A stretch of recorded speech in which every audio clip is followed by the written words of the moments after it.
Chapter 1. Rusty Rutherford emerged from his apartment on a Monday morning, exactly 1 week after he got fired. He spent the first few days after the axe fell with his blinds drawn, working through his stockpile of frozen pizzas and waiting for the phone to ring. Significant weaknesses, the dismissal letter said. Profound failure of leadership. Basic and fundamental errors. It was unbelievable. Such a distortion of the truth. And so unfair. They were actually trying to pin the town's recent problems on him.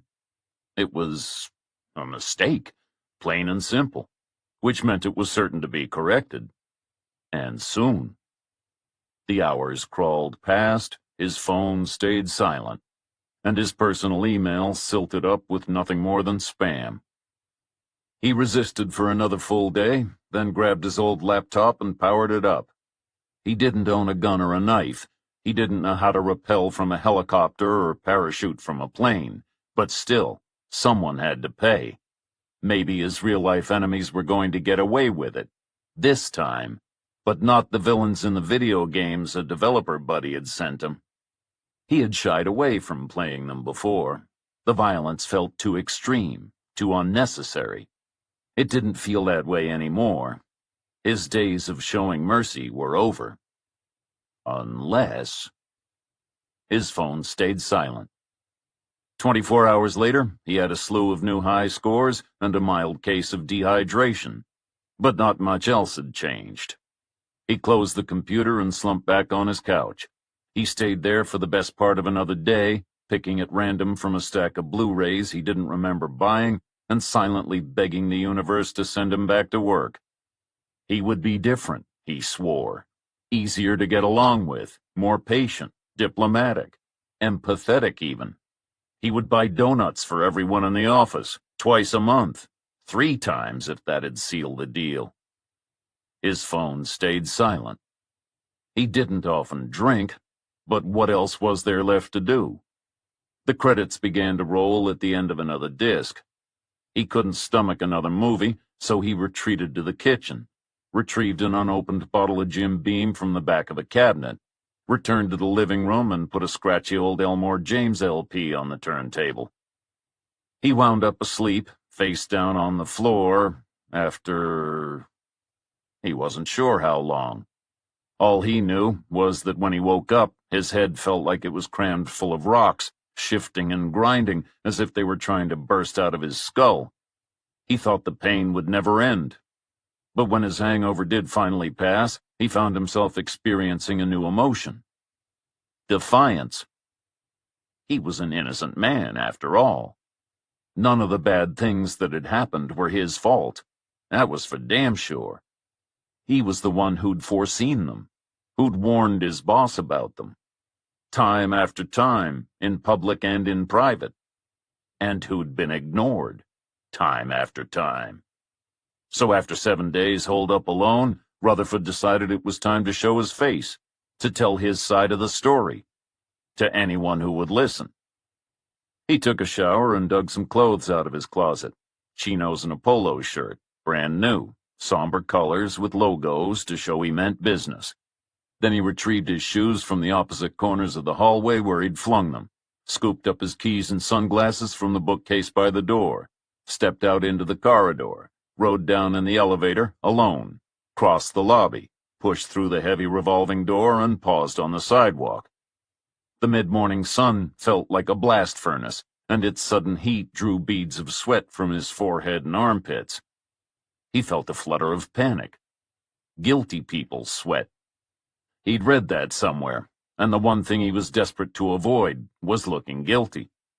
He glanced around, convinced that everyone would be staring at him, then forced himself to move. He picked up the pace, feeling more conspicuous than if he'd been walking down the street naked. But the truth was that most of the people he passed didn't even notice he was there.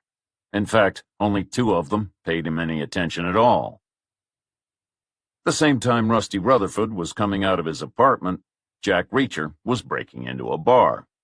He was in Nashville, Tennessee, 75 miles north and east of Rutherford's sleepy little town, and he was searching for the solution to a problem.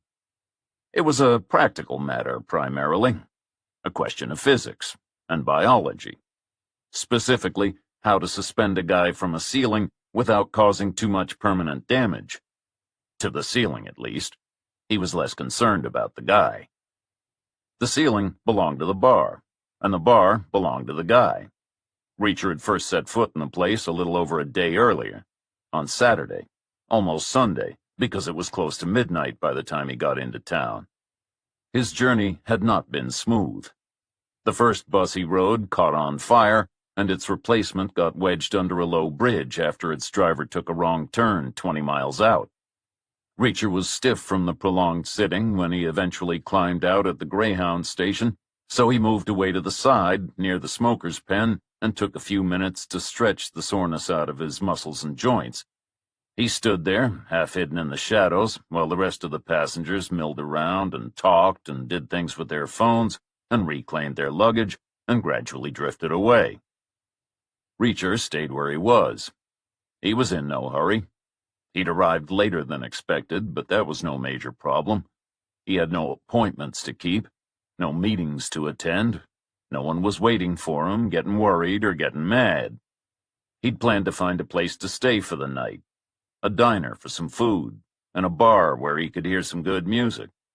He should still be able to do all those things. He'd maybe have to switch the order around, maybe combine a couple of activities. But he'd live. And with some hotels, the kind Reacher preferred, it can work to show up late, especially if you're paying cash, which he always did. Music first, Reacher decided. He knew there was no shortage of venues in Nashville, but he wanted a particular kind of place, somewhere worn, with some history, where Blind Blake could have played back in the day, Howlin' Wolf even.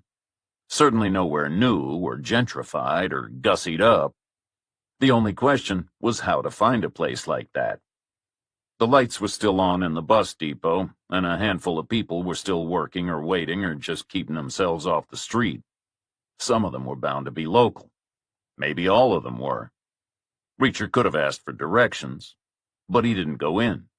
He preferred to navigate by instinct. He knew cities. He could read their shape and flow like a sailor can sense the direction of the coming waves. His gut told him to go north, so he set off across a broad triangular intersection and onto a vacant lot strewn with rubble. The heavy odor of diesel and cigarettes faded behind him, and his shadow grew longer in front as he walked. It led the way to rows of narrow parallel streets lined with similar brick buildings stained with soot. It felt industrial, but decayed and hollow. Reacher didn't know what kinds of businesses had thrived in Nashville's past, but whatever had been made or sold or stored, it had clearly happened around there. And it clearly wasn't happening anymore. The structures were all that remained. And not for much longer, Reacher thought. Either money would flow in and shore them up, or they'd collapse. Reacher stepped off the crumbling sidewalk and continued down the center of the street. He figured he'd give it another 2 blocks, 3 at the most. If he hadn't found anything good by then, he'd strike out to the right, towards the river. He passed a place that sold part-worn tires, a warehouse that a charity was using to store donated furniture. Then, as he crossed the next street, he picked up the rumble of a bass guitar and the thunder of drums. The sound was coming from a building in the center of the block. It didn't look promising.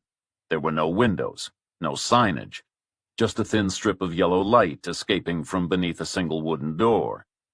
Reacher didn't like places with few potential exits, so he was inclined to keep walking. But as he drew level, the door opened. 2 guys, maybe in their late 20s, with sleeveless t-shirts and a smattering of anemic tattoos, stumbled out onto the sidewalk. Reacher moved to avoid them, and at the same moment a guitar began to wail from inside. Reacher paused. The riff was good. It built and swelled and soared, and just as it seemed to be done and its final note was dying away, a woman's voice took over. It was mournful, desperate, agonizing, like a conduit to a world of the deepest imaginable sorrow. Reacher couldn't resist. He stepped across the threshold. The air inside smelled of beer and sweat, and the space was much shallower front to back than Reacher had expected. It was also wider, effectively creating two separate areas with a dead zone down the middle. The right-hand side was for the music lovers. There were a couple dozen that night, some standing, some dancing, some doing a bit of both. The stage was beyond them, against the far wall, taking up the full depth of the room. It was low, built out of beer crates with some kind of wooden sheeting nailed across the top. There was a modest speaker stack at each side and a pair of metal bars hanging from the ceiling to hold the lights. The singer was front and center. She seemed tiny to Reacher, 5 feet tall at the most and as thin as a needle. Her hair was in a perfect blonde bob that shone so brightly Reacher wondered if it was a wig. The guitar player was to her left, nearest the door. The bassist mirrored him on her right. They both had wild curly hair and high sharp cheekbones and looked so alike they could have been twins, certainly brothers. The drummer was there too, pounding out the beat, but the shadow at the back of the stage was too deep for Reacher to see her clearly. The left-hand side was for drinking. There were 6 round tables, each with 4 chairs and 4 stools at the bar, which was set against the wall opposite the stage. It was kitted out with the usual array of beer pumps and bottle fridges and spirit dispensers. A mirror ran its full width with a jagged star-shaped fracture midway up the center. The result of a bottle being thrown, Reacher thought. He liked the way it looked. It added character. But it wasn't enough to outweigh the biggest flaw in the place. The section of ceiling in front of the bar. Hanging from it were dozens of bras, maybe hundreds. There were all kinds of styles and colors and sizes. Where they'd come from, Reacher didn't want to know. It seemed sleazy to him, unnecessary, and bad from a practical point of view. To get to the bar, anyone reasonably tall would have to either push his way through or stoop down beneath them. Reacher waited until the band finished their last song, then bent at the waist and pivoted around until he was close enough to snag a bar stool. He was the only one on that side of the room, and he couldn't tell from the bartender's blank expression whether that was a situation he was happy with or not. "Coffee," Reacher said, when the bartender finally acknowledged him. "Black." "Don't have coffee," the bartender replied. "Okay, cheeseburger, fries, no lettuce, no pickle, and a Coke." "Don't have cheeseburgers." "What food do you have?" "Don't have food." "Where around here does?" The bartender shrugged. "Don't live around here." Reacher took his Coke and turned to look at the stage. He was hoping another band would set up, but there was no sign of activity. Half the audience had drifted across and congregated around the tables. The rest had already made for the door. With no more music and no hope of food, Reacher figured he might as well finish his drink and follow them out. He continued in the direction he'd been going before he was lured inside. But when he reached the alley at the far end of the building, he heard a scuffling noise. He turned and almost collided with the guitar player from the band he'd just heard. The guy took a step back, his eyes wide with fear and his guitar case raised like a shield. The singer almost piled into him from behind. Reacher held up his hands, palms facing out. He was aware of the effect his appearance could have. He was 6'5", 250 pounds. His hair was a disheveled mess. He was unshaved. Children had been known to run screaming at the sight of him. "I'm sorry, guys." Reacher attempted a reassuring smile. "I didn't mean to startle you." The guitarist lowered his case, but he didn't step forward. "Great performance tonight, by the way," Reacher said. "When are you playing again?" "Thanks." The guitarist stayed back. "Soon, I hope." "Here?" "No chance." "Why? Bad crowd?" "No, bad owner." "Wait." The singer glared up at Reacher. "Why are you here? Do you work for him?" "I don't work for anyone," Reacher said. "But what's bad about the owner? What's the problem?" The singer hesitated, then held up one finger, then another. "He wouldn't pay us, and he ripped us off. He stole a guitar." "One of mine," the guitarist said. "My good spare." "Really?" Reacher stepped back. That doesn't sound like good business practice. There has to be more to the story. Like what? The singer looked at the guitarist.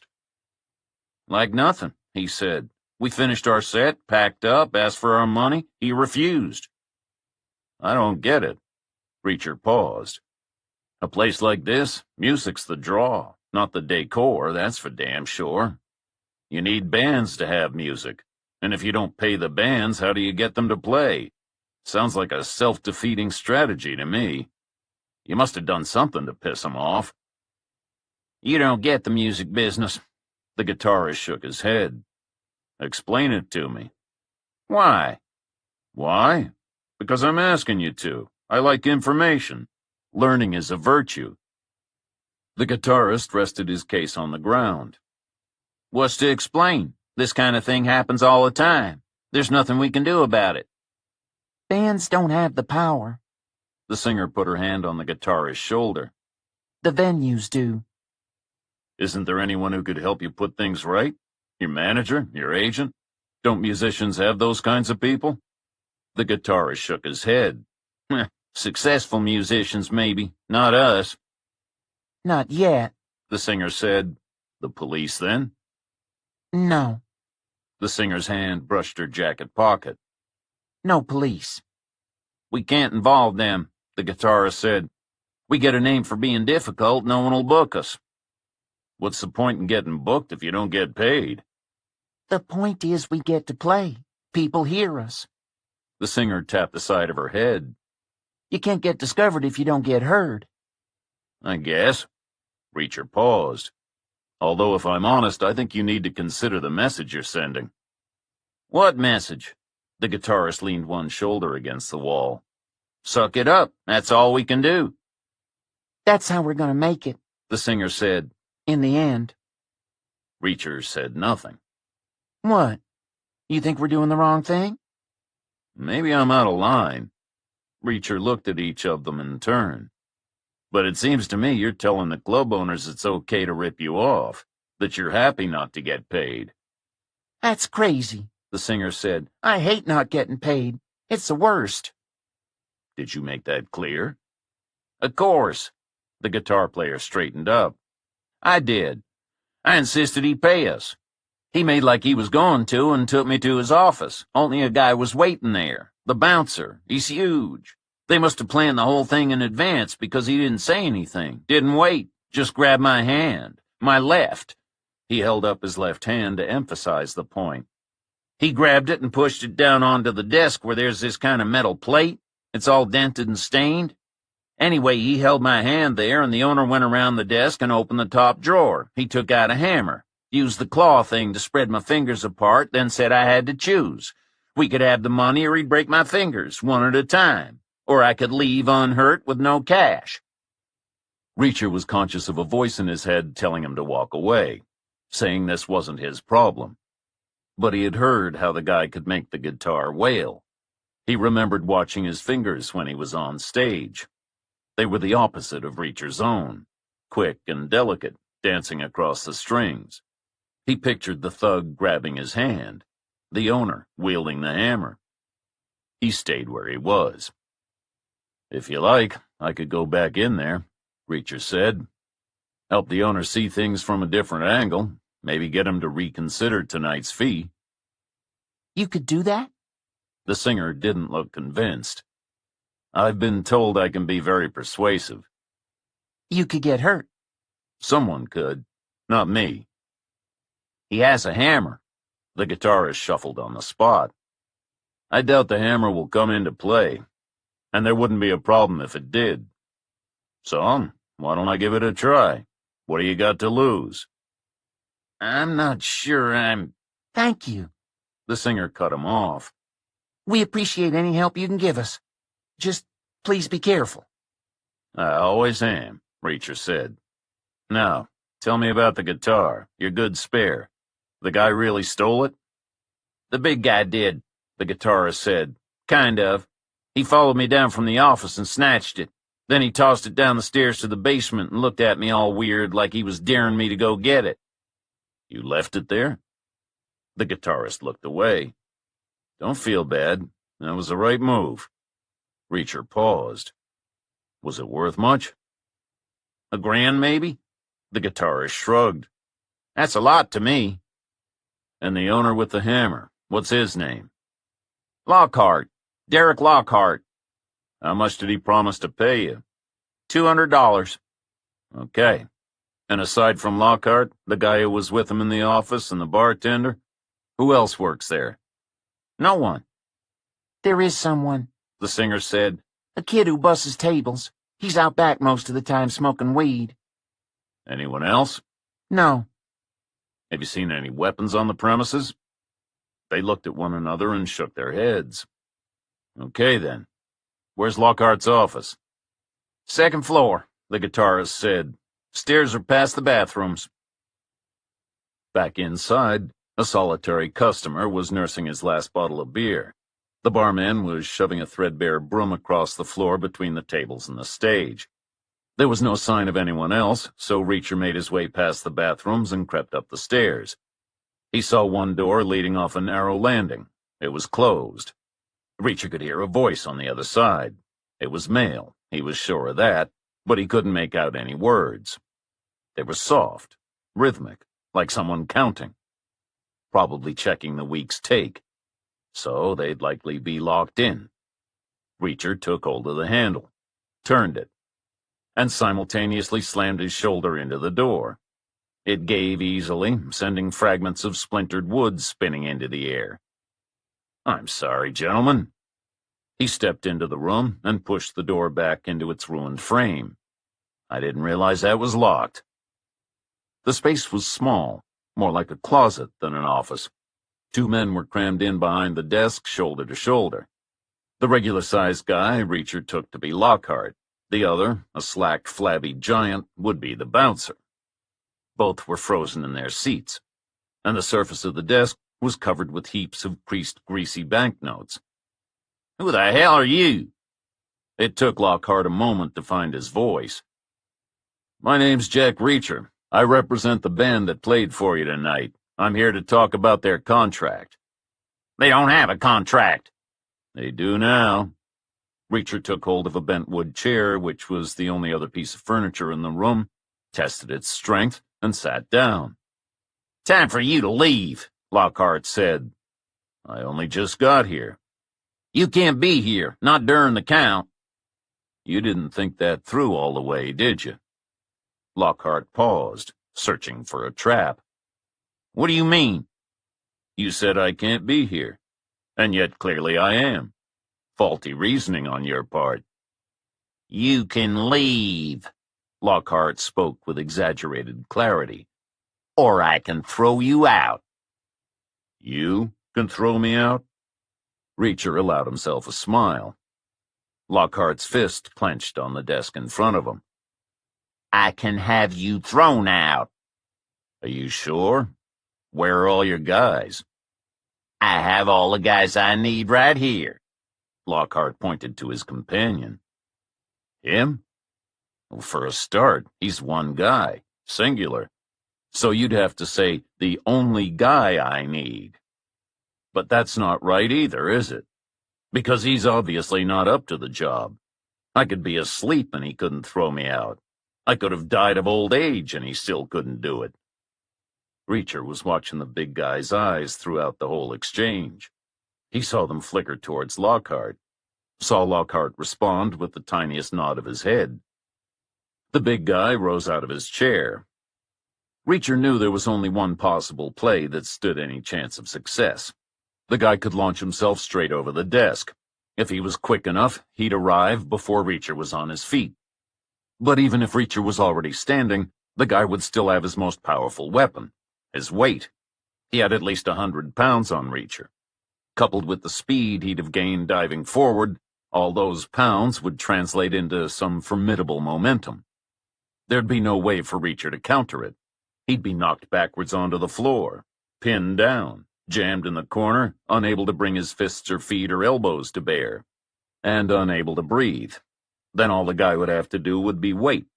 Physics would finish the fight for him. He could just lie there till Reacher passed out. It would be the easiest victory he ever won. The guy made the wrong choice. Instead of diving over the table, he tried to shimmy around it. That was a serious mistake for someone with his build. Reacher's goading had clouded his thinking. He wasn't focused on the win. He was picturing the pummeling he could dish out, which gave Reacher time to scoop up the metal plate from the desk, grip it securely with one edge against his palms, and drive it up into the guy's onrushing neck like a reversed guillotine blade, crushing his larynx and windpipe. Then Reacher shoved him square in the face, and the guy fell back in the direction he came from and landed, choking and spluttering, in the corner. Normally, I wouldn't have done that, Reacher said, settling back in his chair. Not right off the bat. I'd have given him a chance to walk away. But then I remembered he was the one who took the kid's guitar, so I figured all bets were off. Lockhart was scrabbling for his phone. "We should call 911, quick!" "Your friend'll be fine," Reacher said. "Or maybe he won't. But in the meantime, while he's dealing with his breathing issues, let's get back to the band's contract. You promised to pay how much?" "I promised nothing." Reacher ran his finger along the edge of the plate. "I think you did." Lockhart lunged sideways, going for his drawer. Reacher tracked his movement and tossed the plate, spinning it like a frisbee. It caught Lockhart on the bridge of his nose, shattering the bone and rocking him back in his chair. "I'm beginning to think this toy is dangerous." Reacher picked up the plate and dropped it on the floor. "You shouldn't play with it anymore. Now, the contract. Give me a number." $200. $200 was the original figure. But since it was agreed, you've revealed an interest in human fingers. Tell me, how many are there on a guitar player's left hand, for example? 5. Lockhart's voice was muffled thanks to his restricted airway. Technically, there are 4. The other digit is a thumb. But I'll take your answer. So, $200 multiplied by 5 is 1,000. Very good. That's our new figure. We take cash. Forget it. There's plenty of cash here. If counting is too difficult for you, maybe I should just take all of it. All right. Lockhart almost squealed. He selected 2 stacks of bills and slid them across the desk. Good. Now let's add your late payment fee. That's an additional $500. Lockhart glowered and handed over another stack. We're almost done now. Next up is the equipment replacement surcharge, around $1,000. What the? For the kid's guitar. Your buddy tossed it down some stairs. Get the money back from him if you want, but there's no way it's coming out of my client's pocket. Lockhart's eyes were flickering back and forth across his dwindling heap of cash. Reacher could almost see his brain working as he calculated how much he had left and whether his chances of keeping any would improve if he cooperated. Okay, another 1,000, but not 1 cent more. And tell those kids if they ever come back, I'll break more than their fingers. And even if they don't come here, they'll never play in this town again. Reacher shook his head. We were doing so well, and you had to ruin it. You didn't let me finish. We'd covered the payments, but we hadn't gotten around to the incentives. This is important, so listen carefully. Every band member I represent has me on speed dial. If anything happens to any of them, I'll come back here. I'll break your arms. I'll break your legs. And I'll hang your underwear from the ceiling of the bar, while you're still wearing it. Are we clear? Lockhart nodded. Good. Now, incentive number 2. Other bands. Even if I don't represent them, I'm extending an umbrella agreement. As a courtesy. Think of it as my contribution to the arts. What it means is that if I hear about you ripping off another band, I'll come back. I'll take all your money. And I'll hang your underwear from the ceiling of the bar same way as before. Are we clear on that, too? Lockhart nodded. Excellent. And in case you were wondering, I'll be carrying out random spot checks to test for compliance. Now, when is the next band playing here? Tomorrow. Okay. I hope they're as good as tonight's. But even if they're not, remember, they get paid. Chapter 2. Rusty Rutherford was not normally the type of guy who dawdled in his local coffee shop.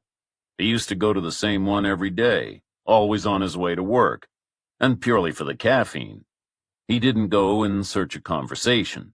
He wasn't interested in finding new company. His routine was always the same. He stood quietly in line and used the time to contemplate whatever problems were in store for him that day. He placed his order, collected his drink as soon as it was ready, and left. The process was transactional, not social. Even after the week he spent isolated in his apartment, it proved a difficult habit to break. The adjustment process wasn't made any easier by the response he received from the other patrons. Normally, his was a pretty neutral presence. People weren't pleased to see him, they weren't displeased. They displayed no curiosity, no animosity. He could have been a store mannequin for all the effect he had on the social interactions that occurred in the place. That Monday, though, he felt like a magnet with the wrong polarity. He seemed to repel everyone around him. The surrounding customers left a bigger space than usual on either side. In the rare moments he was able to make eye contact, the other person turned away before he could think of a way to start a conversation. By the time he reached the counter, he still hadn't exchanged a single word with a fellow human being. But he had seen how the barista interacted with the two men in front of him when they stepped up to order. She smiled at them and asked if they wanted their regular. She didn't smile at him, and she didn't say a word. "My regular, please," Rusty said. "Which would be what?" she asked. Rusty heard someone sniggering behind him in the line. He felt the urge to run.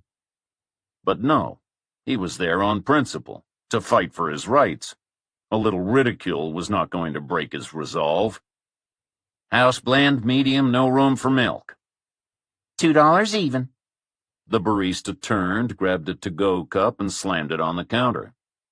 "No," Rusty shook his head. "I want to drink it here." The barista shot him a look that said, "Really? I'd rather you didn't." "Oh, that's right," she said out loud. "I forgot. You lost your job. You don't have any place to go." She tossed the to-go cup in the trash, took out a china one, poured, slopping coffee into the saucer, and slid it towards him, spilling even more. The same time Rusty Rutherford was going into the coffee shop, a telephone was starting to ring. In a house a mile outside of town. In a room containing two people, a man and a woman. The woman recognized the ringtone the moment the phone began to chirp. She knew what it meant. Her boss was going to require privacy, so she stood up without waiting to be dismissed, closed her notebook, slid it into the pocket at the front of her apron, and made her way to the door. The man checked that the secure icon on the phone's screen was green, then hit the answer key. "This is Speransky." Speransky wasn't his real name, of course, but it might as well have been. He'd been using it professionally for more than 5 decades. The voice at the other end of the line said one word: "Contact." Speransky closed his eyes for a moment and ran the fingers of his free hand through his wild white hair. It was about time. He had made plenty of plans over the years, been involved in plenty of operations, survived plenty of crises, but never had the stakes been so high. For him, personally, and for the only person in the world he cared about. The same time the telephone was being answered, Jack Reacher was getting into a car. He had solved his physics-biology conundrum to his satisfaction and the bar owner's extreme discomfort, and begun walking back to the bus station. He had been planning to follow his time-honored principle of taking the first bus to leave, regardless of its destination, when he heard a vehicle approaching slowly from behind. He stuck out his thumb on the off chance, and to his surprise, the car stopped. It was new and shiny and bland. A rental, probably picked up at the airport.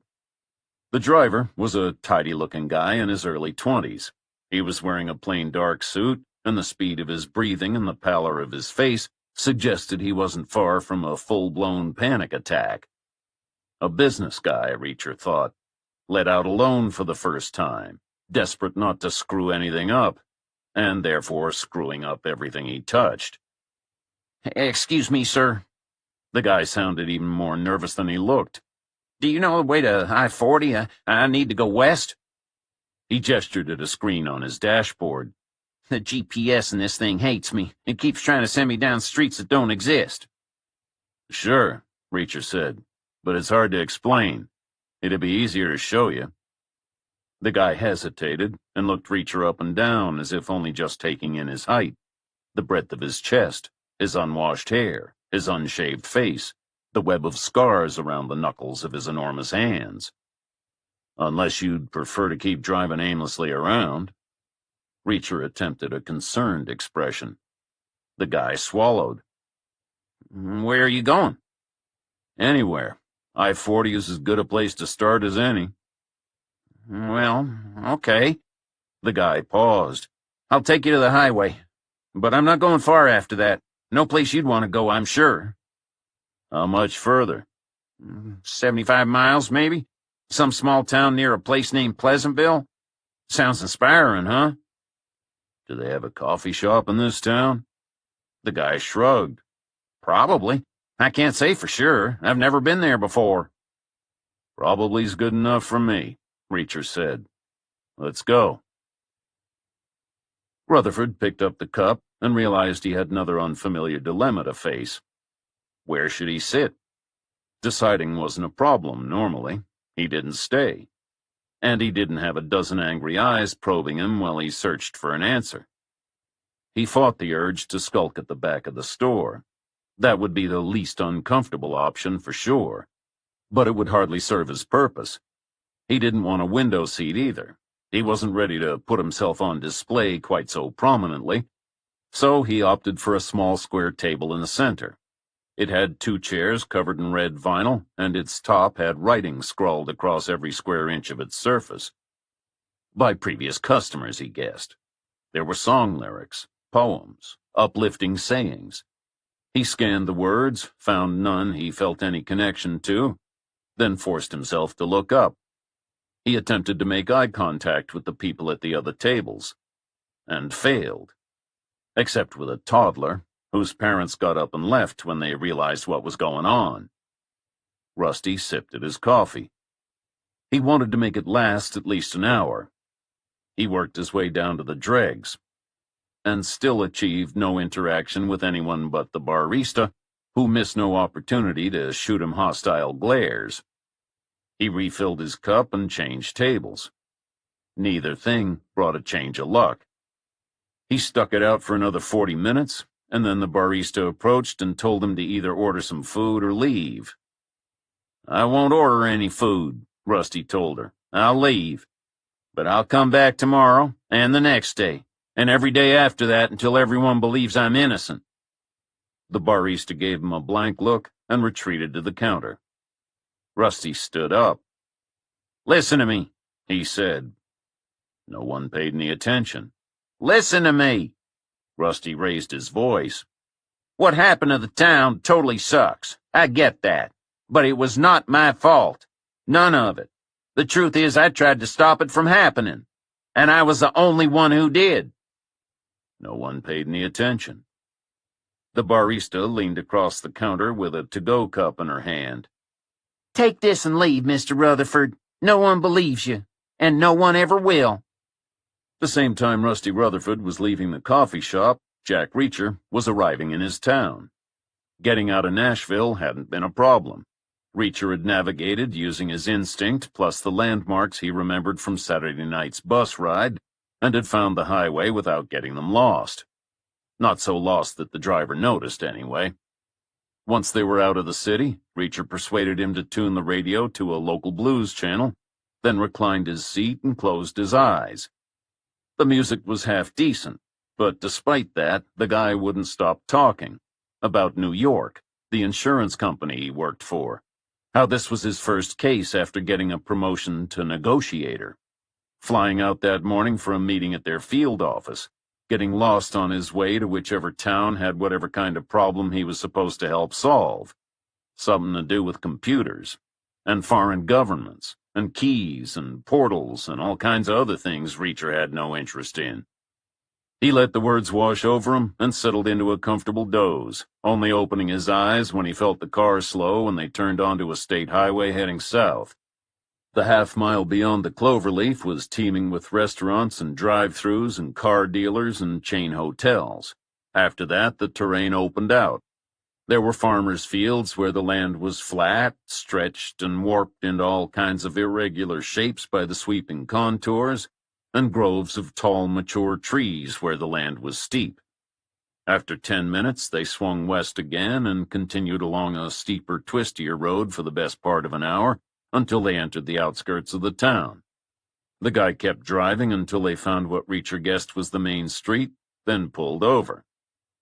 Reacher climbed out and took stock of his new surroundings. The place was unobjectionable, he thought. A late 19th century core supplemented by an influx of cash in the 50s, judging by the buildings. Some old ones weeded out. Some newer ones to fill the gaps, now showing their own age. The overall layout unchanged, a standard grid, compact enough to require traffic signals at one intersection only. They were out that day, which was causing consternation among some of the passing drivers. But aside from that, things were fine. Good enough for a pit stop, anyway. Reacher figured he could pass a half hour there. There was no ancestral connection, no intriguing name, no military significance, no interesting signs or structures, no link to any of his musical heroes, no reason to stay. No longer than it took to get coffee, anyway. Priorities were priorities. Reacher was half a block from the intersection with the broken signals at the west end of what he figured was the town's main drag. There was a coffee shop diagonally opposite. There may have been others elsewhere in the town, but Reacher saw no reason to check. He wasn't fussy. So he took advantage of the traffic chaos and started out across the street. Reacher was heading for the coffee shop. Rutherford was leaving it. Reacher didn't pay him much attention at first. He was just a guy, small and unremarkable, holding his to-go cup, going about his business. Whatever that may be. But a moment later, Reacher's interest ratcheted all the way up. He felt a chill at the base of his neck. A signal from some ancient warning system hardwired into the back of his brain. An instinctive recognition. Pattern and movement. Predators circling. Moving in on their prey. 2 men and a woman. Spread out. Carefully positioned, coordinated, ready to spring their trap. 3 against 1. Not the kind of odds to worry Reacher, but Reacher was not their target. That was clear. The men were positioned at each end of the block. One was pretending to look in a store window at the west end, right before the intersection with the broken signals. The other was at the east end, where the block ended at an alleyway, pretending to do something with his phone. An envelope of maybe 130 feet. The woman was stationed on the other side of the alleyway at the start of the next block, another 10 feet away. There was a solid row of buildings to the north of the sidewalk, the street to the south, store entrances to bolt into if the timing was right, asphalt to run across if no traffic was coming. Rutherford was heading east, not hurrying, not dawdling, just drifting along in his own little bubble.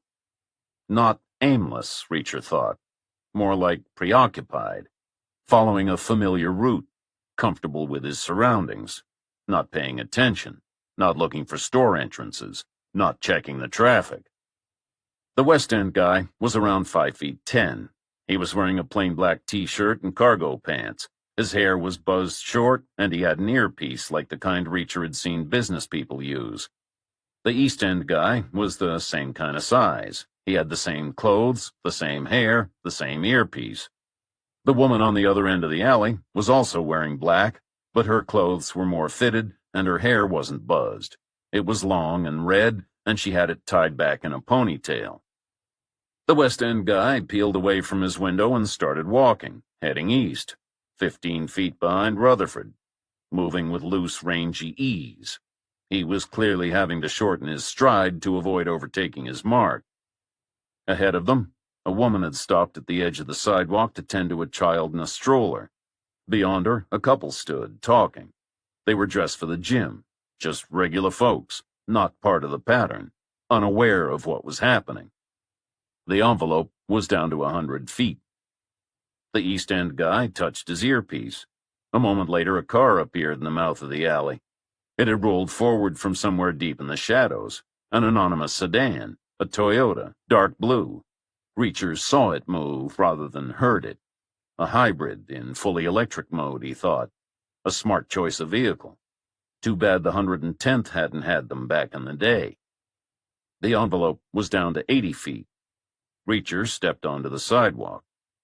Rutherford approached the woman with the stroller. She stood up as he drew level. Her kid threw his teddy bear onto the ground. Rutherford leaned down and retrieved it. Maybe Rutherford wasn't as clueless as he appeared. It was a perfect maneuver to check the sidewalk behind him. Maybe Rutherford knew he was being followed after all. Then Reacher's optimism evaporated. Rutherford's eyes were only on the kid. He held out the toy. The woman snatched it away, glaring furiously. Rutherford continued walking. The envelope was down to 60 feet. Reacher changed course, started heading east, 30 feet behind the Western guy. The couple in gym clothes moved away from the wall. Their body language had hardened. Their conversation must have turned sour. The man strode forward, leading with his shoulder. He slammed into Rutherford, spilling his coffee. His partner caught up. She grabbed his arm and pulled him away, shaking her head and scowling. "Hey!" Rutherford said. He didn't get a response. "Turn around," Reacher thought. "Ignore the gym rats. Notice the guy who's pursuing you." Rutherford didn't turn around. He carried on walking. The envelope was down to 40 feet. Another 20 feet between Reacher and the Western guy. It was obvious what was going to happen next. Reacher could see it as clearly as if a skywriter had spelled it out with white smoke. The car would roll a little further forward so that its rear door was level with the sidewalk. The Eastern guy would open it. The Western guy would push Rutherford inside and jump in himself. The woman would get in on the other side. The Eastern guy would take the passenger seat, and they'd drive away. Less than 5 seconds for the whole operation if they did it right. And it would be silent. No muss, no fuss. No one would see a thing. The envelope was 20 feet, 10 feet between Reacher and the Western guy. Decision time. It was 4 against 1 now. Maybe 5 or 6 against 1 if they had a mobile backup. Not the kind of odds to bother Reacher, but Reacher was not their target. The car moved up right on cue. Rutherford stopped, thinking nothing of it. Just an impatient driver taking a shortcut through the alley. He took a sip of coffee, waiting for the car to pull away. It stayed put. The Eastern guy opened the back door and held it. The other quickened his pace. He stretched out. His left hand cupped the top of Rutherford's head. His right grabbed Rutherford's elbow. He started to steer him towards the back seat, but he was too slow. All he wound up pushing was empty air. The envelope was 0 feet. Reacher was level with the Western guy on his left-hand side. He took hold of Rutherford's collar, stuck his right arm across the Western guy's chest like a steel barrier, pivoted clockwise on his right foot, pushed Rutherford back and to the side, and held him there, out of anyone else's range. "Let's keep things civil," Reacher said. "Show me some ID, or get in the car and drive away." "Let him go," the Western guy said. "If you have a legitimate reason to detain him, you'll have some kind of official ID. If you do, show it to me. If you don't, drive away. This is your last chance." "Who the hell are you?" "Given the situation, you should stick to the relevant issues." "Who are you?" "I gave you 2 options. Asking irrelevant questions was not one of them." "Let him go." The guy went to step around Reacher, his arms stretched out, trying to grab Rutherford. Reacher hit him in the temple, and he bounced off the wall and dropped like a puppet with its strings cut. Reacher turned to the other guy. "You've had your final chance. Pick up your trash and leave. Or don't and get added to the pile. Make your choice. Either way's fine with me." Reacher caught movement out of the corner of his eye. The Toyota's passenger window was rolling down. The driver was lifting her arm. She was looking directly at him. Raising a gun? Reacher didn't wait to find out.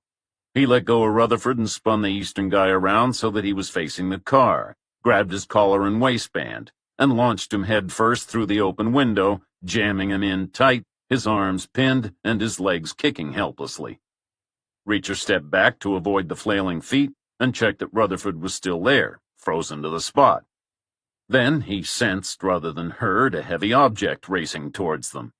He grabbed Rutherford and shoved him back, and a moment later, a black Chevy Suburban lurched onto the sidewalk, stopping right where Reacher had been standing. The driver's door opened and a man jumped out. He was shorter than the others and wirier. Another man jumped down from the passenger side and joined him. They stood side by side for a moment, both in a version of some strange martial arts stance, then relaxed. They stepped forward. They were comfortable together. They had clearly done this kind of thing before.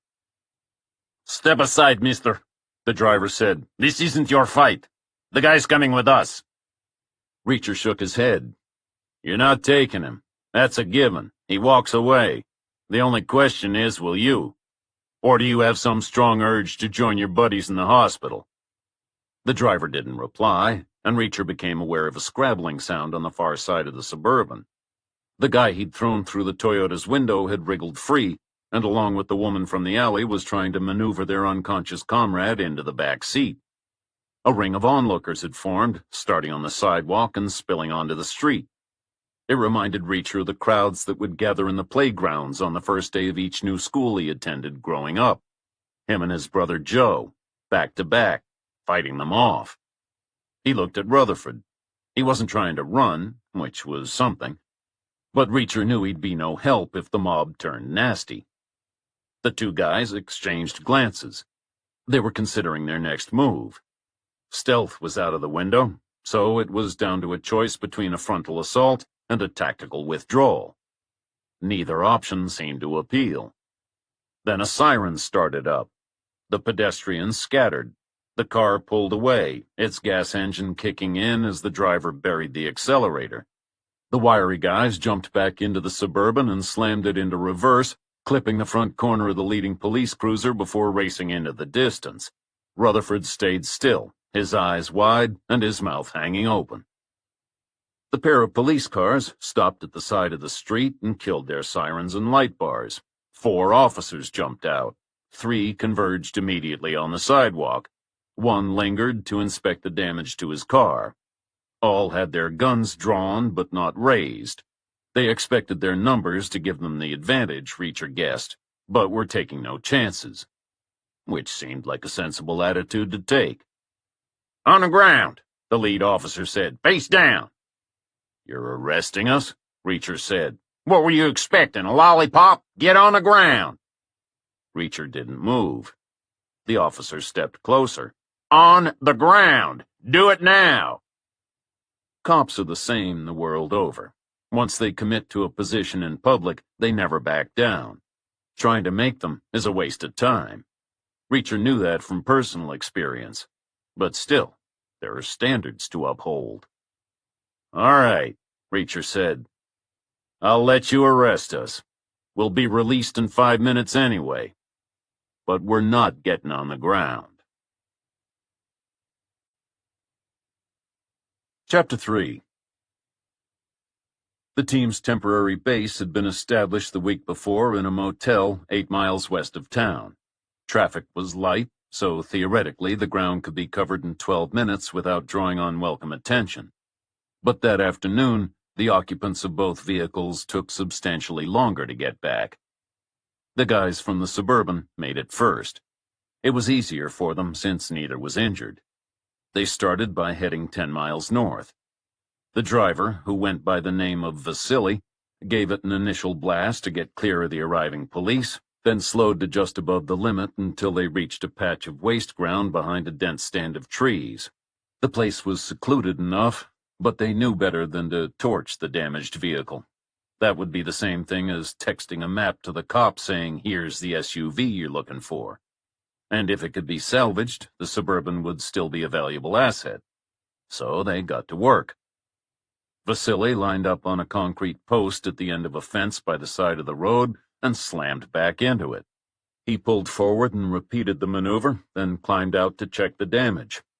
It was satisfactory, he decided. Deep enough to obscure the dents sustained when they clipped the police car, but not so extensive as to give a different cop an excuse to pull him over. He drove around behind the trees and wiped down the interior, while his partner, who used the name Anatole, swapped the plates. Then they switched to their secondary vehicle for the final 13-mile diagonal stretch. Natasha was driving the Toyota. She started out going south for 6 miles. She took it very easy. She had an additional reason to drive slowly. She was worried about 2 of her companions. The guy Reacher had thrown through the window, Petya, had wound up with an injured shoulder. Natasha wasn't sure if the damage had been done going in or wriggling out. He had kept quiet at the time, but now his face was pale and he groaned every time they hit a bump or a pothole. Ilya, the guy Reacher hit, was still out cold. Natasha was concerned about concussion and didn't want to cause any additional damage. She wanted both of them back in the game as soon as humanly possible. It was hard not to paint what had happened that afternoon as anything but a failure. With failure comes the danger of replacement. That danger grows if the team is left under strength, and that danger had to be avoided at all costs. After 15 minutes, they pulled into a lot belonging to a chintzy roadside diner. Natasha switched plates while the other woman, Sonia, helped Petya into their secondary vehicle. Together, the 2 women transferred the unconscious Ilya and sanitized the Toyota's interior. Then they set out for the motel, looping further west than strictly necessary, which stretched the final leg out to 12 miles. Natasha had taken her time at each stage of the journey, partly due to thorough training, partly due to taking pride in doing the job right, but mainly due to how little she was looking forward to the next step in the process, the report. Making the call presented no major difficulty. There was no particular challenge in describing what had happened. She knew that her contact would listen without interruption. He'd save any questions he might have until she'd finished speaking. He'd hang up, and then there would be the wait for the verdict. Continue or stand down. A fighting chance or disaster. The information would flow up the chain of command until a decision was reached.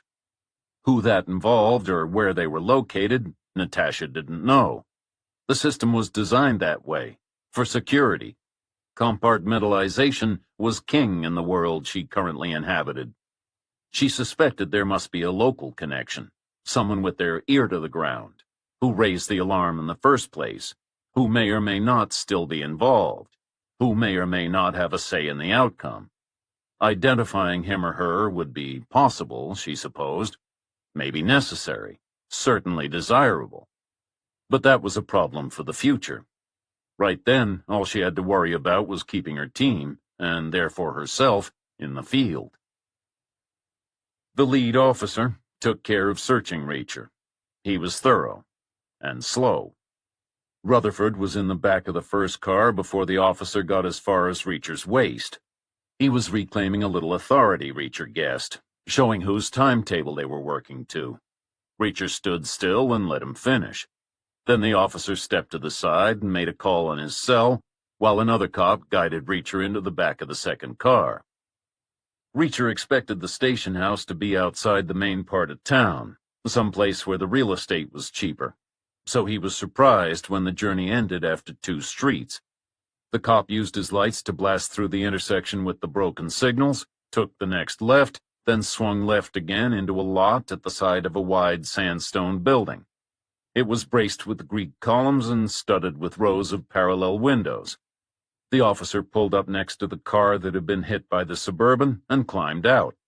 A framed sign announced the place as the courthouse, and smaller letters underneath added that it was also home to the treasurer's department, the town clerk, and the police department. All it was lacking for full efficiency was the jail. The officer led the way past the porticoed entrance at the front of the building, which was apparently reserved for members of the public who hadn't been arrested, and continued around to the side. He stopped at a plain metal door, ignored its card reader, and unlocked it with a key, then ushered Reacher down a dimly lit flight of cement steps. They emerged at the side of a reception counter. It was glassed in all the way to the ceiling and had a full set of blinds, which were closed. On the opposite side, brass handrails lined the stairs that respectable citizens could use on their way to file reports or make inquiries or conduct whatever other kind of legitimate business regular people have. The officer pressed a buzzer, and after a moment a door opened, leading to a booking area. Another cop was waiting at a large wooden table. Behind him were two desks supporting worn but serviceable computers, which were currently switched off, a stack of deep plastic trays in a rainbow of colors, and a pale, droopy potted plant.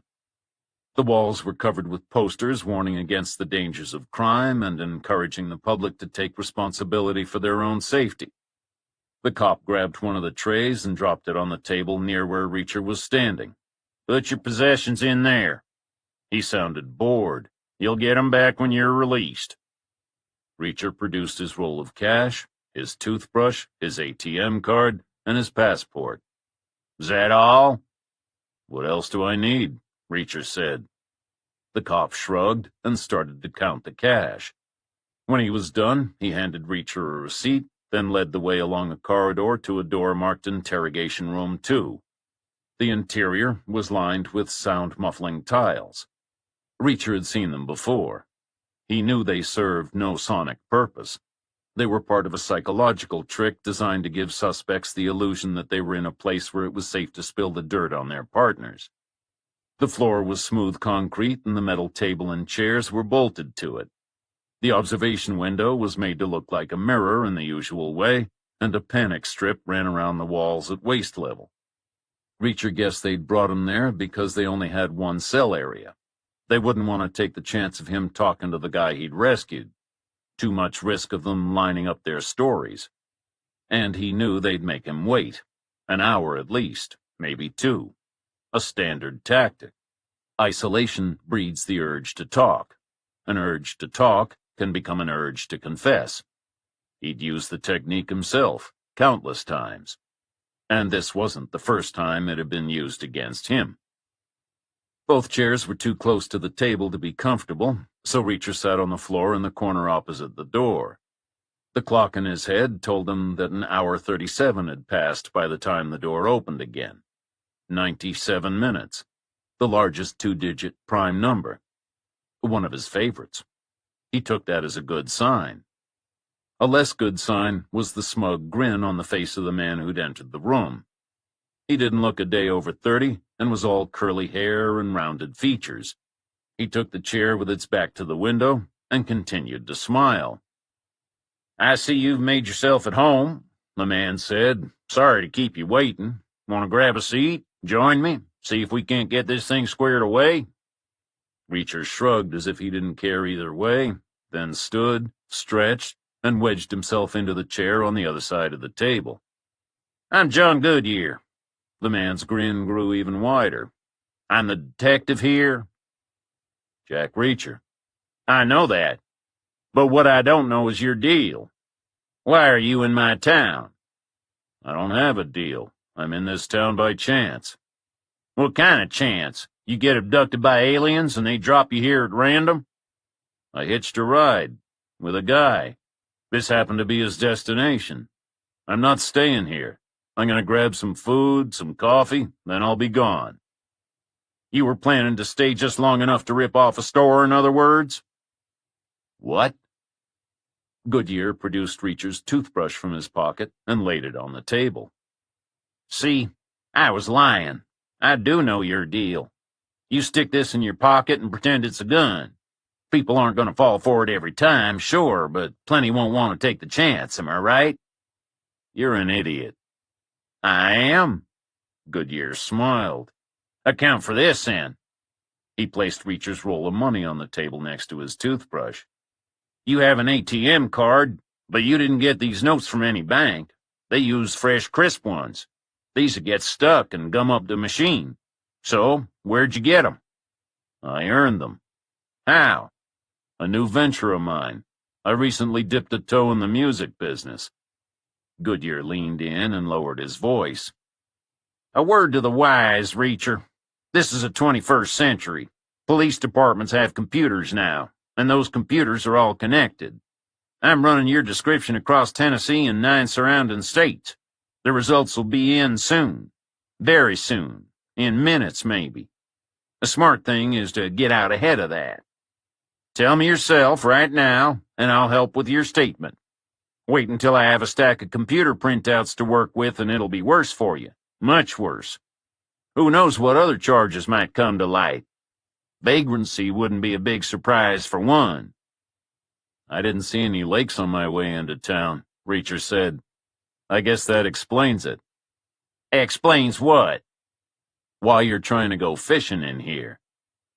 You have no reason to suspect me of any crime. I travel light, so what? I have done for years, ever since I left the Army. And so we're straight. You haven't contacted any other police departments. What makes you think so? If you had, you'd already have an answer. Let's face it, I'm a distinctive-looking guy. There's no one else in Tennessee or anywhere else who matches my description. But that's beside the point, for 2 reasons. First, because I didn't hold anywhere up. And second, you couldn't contact any other departments, your systems are all down.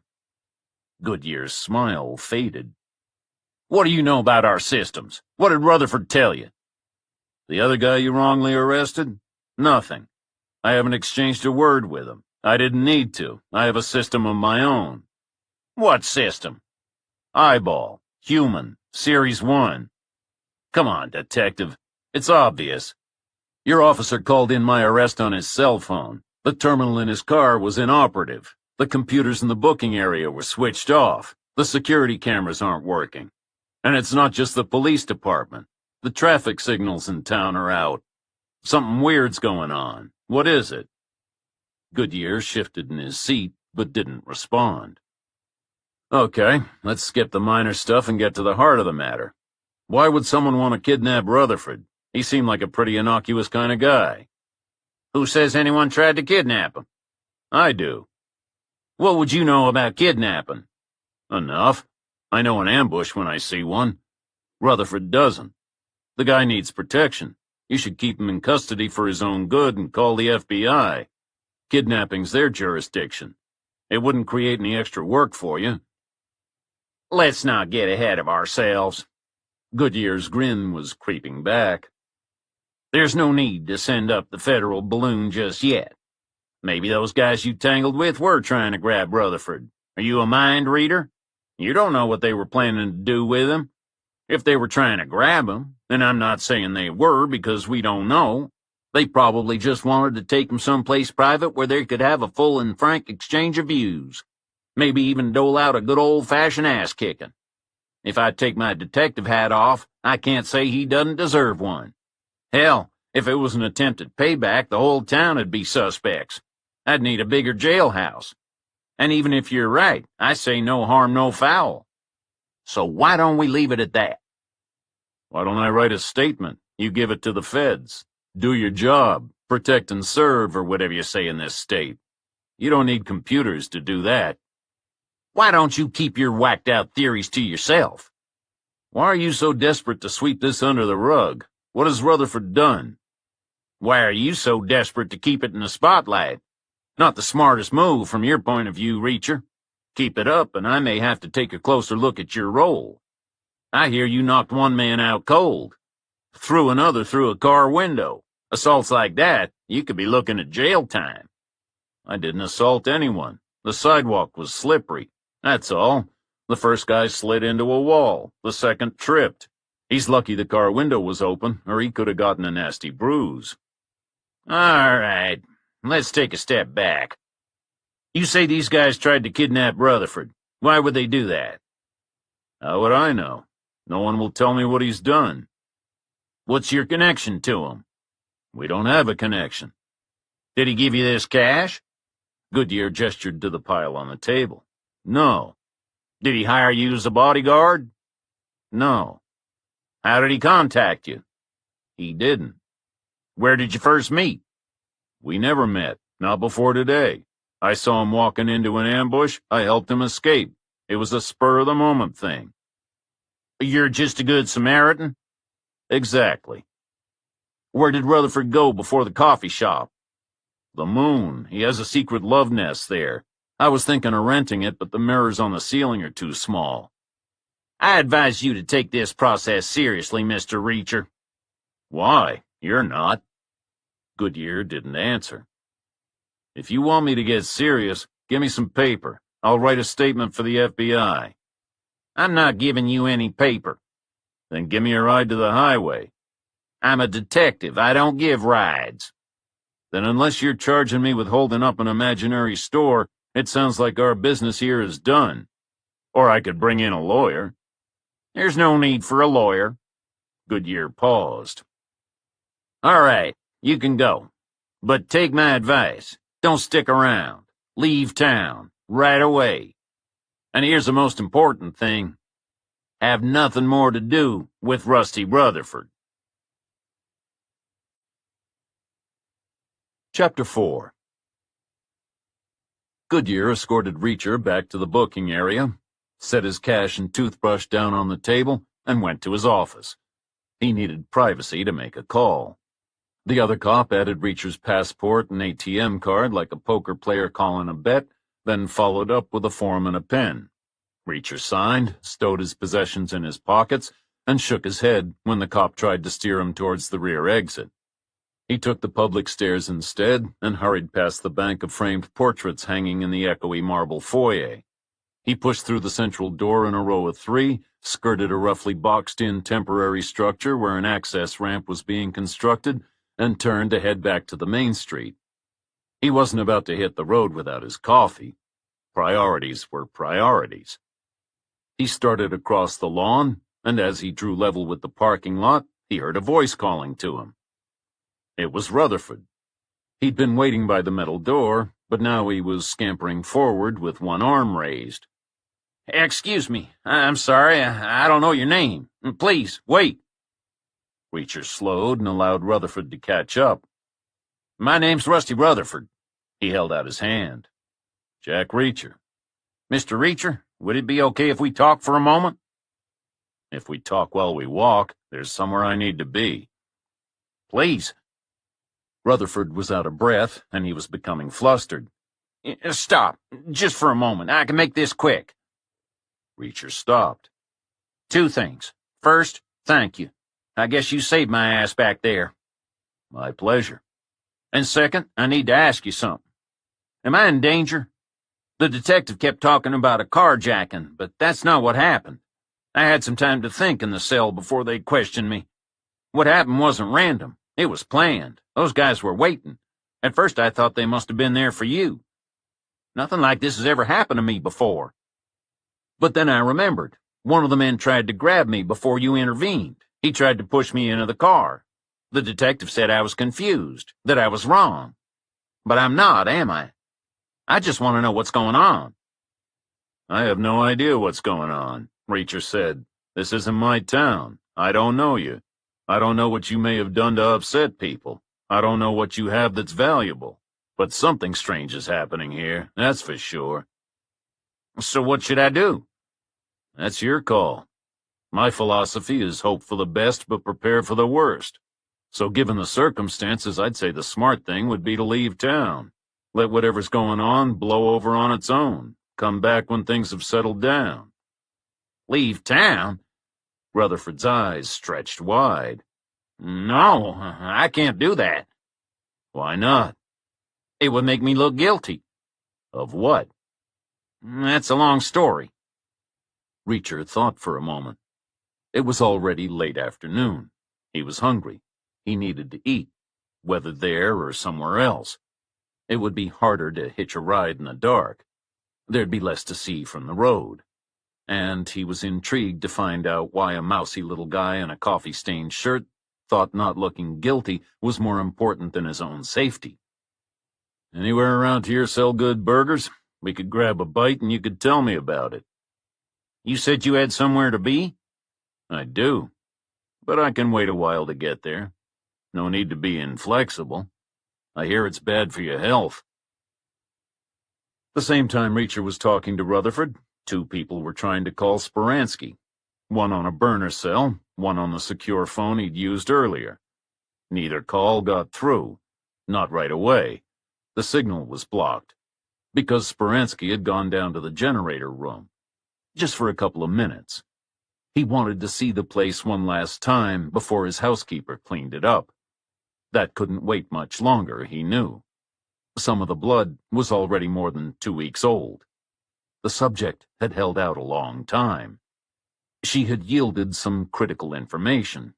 She'd told them about Rutherford, what was in his possession, which was gold, professionally, and personally, she'd made him feel young again.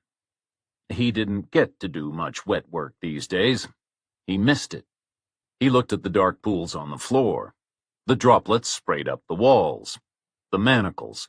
The tools lined up on the stainless steel trolley. The cleaner patches where the suitcases had been. He relived his favorite moments. And smiled. Normally, he didn't know when his next opportunity would arise, or who it would be with. But this time, he knew both. It would be very soon. And it would be with the traitor. As soon as she was no longer useful. The first phone to ring when he got back to ground level was the burner. It was a short call from a guy a short distance away. A report. First, facts, then opinions. Brief and concise, the way Speransky liked it. Which meant that when the secure phone rang a few moments later, Speransky already knew what the guy at the end of the line was going to say.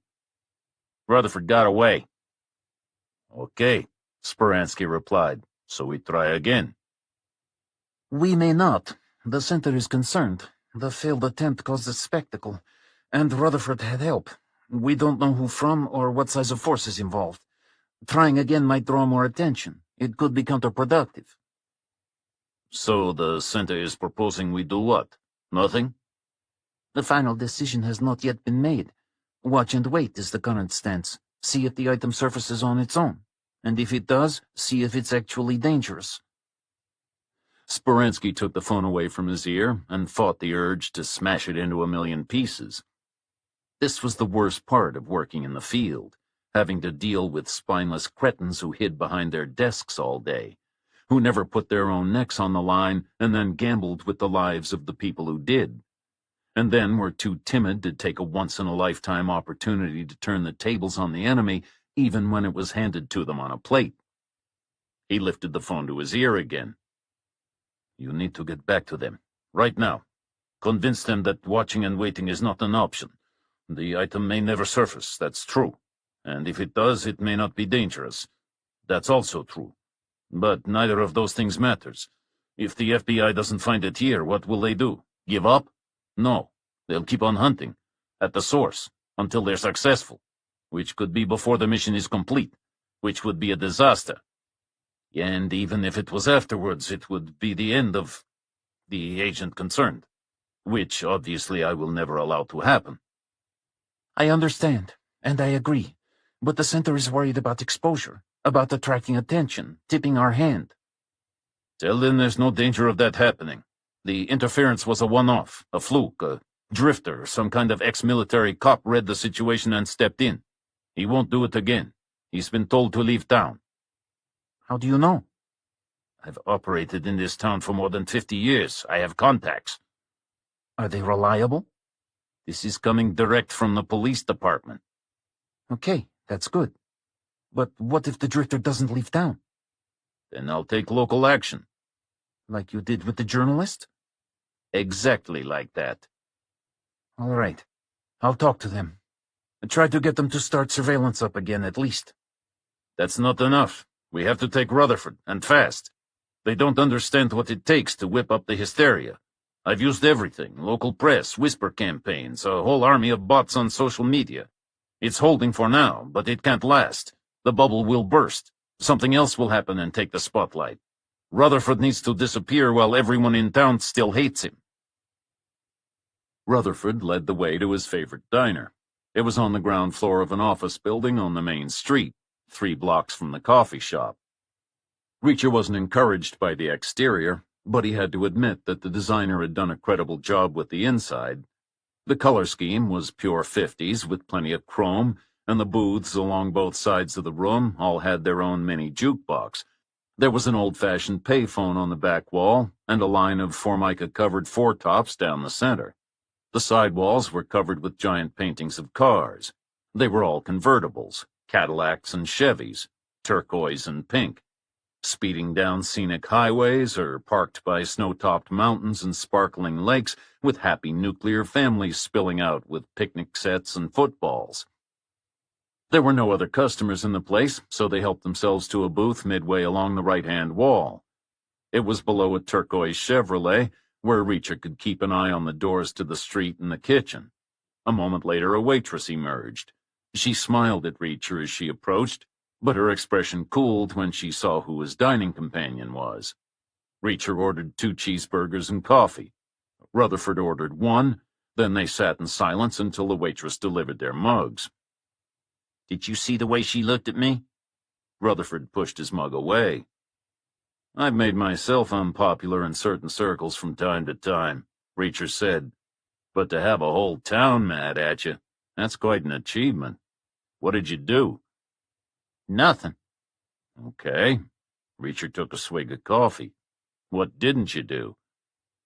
Well, I guess my big sin is that I didn't do enough to avoid catching a blame for the mess the town's in. Reacher's mind jumped to the traffic signals and the police computers. Are you the town treasurer? Some kind of municipal accountant? No. Rutherford rocked back on his bench. Why would you think I was? Nothing in the town is working. Usually that's because bills haven't been paid. Rutherford smiled for the first time since Reacher had met him. If only that was a problem. That could easily be fixed. The town situation is much worse. It is kind of connected to money, though. We've been hit by a ransomware attack. I have no idea what that is. Ransomware? It's a malicious program that locks up a computer network. The computers themselves and the data they use. All the records and information from all the different departments. And all the phones and laptops and tablets if they're connected. Okay. So how do you get it all unlocked and working again? You have to buy a key. From where? From whoever attacked you. For real? Oh, yes. More and more towns are getting hit. Sometimes several at once if they share services. What does this town share? Nothing. We do everything for ourselves. So you were targeted specifically. Why? No special reason. We just made it too easy. Our infrastructure is a hacker's wet dream, a hodgepodge of old, out-of-date systems, vulnerabilities all over the place, no viable defense. And you have to understand this is a growing phenomenon. Cities are getting hit, hospitals, police departments, corporations too. But they usually try to hide it and pay up quietly. Corporations pay? Sometimes. Most times, I don't really know. Doesn't paying up encourage more attacks? Probably. Rutherford shrugged. But what choice do they have? The town's not going to pay, is it? Rutherford didn't answer. It seems to me that this kind of thing needs to be stamped out, Reacher said, not encouraged. It's one thing to make them think you're going to pay, set up an exchange, the cash for the key, but the assholes who attacked you shouldn't walk away with a cent. They shouldn't walk away at all.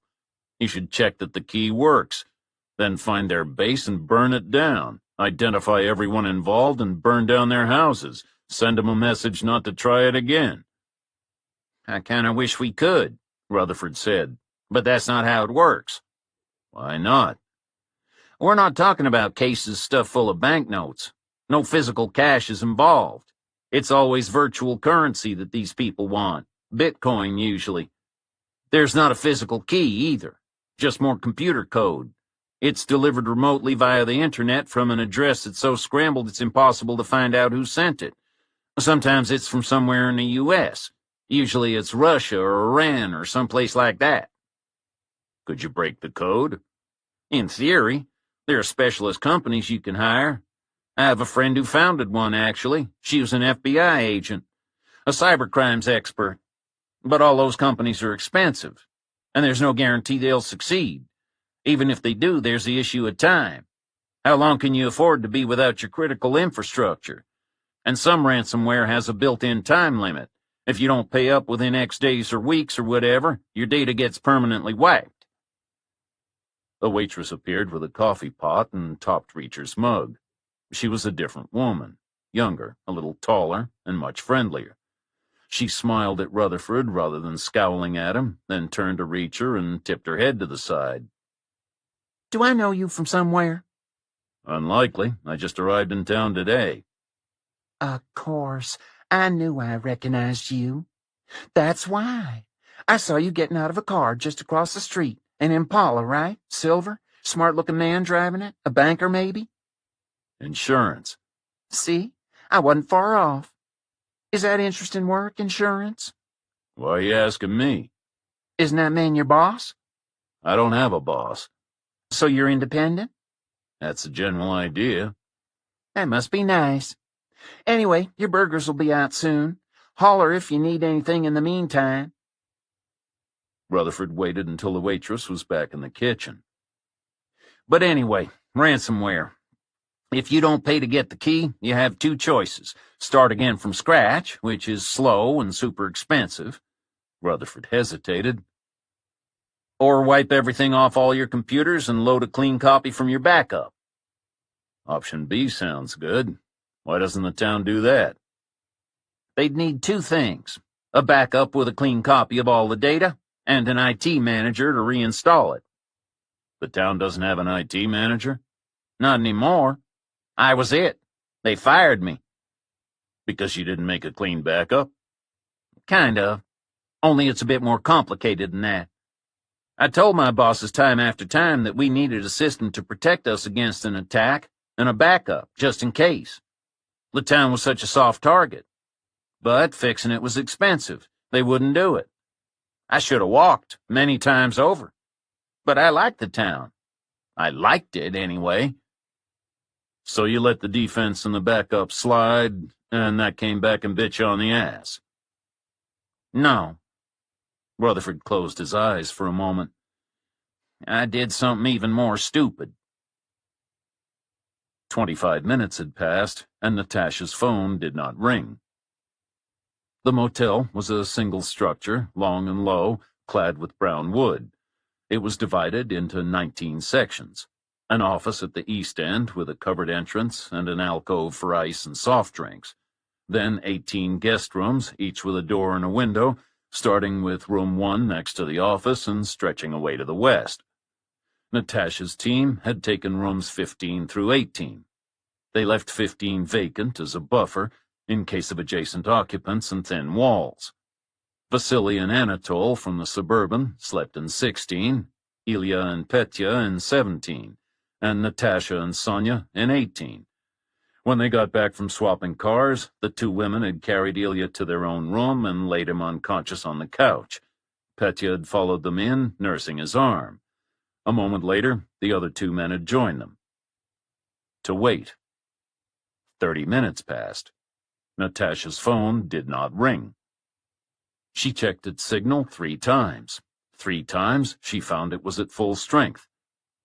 Some kind of proverb probably applied, she thought. Watched pots, something like that. Or maybe something more up to date. She pushed the thought aside and tried to focus on practical matters, like Petya's shoulder. At first he was reluctant to let her examine it, but he eventually relented. She found it was dislocated and eased it back into place. Then she checked on Ilya and found his breathing and pulse were returning to normal. 35 minutes passed. Her phone didn't ring. Should we do something? Vasily asked. Yes, Natasha said. wait. For how long? For as long as it takes. But why is it taking so long? Something must be wrong. Nothing's wrong. How can you be so certain? What other explanation is there? Vasily lowered his voice. We screwed up. We all know what happens when you screw up. We've all heard the rumors. Cut that kind of talk out right now. You shouldn't listen to rumors. Then why is it taking so long for them to decide what they want us to do? What if they have decided? Sonia looked up from the table. Decided but not told us. Why wouldn't they tell us? Vasily said. How can we act on our orders if they're not given to us? What if it's not us they're giving orders to? Sonia said. What if they brought in another team and don't want any loose ends? Stop it, Natasha said. You're being paranoid. Are we? Sonia said. Think about it. They know where we are. They know we're all together. We're making it easy for them. Ilya grunted from the couch and opened his eyes. Vasily crossed to the window. All clear, for now. 40 minutes passed. Natasha's phone finally rang. Reacher bit into his first burger. So, what did you do that was so stupid? Rutherford shook his head. I tried to fix it myself. I was working on a system to detect and neutralize cyber attacks. I called it the guard dog. That friend I mentioned, the FBI agent, she was helping me. She wanted to call it Cerberus. If it worked, we were going into business together. We were going to industrialize it and make our fortunes. I'm guessing your system didn't work. Nope, and neither did the backup I tried to build. And yet I get the blame, which is so unfair. None of these bozos who were on my back have any idea what I was up against.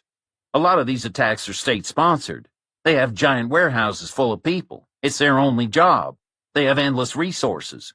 Then there's me, on my own, cobbling together repurposed parts salvaged from wherever I can find them. Like David and Goliath, only Goliath won. Right. Which was always the more likely outcome, if you think about it. But however likely or unlikely it was, you still have no job, and everyone hates you. The town is nice, sure, but there's a whole world out there. Why not hit the road for a while? I might do that, eventually. But first I need to clear my name. How? There are documents on my old laptop that prove I'm innocent. I've hired a lawyer, and she subpoenaed the town to get it. I can show how I warned my boss, and how he ignored me. And there's something else. The asshole is spreading a rumor that it was me who infected the network. He's saying I missed a virus guard update when I was traveling, and then opened a contaminated email. Rutherford rolled his eyes. Can you believe it?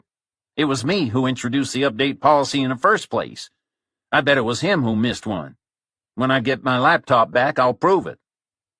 Rusty, I admire your spirit, but are you sure this is the best path to take? It'd be a hollow victory if you can't enjoy it because you've been bundled into the back of some other thug's car. That detective was clear he didn't think it was a serious kidnap attempt. How could it be, really? What would be the point?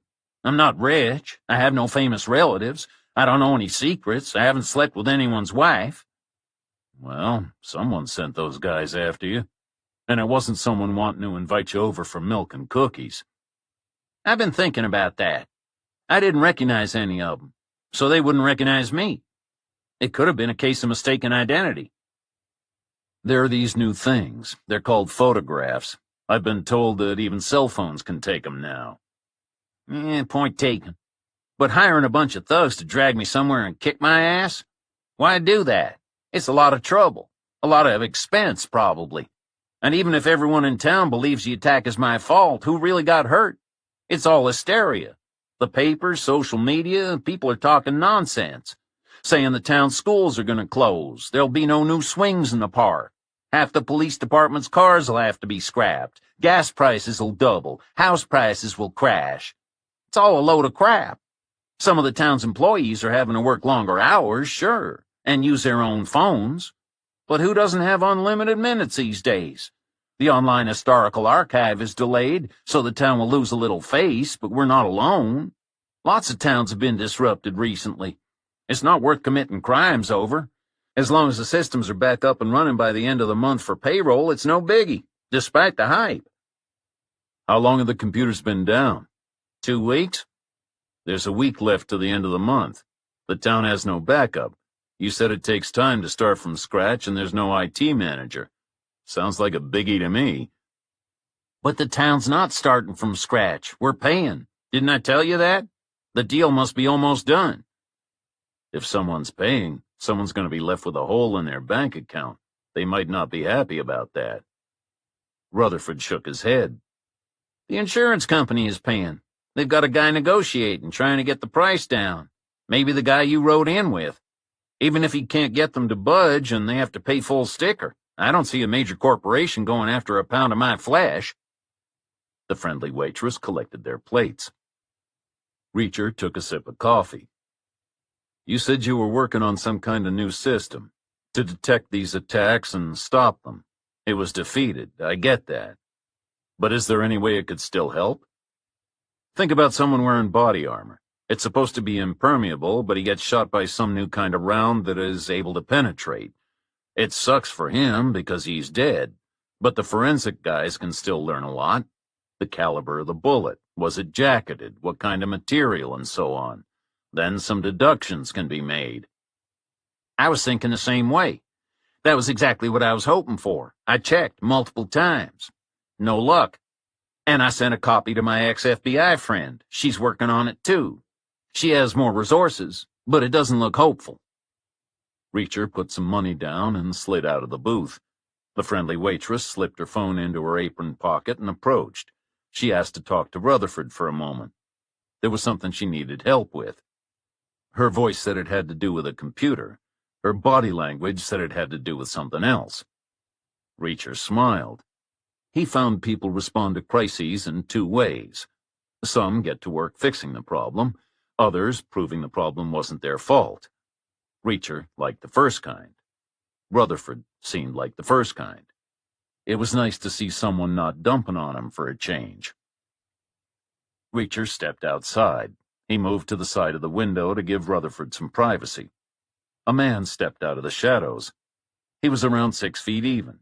He had sunken eyes set into a pale, unshaven face, shabby work boots with torn leather exposing their steel toe caps, grubby jeans, a tight black t-shirt under an olive jacket. Army surplus, Reacher thought. Probably Italian by the shade of green.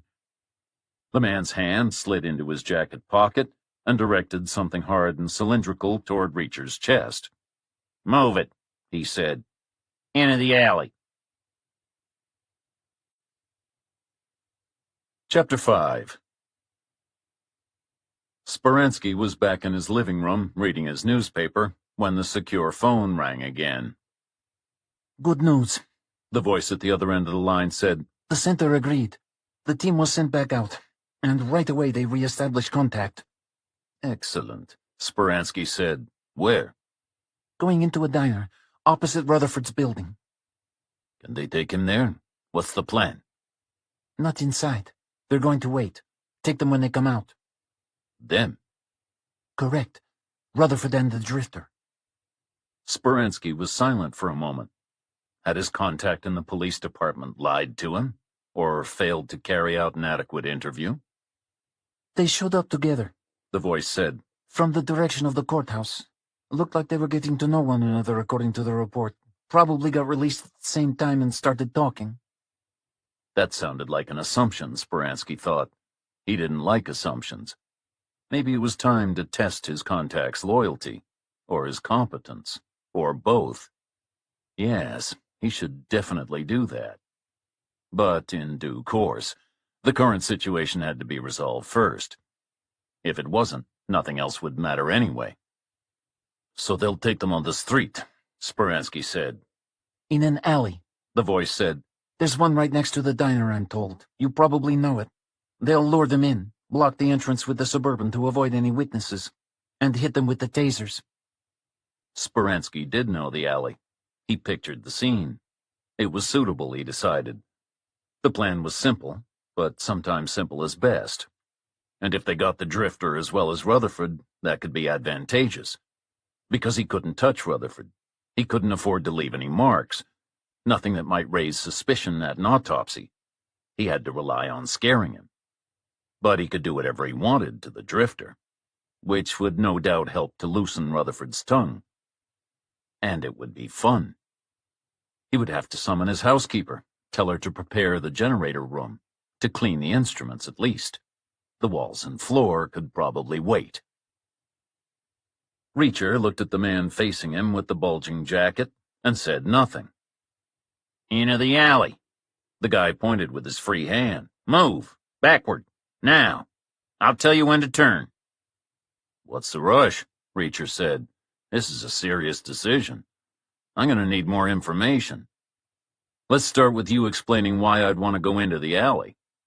Because I'm telling you to. Reacher shook his head. See, that is not a compelling reason. In fact, it's the opposite. A moment ago, before you open your mouth, there was a possibility I'd wind up in there, based purely on random chance. It wouldn't have been very likely. If a top mathematician happened to be passing by, she could have calculated the probability, tiny though it might have been. Now, on the other hand, even if you invented a whole new branch of mathematics, you wouldn't be able to come up with a number small enough.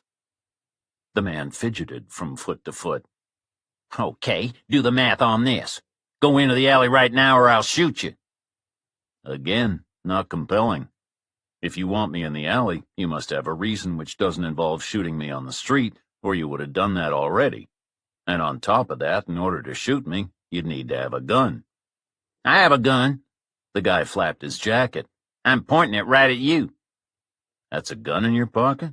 Oh, okay. I didn't realize. What kind is it? The guy's mouth opened, but no words came out. Pistol or revolver? The guy didn't answer. 38 or 45? The guy stayed silent. Take it out. Show it to me. You might learn something. The guy didn't move. You don't have a gun. It's okay. You can admit it. But you do realize that the game's over. Because here's your real problem. You already know you can't make me do anything on your own. That's why you pretended to be armed. Only you're not armed. So here's my decision. I'm going to decline your invitation and give you a choice. Tell me who sent you and why they want me in the alley, and I'll let you walk away. Otherwise, do you have a phone? The guy didn't answer. If you do have one, and you choose not to tell me what I want to know, you should take it out. Call 911 right away. Because I'm going to throw you through that window. You don't want to run the risk of bleeding out on the floor. No one's calling 911.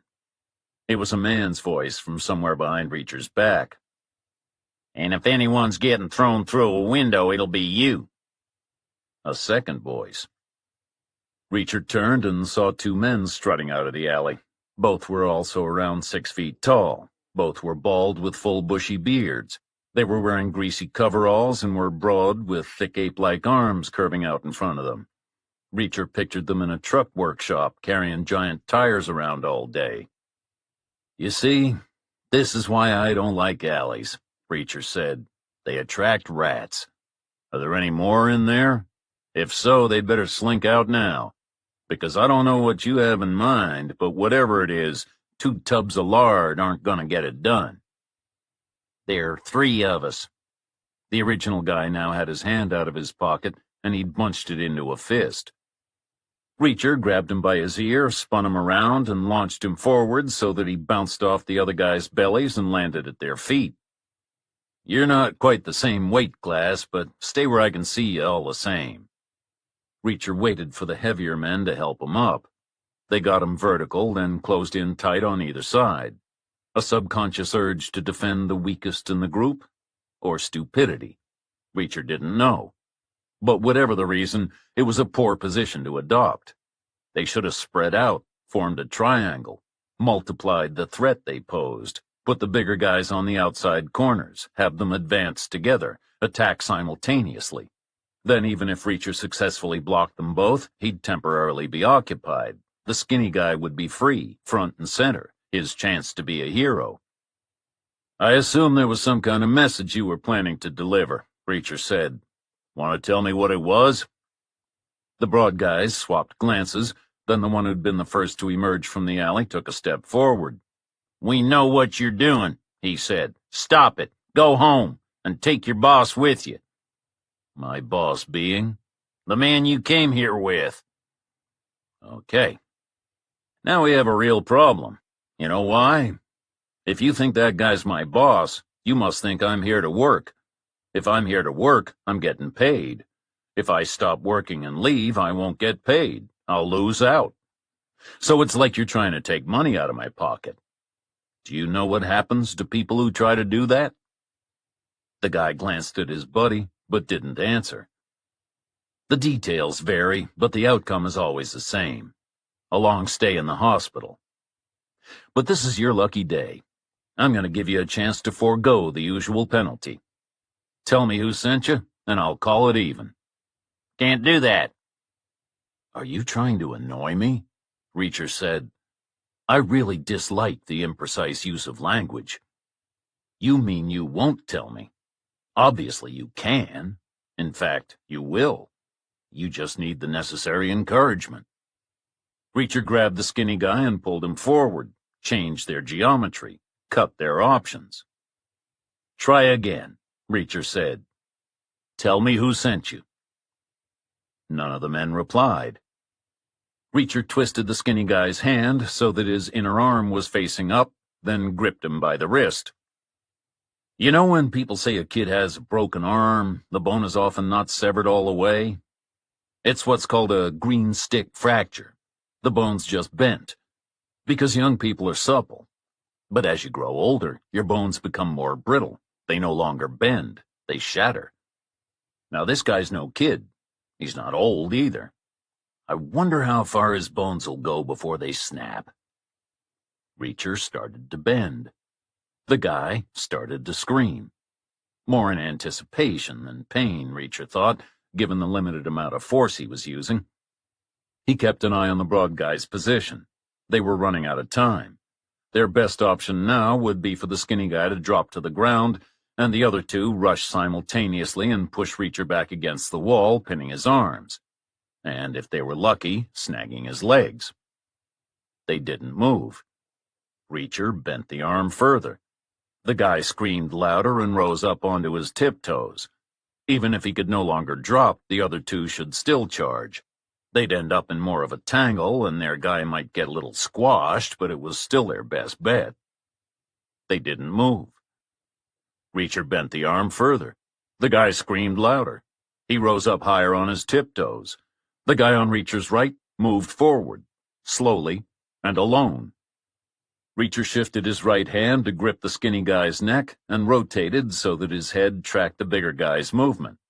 He waited until the two guys' heads were inches apart, twisted so that their temples were parallel, then drove his left fist hard into the side of the skinny guy's skull, using it like a cue ball to sink the bigger guy. Reacher let go, and the pair slumped down in a tangled heap of limbs. He spun back, his elbow raised in case the other guy was following in. But he hadn't moved. He was standing still, mouth open and broad ape arms curving uselessly out in front. It's just you and me now, Reacher said. What should we talk about? The guy didn't answer. How about this? Answer my question about who sent you, and you can take your friends to the hospital. Otherwise, you'll be joining them there. It's your choice.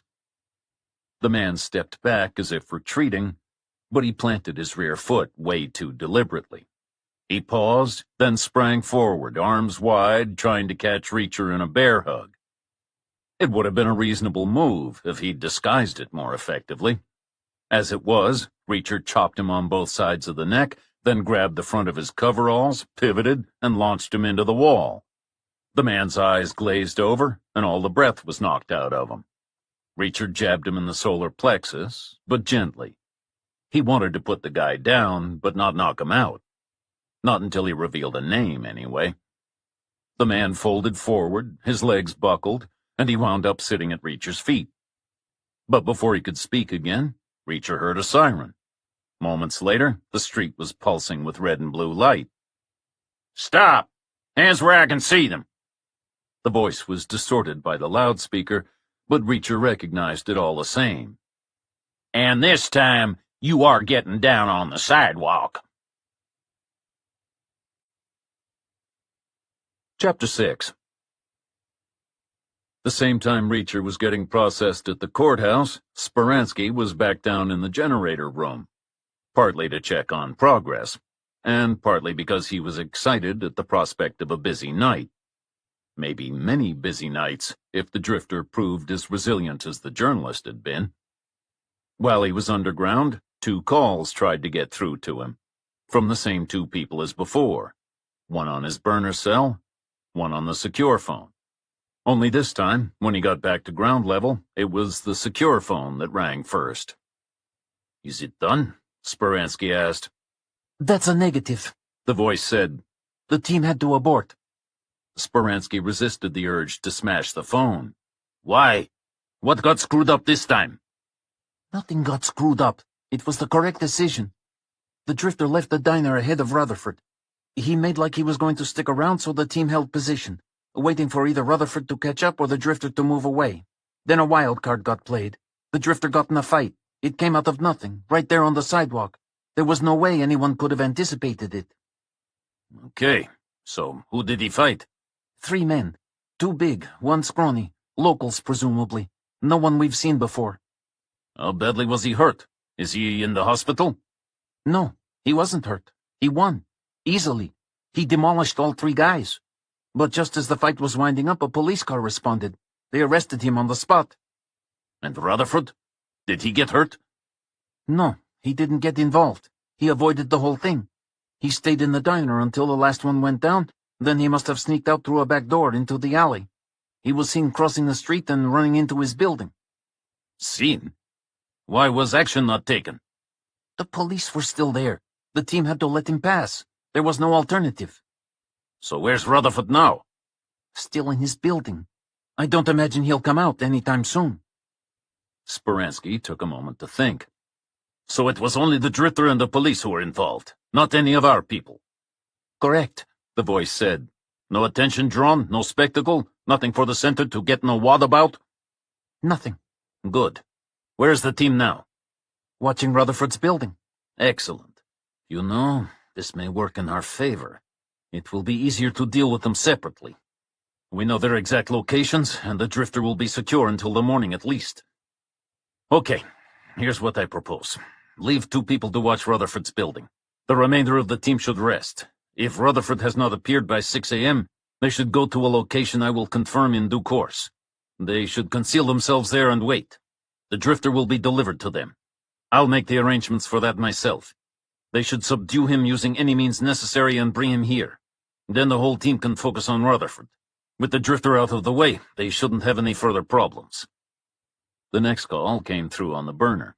It was short, from a man a short distance away. A report.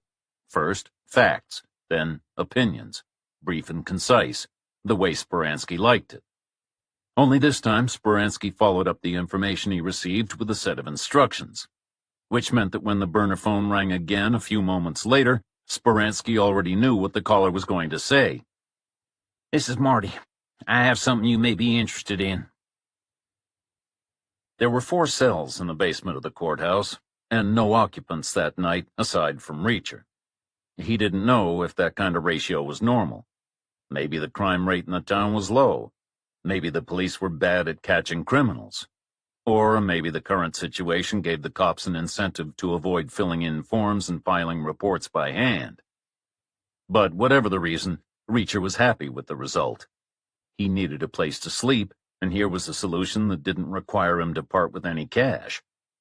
He took off his jacket and rolled it up to make a pillow, lay down on the metal bench, closed his eyes, and let Howlin' Wolf loose in his head. Next up was Magic Slim. He gave them a couple of songs each, then he counted to 3 and drifted straight off. Reacher woke himself at 7 a.m., so he'd been lying awake for an hour weighing his priorities for the day when he heard footsteps approaching.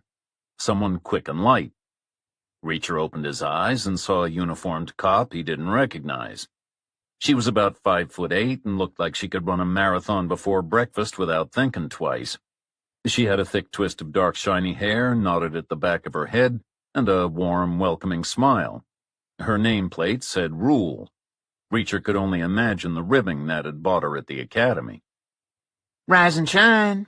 Officer Rule opened the cell door and gestured for Reacher to come out.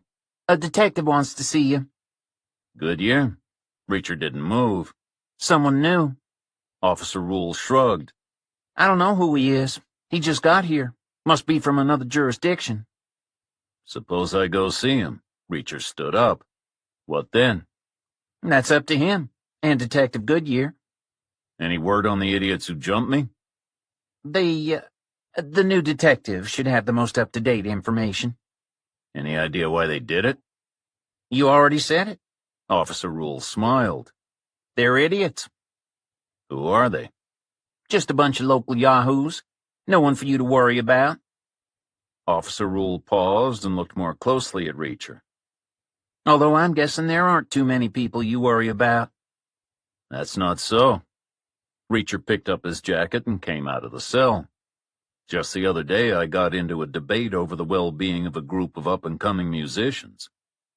That's not what I meant. Officer Rule took Reacher's elbow and guided him towards the corridor. And I think you know it. The new detective kept Reacher waiting for half an hour exactly. A minute more than one prime number, a minute short of another. Reacher was disappointed. The guy was wearing a black suit with a white shirt and a narrow burgundy tie. He was older than Goodyear. That was clear. But how much older was hard to tell. Reacher guessed 10 years minimum, but the guy had the kind of podgy face that resisted wrinkles and didn't sag. His head was bald but freshly shaved, so there was no indication of where his hairline would naturally be. He was slim, and he looked fit, in an unassuming, middle-of-the-road kind of way. The guy sat at the table.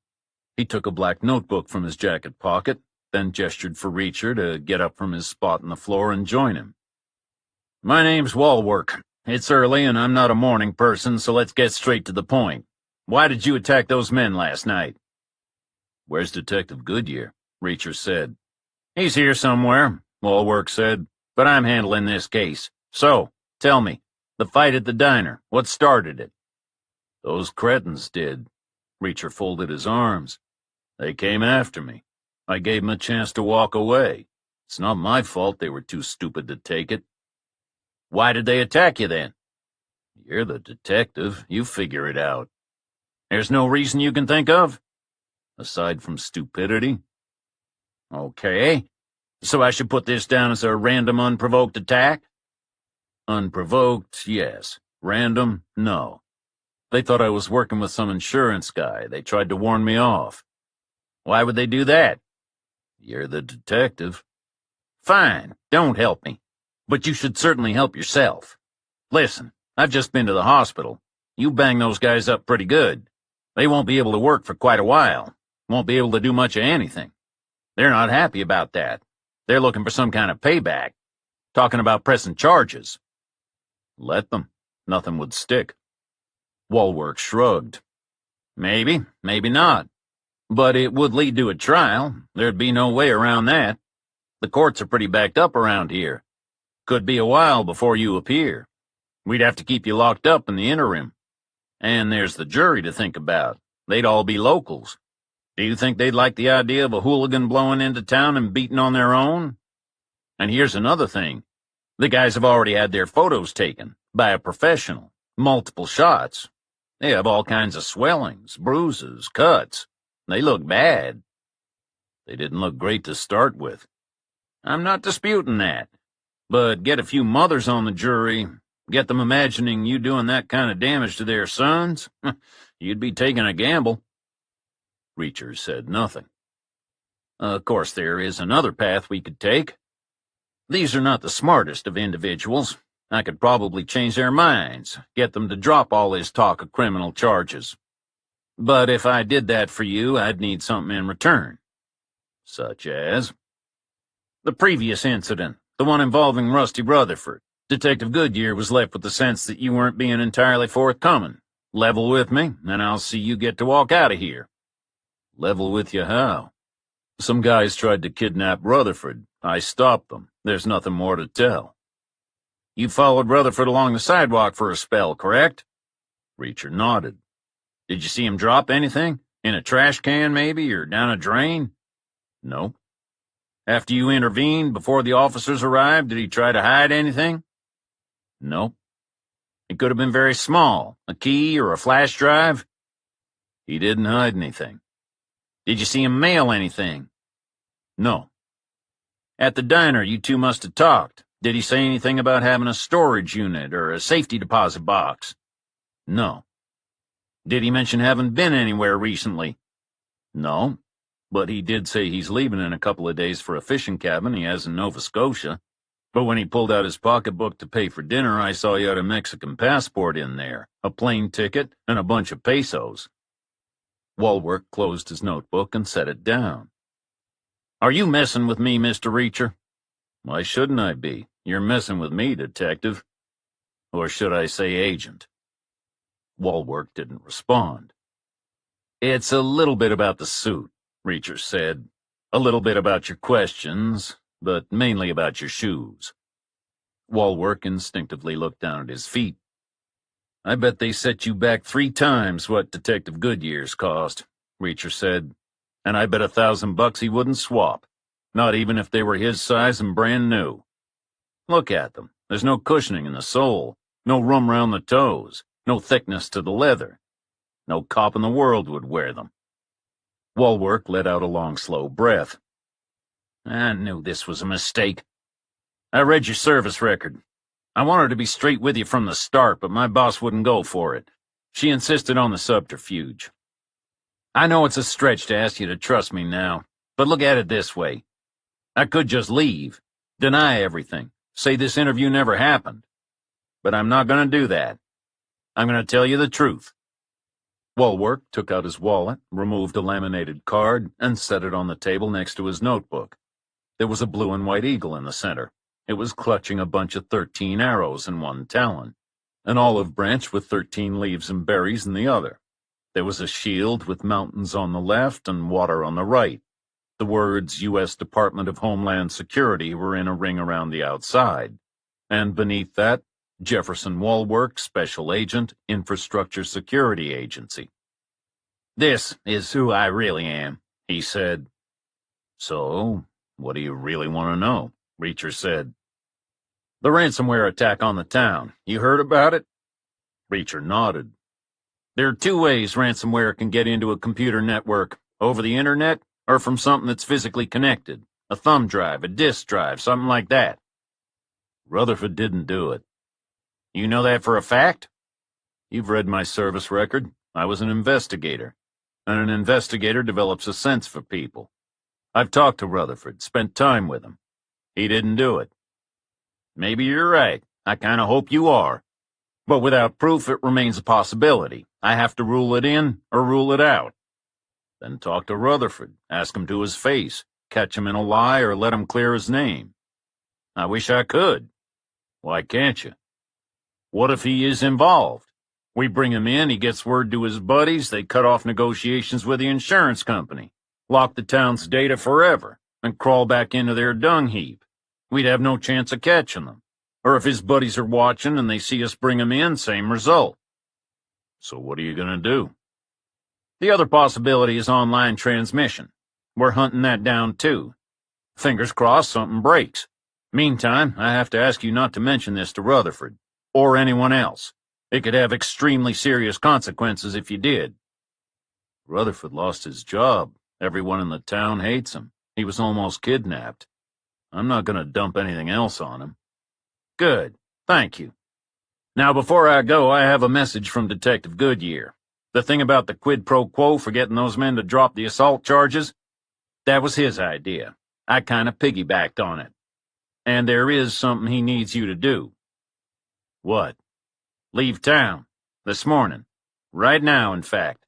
He has a car waiting outside to take you to the highway. And he wants your word you won't come back. What if I don't want to leave town? Come on, Reacher. Work with me here. Yesterday you asked him for a ride. That was yesterday. The town has grown on me since then. He's making you a fair offer, Reacher. You've been in town less than 24 hours, and already you've been in 2 major brawls. Reacher took a moment to weigh Goodyear's offer. There was Rutherford's well-being to think about, and in an ideal world he would root out whoever was behind sending those thugs after him at the diner.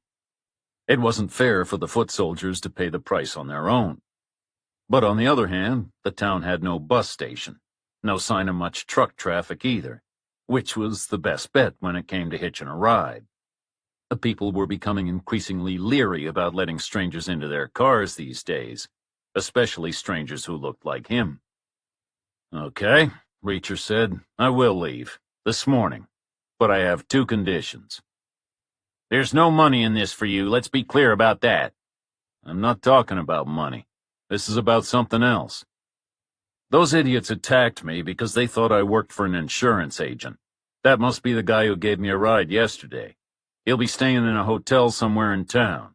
Some New York dude, young, in his 20s. He can't be hard to find. I need you to make sure that with me gone, they don't transfer their attention to him. That means warning them to leave him alone, in a language they can understand, you know what I mean?" Walwork smiled. "I think I do." "And you need to warn him to watch his back in case whoever sent the Chuckle Brothers sends someone else, someone better."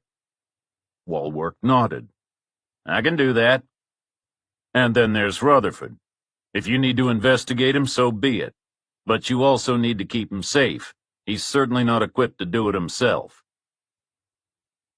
The car Goodyear had arranged was waiting in the courthouse lot when Reacher stepped out through the metal door at the top of the steps.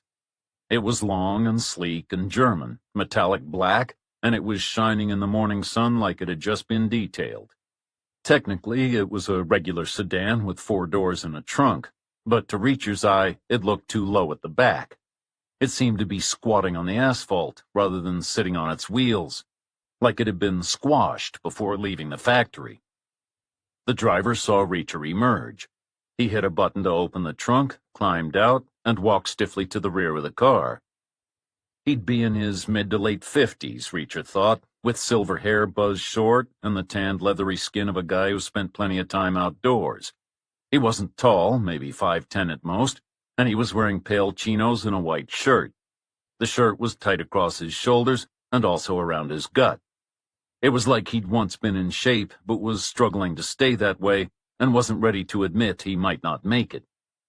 He looked at Reacher and sneered, making plain his displeasure at the prospect of someone so unkempt being allowed to travel in his pristine vehicle. "I'm Marty. You're Jack Reacher?" Reacher nodded. "You can close the trunk, Marty. No luggage, just the clothes on my back." This revelation didn't make Marty appear any more enthusiastic. He shook his head, prodded a button on the edge of the trunk lid, which caused it to slowly close, and stalked around to the passenger side. He opened the rear door and stood back as Reacher folded himself into the cramped space. Then he went to his side of the car and climbed in behind the wheel. He fastened his seat belt, fired up the engine, and pulled out of the lot. He turned past the front of the building, jinked left and right along a couple of streets lined with single-family homes that grew larger and further apart as they went, until they settled into a straight wide road with fields full of low dark green plants on either side. The position of the sun told Reacher they were heading due south. "Where are we going, Marty?" Reacher shuffled across towards the center of the back seat. "To the highway." Marty glanced at Reacher's reflection in the mirror before his eyes darted back to the road. "That's where you want to go, right?" "I came in on the highway."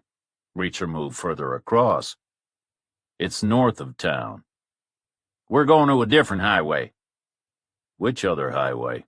And why?" "Listen, Detective Goodyear's a friend. He asked me to give someone a ride to the highway. He didn't specify which one. This way suits me better. It's convenient for some business I have this afternoon. What difference does it make to you, north or south? Beggars can't be choosers. Would you rather get out and walk, in this heat?" "Actually, yes," Reacher said. "I like to walk. The heat doesn't bother me. Let me out right here." Marty kept on driving. "Goodyear wanted to be sure I left town," Reacher said. "He made that clear." "Right." "What did he say I'd done to become so undesirable?" Getting into fights, general troublemaking, associating with undesirables, that kind of thing. And any trouble I might make in the future, he wants me to make elsewhere. Right. He didn't figure I might make some trouble right here in your car? He figured you might try. But I was with the police department for 20 years. He knows that if you are dumb enough to try anything, I can handle it. Marty moved his right thigh to reveal a small pistol and a pair of worn handcuffs tucked against the raised edge of his seat. The gun was a pointless prop, Reacher thought. There was no way he could use it. He'd need a second guy to have any chance, someone else in the back seat, to hold the gun on Reacher and keep him penned in behind the empty passenger seat. It was impossible for Marty to do it, not while he was driving. He couldn't watch the road and aim behind him at the same time. He'd have to twist around, avoid the head restraints, fire more or less at random, in which case Reacher would just take the gun from him. Think about it, Marty said. The cops are running you out of town for a reason. You think if you were found in a ditch full of bullets from a gun registered to a punk who died when Reagan was president, anyone would give two shits? I certainly wouldn't be happy about it. Who cares about your happiness?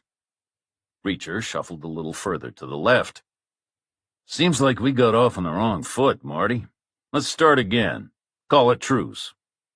How about this? I won't cause any trouble in your car, and you come clean about where you're taking me. And don't say the highway, because I know that's not true. Okay, not the highway, you're right. Then where? You'll find out when we get there. You don't know me very well, Marty, so I won't hold it against you. But I'm not the kind of guy who likes vague answers. Precision is important to me. So I'm going to give you another chance. Where are you taking me? Marty moved his thigh again and tapped the gun with his right hand. What makes you think you're in a position to be giving out chances?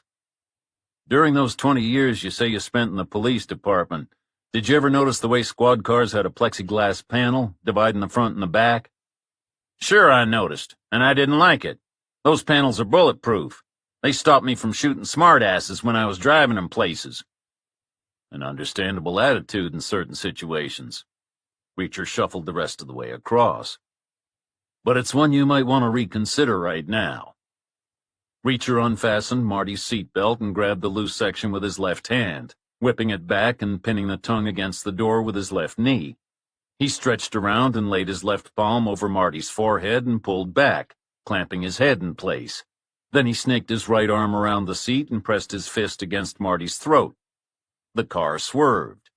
Marty struggled with the wheel for a moment, then he grabbed his gun and flailed around, pointing it backward and trying to bring it to bear on Reacher, who was pressing himself tight against the back of the driver's seat. Reacher increased the pressure on Marty's throat until he could feel his windpipe begin to collapse. Drop the gun. Marty continued to flail around for a moment before reality sank in, and he let go of the gun. It bounced off the passenger seat and rattled down into the footwell. Reacher relaxed the pressure a little. Good. Now stop the car. Marty accelerated.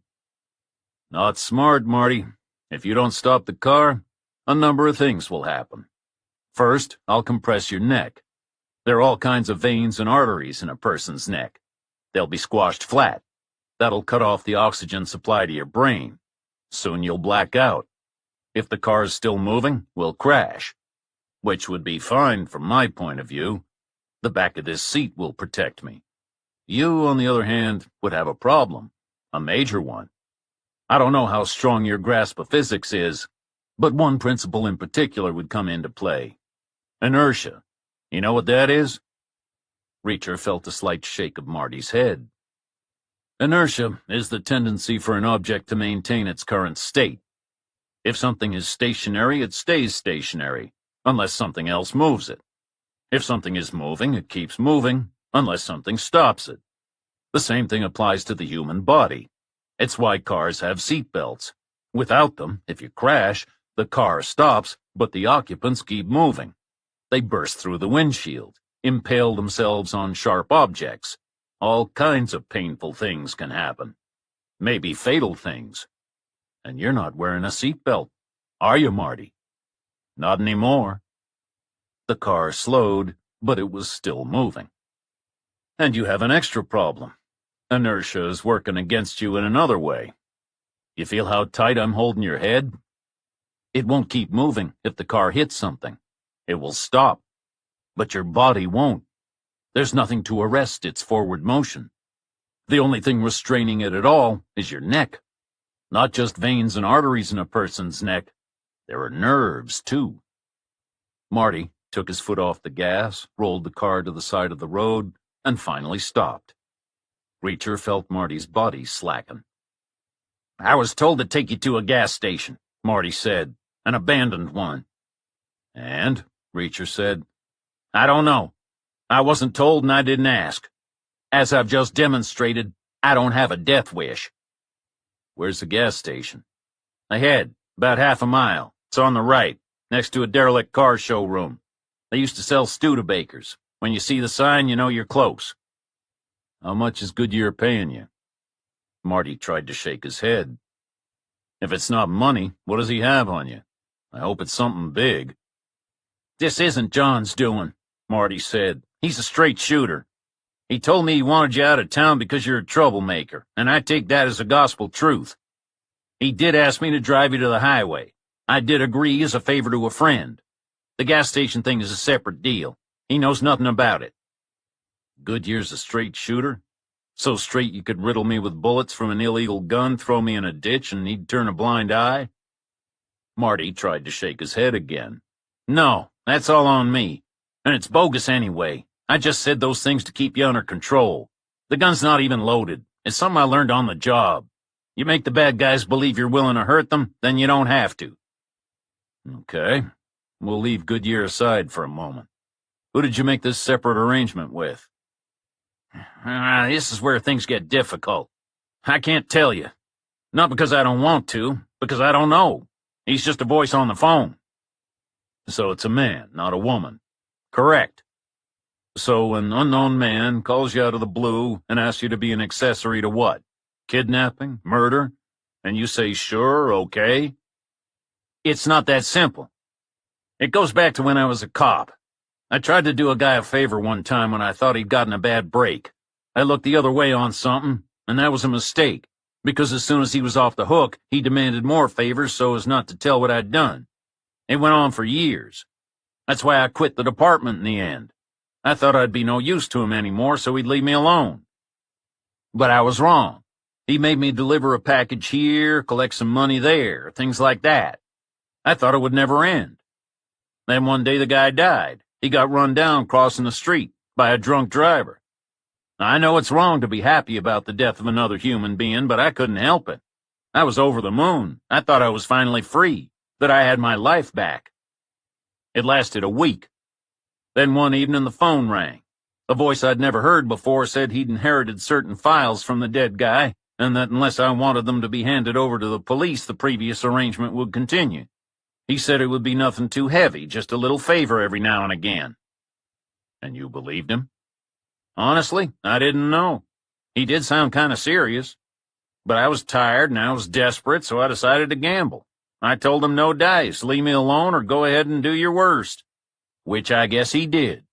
The next morning there was a knock on the door. By the time I got there, someone had left a pair of packages. Same size, same shape. They were numbered 1 and 2.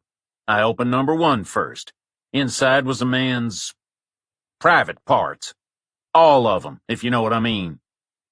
I spent the next 2 hours in the bathroom. Then I opened the second box. It was empty apart from a piece of paper. There was handwriting on it. Some kind of old-school flowing script. It said if you want your manhood to end up in one of these, do nothing. Otherwise answer the phone at 9 p.m. and follow the instructions to the letter. "You answered the phone?" "Hell yes, wouldn't you?" "What did they make you do?" "A dump job, 4 suitcases. "The rest of the guy from the box?" "That would be my guess, but I didn't look inside." "Okay.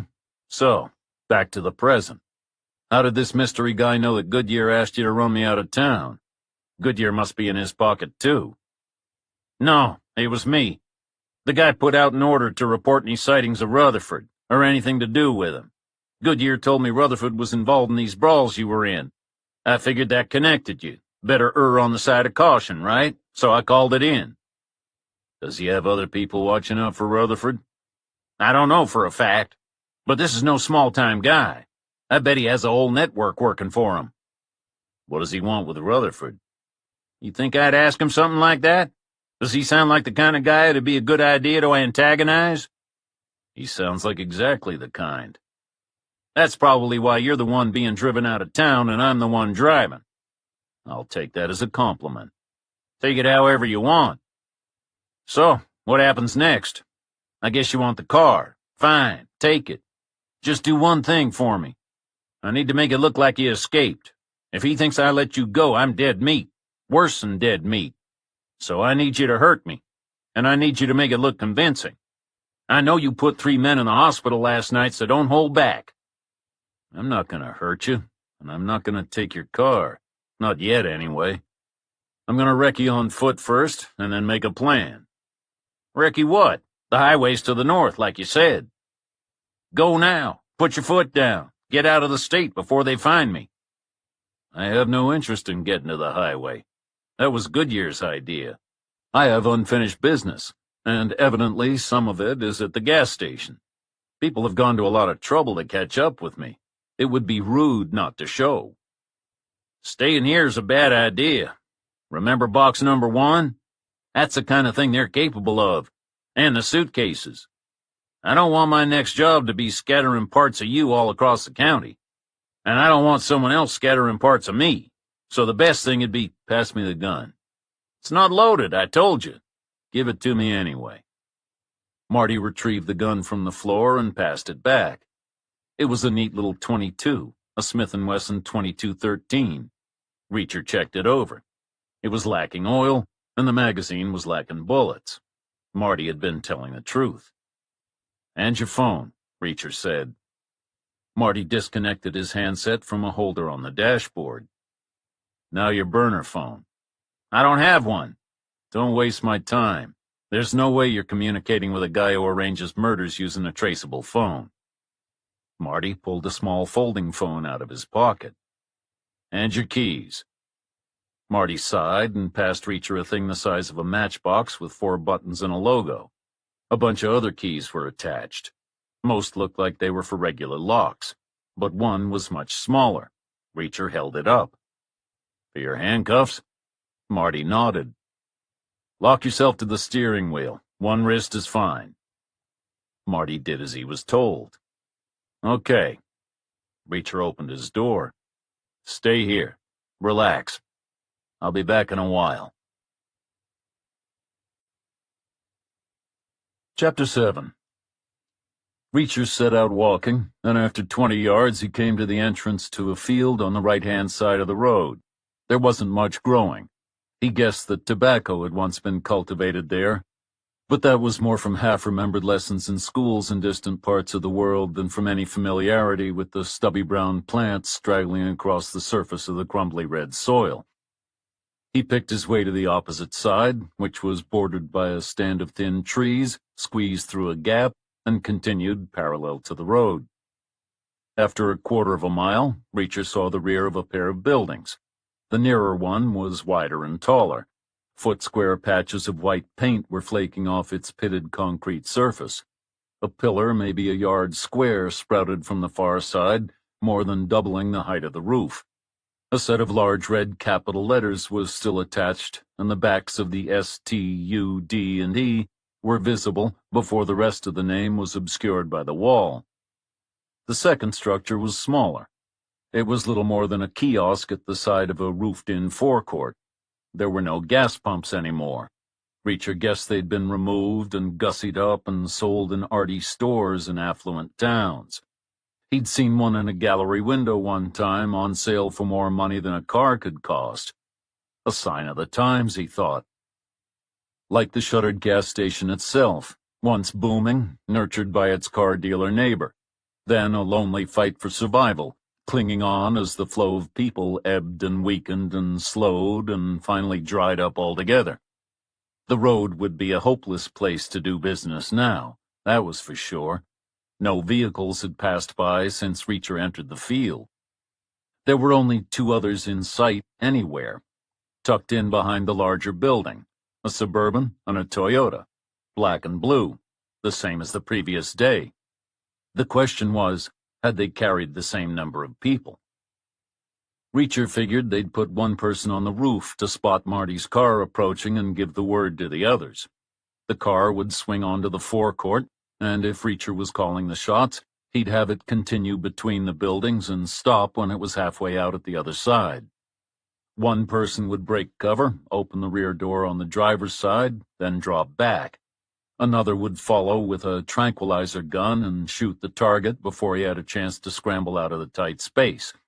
So 3 people minimum, enough to handle the job easily. But if they were cautious, they could use 2 people to open both rear doors and have 2 with dart guns. That would require a higher level of skill and training to ensure that the guys with the guns didn't shoot each other across the back seat of the car, but it would avoid any problems if the target gambled and threw himself at the opening door or managed to grab the gun before it fired. So more likely 5 people. And if they were more cautious still, they would have someone mobile to sweep up if anything went wrong. 6 people. 2 pairs, 2 singles. The same complement as yesterday. Reacher decided to leave the lookout on the roof until last. They were too physically removed to pose a threat, and even if they were armed, they wouldn't risk shooting in case they hit their own people. The pairs were likely to be concealed somewhere near the adjacent rear corners of the buildings. The sweeper was the unknown factor. He or she would be the one to take off the board first, if one existed. Reacher settled in to observe. He could wait all day. Meanwhile, his opponents would be getting jumpy. They'd no doubt been informed that Marty had left the courthouse. Concern would be creeping in by now. They'd be worrying that something had gone wrong. The longer the delay, the more stress they'd be under. The greater the stress, the greater the chance they'd make a mistake. 12 minutes passed. Nothing moved. Nothing made a sound. Then Reacher heard a vehicle. It was approaching from the north. Reacher caught movement on the roof, near the pillar with the letters. A head appeared, rising slowly. It was a woman, dressed in black, with red hair. He'd seen her before, yesterday, on the opposite side of the alley before she helped get her unconscious buddy into the back of the Toyota. She stayed still for 5 or 6 seconds, then sank back down, raising her hand to her ear as she went. A car appeared, moving fast, an ink-blue Mustang convertible with its roof down. A man was driving. There was a woman smiling in the passenger seat. It flashed past, engine howling, scattering gravel in its wake. The next vehicle Reacher heard was heading the wrong way, so he stayed still, pressed into the ground, invisible. The engine note was the same, so he guessed it was the Mustang coming back. The guy showing off, hoping for action that night, or hurrying home after an earlier indiscretion. 5 more minutes passed. 10. Then he heard a vehicle coming the right way, something slower and softer. Reacher pulled up into a crouch, ready to race forward. There was movement on the roof. The woman's head appeared again. She was rising faster this time. She stood all the way up, touching her ear, and started running towards the center of the building. She would have been looking right at Reacher if she wasn't so focused on the rooftop beneath her feet. When the southbound vehicle rolled by, she didn't even turn her head. Then she was gone. Reacher guessed she'd jumped down through a hatch. He dropped down too, nestling into the ground. 90 seconds later, the woman wriggled out through a gap at the end of a length of plywood hoarding near the midpoint of the rear wall. The guy Reacher had knocked out squeezed through after her, and they ran to the Toyota. The 2 shorter guys Reacher had exchanged words with emerged from the kiosk and sprinted to the Suburban. Then both vehicles fired up and sped away, wheels spinning on the loose surface, heading away from town. Chapter 8. Speransky was in his dining room, eating his breakfast, when the secure phone rang again. "We have a problem," the voice at the other end of the line said. "We've lost Rutherford." "How the hell did that happen?" Speransky hurled his newspaper across the room. 2 people were supposed to be watching his building. Were my instructions not clear? They were clear. 2 people were watching. One was a senior agent. She got a text from Rutherford's doorman. Rutherford had asked him to call a cab. So how did that lead to Rutherford disappearing? The agent told the doorman to go ahead, and to order a second cab to arrive at the same time, so they could follow. The 2 operational vehicles were both in use at the ambush site. She figured that if the doorman didn't get him a cab, Rutherford would have just run out and hailed one on his own, or taken his own car. Either way, just as bad, maybe worse. So what went wrong? I don't know. Either the doorman screwed up or the cab company did. Only 1 car came and Rutherford took it. Tell me we at least know its number. We do. Number, description, and photograph. Did Rutherford state his destination? He did. You're not going to like it. Nashville Airport. No. Speransky stood up. Rutherford cannot be allowed to board a plane. That would be an absolute disaster. Where are the agents who are watching him? En route to the airport. So is the balance of the team. Given the urgency of the situation, I recalled them from the ambush site. Good. Keep me posted. I want to know the moment Rutherford is intercepted. Speransky paused. Wait. What about the drifter? What's his status? That's unclear. There must have been some kind of a delay after he was taken from the courthouse. He hadn't been delivered when the team pulled out. I judged that finding Rutherford was a higher priority. So where is he? There was a momentary silence on the line. That's another thing we don't know. Reacher stayed where he was, silent and still. He didn't want to reveal himself, only to come face to face with another 6 ambushers who had been lying in wait all along, so he gave it 15 more minutes before he risked leaving. He crawled back the way he'd come until he reached the trees parallel to the road. Then he stood and started moving faster. He'd covered a 1/4 of a mile when he felt something vibrating in his pocket. He took out Marty's phones. The burner was buzzing. Reacher opened the phone and held it to his ear. Yes, he said. Where the hell are you? It was a man's voice, broken up and distorted.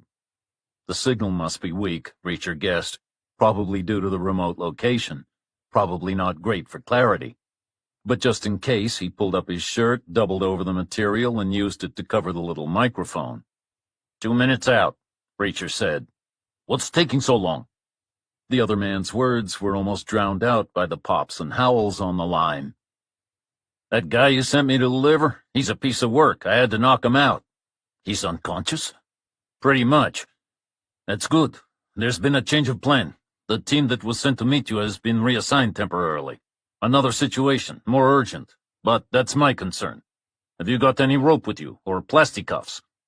I have a pair of real cuffs, police department issue. They'll work. Now do this. When you get to the gas station, take the guy inside the building and cuff him to something.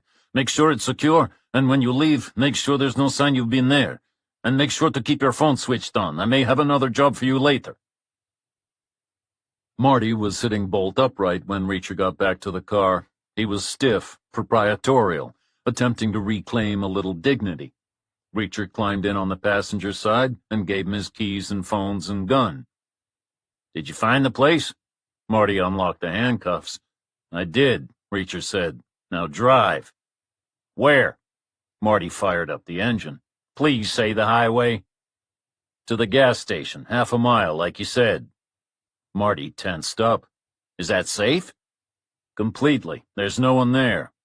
Then why are we going? Because I've decided to cut you a break. How? What are you going to do? Cuff you to something solid, then borrow your car. I'll leave the keys at the courthouse. You're going to send the police to get me? No, the guy on the phone is sending someone. He thinks they'll be collecting me. I'm not following. The guy called on your burner phone a minute ago. There's some snafu at his end causing a delay. Tell his guys you tried to cuff me like he told you to, but I must not have been as unconscious as you thought. I got the jump on you and cuffed you instead. They'll never believe me. I could knock you out if that'd help. Marty paused, like he was seriously considering it. How about this? Reacher said. I'll cuff you with your arm so high up behind your back there's no way you could have done it yourself. It'll be uncomfortable, but it should save your ass. Marty didn't answer. He just pulled the car onto the old gas station's forecourt and trudged to the kiosk in silence. Reacher followed him inside. Why are you helping me? Marty winced as Reacher tightened the cuffs. I tried helping someone once. Look at the trouble it got me in. I've been in trouble before, Reacher said. I survived, and right now I have bigger fish to fry. Reacher's general approach to driving was to find someone else to do it. He was capable of operating a vehicle in a technical sense. The Army had provided thorough training. He'd never killed anyone with a car, at least not by accident. He'd never had any collisions, not unintentional ones. His problem was mainly one of temperament. Good driving called for a balance of action and reaction, speed and restraint, measurement and control. A middle ground, stable and sustained. Reacher, on the other hand, was built for extremes. His default was to move extremely slowly or extremely fast. One moment he could appear languid, lazy, almost comatose. The next he could erupt into a frenzy of action, furious, relentless, for as long as necessary, then relapse into serene stillness until the next threat presented itself. But that morning, having shackled the only other person in the vicinity to a water pipe, he was out of alternatives. There were no buses passing by, no cars to hitch a ride in, and even if there had been, there was the issue of speed. Another situation, the guy on the burner phone had said. More urgent. The same guy who had ordered his lackeys to report any sightings of Rutherford. The same guy whose victims showed up dismembered in suitcases. Reacher ran back to the car, opened the door, and squeezed in behind the wheel. He hit the button to start the engine, nudged the lever into drive, and leaned on the gas. He fastened his seatbelt with one hand and pulled hard on the wheel with the other. The car slewed around in a tight loop and rejoined the road in a flurry of gravel. He was heading north, back to town, moving as fast as he dared, smooth enough on the straight sections, a little ragged through the curves. Fields and plants and dark green foliage a blur on either side until the road narrowed and the houses began. He jinked right and left through the residential streets, past the courthouse, played chicken with the blood-red Camaro at the intersection with the broken signals. Won, and pulled up outside the coffee shop. His tires squealed. People stared. He was parked in an illegal spot, but Reacher wasn't worried. One way or another, he wouldn't be there long. Reacher yanked open the door and surveyed the inside of the cafe. The barista was taking her time serving a couple of men in suits. 4 more people were waiting in line. 2 men, 2 women. A pair of teenagers were in the sole booth at the back, pressed together, whispering. 3 of the other tables were occupied. One by a man with gray hair, wrinkled and stooped over his cup. One by a woman in her 20s, tapping away at the keys of a slim silver computer. The other by a guy with long straight hair, staring at the wall and moving his hands like he was playing an imaginary set of drums. No sign of Rutherford. Reacher took a step into the room. "Excuse me," he said. Silence descended, and everyone turned to look at him. Everyone apart from the drummer. "I'm looking for Rusty Rutherford," Reacher said. "Everyone know who that is?" Heads nodded, voices muttered and mumbled, all in the affirmative. "Has he been in today, or has anyone seen him anywhere else?" Heads shook, voices muttered and mumbled, all in the negative. "Anyone know where he lives?" Heads shook. "Okay," Reacher said. "If you do see Rutherford, I need you to give him a message. Tell him Jack Reacher says to go home, or to the police station, whichever is closer, without delay, and wait for me to make contact. Can you do that?" Heads nodded, but not with much enthusiasm. Reacher drove 3 blocks and dumped Marty's car outside the diner. Inside, only one booth was occupied. It was beneath a picture of a pink Cadillac. A retired couple, old enough to have owned the real thing, were sitting side by side. They were having a relaxed breakfast, steak and eggs for him, a short stack with some kind of fruit topping for her. And coffee for both of them. Plenty of it. The waitress had left the whole pot. There was no one at the center tables, no one using the payphone on the wall at the rear of the room, No one visible in the kitchen. No sign of Rutherford. Reacher took a step closer to the old couple's booth.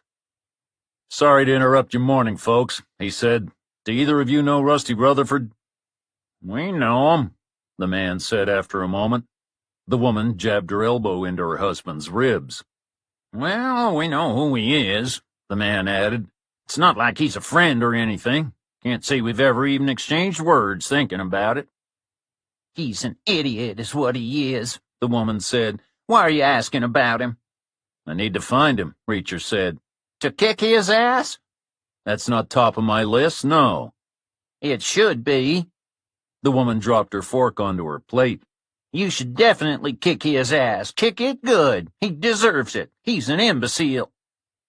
"Maybe he deserves it," Reacher said. "Maybe he doesn't. Either way, I need to find him, and fast. If you see him, will you give him a message from me?" The man eventually nodded, so Reacher told him what he wanted passed on to Rutherford, then turned when he caught movement from the corner of the room. It was a waitress emerging from the kitchen, the first one he'd met the night before. "You're not here to cause trouble again, are you?" she said. "Again?" Reacher said. "I didn't cause trouble before." The waitress gave him a hard stare, then collected the coffee pot from the old couple's table. "All right, then. Table for one. Sit where you like. I'll get you a mug." "I'm not staying," Reacher said. "I'm looking for Rutherford, the guy I was with last night." "I know who Rutherford is. Everyone in town does." "Has he been in today?" "Nope, haven't seen him. He never comes in the morning. He's strictly a dinner guy." "Do you know where he lives?" "Not exactly. Somewhere in town, I guess. Not too far away because he always walks. Never seen him get out of a car." "Thanks," Reacher said, and started towards the back of the room. "Where are you going?" The waitress said. "To the payphone." "It's not hooked up. Who do you want to call?" "No one. I want to check the directory, see if Rutherford's address is listed." "There's no directory either. That thing's just a prop. The decorator put it there, said it added authenticity." "Really?" Reacher said. "Okay, then. Guess I'll try something else." He nodded and turned for the door. "Why not look it up on your phone?" The waitress said. "Who uses paper directories these days anyway?" Reacher paused. He used them, the same way he'd used military radio and the regular phone network and the United States Postal Service. Things he understood. He'd sent and received telexes and faxes back in the day, too. But he'd never involved himself with cell phones, not to any major extent. He'd never needed to. Not even when all they did was make and receive calls. "Could you do that for me?" Reacher pulled out his bundle of cash. "Look Rutherford's address up on your phone? How much does that sort of thing cost?" The waitress waved the money away and pulled her phone out of her apron pocket. "I have unlimited data. I'm grandfathered into my ex-husband's contract through his work. Don't knock it. It's the only good thing to come out of our marriage." She prodded at the front of the phone for a few seconds, then shook her head. "Sorry, no record. Although that's probably a good thing if you think about it, given how unpopular he is right now." Reacher squeezed back into Marty's car, fired it up, and pulled a tight U-turn. He blasted through the intersection, narrowly missed an ancient Chevy pickup, took the next two lefts, parked in a hatched-off area at the end of the courthouse lot, and hurried around to the main entrance. Officer Rule was on desk duty when Reacher approached the reception area in the basement. He used the public stairs, which she didn't object to, and she didn't seem surprised to see him, which made Reacher happy. "What can I help you with, Mr. Reacher?" "I need some information." "Regarding?" "Rusty Rutherford. Have any reports been made about him since last night, about him going missing or being dragged into any other vehicles?" "Mr. Reacher, behave yourself. I heard you were an MP, which means you know that even if we'd received any reports—" Officer Rule paused for a moment.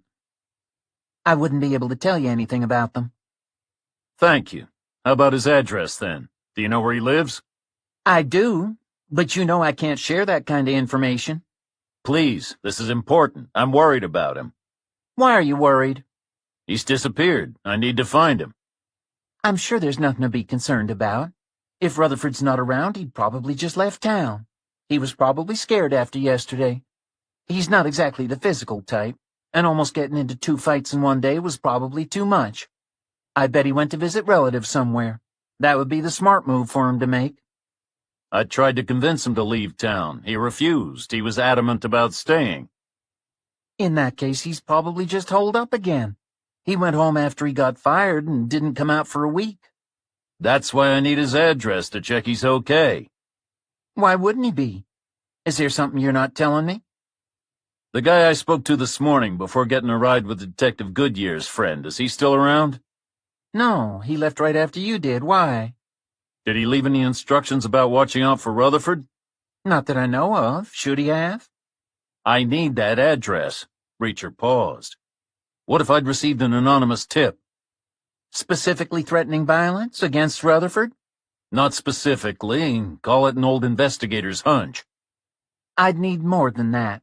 And I'd have to go myself. Make it official. Would he want that, given all the unwelcome attention he's been getting? At least point me in the right direction.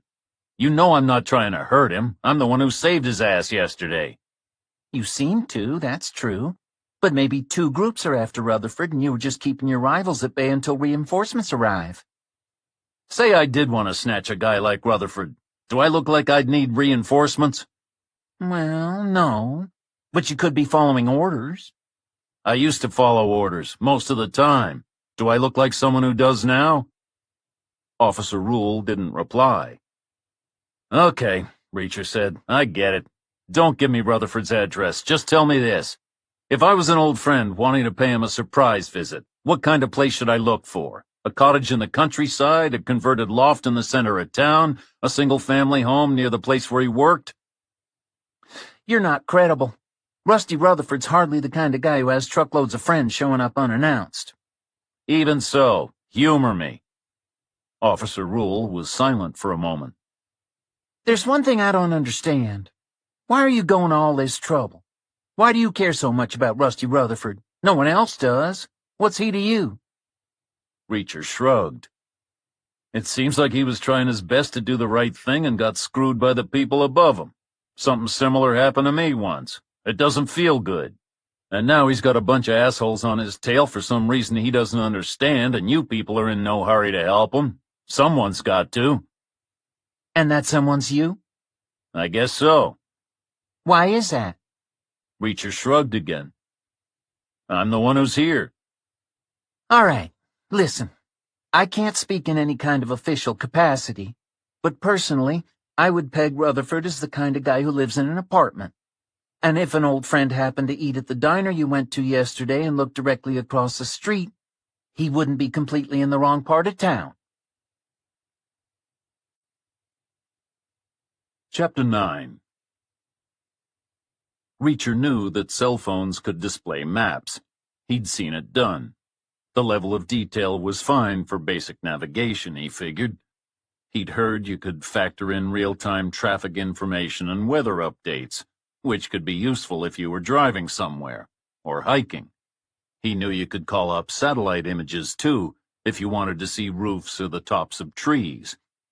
But given the choice, and Reacher would always prefer a paper map, the kind he'd trained with at West Point, large enough and granular enough to reveal the underlying terrain, a critical factor for a soldier, the difference between victory and annihilation, or between setting a trap and walking into one.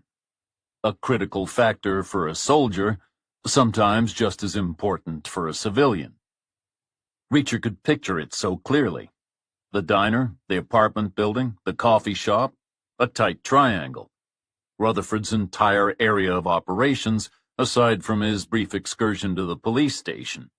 He'd made it so easy for the people who wanted to take him. If Rutherford strayed outside again, Reacher couldn't imagine any way he wouldn't be spotted immediately. And there'd be no one to save him this time. If Rutherford was holed up in his apartment, he might be okay. For a while, at least. Snatching someone off the street is one thing. By its nature, a fluid process. Quick, easy to disguise, easy to abort if it goes wrong.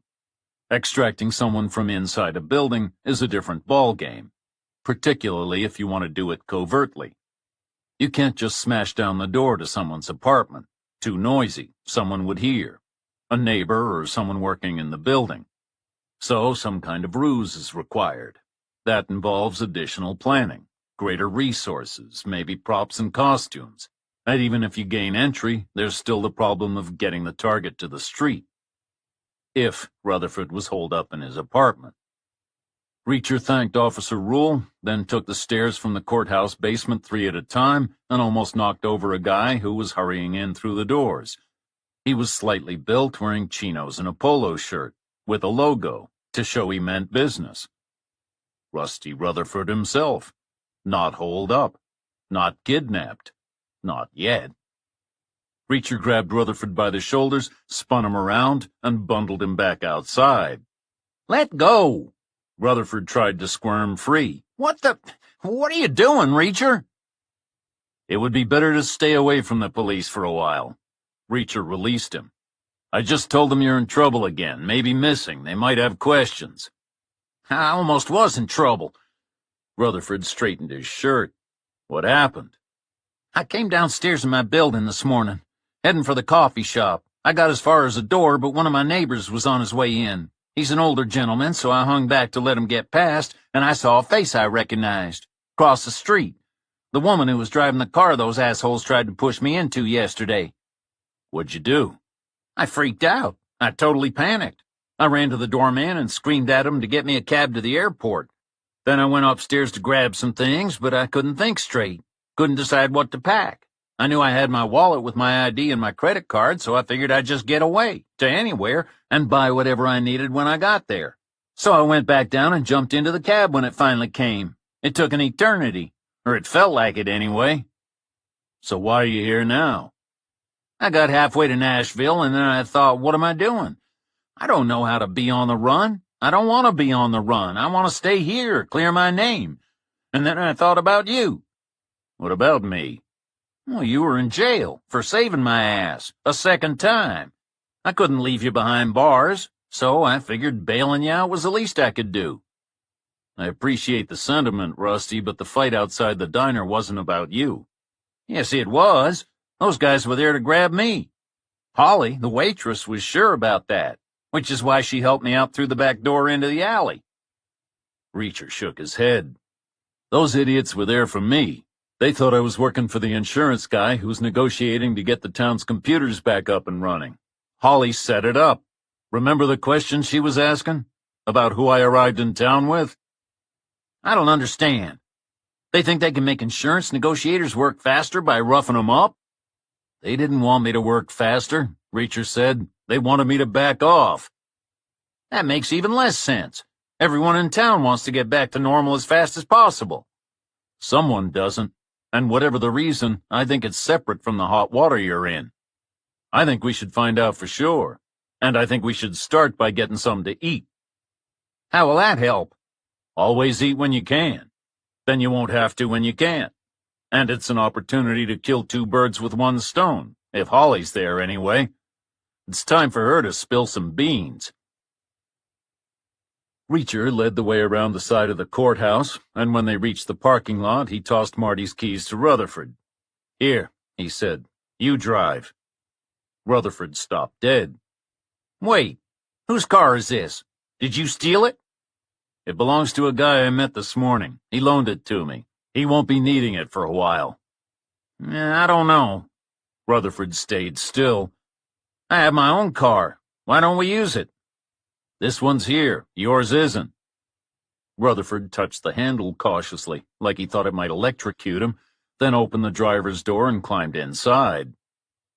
I thought we were going to the diner. He scrabbled for the button to move the seat forward. It's not far. We could walk. Reacher shook his head. We can't leave the car here. We might need it later. And we're not going directly to the diner. I want you to drive around a little first. Drive around where? Anywhere. Show me your old school, your first girlfriend's house. Why?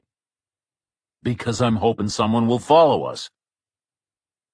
Rutherford turned right out of the lot, and for a few minutes his driving was awkward and jerky, like a nervous teenager trying out for his permit before he was ready.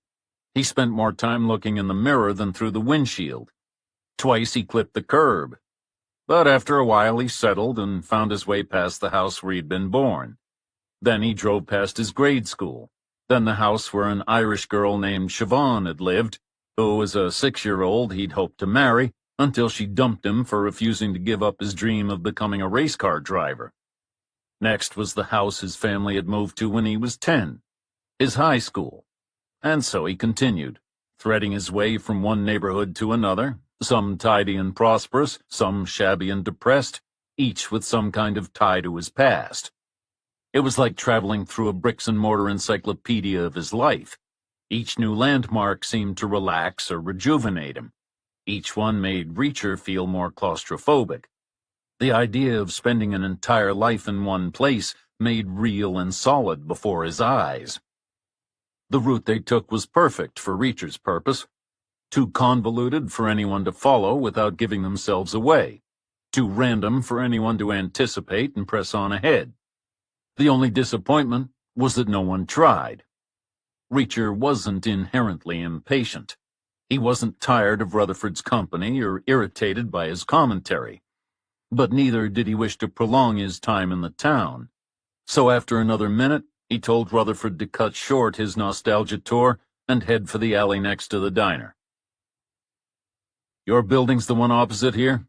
Reacher said as they climbed out of the car. Rutherford nodded. "The woman you recognized from yesterday, the one who was watching you, where was she?" "I feel stupid now."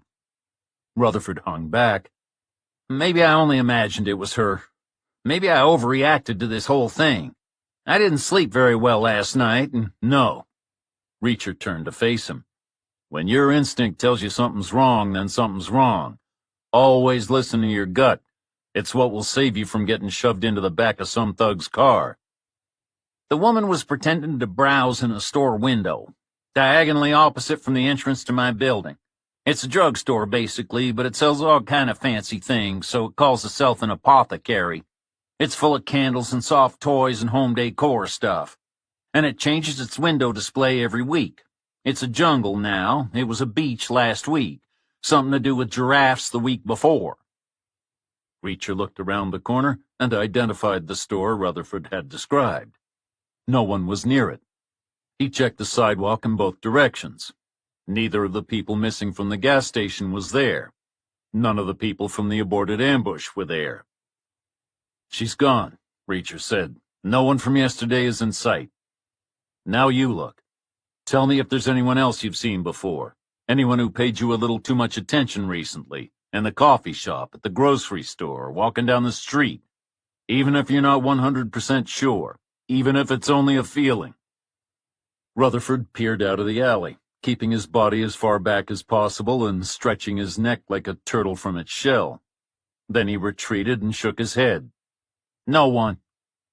Reacher took a step towards the entrance to the diner, and a synth rock song began to blare from Rutherford's phone.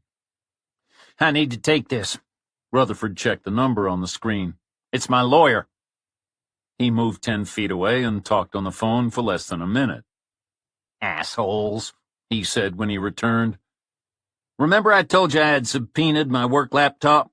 Obviously my boss knows he's screwed if I get my hands on it because the town is now saying I can have it, sure, but not for 8 weeks. And then only if I pay $14,000 for them to redact confidential information now that I'm no longer a town employee." "Can they do that?" Reacher said. "My lawyer says they can. She says they got me over a barrel." "Is there any other way to get the laptop? Any legal tricks she can pull?" "Short of breaking in and taking it, no." "So what are you going to do?"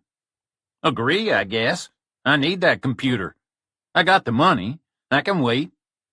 And they say revenge is a dish best served cold, right?" The retired couple had left by the time Reacher and Rutherford stepped into the diner, and no other customers were in the place. They took the same booth as the previous night, with the turquoise Chevy in the view of both doors, and a couple of minutes later a waitress emerged from the kitchen carrying 2 mugs and a pot of coffee. It was the woman who'd helped Reacher with the online telephone directory. "You found him then?" she said, and nodded at Rutherford as she poured Reacher's drink. "I did," Reacher said. "Now I'm looking for someone else." "Who is it this time?" "Holly, your co-worker. Does she have a shift today?" "This is her shift." The waitress scowled. It's supposed to be anyway, but she's not here. She called in sick. Again. Which is why I'm here covering for her. Again. Instead of going shopping in Nashville with my daughter like I planned. Is Holly out sick often? She's off work often, and she says she's sick. But you don't believe her? I'm not saying that. I guess it depends on your definition of sick. I do believe she's often not in a position to work. Poor girl. Or stupid girl, take your pick. You think there's something else going on? The bottle, maybe? Not the bottle. Try the fist. She has an abusive husband or boyfriend? Not according to her. She says she's single, and I'm not calling her a liar. But the makeup around her eyes? That surely is. She must put it on with a trowel some days. And the long-sleeve shirt she wears when it's 100 degrees plus? They don't back her position. No, sir. She's either hooked up with some kind of an asshole, or she's the clumsiest person this side of a circus clown. Now what can I get for you? Reacher ordered a double stack of pancakes with extra bacon, then added 2 slices of apple pie, while Rutherford struggled to choose between waffles and crepes. He finally came down in favor of waffles, and as the waitress scribbled on her pad, Reacher asked if the place had any newspapers. He saw Rutherford smirk. "What?" he said when the waitress was out of earshot. "Don't you like to keep up with the news?" I do like the news. Rutherford pulled out his phone. That's the point. News, not history. The waitress sauntered back and dropped a pile of local and national papers on the table. She should put 'em all in the recycling, Rutherford said. There's nothing in any of these you couldn't already have read on here. He held up his phone. In much more detail. Oh, wait. He picked up a local paper from the top of the heap. I'd missed that detail. Weird. What is? A journalist got murdered. I'd seen it in the headlines online, but I hadn't noticed her name. It's there. Look. He put the paper down and pointed to the story just above the fold. It jumped out because she had contacted me a couple of times. It feels odd when the victim is someone you knew of, even if you didn't know them exactly.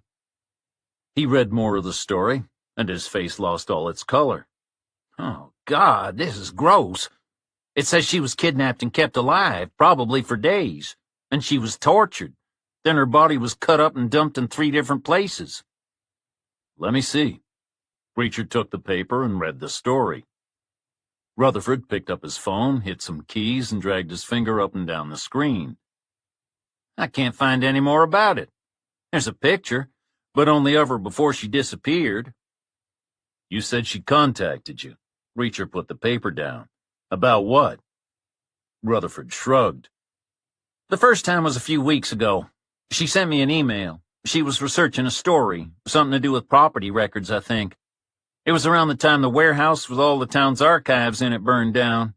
All the records and documents going back to the Civil War, everything destroyed. She wanted to know if there were any digital records, so I guess she came to me because I was the IT manager. Could you help her? I remember thinking she might be in luck. The town had just finished a huge project to digitize all its public documents and put them online. It was almost ready to go live, but I gave her the email address for the woman running the project anyway in case she could get an early peek. Then a couple of days after the ransomware attack, she left me a voicemail message. She wanted to know if there was some other way to view the records now the database was locked. Obviously there wasn't, and I had bigger problems on my hands, so I didn't follow up. The waitress delivered their food, but Reacher didn't start to eat right away. He was thinking. A woman who had been in contact with Rutherford had been kidnapped and murdered. A group had tried to kidnap Rutherford. A group with a track record of torture and dismemberment and dumping bodies in suitcases, if the guy Marty was to be believed. Reacher was liking the situation less and less. "Rusty, I appreciate you coming back to bail me out this morning," he said when they'd both finished eating, "even though I'd already gotten out. I was on my way out of town when some guys tried to ambush me.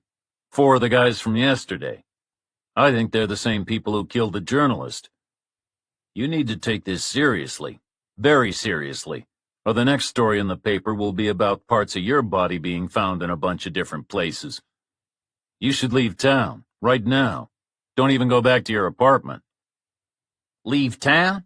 And go where? And come back when? And do what in the meantime? Rutherford wiped his face with his napkin. If it's true that the people who were after me killed the journalist, that's pretty heavy action for a town this size. They must be from somewhere else. And if they can reach me here, they can reach me anywhere. What if I leave and wind up someplace I don't know my way around, where it's easier for them to catch me? So no, I'm going to stay. And I'm going to fight. Do you know how to fight? Reacher said. No, but you do. You've done okay against these guys so far. Rusty, I've been happy to help, but I'm not going to be here forever. Don't go just yet, please. Stay a while. I'll pay you. I have savings. I don't need money, and I wouldn't take your savings anyway. Okay then, forget money. I'll pay by teaching you about computers. Help you get into the 21st century, or the 20th anyway, or at least to use a cell phone. Rutherford had a point about there being no guarantee of his safety if he ran, and it wasn't safe for him to stay either. Not on his own, not with federal agents who walked away from their promises to protect him, and not with people like Marty on the lookout, under orders to report his whereabouts. What if I stay, Reacher said, for a day or two, and in return, you don't teach me anything about computers? It's a deal. Rutherford held out his hand. What do we do now? Stay out of sight? Hope they don't try again? No, Reacher said. We go on the offensive. Tell me, what time does the doorman in your building go off shift? He said he pulled a double today. He'll be there till 10 tonight. Good. There's some preparations we need to make. But first there's a visit I want to pay. Grab your phone, call up the telephone directory. There's an address I need you to find. Chapter 10. Reacher had heard stories over the years about people coming home, drunk or stoned, and going into the wrong house. Sometimes they were found there later, asleep in a bed or passed out on the floor. Sometimes they got shot by the home's rightful owner. Sometimes they did the shooting, thinking their own home had been invaded. Reacher had heard plenty of excuses over the course of his career. The idea of a mistaken address was one he'd always found hard to swallow. That changed when he arrived in Holly's neighborhood. He could picture it freshly built. 2 miles west of town, one squat rectangular house after another, one rectangular lot after another, all on a succession of right-angle streets, all carved out of the surrounding fields by the flood of money flowing around the state in a wave of post-war development. It would have been easy to mistake one for another when they were freshly minted. Approaching the wrong one would still be a straightforward mistake to make, despite the minor variations that had crept in over time. There was a newer roof here, less bleached after fewer years in the ferocious Tennessee sun. An extension there, defying the neighbor's uniform contours. Some houses had fresher paint, some had greener lawns, and others had owners who'd abandoned their attempts at decorating and gardening altogether. Reacher walked up the path leading to the house next to Holly's, but he wasn't making a mistake. It was a deliberate move. Because of Holly's front door. She had the worst kind from a cop's perspective. It had no windows, so you couldn't see in from the outside. There was a peephole, so anyone on the inside could see out. And it was made out of wood panels. They were thin, useless for security. They could be kicked through in a second. About as far from a boulder rolled across the entrance to a cave as you could get. But that kind of door did have one advantage for anyone defending the premises. Easy as it would be to open, there'd be no need. They could fire right through it. A shotgun would be the best bet. Not that Reacher expected a waitress to be lurking in the hallway with a full load of double-aught, but it's what you don't expect that gets you killed. There was no answer at the neighbor's door. Reacher rang the bell again and waited. He allowed time for the demands of old legs or young babies. Then, when he was reasonably certain the house was unoccupied, he made his way down the side of the garage. He selected a section of fence which wasn't overlooked and where the wood seemed at its strongest, and vaulted over into Holly's backyard. It looked like someone's hopes for the space had been high. Once, a long time ago. Approximately half the area was given over to a lawn. Its curved edge followed the shape of a sine wave, and it was finished with a border of rustic bricks set end on. Only now the mortar between them was cracked, and the grass was scorched and dead. In the far corner was the wooden skeleton of an arbor. Reacher guessed it had been conceived as a place to relax, maybe with a bottle of wine in mind, maybe with a little romance. Only now the vines that had been trained over it were shriveled and dry. The trellis was smashed in several places, and the chain holding up the swinging love seat was detached on one side. The part of the yard that wasn't grass had been covered with flagstones. They clearly hadn't seen the business end of a broom for many months. There was also a round metal table, painted green, with an overflowing ashtray and a pair of chairs. They were set near a sliding door. It was made of glass. Much better, Reacher thought. Reacher stayed close to the wall and moved until he was close enough to look in through the door. He could see one person, a woman. She was wearing a pink robe and sitting at a small table with a mug of coffee in front of her, untouched. She was leaning with her head in her hands, and her hair was loose, cascading forward. Reacher tapped on the glass. The woman sat bolt upright. She turned to the door. Reacher got a clear view. It was Holly. Her face was creased with shock and fear, and she had a giant bruise around her left eye. She tipped her head until her hair covered her face again, then waved Reacher away. Reacher shook his head. Holly waved for him, go. Reacher made as if to knock again. He pulled his arm way back, made it clear that if he did knock, it was going to be loud. Holly jumped up, hurried to the door, slid it open, pushed Reacher back, and stepped outside. She slid the door shut, trying to be gentle, but made sure it was fully closed. "What are you doing here?" Her voice was a stern hiss. "You'll get me in trouble." Looks like you managed that without my help, Reacher said. Who did that to your face? Holly tugged at her hair. "No one. I was in a rush getting ready for work yesterday, and it was late when I got home, and I was tired, so I forgot I left my wardrobe door open, and I walked right into it. Anyway, my clumsiness is none of your business. What do you want? And why are you in my yard?" I'm here as a representative of the International Fellowship of Luddites. We're having a recruitment drive, and after last night it occurred to me that you'd be an ideal candidate. Holly's good eye narrowed, and she took half a step back. "What's a Luddite?" Someone who's opposed to progress, especially any that comes from new technology, named after an English guy, Ned Ludd. He broke a bunch of machines back in the 18th century. "Are you crazy? I don't care about some ancient English guy, and I'm not opposed to progress." Then why don't you want the town's computers working again? What other reason could you have for wanting them to stay locked down? Holly shook her head. "You've got this all wrong. I work at the diner. Our computer's working fine. Why would I care about the town's?" The bozos you set on me last night certainly cared. I assumed you shared their feelings. "What bozos? Those guys have got nothing to do with me." Sure they do. They're your friends, or your boyfriend's friends. "I don't have a boyfriend." So you're friends then? "No." Okay then, let me ask you this. Before last night, do you know how many times I've been mistaken for an insurance guy? Holly didn't reply. 0 times, Reacher said, in the whole of my life. And then twice in half an hour. First you, then them. You had a reason. You saw me with the real insurance guy. Holly was silent. The bozos had a reason too, Reacher said. A different one. Holly didn't respond. They thought I was an insurance guy because you told them I was, Reacher said.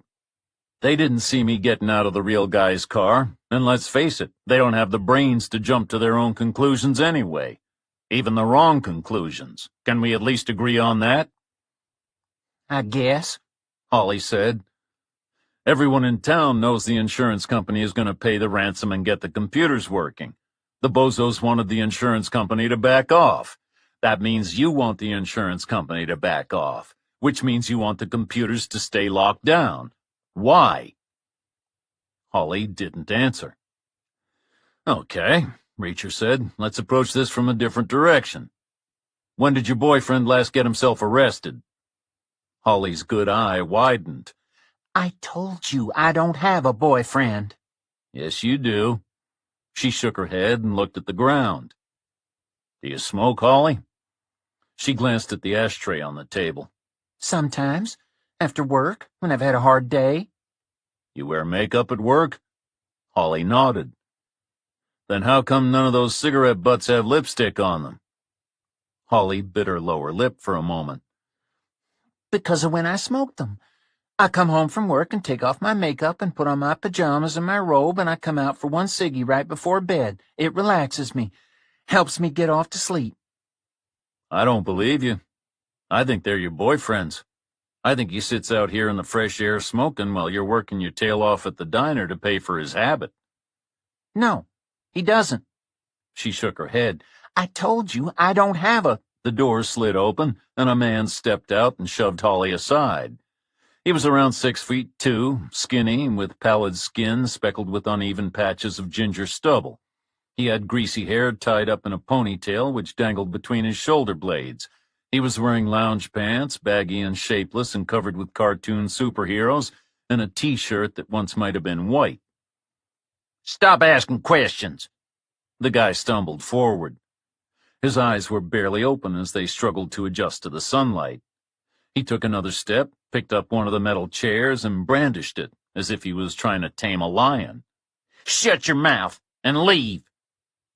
What's your name? Reacher said. The guy didn't respond. It's a simple question. Most people get to grips with their name long before they start kindergarten. Some even learn to write it down. But if you need more time, Holly and I could go inside. She could get me a cup of coffee. We could chat. My name's Bob. Good, Reacher said. I'll assume you're lying, but Bob's as good a name as any, so we'll go with it. Now, Bob, you want to do this out here? I was thinking we could go upstairs, see if any more wardrobe doors have been left open. The guy glared at Holly. Although it does look like you could use some sunlight, so I'll do you a deal. Answer one question truthfully, and I won't insert any part of that chair into any part of your body. The guy didn't reply. The last time you got arrested, Reacher said. When was that? No reply. It's not hard, Reacher said. Start with the day of the week. There are only 7 to pick from. No reply. Are your arms getting tired yet?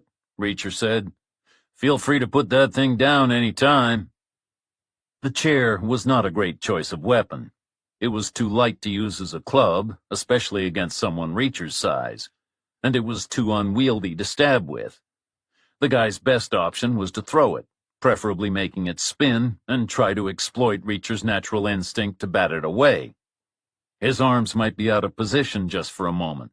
His attention might waver, very slightly. The guy might get one chance to land a blow, if he was fast enough. The guy didn't throw the chair. He took half a step and jabbed at Reacher's body with it. He took another half step and jabbed at Reacher's body again. Then he raised the chair higher and lunged for Reacher's face. Reacher grabbed the closest leg with his left hand and forced the chair out to the side. The guy clung on. He was pulling as hard as he could, desperate to retrieve it. It was his lance, his shield, his property, and he wasn't about to give it up. He was heaving with both hands, which left his head and body completely exposed. Reacher could have kept the tug-of-war going all afternoon, but he had a rule when it came to fights. Finish them, and finish them fast. So he launched a huge scything roundhouse punch with his right hand. His fist hit the side of the guy's head like a sledgehammer. His feet left the ground, and he flew sideways, landing crumpled in the dirt where the grass should have been, and sending up a thin plume of dust. Holly ran to him, crouched down, and felt his neck for a pulse. Is he okay? She said. Is he alive? Probably. Reacher replaced the chair next to the table. Physically, anyway. Now go inside, get dressed, grab your purse. Why? Where are you taking me? Nowhere. You're going on your own. You need to stay away from the house for a couple of hours. The police will be here soon. After that, you can come back or not. It's up to you. It took Holly 10 minutes to prepare herself to face the world. Reacher used the time to carry the inert guy onto the patio and tie him to the chair he'd just been brandishing. She appeared in the kitchen in a pink flowery sundress, white sneakers, and a denim baseball cap. She glared at Reacher, then turned away without saying a word. He looped around to the side of the garage and watched her drive away in an old silver Mazda Roadster with its roof up. Then he returned to the kitchen and helped himself to the coffee that was left in the pot. He waited another 10 minutes in case she doubled back. Then he made his way back to Marty's car and told Rutherford to drive to the police station. "It's time to level with me, Rusty," Reacher said as they took the first right-angle bend. "What are you not telling me?" Nothing. Rutherford glanced across at Reacher. I mean, like what? "The guys who are after you. We need to figure out what they want. They don't want to kill you, not yet anyway, or they would have done it already. They don't want retribution, or they would have sent a couple of low-rank clowns like the ones from last night. Their operation is too sophisticated for that, and too expensive. So they must want something valuable." I don't have anything valuable. "What about information? Something only you know?" I don't know anything. Nothing important, anyway.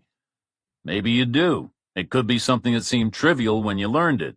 Something you came across at work but didn't realize the significance of at the time. You were the town's IT manager, right? So you must have had access to all the town's computers, all its data. Didn't you ever get bored and search through confidential records, read people's emails?" Of course I did. Everyone does that. "What kind of secrets did you find?" Nothing interesting. "Anyone having an affair? No. Anyone being pressured to vote a particular way? Nothing about voting. Anyone taking bribes? No. Any money missing?" Nothing like that. Rutherford blipped the gas and swung around a garbage truck. "Maybe you picked up some information without realizing. The email from the dead journalist, for example. Could there have been any kind of message hidden in it?" No. Rutherford slowed as a minivan pulled out of a driveway. There were no attachments, and her messages were just simple questions about property records, from the 1940s or 50s, I think. Nothing I have any knowledge about, anyway. "What about the regular mail? Did you receive anything unusual, at home or at the office?" No, I get hardly any mail, besides bills and junk. "Have you bought anything recently? An old book, a painting, a piece of furniture, a car, some vintage clothes? Anything a document or a computer disk could be concealed in?" I got some new Blu-rays, but the ones I haven't watched yet are still sealed up in their wrappers. "Have there been any other coincidences, like the journalist contacting you, then winding up dead?" I can't think of any. My life really isn't very exciting. All I did was work for the town. "I believe you, Rusty. But if I find out you were moonlighting for NASA or the CIA, I'm going to be pissed." I wish. But can you really see a bunch of rocket scientists or spies knocking on my door, asking for my help? I told you about my only side project, the one I was working on with my friend. And it's worthless. It didn't work. Nobody wants it. Not even me. Chapter 11. Reacher left Rutherford in the car like he was a kid, or a dog. It wasn't a decision Reacher was entirely happy with. He knew there were risks. He'd heard there were laws against leaving kids in cars. He wasn't sure about dogs. But the risks Reacher was worried about were different ones anyway. He wasn't concerned about overheating or dehydration or the vehicle getting stolen with Rutherford strapped inside it. He was thinking about the odds of a guy like Marty passing by, spotting Rutherford, pulling out a burner phone, summoning the cavalry, or of Detective Goodyear recognizing his friend's car and starting in with questions that Reacher wasn't ready to answer. Not yet. Which was the whole point of his being there. Risk versus reward. The opportunity to test a theory, to join some vital dots, or to find out he was wrong. Either way, just as valuable. Either way, better to hurry. Officer Rule was still behind the counter when Reacher got to the basement. She looked up from a form she was working on, and Reacher swore he saw her eyes brighten when she spotted him. Or perhaps he just hoped they did. "Mr. Reacher," she said. "any luck finding Rusty Rutherford?" False alarm, Reacher said. Turns out he's fine. I could use your help with something else, though. Officer Rule folded her arms. "Who's missing this time?" No one. It's about a recent case. A murder. A journalist who was found cut into pieces. I read about it in the paper. I need to know one thing. When the parts of her body were dumped, were they stuffed into suitcases? All traces of good humor disappeared from Officer Rule's face. "That's an awful case. I can't discuss it, you know that. Detective Goodyear's handling it. You can ask him, but he won't tell you either." Is he here? "Not right now." I only have the one question. It's a yes or no answer. Please? "You know I can't." Would you if you could? "Maybe." Then how about a trade? I scratch your back, you scratch mine. Officer Rule paused. "What do you got?" There's a woman who works at the diner opposite Rutherford's building. Holly. She has a boyfriend. "Who's an air thief she's so embarrassed about she won't even admit he exists to her co-workers?" Officer Rule shook her head. "They know anyway, of course. Makeup can only cover so many bruises. But if you're trying to tempt me with a domestic violence beef, you can forget it. I've been down that road with Holly before. It goes nowhere. She won't cooperate." What if you could put an end to the domestic violence without needing Holly's help, and put a major feather in your cap at the same time? "How could I do that?" How long's the boyfriend been on the scene? "A couple of years at least." Officer Rule frowned. "I don't know exactly when he showed up. I'm just going by when I first saw bruises and started asking questions." Did you run the guy's name through the computer? "Of course. He came back clean." Are you sure it was his real name? Officer Rule shrugged. Did you run his prints? Reacher said. "No, I couldn't arrest him. Holly wouldn't press charges, and there was no other evidence it was him who hit her." Has he been arrested for anything else in the last couple of weeks, since the computers have been locked down? "I don't know. Without the computers, it's not as easy to keep up with who's doing what as it normally is. Why?" I think you should check, Reacher said. I think you'll find he was arrested recently. And I think there's another reason Holly keeps him secret. "Like what?" Could you do some digging and find out if he gave you his real name, and if he has any aliases? "Maybe, if I had a good reason to." Do you have any friends you could call in other police departments? Ones with working computers who could run whatever names you find? "Maybe, if you tell me why." The guy who gave me a ride into town yesterday is an insurance agent. He's here to negotiate the ransom that needs to be paid so that you can get your computers back up. Holly saw me get out of his car. Then she eavesdropped on my conversation with Rutherford at the diner and got the wrong end of the stick. She thought I worked for the insurance company, too, which is why she called in those goons to tell me to back off. The question is, why would she do that? Who could benefit from keeping the computers offline? Officer Rule frowned, then blinked. Then her smile returned, brighter than ever. "Someone who's wanted in another jurisdiction." I'd go one further, Reacher said. I'd guess someone wanted in another jurisdiction for something serious. Something where the statute of limitations is about to time out. "Which is why he's been lying low for so long, sponging off poor Holly. He slipped, but at just the right time, for him, because our routine computer checks were impossible.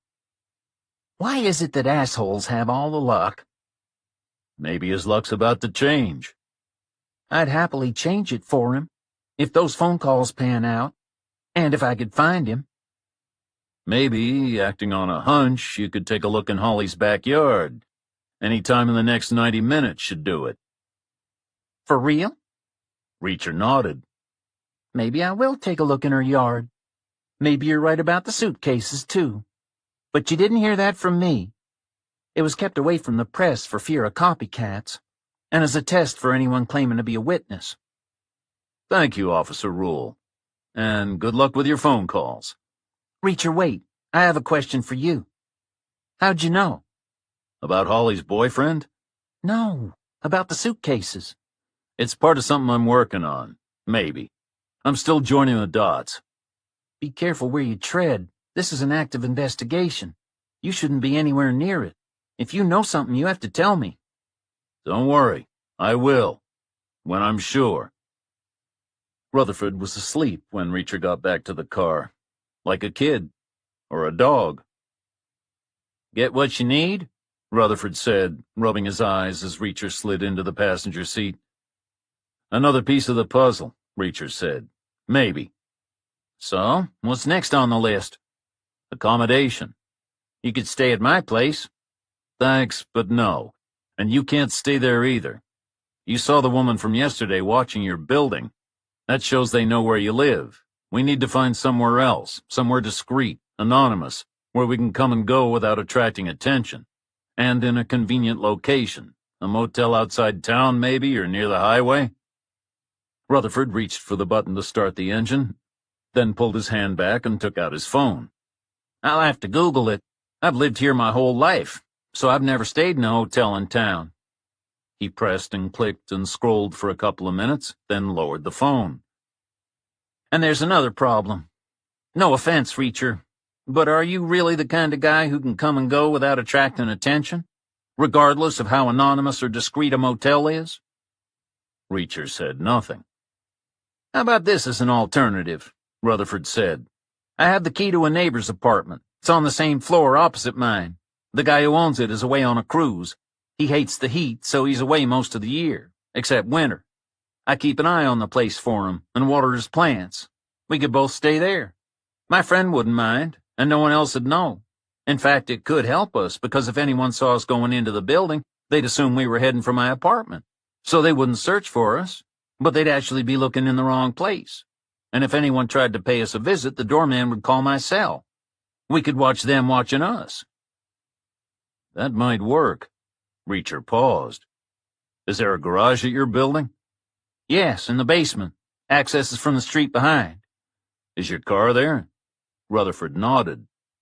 Each unit gets one space. You can rent more if you want. And there are visitors' spots if you want to park this car in one. This car can stay on the street, Reacher said. Have you got any duct tape at your place? Why would I have duct tape? How about a sharp knife? I have a couple of kitchen knives, but they're not super sharp. I'm not much of a chef. Where's the nearest hardware store? I'm not sure, but there's a truck stop near the highway that sells those things. The truck stop wasn't the biggest Reacher had ever been in, but it was close. More of a small village than a large gas station. It had pizza restaurants and burger joints and fried chicken stands, 2 motels, a coffee shop, even a souvenir shop. The forecourt with the fuel pumps was almost the size of a football field, but it still seemed like an afterthought. The pumps were divided into 2 groups, 4 banks of regular-sized ones for cars and SUVs, and 6 banks of larger ones spread wider and further apart for the trucks and their trailers. They left the car at one of the regular pumps and headed into the main building. Rutherford took a moment to get his bearings, then led Reacher to a cabinet full of knives. Reacher picked out 2, a large one and a small one. The large one he didn't particularly like because of its dull, cheap steel, but he took it anyway because he figured it looked intimidating, which could be a useful quality. The smaller one was much more satisfactory. Its blade folded so it would fit easily in a pocket. It had a good sharp edge and a mechanism that allowed it to open with a flick of the wrist. Reacher paid for the knives with cash, then loaded 2 rolls of duct tape into his basket along with a can of pepper spray for Rutherford. He was heading back to the register when he spotted a clothing section. Of sorts. He rooted around until he unearthed a pair of khaki pants and a pale green t-shirt that he thought would fit. He added a denim shirt he figured could double as a light jacket. Then he settled up for his goods and prepaid for some gas. He handed a bag containing everything but the clothes to Rutherford and went to the restroom to change. He transferred his toothbrush and passport and ATM card and cash into his new pockets and dumped the old garments in the trash. When he emerged, he found Rutherford between 2 heated cabinets which dispensed the sausages for self-assembly hot dogs. I got these for you, Rutherford said, and held out a different bag. Reacher took it and looked inside. he saw two brightly colored boxes. One contained a cell phone, the other a Bluetooth earpiece. He handed the bag back to Rutherford. "Thanks, Rusty. I appreciate the thought, but I'm not a cell phone guy." Please, take it, Rutherford said. It's really for me. You can't be at my side 24/7, and it would make me feel better knowing I could call if I needed you. Even waiting here just now got me so nervous I almost followed you into the bathroom. And look. Rutherford reached into the bag and took out the phone. I got you the oldest-fashioned kind they had. It was the last one left. It doesn't even go online. It can make calls and it can text. That's all. I'll set it up for you. I'll keep it charged. And when this is all over, if you don't want it anymore, give it back. I'm sure there's a museum somewhere that would take it. Reacher said nothing, but he did let Rutherford pass him the bag. The same time Reacher was changing his clothes, Speransky's burner phone was starting to ring. He picked up right away. It was a very short call, from a man a short distance away. A report. First a fact, then an opinion. Brief and concise. Leaving Speransky feeling mightily relieved. He took a sip of iced tea, then dialed a number on his secure phone. "You can recall the team," Speransky said when the call was answered. "Rutherford and the Drifter are back in town." You've seen them? The voice at the end of the line said. "No, my contact in the police department reported it." He didn't arrest them? "He didn't come into contact with them, not directly. Another officer did. She mentioned it without realizing the significance." Why did they come back? "I don't know. Maybe Rutherford got cold feet about flying. Maybe the Drifter contacted him and called him back. We'll find out." They give any clue where they're going? "Nothing concrete." Okay, we'll cover Rutherford's building, the coffee shop, and the diner. He doesn't usually stray far. "Good. One other thing. Have the team swing by the ambush site on their way to town, or a couple of them at least. My guy was supposed to deliver the Drifter. Something obviously happened to him." I'll have them check. We can arrange cleanup if necessary. And if it's not necessary? "Make it necessary. The man failed, or he sold us out. Either way, he's no use now." Back outside, Reacher pumped the gas, then told Rutherford to drive to the street behind his building and stop 20 yards short of the entrance to the garage. "Is there a camera on the outside?" he asked when they arrived. Yes, Rutherford pointed. there's one right above the door. Sometimes if it's late and it's raining and a nice doorman is working, you can flash your headlights and he opens it for you remotely. Saves you getting out. "How do you open it normally?" With a fob. You just hold it up to a sensor. And there's a keypad for backup. "Does the code get changed frequently?" No. Rutherford rolled his eyes. It's been 1, 2, 3, 4 ever since I moved in. "How's the garage laid out?" You drive down a ramp which curves to the left. You're supposed to honk, but no one does. Then the main space is just a basic rectangle. There are pillars every 3 car widths apart. Spaces along each side, and a double row in the center. "Cameras?" Rutherford thought for a moment. Yes. There are those little half globes dotted around on the ceiling. I couldn't say how many. "Is there pedestrian access to the building?" Yes. There's a door at the far end. It leads to a flight of steps up to the lobby. You need your fob to open it, or there's another keypad you can use. "Good. We'll risk one drive-by, then I want you to loop around to the front of the building and stop somewhere with a clear view of the main entrance."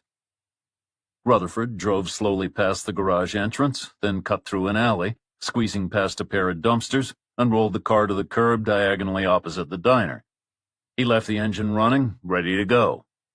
Reacher scanned the street ahead, working systematically, projecting a mental grid across the storefronts and the sections of sidewalk. No one was loitering, no one was waiting in any of the parked cars. No vehicle passed them more than once.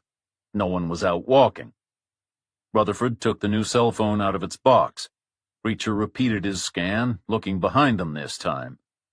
Rutherford worked at a credit card-sized piece of plastic until he'd separated a section which held a little gold chip. He inserted it into a slot in the back of the phone. He slid the battery into place over it and hit the power button. Reacher repeated his scan to the front. Saw no one. The phone lit up and played a tinny electronic tune. Reacher repeated his scan behind. Saw no one. There's a little charge in the battery. Rutherford said, and passed the phone to Reacher. "Are we going to be in the car for a while? I could charge it the rest of the way." "No," Reacher said. "The coast's clear. It's time to move. Here's what I want you to do.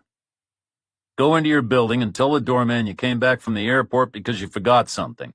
Tell him you rebooked your flight for this afternoon, and you're going to drive to the airport this time, but need his advice about when you should leave to get there by 4:15. Whatever time he suggests, you should thank him, say you'll see him in a couple of weeks when you get back, then head upstairs. Only don't stay in your own apartment. Go to your neighbor's. Wait for me there, okay?" "Okay." Rutherford handed the car key to Reacher and opened his door. "And I'll text you when I get there. You have a phone now. You might as well use it." Chapter 12. Rutherford's text arrived after 5 minutes. It contained 2 words. In, safe. Reacher read it, waited another 5 minutes, then took the truck stop bag from the back seat, climbed out of the car, and headed into Rutherford's lobby. The doorman's booth jutted out from the side wall, opposite the elevators, equally spaced between the front entrance and a door which Reacher assumed led to the stairs to the garage. It had mahogany sides which matched the panels on the walls, and its green-veined marble top was the same pattern as the floor. As far as Reacher could tell, at least 80% of its surface was covered.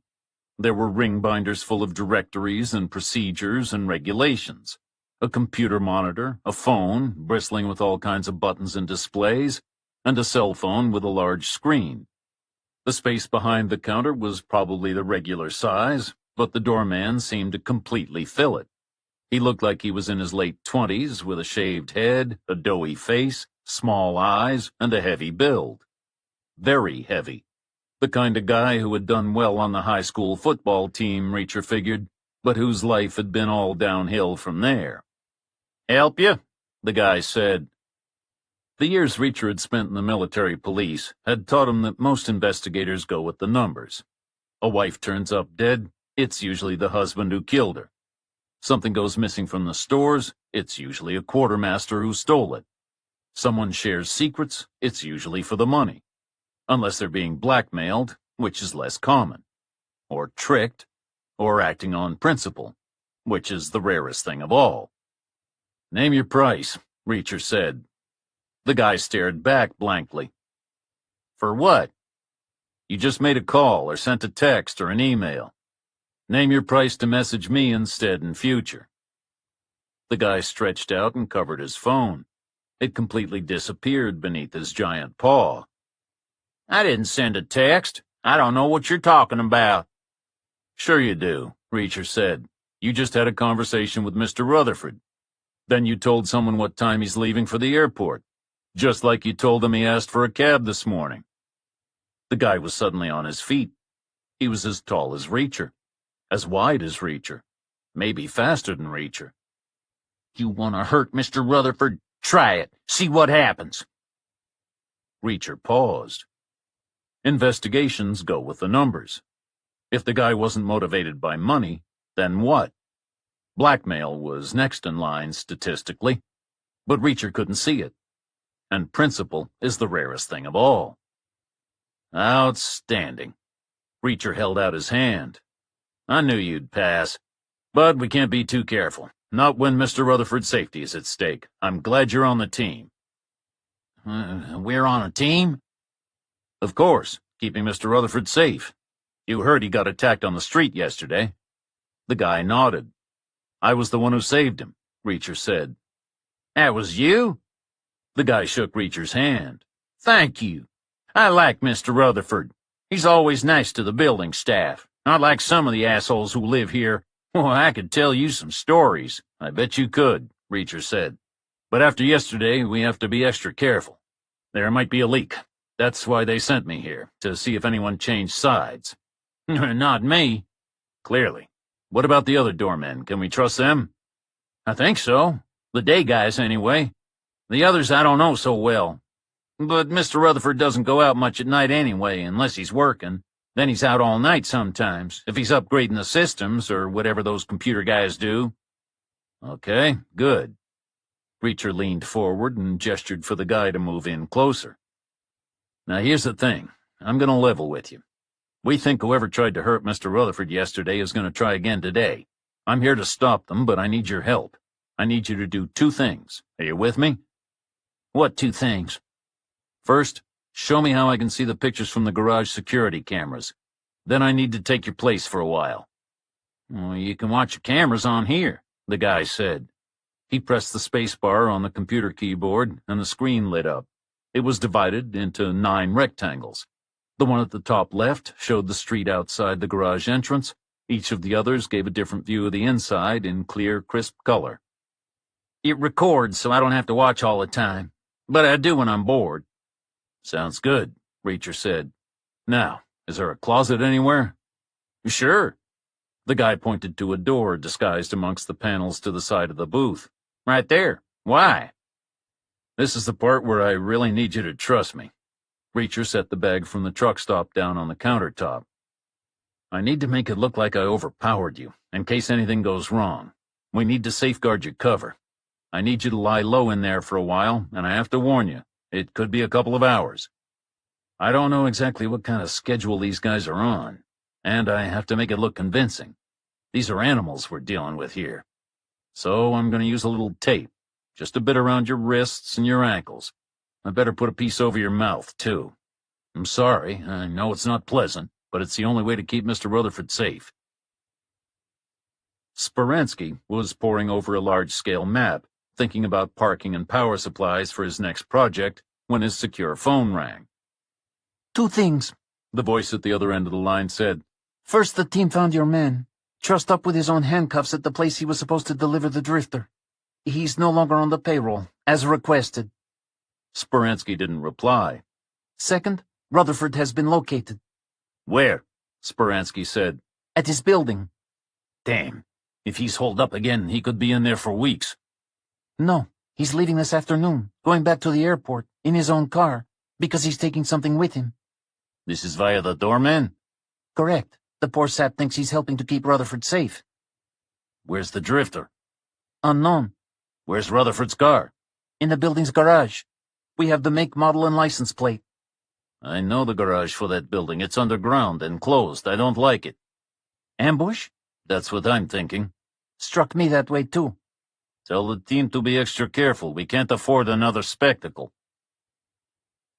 Reacher sat in the doorman's chair for 40 minutes, then his eye was drawn to the monitor, to the rectangle at the top left, the one fed by the camera above the garage door. The image was slightly fish-eyed to give a wide field of view, but a black Suburban was still an unmistakable vehicle. It pulled to the side of the street, 10 yards short of the entrance, close enough for Reacher to make out the blonde splashes of the driver's and the passenger's hair. A blue Toyota passed it and pulled up in front of the garage. A mark in the demerit column, Reacher thought. Time had no doubt been tight, but they still should have replaced their vehicles. Reacher watched as a woman got out of the Toyota's rear seat. It was the red-haired woman from the alleyway the day before. Reacher saw her work the keypad, 1, 2, 3, 4, the same code ever since Rutherford moved there. The car pulled forward, and the woman got back in. It momentarily disappeared, then showed up on the next segment of the screen, emerging from the bottom of the ramp and swinging into the middle of the 3 vacant spaces in the central bank. The driver got out. It was the woman he'd seen behind the wheel the day before. The second woman joined her. Then the guy Reacher had knocked out. Then the one he'd thrown through the window. The 4 fanned out through the space. They checked both regular entrances and looked for alternative ways in or out. Then they located Rutherford's car, an off-white 1970s VW Beetle, parked more or less at the center of the left-hand wall. There was an empty space on each side of it. Beyond that, to the left, was a Jeep Grand Cherokee. To the right, a Ford F-150. A good setup from an ambusher's point of view. Both were tall vehicles. They offered plenty of concealment. The guy Reacher had knocked out pointed to each of them in turn, then to another empty space perpendicular against the far wall. Reacher could tell what the guy was thinking. The plan practically made itself. The driver could tuck the Toyota into the space by the far wall. One guy could hide behind the Jeep, one could hide behind the Ford. The other woman could conceal herself near the pedestrian door in case Rutherford got spooked and tried to run back into the building. Otherwise, they would wait for him to reach his car. Then the Toyota would pull forward, in electric mode, like yesterday, so there'd be no sound, no warning. The two guys would emerge. One would open the door, the other would grab Rutherford and push him inside. A piece of cake. The garage was a good setup in a broader sense, too. It was a known location. There was no uncertainty over which route Rutherford might take if they tried to tail him to the airport. No concerns over traffic or parking. A lower chance of any passers-by becoming involved than if they mounted an operation on the street. And no need to worry about the security cameras, as they had an ally covering the monitoring station. Or so they believed. The garage was a good setup, but it wasn't perfect. The chance of members of the public entering the scene was reduced but not eliminated. That left the possibility of witnesses and of collateral damage. Too high a possibility in Reacher's judgment. But he wasn't planning the ambush. The ones who were remained huddled for a minute, pointing, waving their arms, arguing. Reacher would have liked the image to be bigger, but from what he could make out, the guy he had knocked out was at odds with the driver. The other two had eased back, staying out of the argument. Finally, the driver shook her head and pointed towards Rutherford's Beetle. She put her hands on her hips and waited until the knocked-out guy returned to the Toyota. He opened its trunk, took something out, and carried it to the VW, around to its rear. He knelt down and stuck one hand beneath the car. Reacher's first thought was bomb. Then he reconsidered. The box was too small to hold much explosive. It had to be something else. The guy gave up on the underneath and slipped the device into the hollow in the center of the Beetle's chunky rear fender. The driver pulled out her phone. She checked the screen and nodded. A tracker, Reacher realized. A smart tactic. A mark in the merit column. Reacher watched the Toyota leave the garage, then turned his attention to the Suburban. It was 50-50 in his mind whether it was there as backup, in which case it would leave, or if it would wait and tail Rutherford anyway in case there was a problem with the tracker. 10 minutes passed. There was no sign of movement. Reacher had conceived the exercise as a way to observe his enemies in action, to gauge their competence and decision-making. Now their caution offered him another opportunity, the chance to shake things up a little. A sign which read "back in 5 minutes" was peeping out of the heap of clutter next to the monitor. Reacher fished it out, set it on the countertop, then picked up his bag and headed for the main door. He walked down the street past Marty's car, took the alley Rutherford had cut through, and turned to approach the Suburban head-on. He was 30 yards away when the guys inside it spotted him. The driver was the first to notice. He nudged the passenger in the ribs. Reacher saw them both stiffen. He kept on walking, slow and easy, arms loose and well away from his sides. He didn't want any misunderstandings. He drew level with the passenger window, then stopped and pulled what he hoped was a friendly, non-threatening smile. The passenger looked at him for a long second, then lowered the window. "What do you want?" the guy said. "First, I want to apologize for yesterday," Reacher said. "I stumbled into something I didn't understand. I had no idea what was going on and just acted on instinct. I hope your buddies are okay. Anyway, since then I had a long talk with a very interesting guy. He set me straight on a few things, like what I need to do if I want to leave this town in one piece. So here's the deal. I know where Rutherford is, and I'm willing to hand him to you on a plate. But you'll have to move fast. There's not much time. He set up his doorman to pass on a story about him driving to the airport, but the truth is he's got a guy lined up to smuggle him out of the country. A private plane, false papers, disguises, the whole 9 yards. Meet me in the coffee shop in 5 minutes and I'll explain everything. Just don't be late. This is a one-time thing. Dawdle and he'll slip through your fingers for good. Only it won't be my fault this time." Reacher strolled to the next cross street, and as soon as he was out of sight of the Suburban, he broke into a run. He looped around towards the main entrance to Rutherford's building, and then ducked back into the alley. He eased the pair of dumpsters apart and settled into the gap he had created to wait. He figured the suburban guys wouldn't tell anyone what they'd heard right away. It was too crazy. They'd want to debate it between themselves first. For at least a minute. They probably wouldn't believe what Reacher had said, but could they afford to ignore it? Probably not. They'd decide they had to follow up. But they'd have to report in first, to whoever was pulling their strings. Then it would be crunch time. If Reacher had oversold the story, they might abandon the garage, drive around and park near the coffee shop. He hoped he hadn't been that convincing, in which case a more sensible response would be for the guys to split up, for one of them to stay on station in the Suburban on the grounds that Reacher's tale was most likely a ploy, and for the second guy to head for the coffee shop on foot, just in case Reacher was telling the truth. Time would be tight after all the deliberations. Getting there before the deadline would be tough. So the second guy would take the quickest possible route, which would be the shortest, which would be through the alley. The clock in Reacher's head showed 4 minutes since he had walked away from the Suburban. No one entered the alley. 4.5 minutes. No one entered. 4 3/4. Then Reacher heard footsteps, someone running, light, efficient, purposeful, coming his way. Reacher waited a beat, then stepped out from between the dumpsters. The passenger from the Suburban was in the alley, 10 feet away. He stopped himself after another step and dropped into the same kind of weird stance he'd used the day before. Then he had a change of heart. Maybe it was the size difference. Maybe it was the expression on Reacher's face. Maybe it was the recollection of what had happened to his two comrades. But whatever the reason, he straightened up, reached behind his back, and produced a gun. A Beretta M9. "You're not going to give Rutherford up, are you?" he said. "I might," Reacher said, "on one condition." "Which is?" "Tell me why you're after him."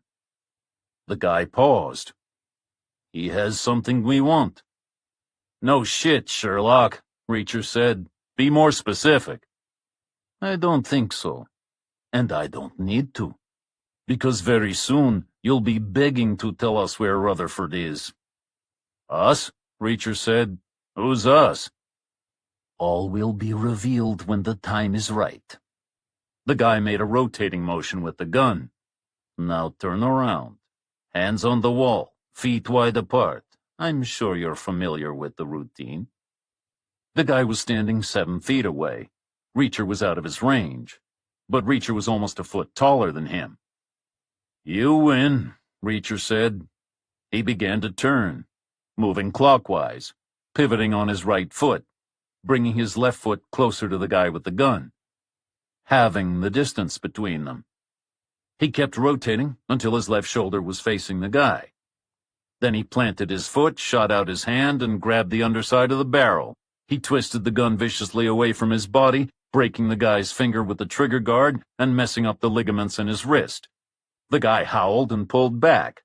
The Beretta clattered to the ground. He glanced down at his hand. Blood was starting to flow from a break in the skin above his knuckle. He sucked the wound.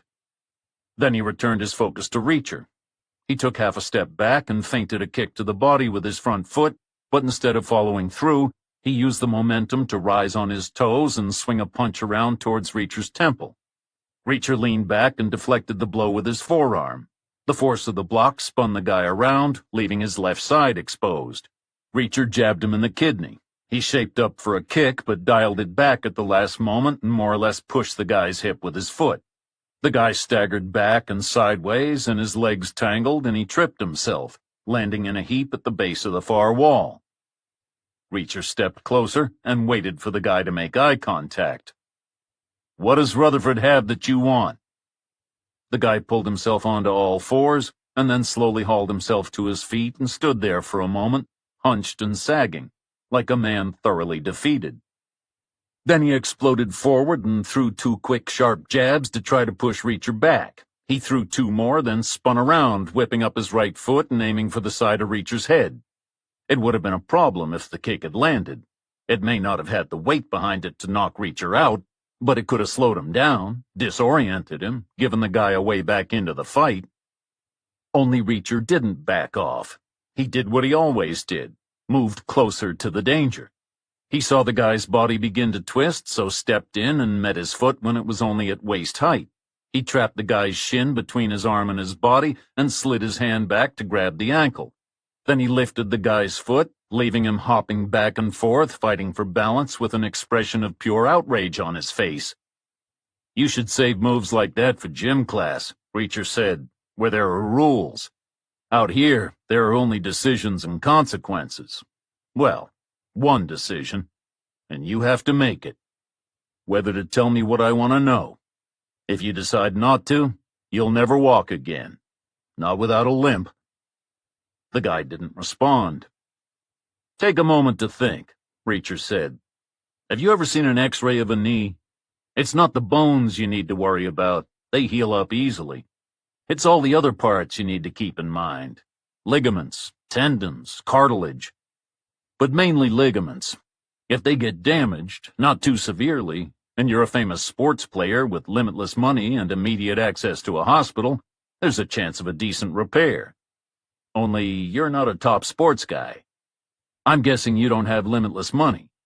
And I can assure you that if my foot crashes down on your knee with all my weight behind it, the damage is going to be way beyond severe. That's for damn sure." The guy heaved back, trying to free his foot. He flailed with his left hand, trying to land a blow or gouge Reacher's eyes, but he was stymied by his own locked leg.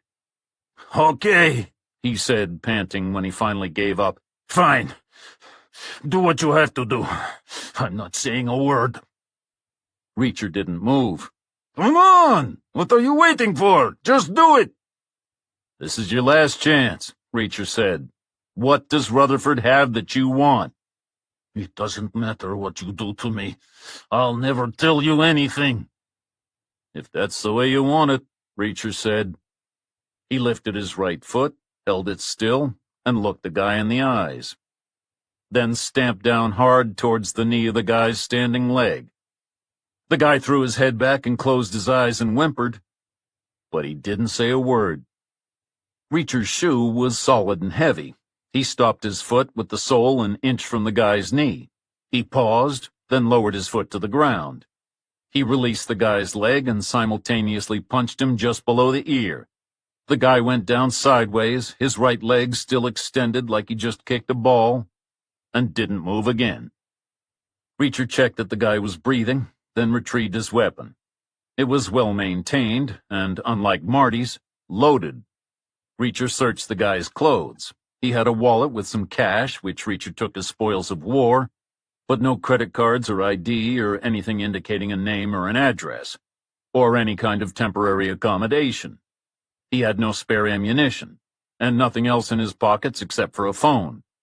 Reacher pressed the button below its screen, and a message appeared saying that his print wasn't recognized, so to try again or enter a key code. He held the button against the unconscious guy's thumb, and the screen lit up. Reacher touched a picture of a phone, and a list of calls appeared.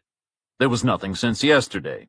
There were no voicemails, no text messages, and the picture of an address book only revealed 5 entries. All were numbers, no names. Reacher put the phone in his pocket, slipped the gun into his waistband, and fetched his bag from the gap between the dumpsters. He took out the duct tape, fastened the guy's ankles together, taped his hands behind his back, stuck a strip over his mouth, then hoisted the guy over his shoulder and heaved him into one of the dumpsters. Chapter 13. The Suburban was still parked in the same spot when Reacher stepped out of the alley. He waved with both arms to attract the driver's attention, then gestured for the guy to join him. The driver shook his head and indicated that Reacher should come to him. Reacher threw up his hands as if exasperated and hurried along the sidewalk until he was level with the passenger door. The window whirred down, and Reacher could see that the driver was holding a gun, another Beretta, presumably also well maintained, presumably also loaded. He had it in his left hand, low down in his lap, pointing sideways. Not an ideal firing position, but that was compensated for by the size of the target he had to aim at, Reacher's chest. "Come quick," Reacher said, ignoring the gun. "To the alley. Your friend needs help. Bring the car." "What are you talking about?" the driver said. "I waited for you at the coffee shop, and when you didn't show, I came back to look for you. I figured I'd cut through the alley to save time, and I found your friend. He was on the ground, in bad shape. He was bleeding. He had this big cut in his forehead. He was unconscious, breathing but only just. He must have gotten mugged. He had no wallet, no phone." "Did you call 911? "I couldn't. I don't have a phone. That's why I came to get you. And I figured that with this whole computer situation going on, it'd be quicker for you to drive him to the hospital anyway." The driver paused, then put down the gun. "All right. Show me. Come on, follow me. Pull into the alley. Then you'll see him." Reacher set off at a fast jog, and after a second he heard an engine fire up behind him. Tires squealed, and a moment later the Suburban shot past him. It continued to accelerate, then darted into the mouth of the alley without signaling. Reacher caught up and squeezed along the passenger side. The driver climbed out, his gun in his hand, and joined Reacher at the front of the vehicle. "Where is he?" the driver said. "I don't see him." "I forgot," Reacher said. "I put him in the dumpster. The far one, to keep him safe. I didn't know if you'd still be waiting or how long it would take to find you." The driver raised his gun to Reacher's chest. "You forgot?" "What?" Reacher said. "You never forgot anything?" "All right." The driver raised the gun to Reacher's head. "Back up against the wall. Keep your hands where I can see them." He waited for Reacher to comply, then moved forward to the dumpster. "Don't move." He lifted the lid with his free hand and took a glance inside. Reacher waited a moment for him to register the state his buddy was in, then strode forward and pulled the gun from his waistband. He switched it around so he was holding it by the barrel and swung it in a fast sideways arc. The butt smashed into the driver's elbow. The driver dropped his own gun and the lid of the dumpster and slumped down on one knee. Reacher switched the gun to his left hand, wrapped his right hand around the side of the guy's head, and slammed it against the dumpster. Then he grabbed the front of his shirt, half lifted him, and dropped him down in a sitting position with his back against the metal. His body was as slack as a rag doll. Reacher waited a moment to make sure he was conscious, then rammed his gun into the guy's mouth. "I'm going to ask you a question," Reacher said. "I'll give you 5 seconds to think about it, then I'll remove the gun. If you give me the correct answer, I'll let you fish your buddy out of the trash and drive away. Give me anything other than the correct answer, and I'll put the gun back in your mouth and blow the back of your skull clean off. Are we clear?" The driver's eyes widened, and he did his best to nod his head. "What does Rutherford have that you want?" Reacher raised his thumb and each finger on his right hand in turn at 1-second intervals, then pulled out the gun. "Go ahead." The driver raised his chin. "Shoot me. Don't waste any more time. There's nothing you can say or do that'll make me tell you what it is." "You'd rather give up your life than one little piece of information?" Reacher said. "That seems like a poor choice." "It's not just my life. I have a wife, a brother. I know what would happen to them. Come on." He opened his mouth, leaned forward, and gripped the muzzle with his teeth. "Do it!" Reacher pulled the gun away and clubbed the driver on the side of the head with his right hand, knocking him out cold. He retrieved the dropped gun, checked it, tucked both weapons into his waistband, then started to go through the guy's pockets. The contents proved no more satisfying than the passengers. He had no credit cards, nothing with a name or an address, no spare ammunition. His phone had been used more recently, but it contained no names or personal information. Reacher took the cash as before, duct-taped his ankles, wrists, and mouth, and dropped him in the other dumpster. Then he turned to the Suburban. He checked the glove box, the sun visors, the door pockets, under the seats, under the floor mats, in the trunk, around the spare and the jack and the little wallet of tools, under the hood, in the wheel arches, and found nothing, not even a loose dime or a discarded candy wrapper. Whoever these guys were, they were fastidious, that was for damn sure. Reacher closed the hood and the tailgate and all the doors apart from the driver's. He was tempted to climb in, take the vehicle, partly because it could be useful, and partly to deprive the enemy of a valuable asset. But he had seen one of the same crew stick a tracking device on Rutherford's Beetle. That meant there was a risk they'd use the same technology on their own vehicles. So he made sure the key was in the ignition and left the Suburban to take its chances. Someone had left a stack of cards advertising a pizza delivery service on the reception counter, but otherwise, the lobby of Rutherford's building seemed undisturbed when Reacher returned. He was starting to feel hungry again, so he tucked a card into his back pocket, then approached the closet door. He braced himself in case the doorman had used the time to think, to see through the ruse. Then he worked the lock, and found the guy sitting on the floor with his knees up near his shoulders. He blinked his tiny eyes against the sudden light, then recognized Reacher and tried to speak, but his voice was unintelligible through the shiny tape. "Good news," Reacher said. He grabbed the doorman's hands and heaved him to his feet, then took out his smaller knife and started to cut him free. "False alarm. There's no threat against Mr. Rutherford, not today. He's perfectly safe. For now. Although he's not feeling very well. He just called. He's postponed his trip again. He's going to stay in his apartment for a few days until he's feeling better. He doesn't want any visitors or any other interruptions at all. I'm just going to go up and check if he needs anything, then I'll be heading back to Nashville. It was a pleasure meeting you. Keep up the good work." Reacher figured that if Rutherford's neighbor could spend half the year away on cruises, he must be an older guy, retired, with plenty of time on his hands, and many years of accumulating junk behind him. Reacher pictured an apartment crammed with chintzy furniture, flowery curtains, pictures of children, probably grandchildren. But when Rutherford opened the door and stepped back, Reacher saw a large, almost empty space. All the dividing walls had been removed. The exterior walls had been painted bright white. The floor was covered with pale gray concrete, which was sealed and polished to match the kitchen countertops. Aluminum blinds, angled to allow the afternoon sun to flood in, covered the windows. The coffee table had a lozenge-shaped glass top with a curved wood support rather than regular legs. The rest of the furniture was all chrome and black leather. Reacher had seen pictures of things like it in a magazine about mid-century designers. There were polished walnut units with doors set into them separating the far third of the room.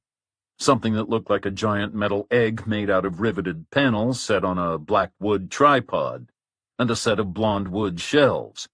Each one was an apparently random length, but Reacher figured they were probably carefully calculated to create some kind of effect.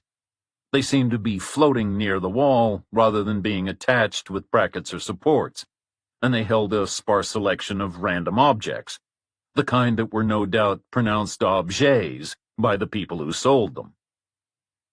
"What do you think?" Rutherford said. "I don't know," Reacher said. "Is it a home or a showroom?" "A home. It's been Mitch's for years. Although he does have a couple of other ones, too, and it hasn't always looked like this. He had it completely remodeled last year. He has some really cool things now. See this?" Rutherford pointed at the egg. "It came from a light bulb factory in Germany. They used it to test the vacuum seal inside the glass bulbs. Now Mitch uses it for storing his whiskey." Rutherford walked across and opened a door set into the front of the thing. Inside were 4 crystal decanters full of golden liquid and 8 stubby glasses. "Think twice before helping yourself, though. The cheapest kind costs 20 grand a bottle." "I'll stick to coffee," Reacher said, "assuming your friend has anything so pedestrian." "Me too," Rutherford said. He crossed to the kitchen area and opened a wall cupboard containing a vast shiny machine bristling with knobs and gauges and levers. "If I can figure out how this thing works." Reacher moved to the center of the room. "I thought you said you had the keys so you could water your friend's plants." "Right." Rutherford nodded. "What happened? Did you forget? Have they died?" "No, of course not. Mitch would kill me. They're over there on the shelf, good as new." Rutherford pointed to a row of 3 miniature pots on the shelf to the left of the living area window. Each one contained a shriveled stalk, like the trunk of a tiny decaying tree.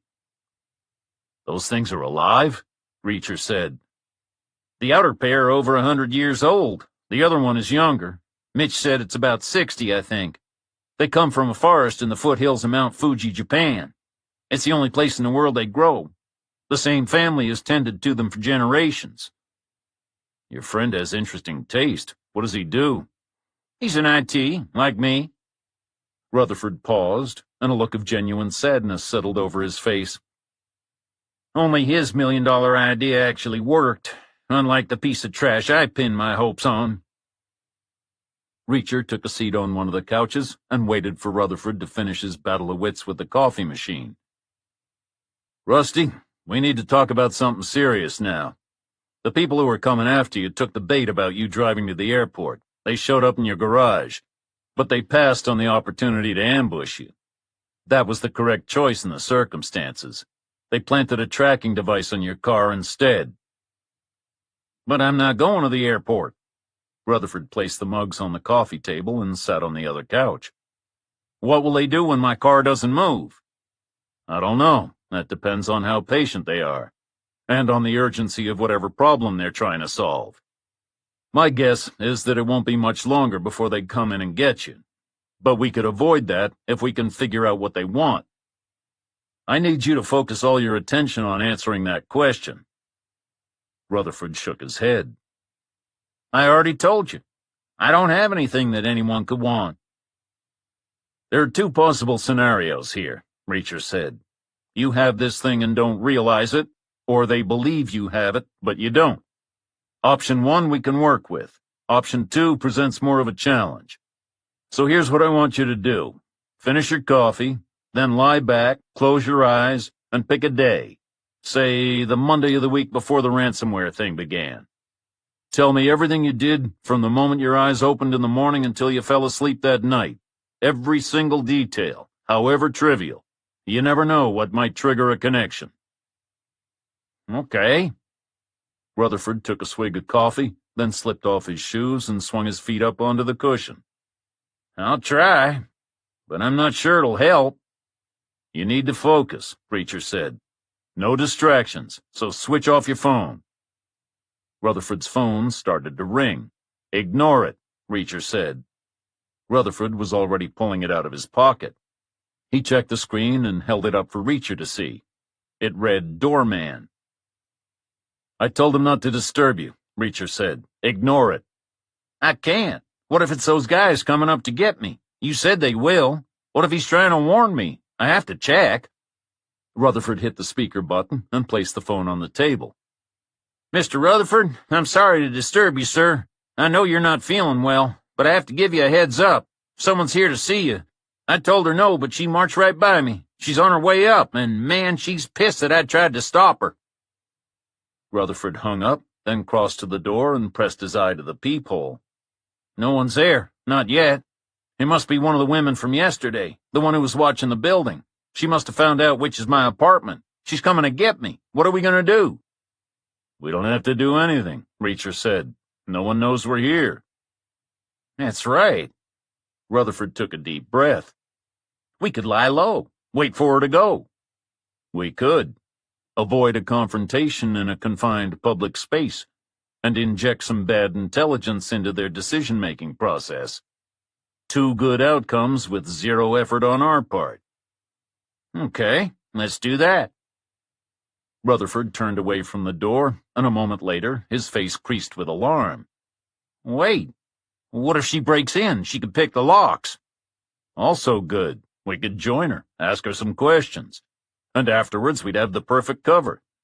You came back from dropping some trash down the garbage chute and found an intruder in your apartment. She tried to run, she slipped, and she hit her head.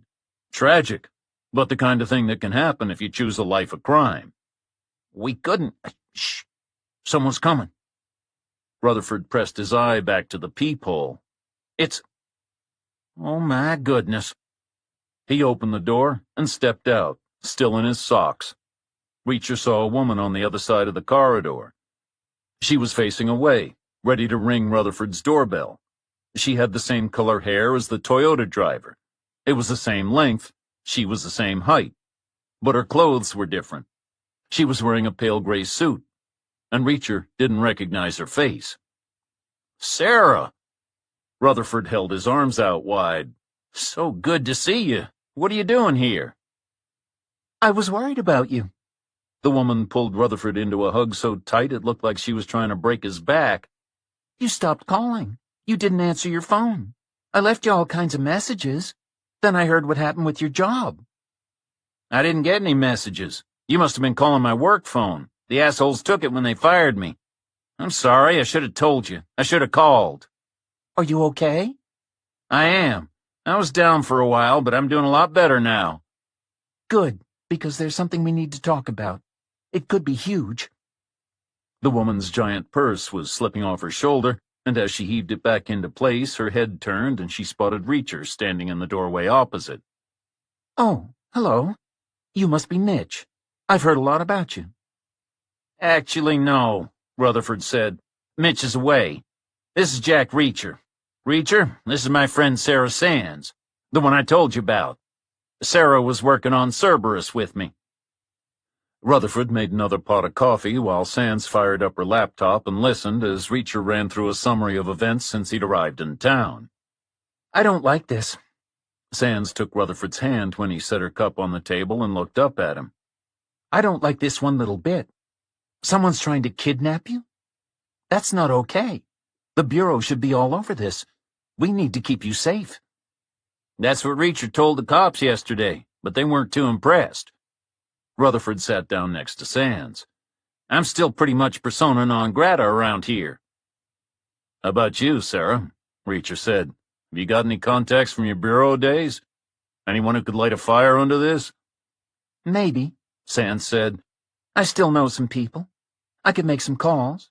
Maybe kick up a few sparks at least. Have you got any idea what Rusty has that they want, whoever they are?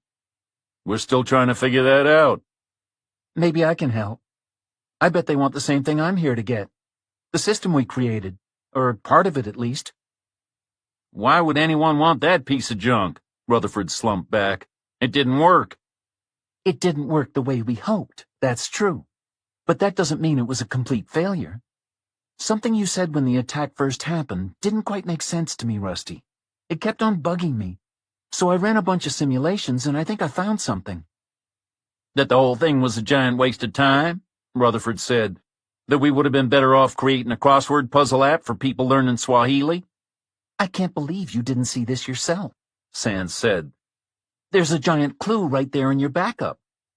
No, there is nothing in the backup. Nothing overwrote what was already there on whatever crappy second-hand servers I used to cobble it together. That's exactly the point. Oh, my God. Rutherford stood up and pressed his palm to his forehead. Sarah, I love you. So your system did work? Reacher took a sip of coffee. You said it didn't. Right, Rutherford said. It didn't. So why would anyone want it? Reacher said. It comes down to the way ransomware works, Sands said.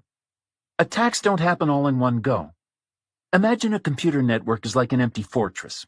If you want to capture it, you don't just lob a grenade over the wall and hope the soldiers are all killed. You start by infiltrating your best guy. You smuggle him past the defenses and lead him to sneak around inside for a while. Get the lie of the land. Draw maps for when your main force arrives. Find out where all the good stuff is hidden. And see if there are any traps to avoid. In our case, for traps, read backups. Backups are kryptonite to ransomware. There's no point in locking a bunch of data if your intended victim has a clean copy. He'd just laugh in your face. And that's a big problem because some of these groups are in the game for prestige as much as they are for cash. So if they find a backup, which are usually only connected briefly to capture a snapshot of any recent changes and then get taken offline or even off-site for safekeeping, they immediately deploy a special kind of program, a particularly sneaky kind. We call it a trident because it does 3 things all at once. 1, it destroys all the data that's already been backed up. It's either wiped clean or replaced with porn or taunting messages or things like that. 2, it prevents any new backups getting saved. And 3, it sends spoof signals to the organization's management system saying that everything's working okay. That way, it avoids alerting anyone to what's happening and adds to the blow when the main systems lock up and the ransom demand is posted. But your backups didn't get wiped, Reacher said. Or overridden with porn, did they? No, Rutherford said. Something stopped that from happening. But nothing new was saved, and spoof management reports did get sent. That's why I thought we'd be okay after the attack, and why I was so shocked when we weren't. Cerberus interfered, Sands said. It broke one spike off the trident. It's the only explanation. I ran simulations using copies of the most recent ransomware we've come across. And here's where things get interesting for the people who were chasing Rusty.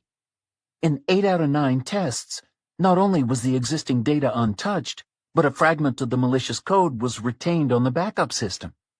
It was somehow caught by Cerberus when it stopped the disk from getting wiped. Enough of a fragment to unlock the town's computers? Reacher said. No, Sands said. It doesn't work that way. But it could reveal who's responsible. It's like when a bank robber wears a mask, but the security cameras pick up his gang tattoos. That must be why these guys are trying to get their hands on it, Rutherford said. They must have analyzed the system maps the ransomware sent back to them, seen something they didn't recognize, Cerberus, and figured out what it could do.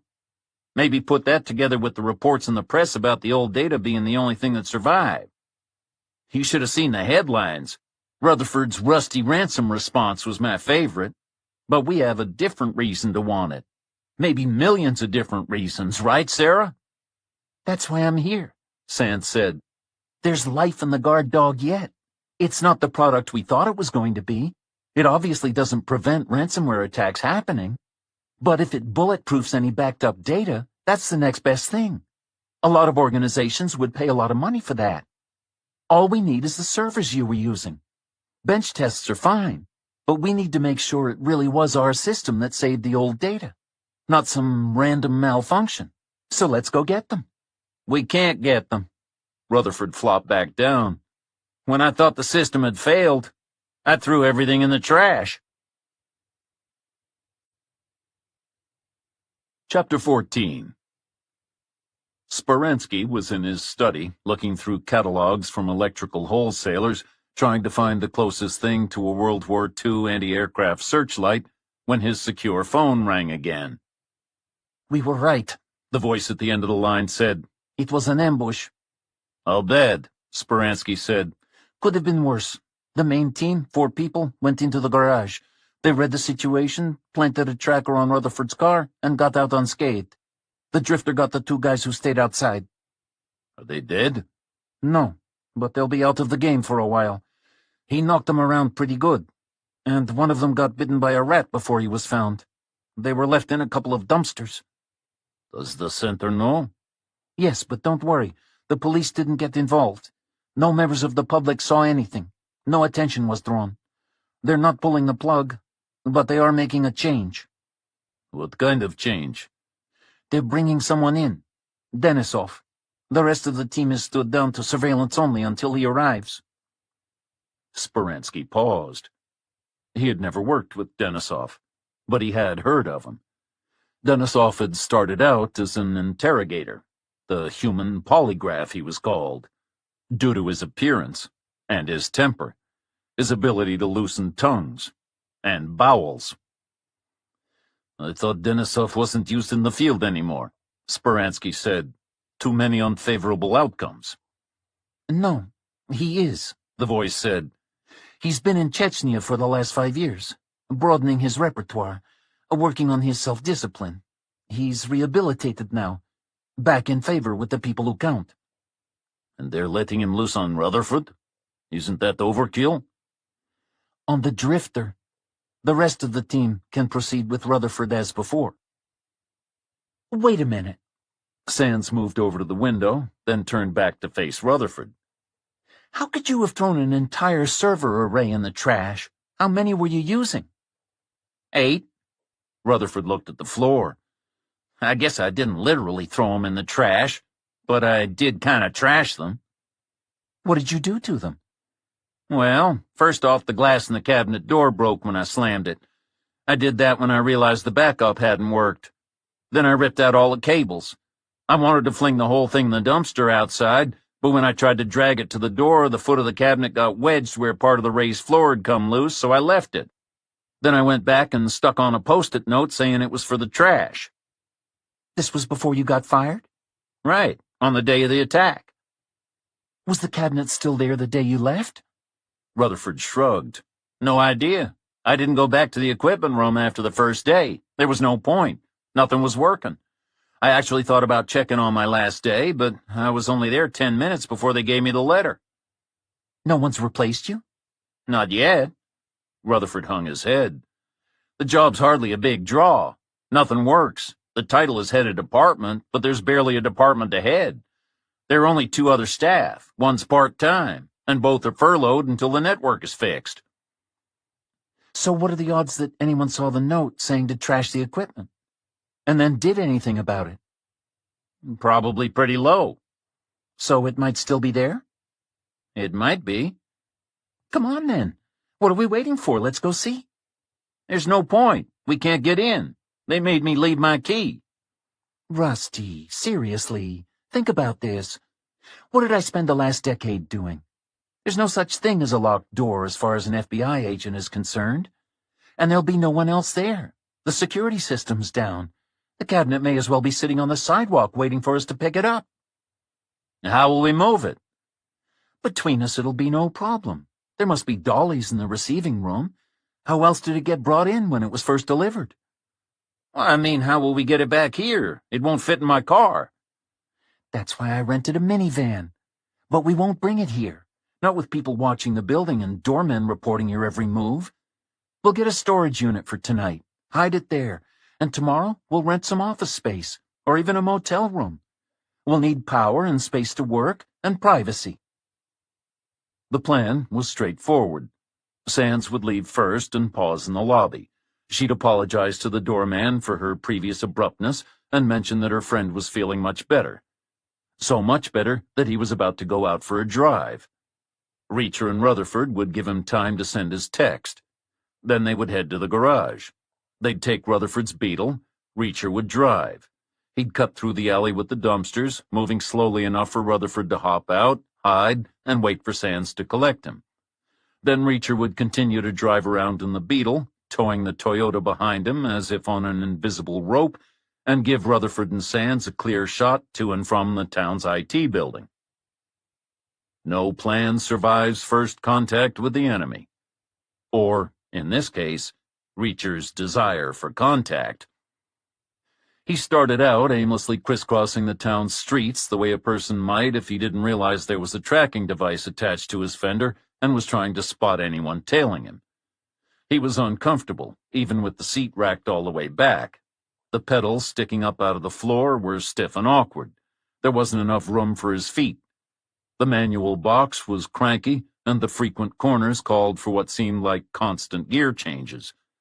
But most of all, Reacher didn't like having to take it on trust that he was actually being followed at all. He liked being able to sense his pursuers, to see them in his head like moving dots on a map. He felt cast adrift. Less like the tow rope was invisible, more like it never existed. Reacher checked the VW's fuel gauge. It was almost dry. He was always surprised at the way civilians so often failed to refill their vehicles after driving them. What's the point in equipment that isn't maintained and ready for use? He shook his head and changed course for the truck stop he had visited earlier with Rutherford. He chose the pump nearest to the main building and approached from its right side so that no one watching from the road would get a clear view of the passenger seat. Then he locked the car and went inside. Reacher started with the clothing section. He didn't usually change twice in a day, but conditions were fluid. Operating in the dark was now on the cards, so concealment was a priority. He picked out a pair of black pants and a black hoodie, paid, and went to the restroom to change. Then he returned to the clothing area and grabbed a pack of 3 T-shirts off the shelf. He took a map, a flashlight, and an emergency gas can from the auto section, a 12-pack of bottled water from the refreshment area, filled a 20-ounce cup with the kind of extra caffeinated coffee truckers drink when they have to drive all night. And at the register, he added 2 cigarette lighters and prepaid for plenty of gas. Back outside, Reacher stowed his new items. Everything other than the coffee and the gas can went on the floor on the passenger side of the car, along with the larger knife and the duct tape he'd bought earlier. He put the smaller knife and the lighters in his pocket and tucked the guns he'd captured into his waistband. He filled the Beetle's tank and topped off the can, stowed the can in the trunk, checked the map to see if there was a way to join the route Marty had taken that morning without driving through the town again. Found one which looped around to the west. Then he folded himself back into the little car and pulled out onto the road. On the map, the road was represented by a thick black line. It suggested something wide, substantial, broadly equivalent to the one Reacher had taken on his way to the truck stop. It proved to be a poor example of the cartographer's art. On the ground, the road was little more than a track. Reacher imagined agricultural workers getting it started with horses and carts, then solidifying it with tractors and trailers, until finally the county adopted it, widened it a little, straightened it, added a meager layer of blacktop, maybe sent an occasional maintenance crew to tend to the rough pitted ribbon of scorched asphalt that twisted around sudden bends and snaked through fields and the occasional stand of trees. Reacher took it easy. He wanted to keep gear changes to a minimum, and he didn't want to end the night in a ditch.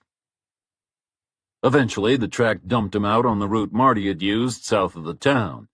The light was fading fast, and the traffic, which had been thin earlier in the day, was now non-existent. Reacher checked his mirror every few seconds. There was no sign of a car behind him, no glinting of the setting sun on a windshield, no trace of headlights.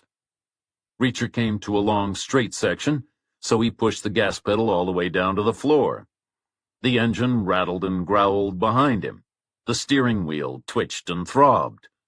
He kept his speed up for as long as he dared and hit the brakes going into the next bend. He was a fraction late. The car pitched and squirmed. Its narrow tires squealed. He emerged into the next straight, half on the wrong side of the road, corrected course, and slowed to walking speed. He checked his mirror. There was no sign of a car behind him. He passed the spot where Marty had stopped. Checked his mirror. There was no sign of a car. He saw the entrance to the field he had cut across. There was no sign of a car. He accelerated under a bridge that had once been used to carry water for the crops. No sign of a car. Then the beetle's feeble beams picked out the tall shape of the Studebaker sign. Reacher eased off the gas. He wanted his pursuers to be clear what he was doing, assuming anyone was pursuing him at all.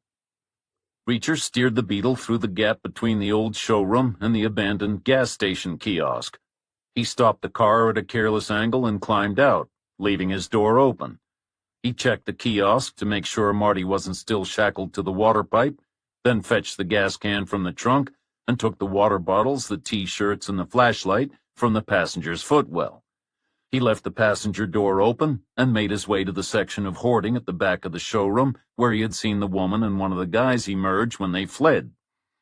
He tugged at the plywood. It was loose at one side, so he enlarged the gap and squeezed through. He stepped into a large space with an arc of tall windows in place of a front wall. They were all boarded up. A range of tall display cases covered one side. The glass was broken and the shelves were bare. Reacher swept the flashlight beam around slowly and picked up a line of footprints in the dust on the floor. He followed them to a door at the far side of the showroom. It led to a flight of wooden steps. They'd seen better days, that was for sure. Their paint had long since worn away. There were cracks in their surface. The handrail sagged when Reacher touched it. He thought twice about going up. What he had in mind could be accomplished from the ground, given sufficient cover. But he was in the mood for something theatrical, not functional. Reacher kept to the edge nearer the wall where the steps should be at their strongest. He took them slowly, testing each one carefully before committing his weight. He crept his way to the top, which gave access to a hatch leading to the roof. He heaved the water bottles up and through. Then the gas can. Then he climbed out after them. The surface was flat. It had once been covered with some kind of silver coating, to make it waterproof and to protect the building from the worst of the sun's heat. Now the surface was dull and peeling. It was covered with leaves and twigs and assorted pieces of trash that the wind had somehow deposited there. Much of it had blown against the base of the wall that enclosed the whole space. It was 3 feet tall, like the rampart on a miniature castle, Reacher thought, which was just how he was planning to use it. He crossed to the rear corner at the side of the building next to the kiosk and separated 6 bottles of water from the pack. He emptied them, then half-filled them with gas. He cut 2 of the T-shirts into strips and fed them into the bottles, leaving plenty hanging over their necks. Then he lined the bottles up at the base of the wall and took one of the lighters out of his pocket. Reacher's plan was only missing one component: a target. He sat and waited, and no car appeared in the gap below. He began to worry that he was on a wild goose chase, and that he was the goose. He crossed to the stem of the vertical sign and looked for movement on the road. There was none. Then he caught a glimmer of light, a quarter of a mile away. He thought, but he wasn't sure. He kept watching, willing it to reappear, and he picked up the sound of a vehicle. It was coming from the other direction, a panel van. It was bouncing and swaying along the road, moving fast. Maybe a plumber, anxious to get home after a long day, or an electrician, or a drunk. The van slowed a little, and its lights picked out a familiar shape hunkered down beneath the water bridge. The blue Toyota. It had followed him. But it wasn't looking to engage, just to observe, to note where he went, close enough to see if he switched cars or got a ride with someone else. Too far away for Reacher to incinerate. He kept watching, willing it to change tack, to approach. Another 5 minutes passed. There was no movement. Then Reacher's phone buzzed. It was another text, also from Rutherford. It said the same thing as the first. In. Safe. That meant Reacher could head back too. He could let the Toyota follow, creeping along behind him on its electronic tether. The guys in it could file an innocuous report, inform their bosses about every detail of Reacher's evening. But he didn't like that idea. When he sent a message, he liked it to be clear and unambiguous. Someone had sent 6 guys after him. It would be wrong to let the day end with only 2 of them in the hospital. Reacher put the lighter back in his pocket and emptied the gas out of the bottles. He eased his way back down the steps to the showroom and crossed to a door in the center of the back wall. It led to a corridor with another door at the far end, 1 door on the left, and 2 evenly spaced on the right. The one on the left opened into a double office. Based on the age of the building, Reacher guessed the outer part would have been for a secretary and the larger inner room for a manager, or the owner of the franchise. Both offices were empty. The first door on the right led to a small kitchen. There were no appliances or utensils, just a Formica countertop with enough space for preparing drinks or light snacks. Next up was a pair of bathrooms. There was a cleaning closet tucked in between them.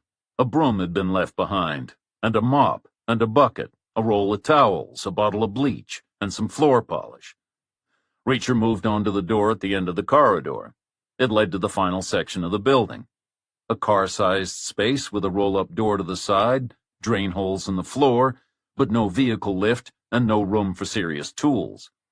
Some kind of valet bay, Reacher thought, where cars had been detailed before going on display, or got ready for collection.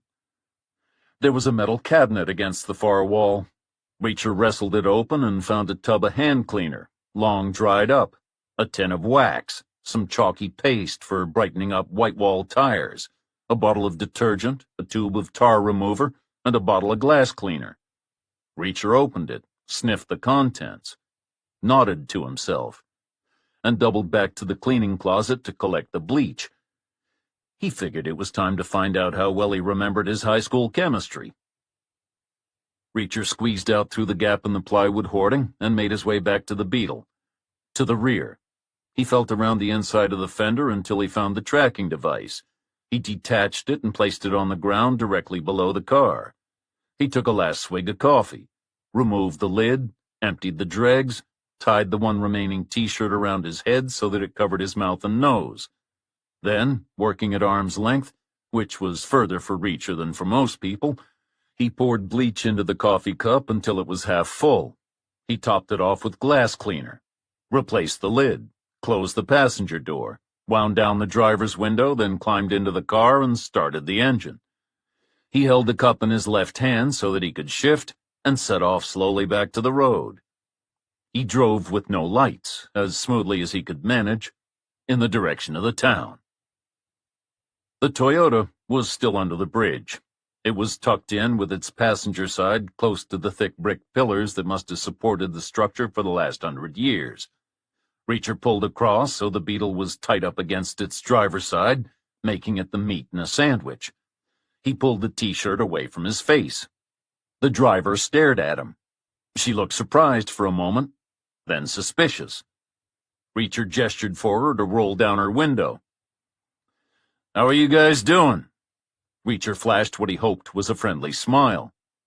"Surveillance duty can be pretty dull, can't it? That's why I brought you something. Should liven things up." Reacher removed the lid, stretched his arm across the driver's lap, and tipped the contents of the cup all over the Toyota's center console. Then he wound up his own window and sat for a moment and watched as curly fingers of thin green smoke began to rise and twist inside the other car. High school chemistry. He'd remembered it pretty well. The 4 occupants squealed and clawed at their eyes, then scrabbled for their door handles. The doors on the opposite side slammed into the brick pillars, leaving a gap too narrow to escape through. The doors on Reacher's side were snagged against the Beetle's running board. Reacher held his position for another moment, then pulled away. In his mirror, he saw the first pair tumble out. Then the second pair followed, stumbling around with their arms stretched out like horror movie zombies. Reacher felt like he was getting a peek into the future when he arrived back at Mitch's apartment. Rutherford was stooped, hunched. He dragged his feet along the floor as he walked.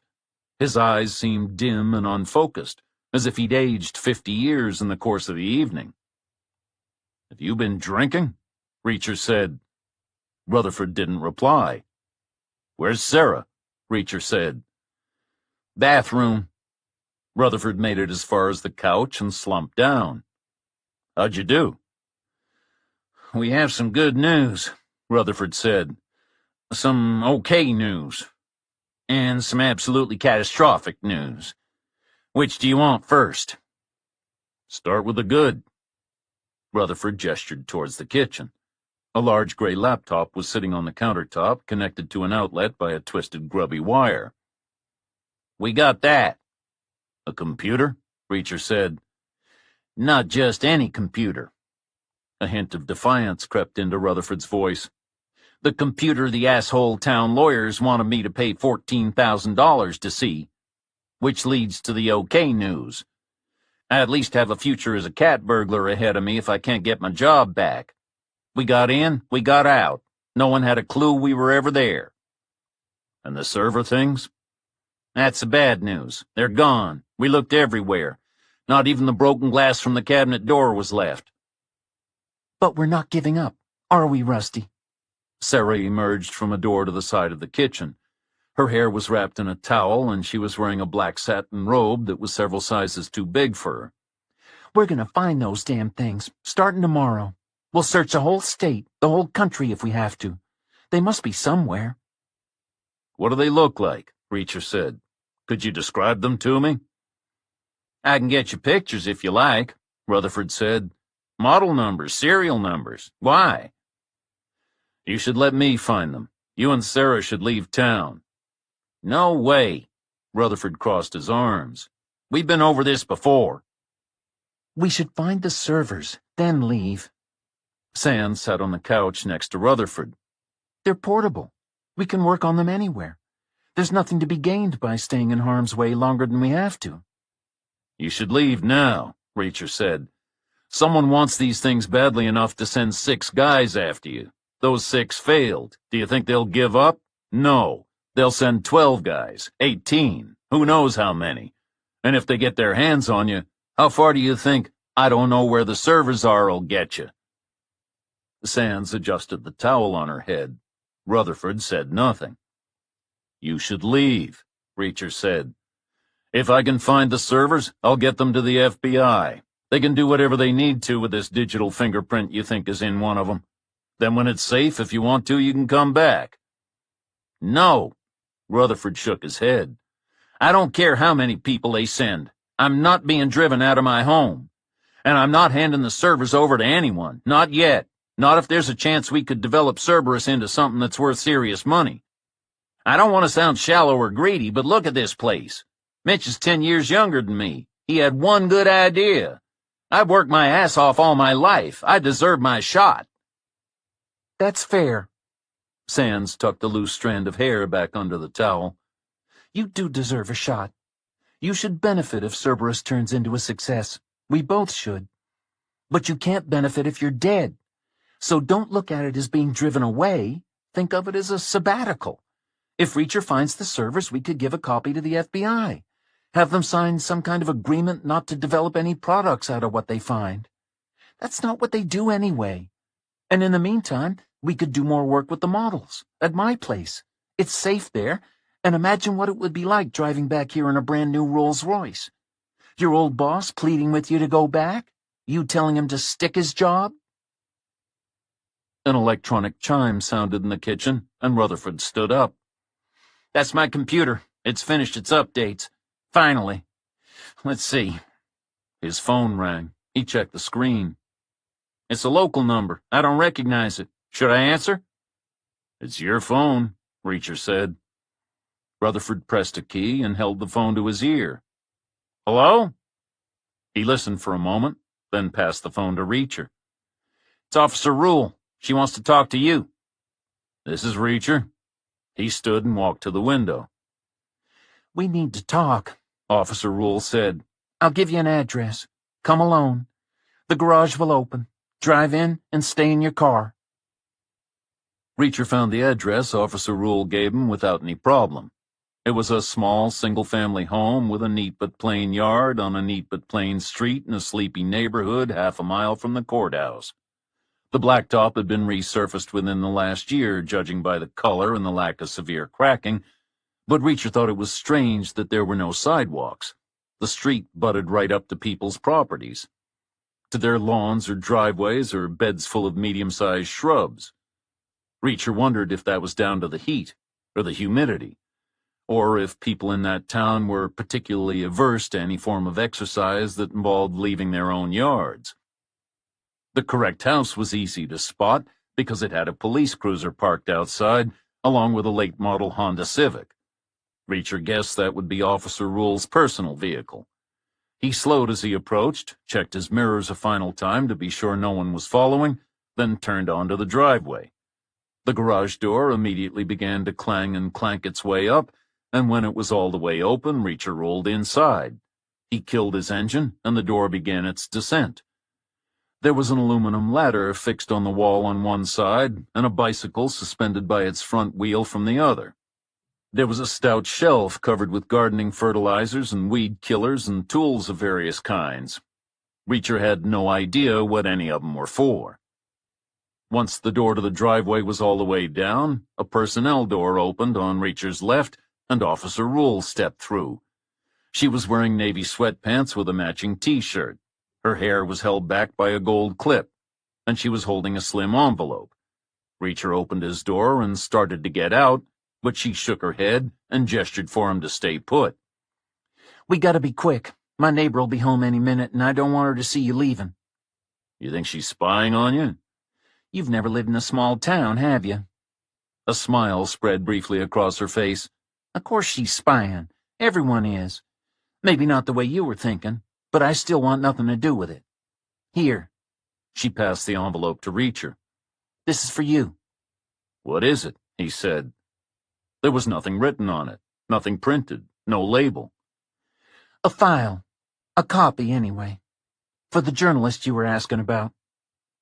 Why are you giving it to me? Because I'm sick and tired of it. What happened to her is horrible, and no one in the department is doing anything about it. You were a military cop. You showed good instincts with Holly's scumbag boyfriend. Maybe you can shake something loose. Get some justice for this woman. Her name was Tony Garza. I've never even heard Detective Goodyear say it out loud. The photographs of the dead journalist were safely tucked inside the envelope, and the envelope was safely tucked beneath the floor mat on the passenger side of Marty's car. There was always the chance of a random traffic stop, and Reacher didn't want to fall foul of a cop with prying eyes if he got pulled over. But even though the pictures were hidden, the images continued to cycle through Reacher's head as he drove. His having seen them made no difference to Tony Garza. She was still dead. It did make a difference to Reacher, though. He had to assume that whoever had killed Garza was the person chasing Rutherford, or part of the same organization, at least.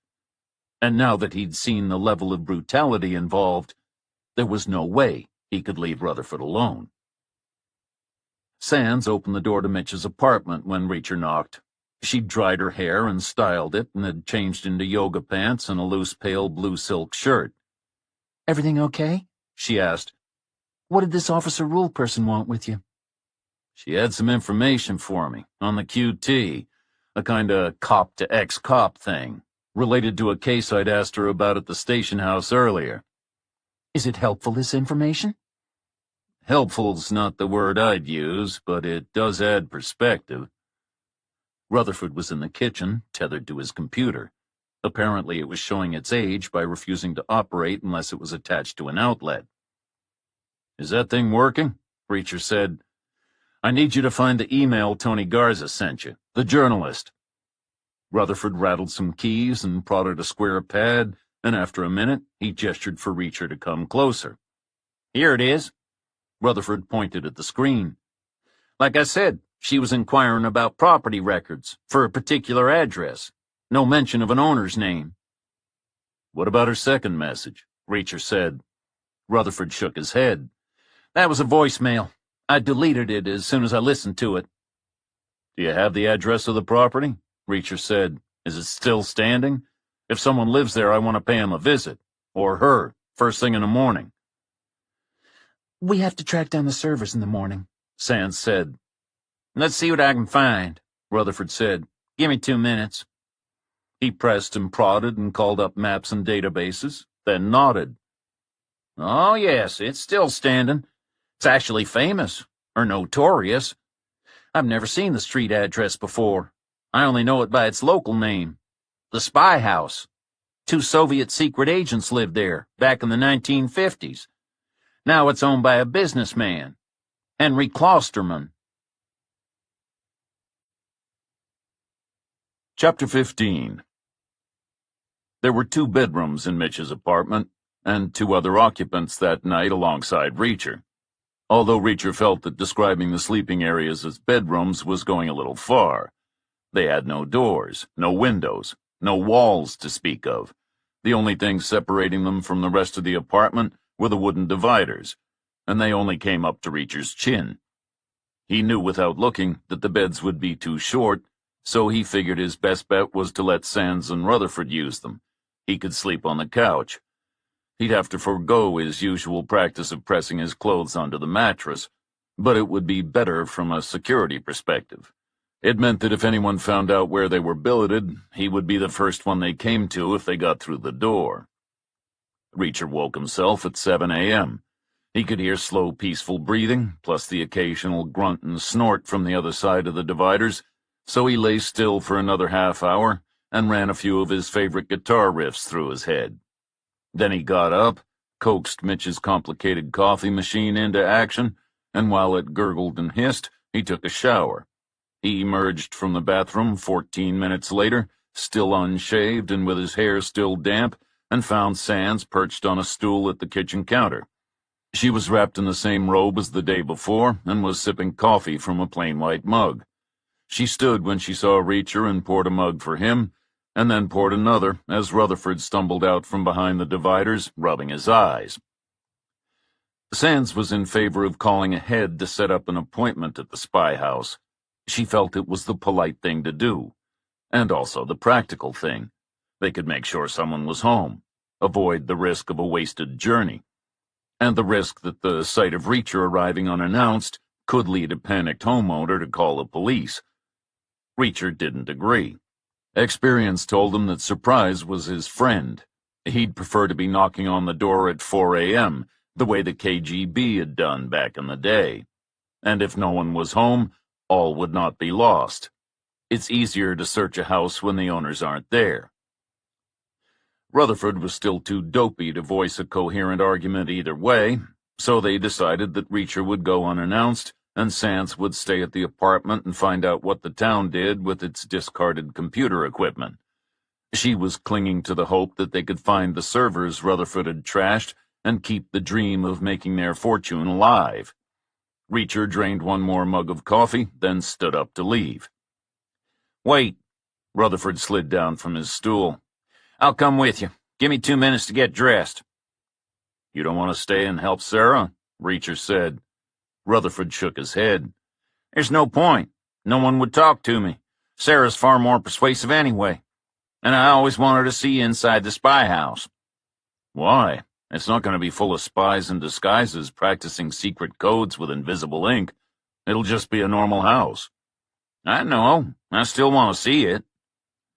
Reacher sat back down and drank another mug of coffee while Rutherford rustled and rummaged behind the divider. He returned wearing the same pants as the day before and the same kind of polo shirt, only in a different color. Reacher stood and picked up the key to Marty's car. You know what? Rutherford said. Why don't we take my car? Reacher smiled to himself. I get it now. You don't want to see the spy house at all. You just want to find out if I brought your Beetle back in one piece. Can you blame me? Rutherford said. I love that car. It's irreplaceable. In the garage, Reacher waited for Rutherford to walk around the VW and inspect every inch of paintwork. Then he got down on his knees on the passenger side and peered underneath. What are you doing? Rutherford said. Did you drive over something? Tell me you didn't hit a deer. I'm looking for tracking devices, Reacher said. You do your side, underneath the car, along the running boards, inside the fenders, anywhere a magnet could stick. But you checked yesterday. You found a tracker. You said you ditched it. I was in the Army for 13 years, Rusty. We check, and then we check again. It's what we do. Rutherford shrugged and then worked his way from the front to the back. He came up empty-handed. Nothing on my side. You find anything? Reacher leaned across the hood and held out his hand. Another tracker, the same kind, in the same place. And there was this. He showed Rutherford a scrap of paper. It was held in place by the magnet. Rutherford took the paper and read it out loud. Romeo, Juliet, a bunch of numbers, 8 bells. What does it mean? Romeo Juliet is RJ in the NATO phonetic alphabet. My initials, military style. Reacher, Jack. I get it, Rutherford said. And the numbers? They could be a grid reference. What about 8 bells? That's noon in Navy time. Maybe someone wants you to go to this place at noon. But why write it like that? To show they know my background, to gain my trust, or intrigue me, perhaps. What if it's a trap? You shouldn't go. Have you got your phone? Can you figure out where this place is? Rutherford tapped his screen, then made some swiping and pinching movements. Reacher, don't go. Why not? I know about this place. It's an old factory, just outside town. It's been abandoned for years. Growing up, there were all kinds of rumors. No one who went in was ever seen again.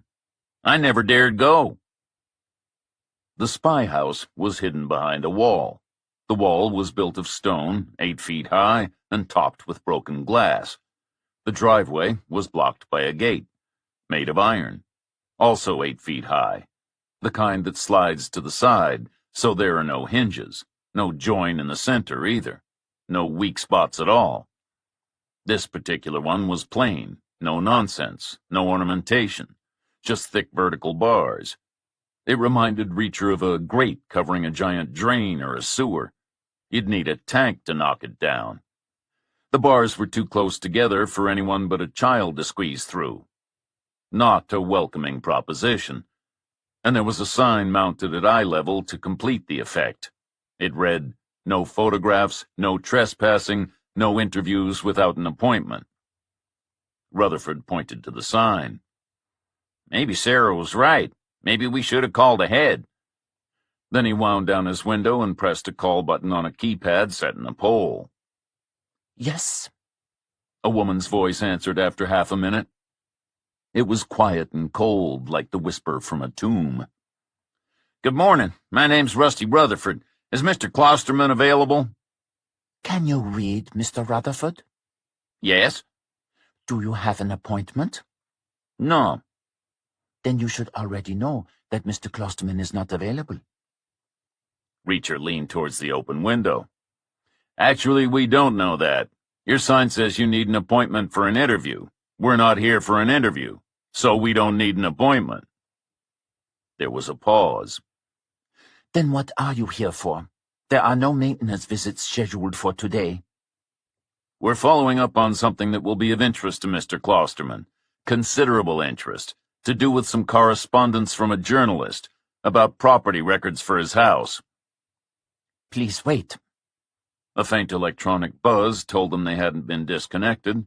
Then after 3 minutes, the woman's voice returned. Mr. Klosterman will see you.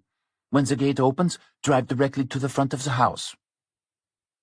Beyond the gate, the site was divided by a line of mature trees, cypresses and sycamores.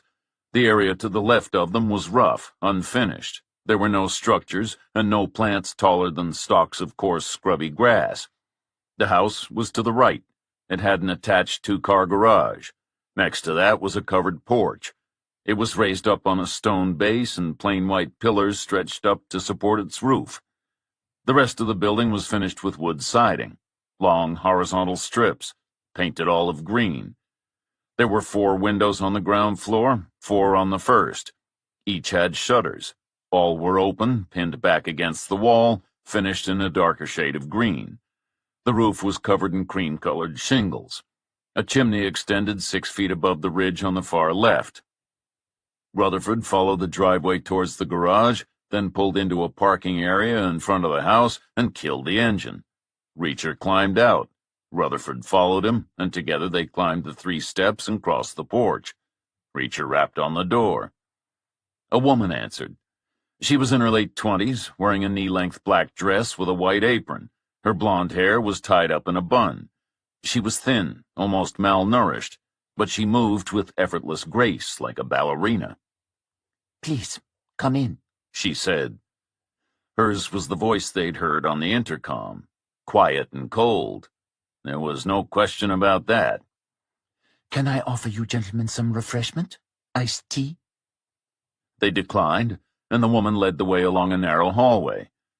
There was tile on the floor, family portraits on the walls, 4 doors, a pair on each side, plain pale wood, no panels, narrow architraves. The woman paused outside the second door on the right, knocked, then opened it and stood aside to let Rutherford and Reacher enter. She didn't follow. There was one person already in the room. A man, slim, rangy, with a mane of white hair. Like Einstein if he'd worked in a bank, Reacher thought. He looked around 70, probably born around the time the house was built, maybe born right there in the house. The man put down his newspaper, hauled himself out of his armchair, and offered his hand. Mr. Rutherford, I'm Henry Klosterman. It's a pleasure to meet you. I know you by reputation, of course, and I don't envy the position you're in. I've done work for the town in the past. I'm essentially retired now, but I make sure my company doesn't even bid for municipal contracts anymore.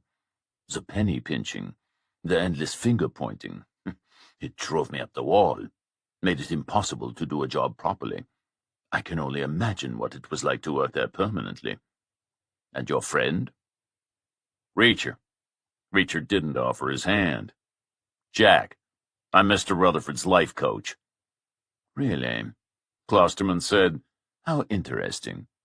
Now, please, gentlemen, take a seat. Klosterman lowered himself into his chair. Rutherford perched on the edge of a couch with thin tweed cushions and a slender wood frame. Reacher joined him, hoping it would take his weight. Now that you're here, how can we help each other? Klosterman said. Well, Rutherford said, as you can imagine, I have some time on my hands right now. I'm trying to put it to good use, following up on things that fell by the wayside when I was working around the clock after the computer system was attacked. One of them is an email. Actually, an email and a voicemail. I received them from a journalist. She was asking about property records to do with your home. Klosterman steepled his fingers. The journalist. That would be Tony Garza, I presume. You heard she was killed. Such a tragedy. We heard. Rutherford paused. It sounds awful. What happened? It was. Tony was such a lovely girl. She had so much talent, so much integrity. You knew her? Of course I knew her. She was working for me. In fact, it was me who suggested she should contact you. I was hoping you could help with some research she was doing. To do with your home? Reacher said. Its unusual history? Goodness, no. Klosterman frowned. There's no need. What little there is of that stupid story has been done to death. Living in a nest of Cold War spies? That sounds like a great story. If the problem is you're tired of telling it, why not have someone write a book about it? A journalist would be an obvious choice, especially one with talent and integrity. It wouldn't be a book, more like a haiku. There's not enough material, and this place was hardly a nest. There were only 2 of them. They were brothers. They only owned the place for 18 months. And they didn't even do any spying while they lived here. They wrote a textbook on math. I wish that was the angle the public latched onto. Imagine if this place was known as the Math House. Then I wouldn't be swamped with tourists every time a new Bond movie comes out. If not your house, what was she researching? Parts of my family history. My father fled to the States from Germany in the 1930s. He could see the way things were going politically, and somehow, of all the places in the world, he settled here in Tennessee. He founded a business, started a family, did all kinds of things. But the details of his early years in the States are sketchy. I felt it was time to find out as much as I could and record it before it was too late. Where he lived before he moved here, when exactly he bought this house. I think someone else owned it between him and the spies, but I'd like to be sure. I want as much detail as I can get, including the human aspect, you know? There's a story that when he bought his first house, he had no money and credit was hard to come by, so he used a painting he brought with him from Germany to back the purchase. These are the little quirks that are so easily lost. I want to know all of them. I want my son to know, and his son, if he ever has one. That sounds like a wholesome family project, Reacher said. But it's not the kind of thing anyone should get killed over. Are you sure there's not more to it? Buried treasure? The location of the lost Ark? Klosterman's face was blank. Someone was killed over my project? Who? Tony Garza. No, that's crazy. Why would her death have anything to do with my project? Tony was a hard worker. She was driven. She wasn't working for me exclusively. She had a dozen projects on the go. Some she got paid for, like mine. Others she was doing off her own bat. She was digging into all sorts of unsavory things. She dreamed of becoming an investigative reporter for one of the big papers, although that was always unrealistic. There are so few of those left now. What kind of unsavory things? Did she tell you? Not chapter and verse, but Tony did confide some things. She wanted to root out crime and corruption. I think she saw me as a kind of father figure. She looked to me for advice from time to time. I warned her to be careful, more than once. This seems like a nice town. Is crime and corruption a big problem here? No, but she was based out of Nashville. She did most of her work there. How did you find her if she's not local? I came across her name online. She was recommended by someone on an ancestry forum. Are you going to replace her, or had she finished her work? I guess I will have to replace her. I haven't had the stomach for it yet. Tony had completed the broad outline, but there's plenty left to do. The biggest problem is confirming all the dates. That's why she wanted access to the town's records, and why she contacted you, Mr. Rutherford. I can see why you would want access, Rutherford said, but not why Tony reached out to me. Why did she think I could get my hands on the papers you need? I was the IT manager, not the archivist. As far as I understand, it worked like this, Klosterman said. Tony was in touch with the archivist. There was a project running to digitize all the records. The archivist told Tony there'd been a kind of false start. The computer memory thing they tried to use was too small, so halfway through the process, they raised some extra money and got a bigger one. They copied everything, then you, as the IT manager, took the old one into storage until it was needed for something else. So it's possible the records I want are still on it. Rutherford thought for a moment. I know the equipment you're talking about. I did take it. I thought it might be useful for, something else. Do you know where it is now? Not exactly, but I'm trying to find it. I need it for something. If you do find it, would you let me see if my father's records are there? I'm not sure if I could, Rutherford said. It's town property. I'm not sure if...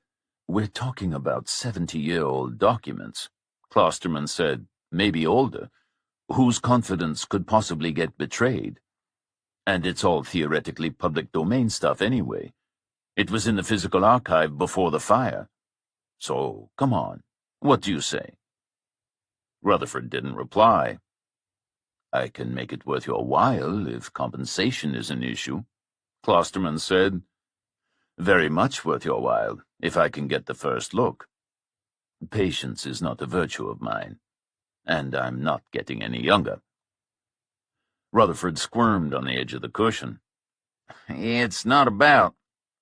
Time is the issue, Reacher said. Rusty has a lot to do to prepare for the next chapter in his life, and as I'm sure you know, an IT manager's time is expensive. How expensive? Klosterman said. $10,000 should cover it. Cash. Klosterman struggled to his feet and held out his hand. You're a life coach, you say, Mr. Reacher. I'm beginning to think I might need one of those myself. How long to find the records? That's hard to predict. We're working on it. I'll let you know. Reacher walked back to the car in silence. His gut was telling him that he'd met Klosterman before. In barracks rooms, bars, jail cells, offices, back streets, all kinds of places, all over the world. Or that he'd met guys just like Klosterman anyway. Guys with something to hide, but who imagine they're smart enough to think on their feet, to cover their trails. Reacher didn't think every word Klosterman had spoken was a lie. His father's immigration, for example, his businesses. There were too many things that would be easy to check on, and only a fool would be dishonest about details that could be disproved in a matter of seconds. It was the family history aspect that didn't pass the smell test. Writing it for his son? Tying it up in a pretty bow? No, it was more likely that there was some kind of skeleton in the family closet. Something illegal, something embarrassing, something Klosterman wanted to bury, or spin. Something worth $10,000 just to see a record of. But a sack of cash was one thing. Was it also worth Tony Garza's life? Was it worth Rutherford's? Chapter 16. There were two people at the kitchen counter in Mitch's apartment alongside Reacher. They were both mad at him. I can't believe you offered to sell the server. Both of Rutherford's hands were clenched into fists. You had no right. It's not yours. We don't know where it is. And 10 measly grand? Cerberus will be worth 100 times that much. 1,000 times. I can't believe you would even think of going. Sands threw the slip of paper onto the countertop. It's a trap. It's obvious. How can it not be? Reacher took a mouthful of coffee. Okay. First of all, Rusty, don't worry. I have no intention of selling your computer thing. And Sarah, yes, it's almost certainly a trap. But sometimes the only way to know if the stove is hot is to touch it. Sands glared at him. Someone smart told me that once, he said. You're obviously not smart if you're even considering walking into a trap. I never said I was smart. Stubborn, maybe. Obstinate even on occasion. Why offer to sell if you had no intention? Rutherford said. Are you going to rip Klosterman off? We can't do that. I have to live here. My reputation's tattered enough already. We're not ripping anyone off, Reacher said. It was a test to get a sense of how important these records are to him, or sensitive, or embarrassing. I named a big number and he didn't turn a hair. That tells us something. And here's another reason. Say Klosterman isn't what he seems to be. Say he's somehow behind Garza's murder and the attempt to kidnap you. Do you want him thinking you're not willing to play ball? This way, his incentive is to keep us alive. If you care so much about being free and healthy, why would you knowingly walk into an ambush? Sands said. Are you crazy? Not in the slightest, Reacher said. And I'm not going to walk into anything. The best way to defeat an ambush is to be there first, which I will be. But logistics aren't the most important thing. You're focusing in the wrong place. Look at the note. Sands picked up the scrap of paper. She reread it slowly and checked the other side. What? I don't see anything. The first two words, what do they mean? Romeo Juliet, R.J., Reacher Jack, your name. Exactly. Someone made it personal. I'm not some faceless guy who got in the way anymore. They're coming after me specifically. They need to understand that's the wrong thing to do. Reacher parked Marty's car half a mile south of the factory and covered the rest of the ground on foot. He moved slowly. He stopped frequently, but never at the same interval. He never continued until he was certain no one was following, and no one was watching. The clock in his head said 10:45, 75 minutes before he was due at the rendezvous. More time would have been better, but experience told him 75 minutes would be enough. 9 times out of 10. The moment the abandoned building came into view, Reacher knew that no kind of ghost story could have kept him away when he was growing up. Or his brother Joe. There were too many iron girders to climb, too many nooks and alcoves to hide in, too many frontal assaults and insane last stands and against-the-odds escapes to stage, and too much prime real estate to fight over with the other kids. Plus ça change, as his mother used to say. The more things change. The moment Reacher stepped through the gap where the tall wooden door used to be, he knew 75 minutes weren't enough. Not this time. He'd hit the 1 in 10. The ambushers were already there. He couldn't see them, yet, or hear them, or smell them. But he knew. Eyes were on him. He could feel them. He could feel a chill on his neck. Some kind of primal response to being watched.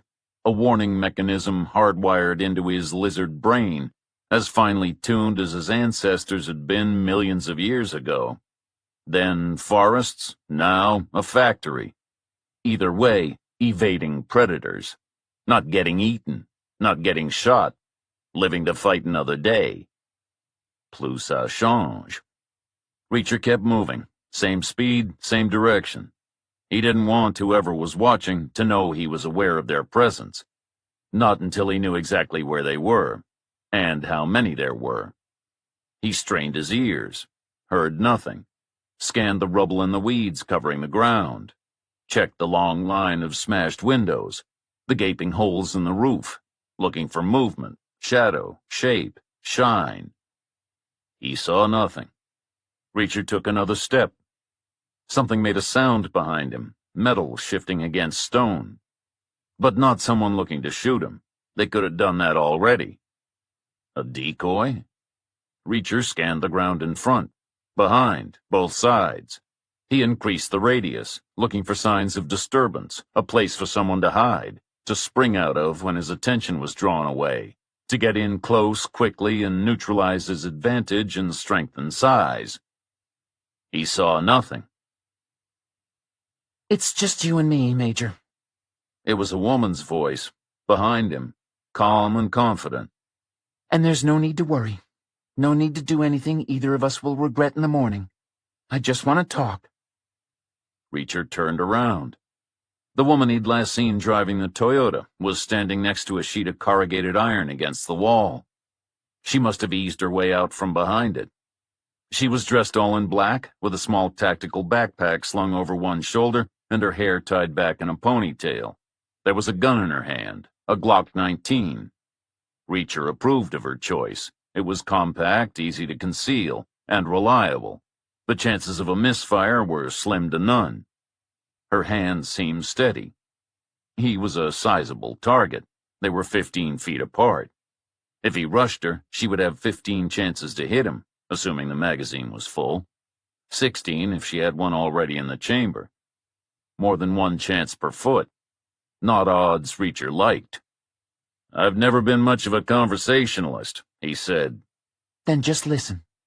I know a lot about you, enough to believe I can trust you. I need to even those scales, and I need to do it quickly.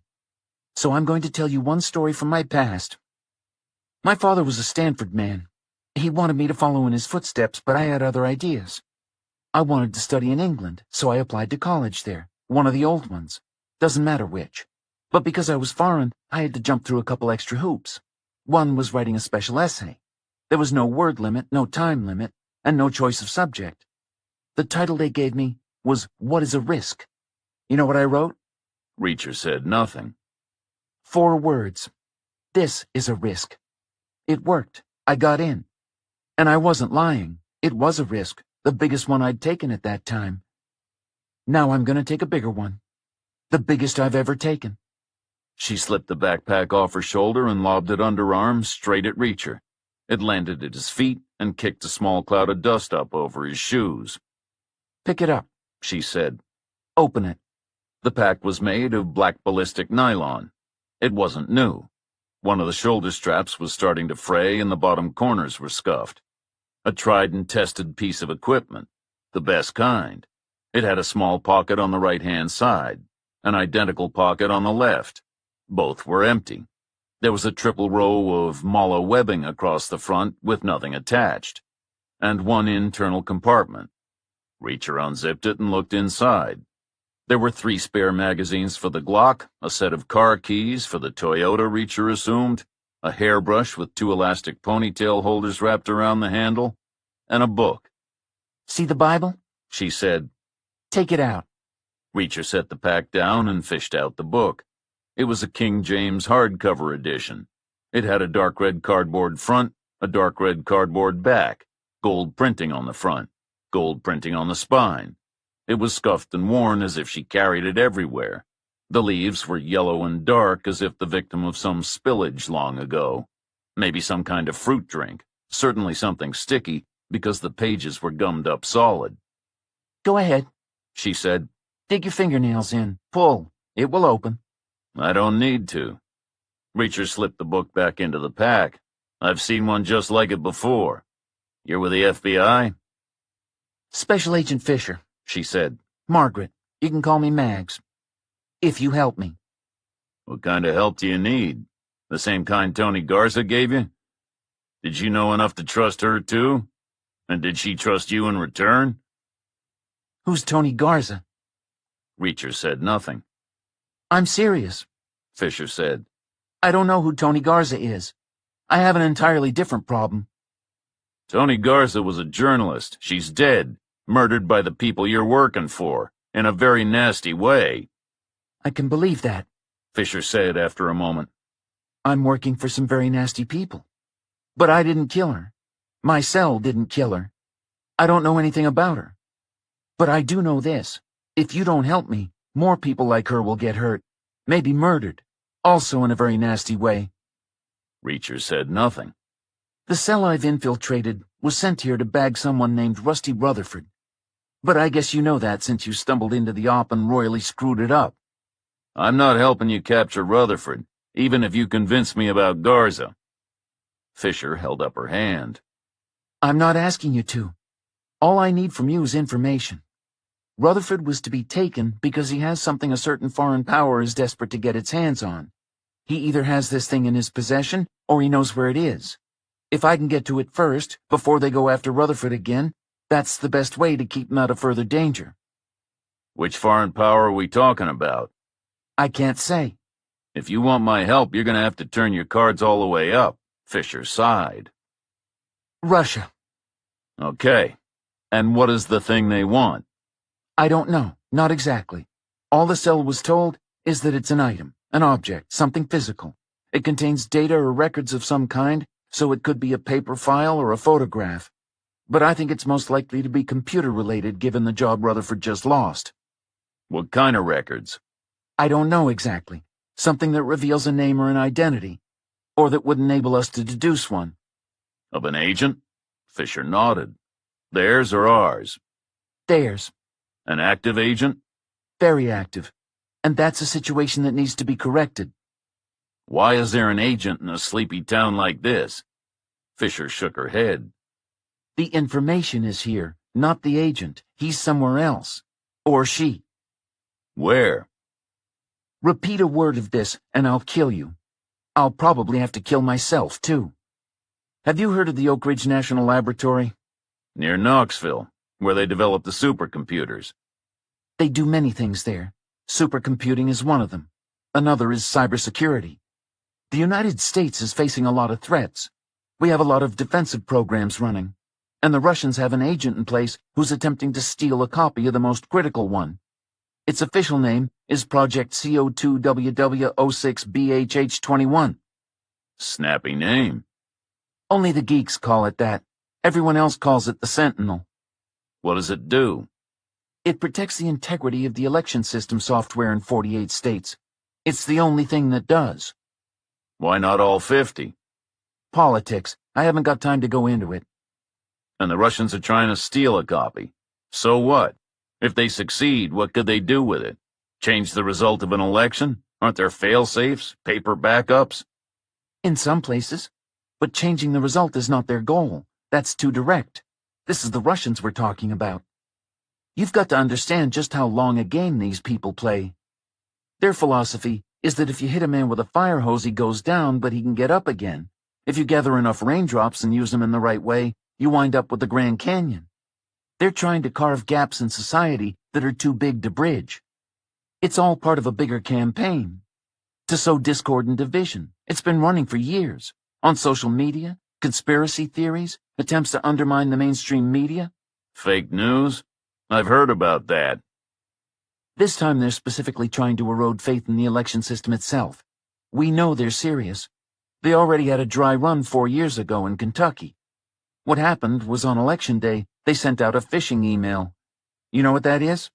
No idea, Reacher said.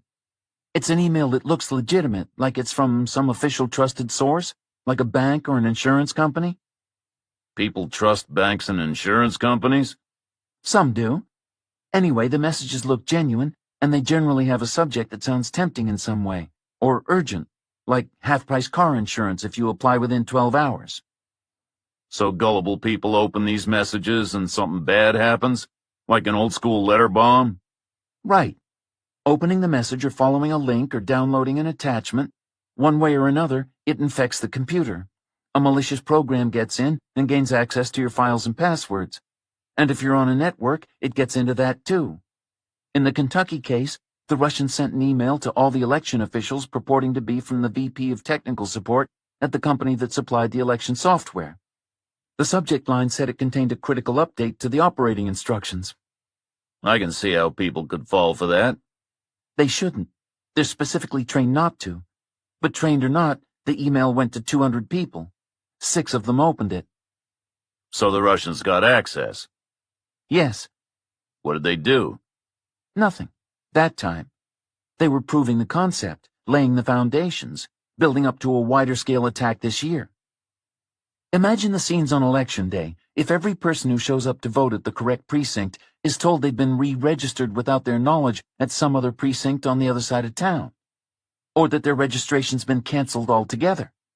Or when the results are announced, it turns out that in some marginal districts, Mickey Mouse and Daffy Duck are registered. Or that a bunch of people are registered in multiple precincts, even if they didn't know it at the time or act on it. There'd be chaos. Total chaos. Only the Sentinel can stop it. It didn't stop their dry run. It didn't exist then. That's why it was developed. Are you sure it works? This is the Russians we're talking about. Maybe they've already penetrated some local elections and are just pretending they want to steal it to make you think they're frightened of it. Fisher shook her head. No, We know the Sentinel works. It's already stopped 12 attempts in 6 different states.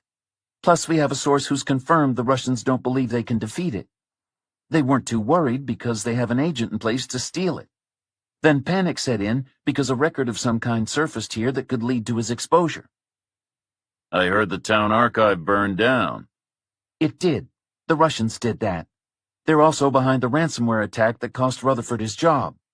Evidently, they wanted to shut down the new digital archive before it could go online. The town's gonna pay to get it unlocked. It had insurance. Why not wait until it's up and running again and go through it with a fine-tooth comb? The town might pay, but that archive is never going to see the light of day. I guarantee you that. Not all of it, anyway. Not the part we need. Rutherford figured out that some system he built might have captured the identity of whoever ran the ransomware attack. He thought that's what someone wanted to get from him. Not possible. We know it was the Russians.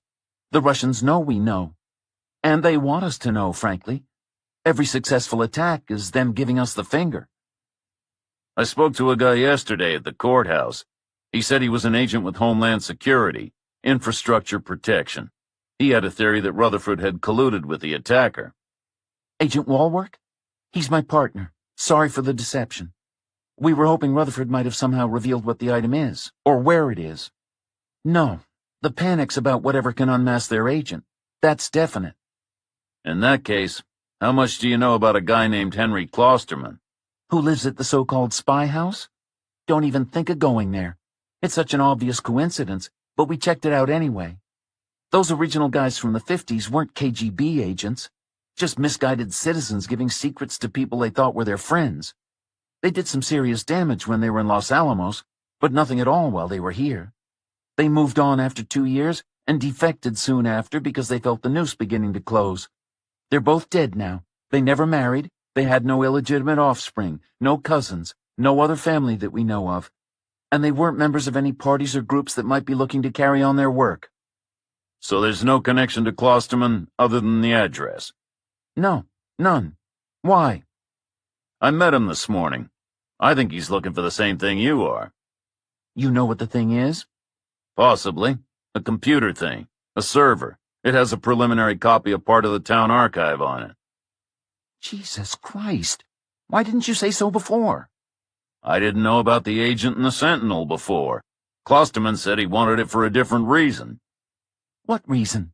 Some family tree project, he claimed. It didn't quite ring true. I think he's trying to hide something. How does he know about this server? He said he hired Tony Garza, the journalist who was murdered, to dig up some property records going back to when his father immigrated. She found out that when the town started putting the archive on the computer, they were using this server. It turned out to be too small, so they switched it for a larger one, and Rutherford, as IT manager, took it back into stock for some future use. When did Garza start working for Klosterman? I don't know exactly. But before the archive burned down? Yes. She started searching the paper records, then was going to use the online archive, then contacted Rutherford as some kind of Hail Mary, hoping he still had the server. This is finally starting to make sense. She must have found something in the records, realized the significance, and tried to report it. Or just mentioned it to the wrong person without even knowing its importance. Or the Russians could have had some kind of tripwire in place, something to alert them if anyone was close to finding whatever they wanted to keep hidden. They're not reckless. They'd know that one document sitting unnoticed amongst how many? Thousands? Millions? In a dusty old archive would attract less attention than a fire. Either way, Rutherford needs to hand over that server. Like yesterday. That's a logical request, but it's impossible. Why? Rutherford doesn't know where the server is. Fisher turned and slammed her palm against the wall. Damn. Are you sure? Reacher nodded. He already tried to get it back. How did Klosterman account for his project getting someone killed? He claimed Garza wasn't working for him exclusively. Said she had a bunch of projects on the go. Blamed her death on some hoodlums from Nashville that she'd been sniffing around. But you didn't believe him. I'm not saying he killed her. I'm not saying he's working for the Russians. But I know when someone's hiding something. I'll have my people take another look at him. The organization is so compartmentalized, he could be married to the local Russian contact and not know it. I get that. And Rutherford? Not knowing where the server is? Are you sure he's telling the truth? I am. It turns out he used the server for some other project and— Tell me he didn't wipe it? No, he didn't. Don't worry. Before the ransomware attack, he pressed the town to buy a backup system for all the computers. They wouldn't come up with the cash, so he tried to build one of his own out of spare parts. It was supposed to overwrite whatever was on the server, but that didn't happen.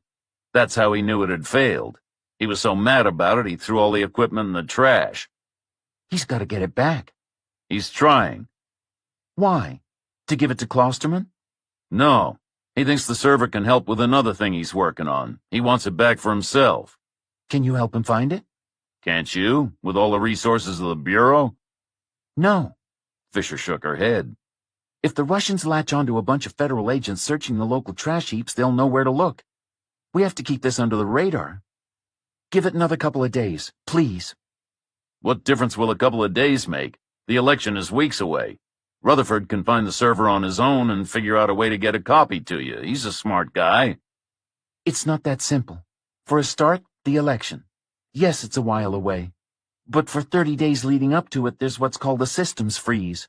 Nothing computer-related can be changed in any way. It's the same kind of thing that credit card companies and online retailers do heading into Black Friday and Christmas. It makes sure no one loads new software which turns out not to work properly and screws everything up at their most critical time. So if we can't positively confirm that the Sentinel hasn't been compromised before then, we have a real problem. And when we get our hands on Rutherford's server, we don't even know what we're looking for. There could be thousands of documents on there, and I very much doubt one of them will be labeled Identity of Russian Spy. All kinds of cross-referencing will be needed, lateral thinking, reading tea leaves and casting chicken bones probably. So the bottom line, like I said, is we need that thing yesterday. I'll tell Rutherford to search quickly. And anyway, how many trash heaps can there be in a town this size? Finding the server's not the only problem. You said you care about keeping Rutherford safe. And? The original plan was for us to snatch Rutherford. He'd give up the item, the server as we now believe, or its location, and then, overcome by shame and depression after losing his job and bearing the blame for the ransomware attack, he would kill himself. I'm the senior operative, so it would have been me who staged it.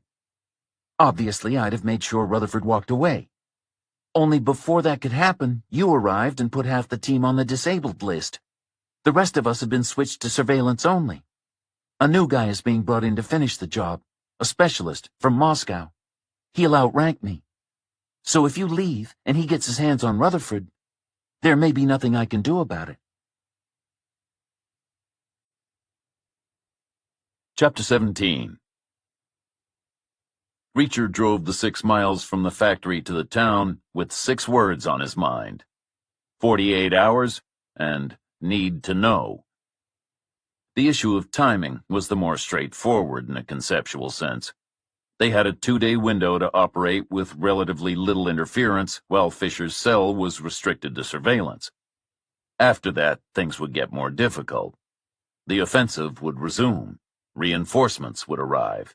A specialist from Moscow, outranking Fisher, with unknown capabilities, but certainly unsympathetic to Rutherford, which meant that if they were going to retrieve the server and turn it over to the FBI, it would be advantageous to do so before the new guy got his feet on the street. The issue of secrecy was more difficult to resolve. It brought practical considerations into play. Back when Reacher had run the 110th MP Special Investigation Unit, he had tended to be open with his people. Sometimes more open than he should have been. More open than his superior officers would have liked anyway, if they'd known. But Reacher trusted his team. He had hand-picked each of them. He had worked with them. He could predict how each of them would respond in any given situation. And besides, when you were dealing with the likes of Francis Neagley, trying to keep anything hidden was a fool's errand. Reacher liked Rutherford. He had no wish to keep him in the dark, not just for the sake of it. But he didn't know him in the same way. Rutherford had already expressed a reluctance to let the authorities have the server. His eye was on the prize he thought his Cerberus system could win for him. Reacher was fairly certain he would change his mind if he understood the full implications. The Sentinel, the integrity of the election, the Russians, discord and division. But there was no way to bring him into the picture without revealing that there was an agent in place in one of the Russian cells, or at least implying it. And if something went wrong and Rutherford fell into the Russians' hands, there would be no way he could avoid spilling that information, either now or later if they came back to run some kind of post-mortem into what went wrong with their operation, when Reacher wouldn't be around to watch out for him. When Reacher got back to Mitch's apartment, he realized that he needn't have worried about instilling any sense of urgency into the other two. The lure of the almighty dollar had taken care of that for him. Sands had started digging first thing that morning, but she'd turned up nothing useful, so Rutherford had taken up the baton. He had started trawling through the files on his laptop the moment Reacher left for the factory. He found the minutes of a heads of department meeting he must have dozed through the previous month. One of the agenda items had been the town's refuse contract, and a follow-up note confirmed it had been renewed for another year with a local company, Warhurst's Waste Away Express. He Googled their contact information, and Sands called their office. She said she was writing a story about responsible refuse management for the Tennessean. She had to try 4 different people before she found someone who believed her. But she did finally manage to finesse the information they needed.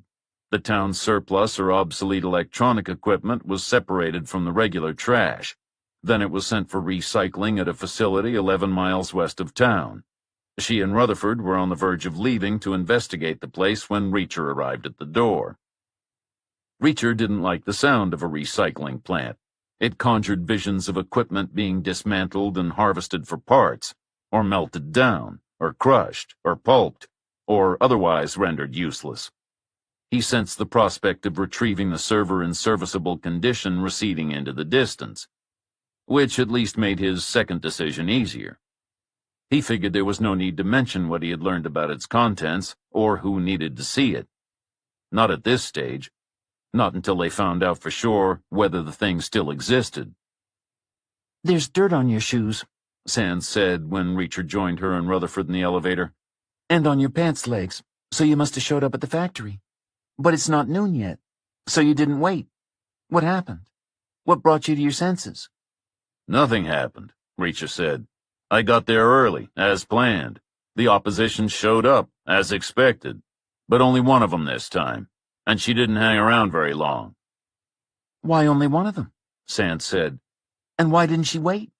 At least until the appointed time, to see if you even took the bait. It makes no sense." "Maybe she got a message calling her away," Rutherford said. "Like yesterday. Maybe the doorman thought he saw me leaving and texted in a wrong report." Sounds plausible, Reacher said. But who really knows why anything happens? Reduce, reuse, recycle. That was a mantra Reacher was familiar with. The first 2 parts he was personally acquainted with, because of his mother. She was a kid during World War II and grew up in France during the occupation. Food was in short supply. All kinds of essentials were. Clothes, shoes, fuel. If something ran out or wore out or was lost or broken or stolen, it may never have gotten replaced. Recycling was a different story, though.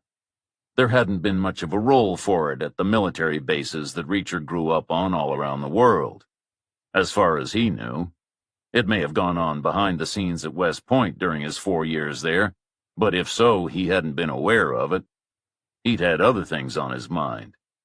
So his concept of it was very much a product of his imagination. He pictured it as something new and high-tech, involving shiny modern plants with advanced equipment and lots of automation, maybe even robots. The reality was very different, at least at the facility the town used. It was surrounded by a 10-foot-high fence made of metal strips, divided and sharpened at the top and draped in razor wire. Very old school. Inside the gate, the operation was ingenious rather than advanced. The blacktop gave over to compacted dirt, rising and turning to form a broad, elevated half-donut before dropping back down towards the exit. Within the semicircle, there were 6 dumpsters, extra large, with no lids. They were arranged end-on, meeting in the center like the spokes of a wheel. Each one was dedicated to a different material. Giant signs specified which kinds.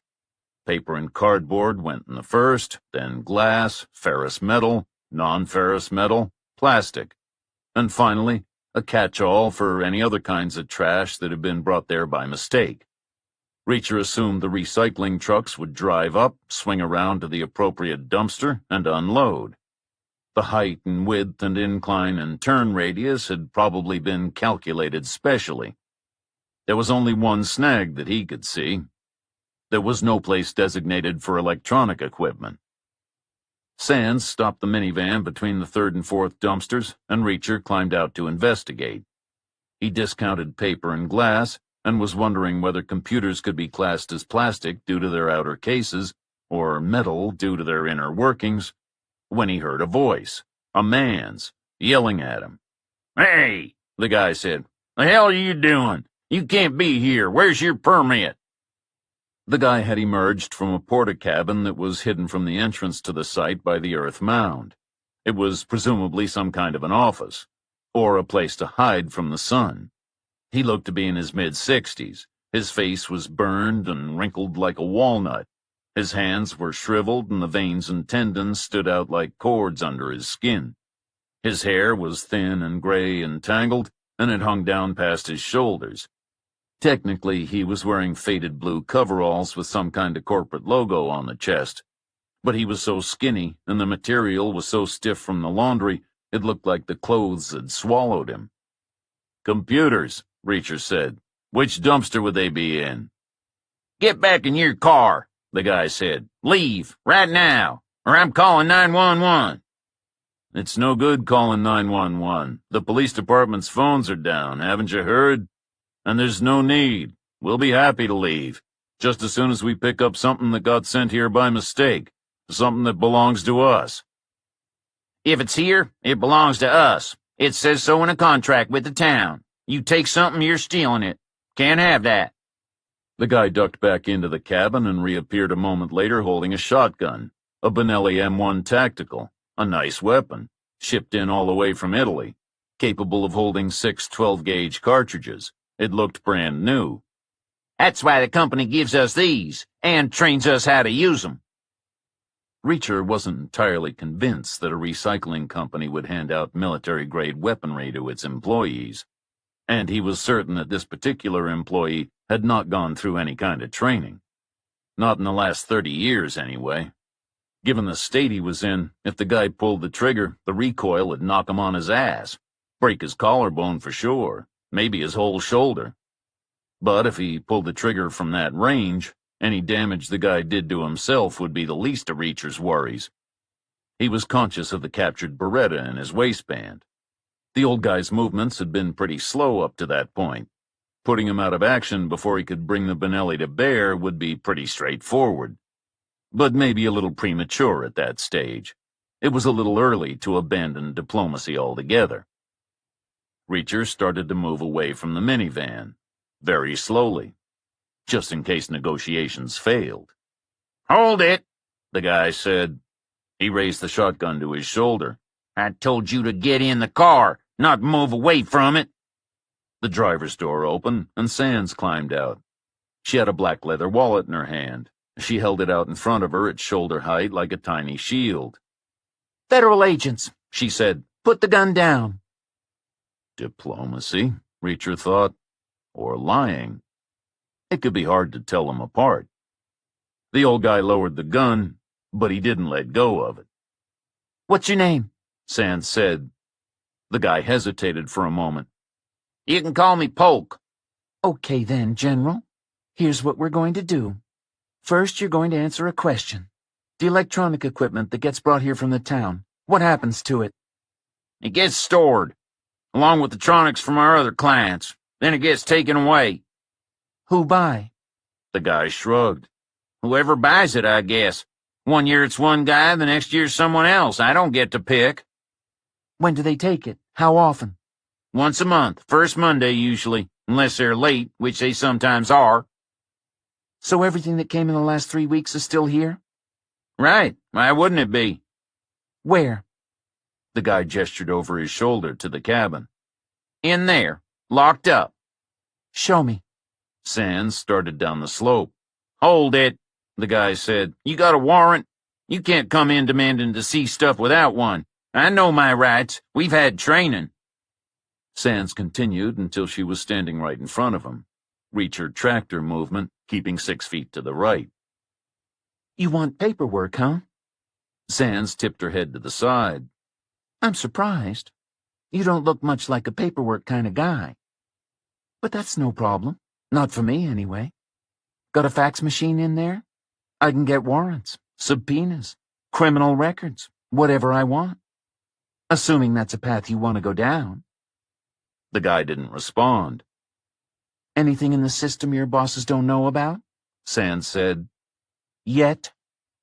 Assholes, the guy said. He ducked back into the cabin and replaced the Benelli in its rack, then led the way to the far end of the structure. He worked a lock, pushed down on a handle which took all his weight, heaved open a pair of doors, leaned inside, hit a switch, which brought 4 pairs of fluorescent tubes flickering into life, then stood to the side. See for yourself, he said. It's all there. The space accounted for half the footprint of the cabin. There were gray metal shelves, floor to ceiling, lined up around all 3 walls. Some smaller items were scattered on the shelves nearest the entrance. Reacher could see cell phones and cameras and DVD players and a couple of laptops. But the main action was on the floor in the center of the room.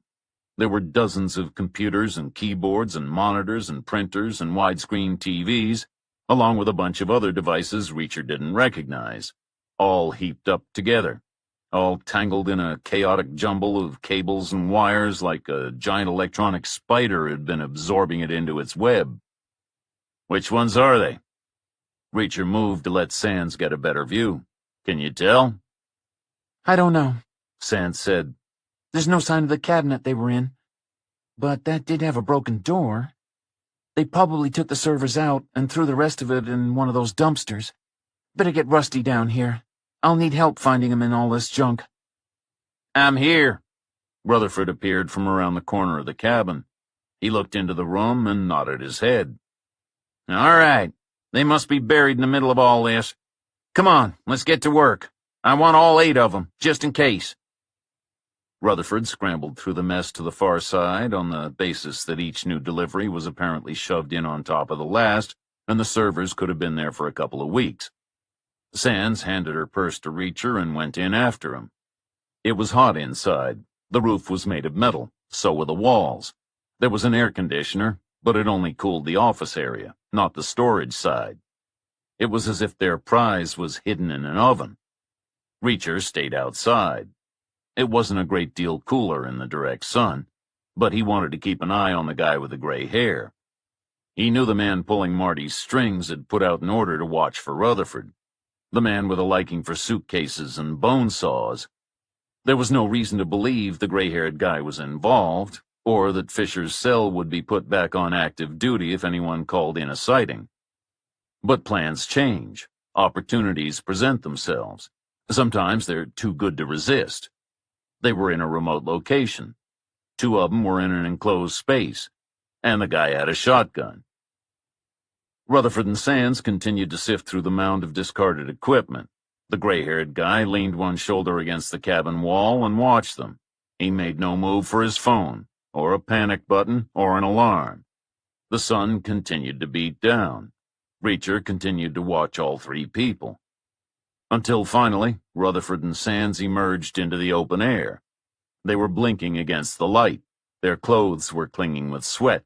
Their skin was smeared with dust, and their hands were empty. Sands took back her purse. Rutherford approached the gray-haired guy. Where's everything else? The guy straightened up. Like what? This is everything. It can't be. Some things are missing. 8 things at least. From the town IT department? The guy shrugged. Where else could they be? You accusing me of something? What? No. Is there another site somewhere is what I mean. Like an overflow. No. Everything comes here. Who else works here? Reacher said. No one, just me. What if you're out sick or on vacation? My boss had sent someone to fill in for me. When was the last time that happened? The guy chewed on his lower lip for a moment. Let's see. Last time I was sick was 1986, in the summer. I had my appendix taken out at Vanderbilt. Nice place. And my last vacation? It was at the Millennium. I went to Canada to see my brother. Used to go every New Year's, but now he's dead. I don't get it, Rutherford said. These things. What could have happened to them? They can't have disappeared into thin air. The guy shrugged again. If they're not here, whatever they are, then they never came. Or they've already been taken away again. What about sight logs? Sands moved across and stood next to Rutherford. You must keep records of what comes in and out. Deliveries and collections? The guy said, Sure. Show me. The guy sighed, then led the way to the entrance to the office. He indicated that everyone should remain outside and ducked through the door, reappearing a moment later with a clipboard in each hand. He passed the first one to Sands. Reacher read it over her shoulder. It was for collections. There were 8 entries for the current month, but only 1 for electronics. It was dated the 2nd, before the ransomware attack, before Rutherford had trashed the servers, so before they could have arrived at the facility, let alone been removed. Sands swapped clipboards. The second one listed the deliveries. There had been 32 so far that month. The most frequent kinds were glass and non-ferrous metal, bottles and cans from the local bars and restaurants, Reacher guessed. Then paper, probably a surge due to the municipal computers being down. Electronics was all the way at the bottom. There had only been 2 consignments. Both had come from the town's IT department, and both were after Rutherford had discovered his backup had failed. The electronics deliveries, here and here, Sands said, pointing at the entries. Show me the itemization for those. The guy looked at her blankly for a moment. What itemization? We don't list all the things that come in. How could we? There are too many. And what would be the point? Computer mouse beige not working. Computer mouse beige not working. Computer mouse beige not working. How would you tell one from the other? Okay. Sands pointed to another entry on the sheet, next to the column for the delivery vehicle's license plate. Driver ID. It's the same both times. Number 083. Whose number is that? The guy looked at the signature line. Dave Tomasino. Where can we find him? Sands said. How would I know? He's a delivery guy. He drives in, drops off a bunch of stuff, and drives away again. It's not like we hang out. What's his route today? How would I know? I'm not his boss. When's his next delivery scheduled? No idea. The guys just show up when their trucks are full and they need to unload. Where does he live? No idea. Like I said, we're not buddies. What about his truck? Reacher said. Does he take it home at night? No. The guy shook his head. They're not allowed to. They leave the trucks at the depot, drive home in their own vehicles. Do they work on their own? Reacher said. Or in pairs or teams? For the bigger stuff, it's 2 men to a truck, the guy said. Tomasino's is smaller. He works alone. You don't need 2 men to toss in a bunch of iPhones or whatever. Where's the depot? Sands said. Next to the office, the guy said. Where's the office? And don't say next to the depot or we're going to have a problem. I'll write the address for you. Write Tomasino's cell number as well. I can't. I don't know it. Good, Sands said. Make sure it stays that way. Because if Tomasino doesn't show up at the depot for any reason, I'll be coming back, and you'll be spending whatever time you have left on this earth in a federal penitentiary. Chapter 18. Reacher, Rutherford, and Sands left the guy with his clipboards and trudged back up the slope. They climbed into the minivan. Sands fired up the engine. She cranked the air all the way up and set off slowly, following the curve around and down and off the dirt and through the exit gate and back out onto the blacktop. No one spoke. Reacher sprawled out in the back. He was thinking about the servers, about what might have happened to them. He had 2 plausible theories. Option A was that they'd been trashed. He pictured the guy, Tomasino, going to collect them. Tomasino worked alone, which was probably fine when he was picking up small things like cell phones. But there were 8 servers. They were housed in a cabinet. It was 6 feet tall, heavy, hard to maneuver, stuck on some kind of irregularity in the floor, and its door was broken. Glass shards would be sticking out, making it dangerous to handle as well as difficult. The log showed that Tomasino arrived at the recycling center after 5 p.m. on each occasion, probably his last job on both days. Would he have bothered to wrestle with the cabinet on his own, so close to the end of his shift? Or would he have slipped the guys on the regular garbage duty a couple of crisp 20s to take care of the problem for him? Option B assumed Tomasino would have made the effort to remove the cabinet, or at least its contents. It was only Rutherford's experimental software that had failed. The servers themselves were in working order. Maybe Tomasino kept an eye out for such things. Maybe he had a regular buyer on standby. Reacher had no idea what second-hand computer equipment was worth. Maybe a lot, maybe not very much. The reward may not have been high, but the risk was virtually non-existent. How would the theft ever come to light under normal circumstances? The town guys would be happy because their unwanted items had been removed. The recycling guys would never know to expect them because nothing was itemized. So, laziness or greed? Even money in Reacher's experience. Impossible to pick between them without knowing more about Tomasino, and most likely irrelevant anyway. The servers could have been crushed or incinerated or sent to a landfill. They could have been wiped and restored to factory settings and sold. Either way, the data would be lost. The identity of the Russian spy would remain a secret, and Rutherford would still be in danger. Reacher would have to decide what to do about that. Staying in town to babysit him indefinitely was out of the question. So was leaving him alone and vulnerable. The best option would be to persuade him to get out of town, but Reacher had tried that. He saw little hope of getting Rutherford to change his mind, not without divulging dangerous information. Maybe Sands could help, he thought. She was ex-bureau. He could talk to her, hint at the source of the problem, obliquely enough to avoid compromising Fisher, directly enough to stress the urgency. That might work, unless Tomasino rendered the problem moot. Maybe he would serve up a miracle. Maybe the servers were sitting safely at his house untouched, contents intact. Hope for the best. Given a free hand, Reacher would have proceeded directly to the depot. The site log showed Tomasino working past 5 p.m. on the days he delivered electronics to the recycling facility, but there was no guarantee those were his regular hours. The safest course would be to locate the truck driver's personal vehicles as quickly as possible and wait. An hour, 2 hours, 5, as long as necessary. It was all the same to Reacher. He could wait all day. But he could see it wasn't the same for Sands and Rutherford.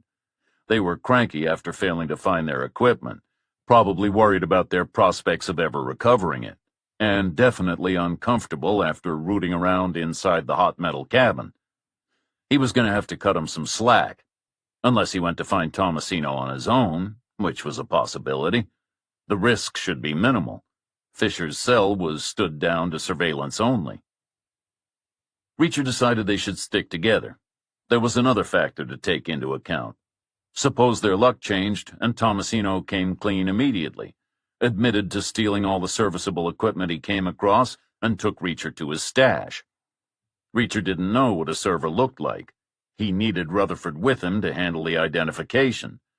And Sands had proved herself more than valuable, finding the location of the recycling plant and then duping the guy with the shotgun. A little downtime wouldn't kill him, Reacher figured, as long as they were at the depot by 4 p.m. Sands leaned across and hit some buttons on the minivan's GPS screen, which caused it to display the locations of the 5 nearest gas stations. The closest was the truck stop Reacher had visited twice before. They continued in silence, and when they arrived, Sands pulled up at the pump Reacher had used the previous night. Rutherford stayed in the car. Sands climbed out and pumped the gas. She used her credit card to avoid having to go inside the main building. Reacher went in anyway. He was hungry.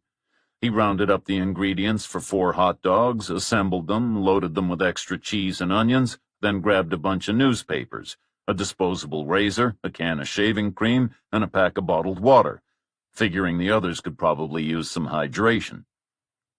Sands dropped Reacher and Rutherford 2 blocks from the apartment building and went to find a random spot to leave the minivan. She got back to Mitch's place 10 minutes after the others, fired up the coffee machine, then went to take a shower. Rutherford stayed in the kitchen, hunched over his computer. Reacher stretched out on the couch and made a start on the newspapers. Neither of them moved for half an hour. Neither said a word. Then Sands came out of the bathroom, and Rutherford went in. She poured 2 mugs of coffee, carried them to the living room, and took a seat opposite Reacher. "Can I ask you something?" Sands said. "You were in the Army. You were an MP. You investigated things. And people. Yes?" That was the general idea, Reacher said. "You must have had resources, records, databases, other soldiers who could make calls, verify information, find out if people had been telling the truth?" All of the above. "Do you miss that, now that you're on your own?" Life in the Army was pretty good overall, Reacher said. I worked with some outstanding people, aside from the time I wasted dealing with bullshit from senior officers. Other than that, I left with very few regrets. "No," Sands said. "I mean the support you had. The ability to get facts checked. If you found yourself in a particular situation, for example, and you were given a plausible account for it, then you realized there might be an alternative explanation, a much less favorable one, from a certain individual's point of view. What would you do now?" I'd listen to my gut. If I had any doubt, I'd walk away. "Even if that meant leaving a friend in danger?" Okay, Sarah, enough beating around the bush. What's your real question? "Well, when I was in the shower just now, I started thinking, what if I wanted to get something from Rusty? Something critically important. And I wanted to do it without anyone realizing. I wouldn't steal it, because he'd notice and report it missing. I wouldn't try to buy it from him or trick him into handing it over, because he might see through me. He might play along and then report the attempt. Or run. I could kidnap him, of course, and force him to give it to me, but then I'd have to kill him to preserve the secret. So maybe I'd do this instead.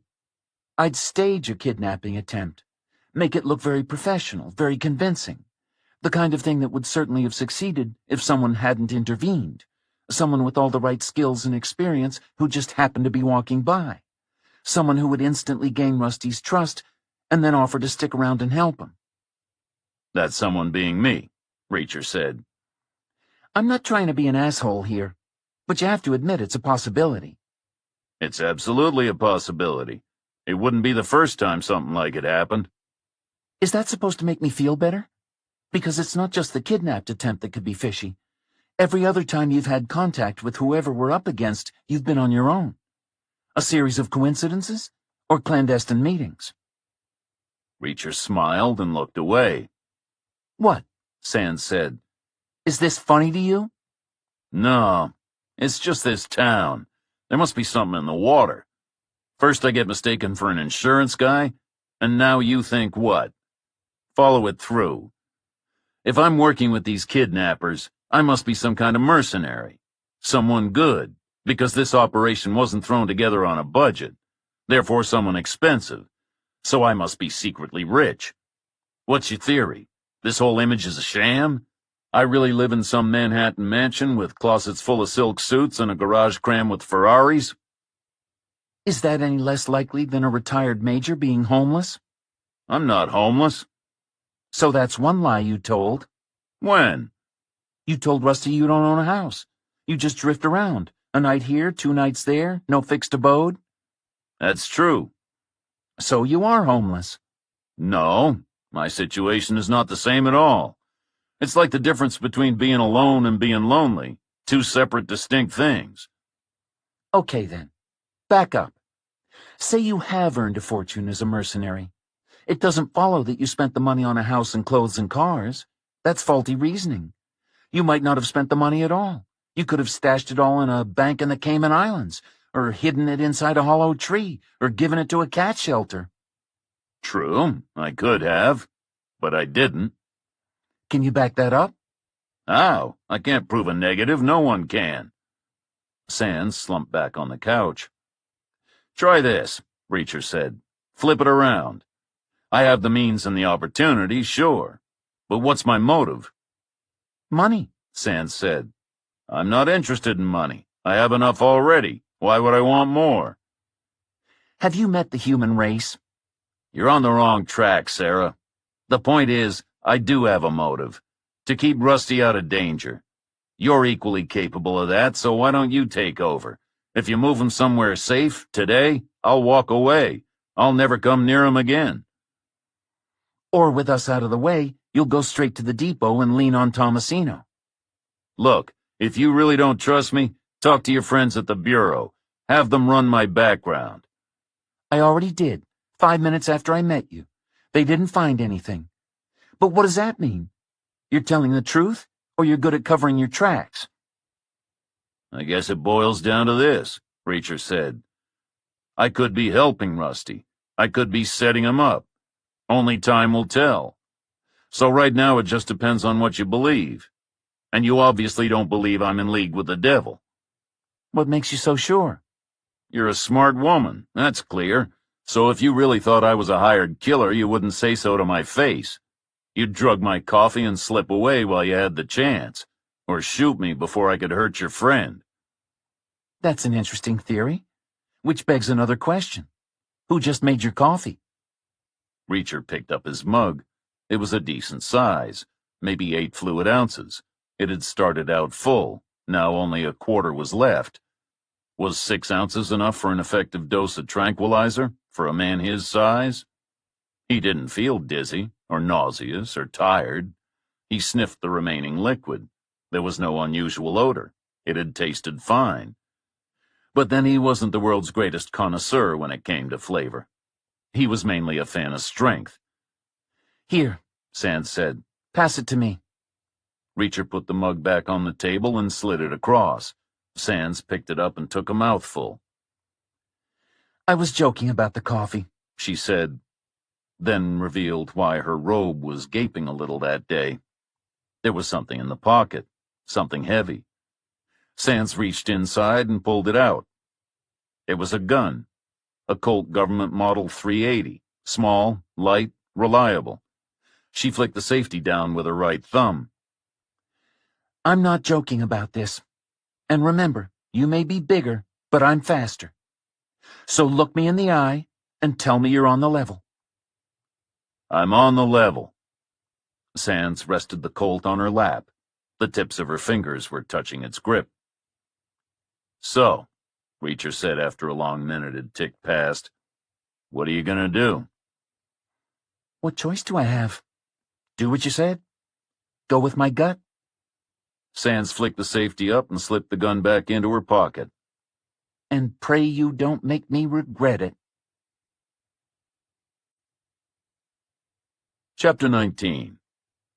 Rutherford emerged from the bathroom with a towel wrapped around his waist and scurried to his sleeping area behind the wooden divider. Sands got up and followed around to hers. Reacher stayed on the couch. He could hear the others rustling and rubbing and fidgeting. Then 2 hairdryers started up almost simultaneously. They ran for almost the same length of time. There was more rustling.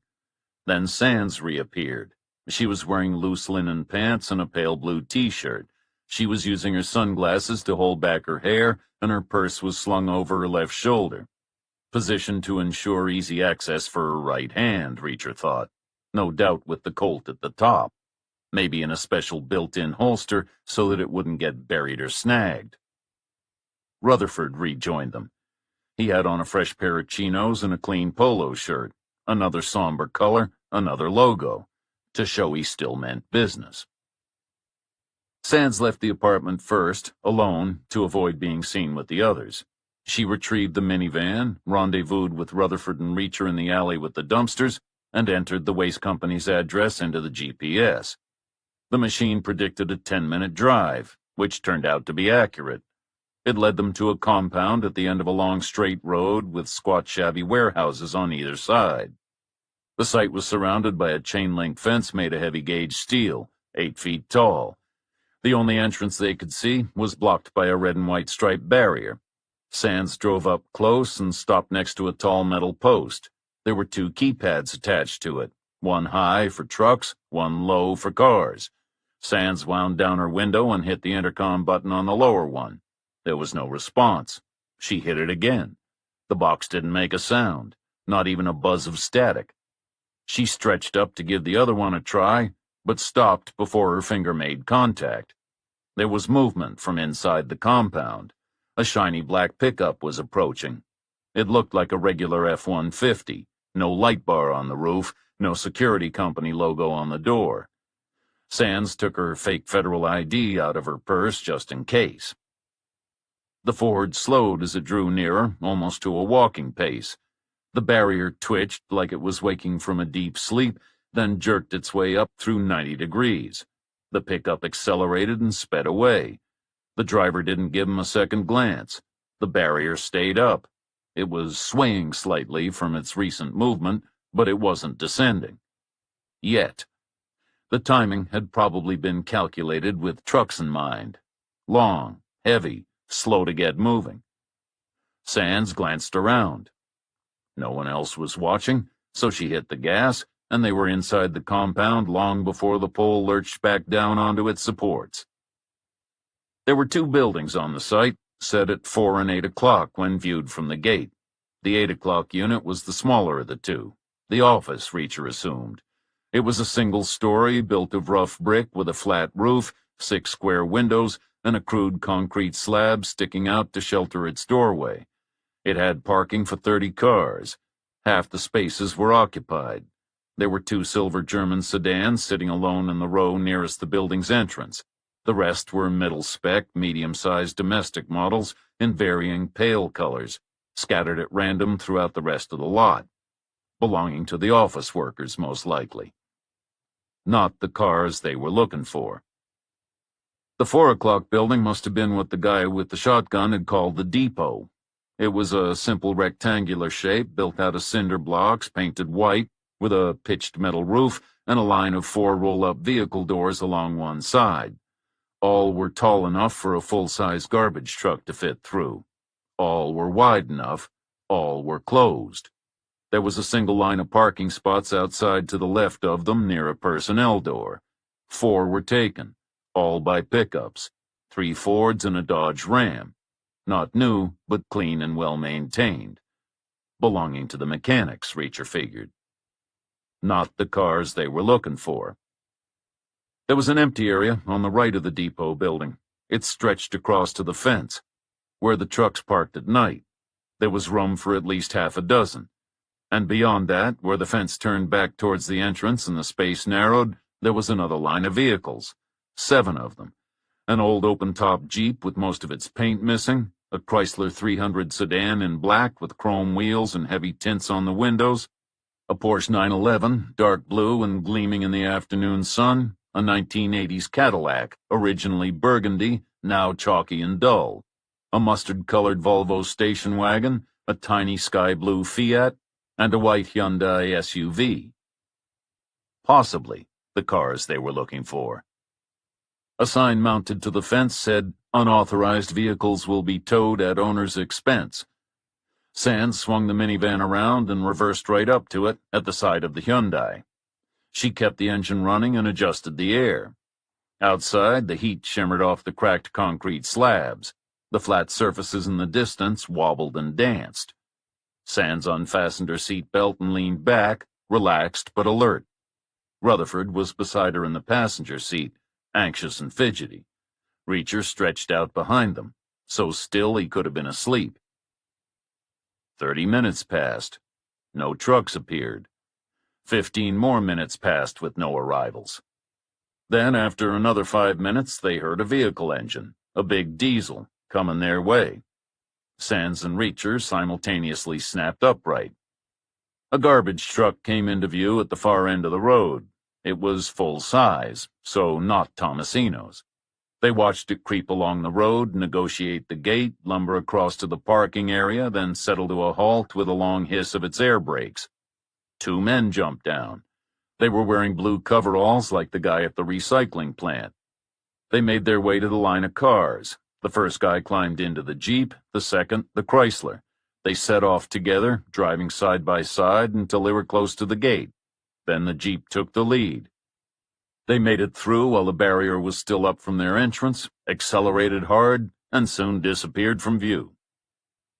Another truck appeared 7 minutes later, also full size, so not Tomasino's. It followed the same routine. Its occupants took the Cadillac and the Volvo.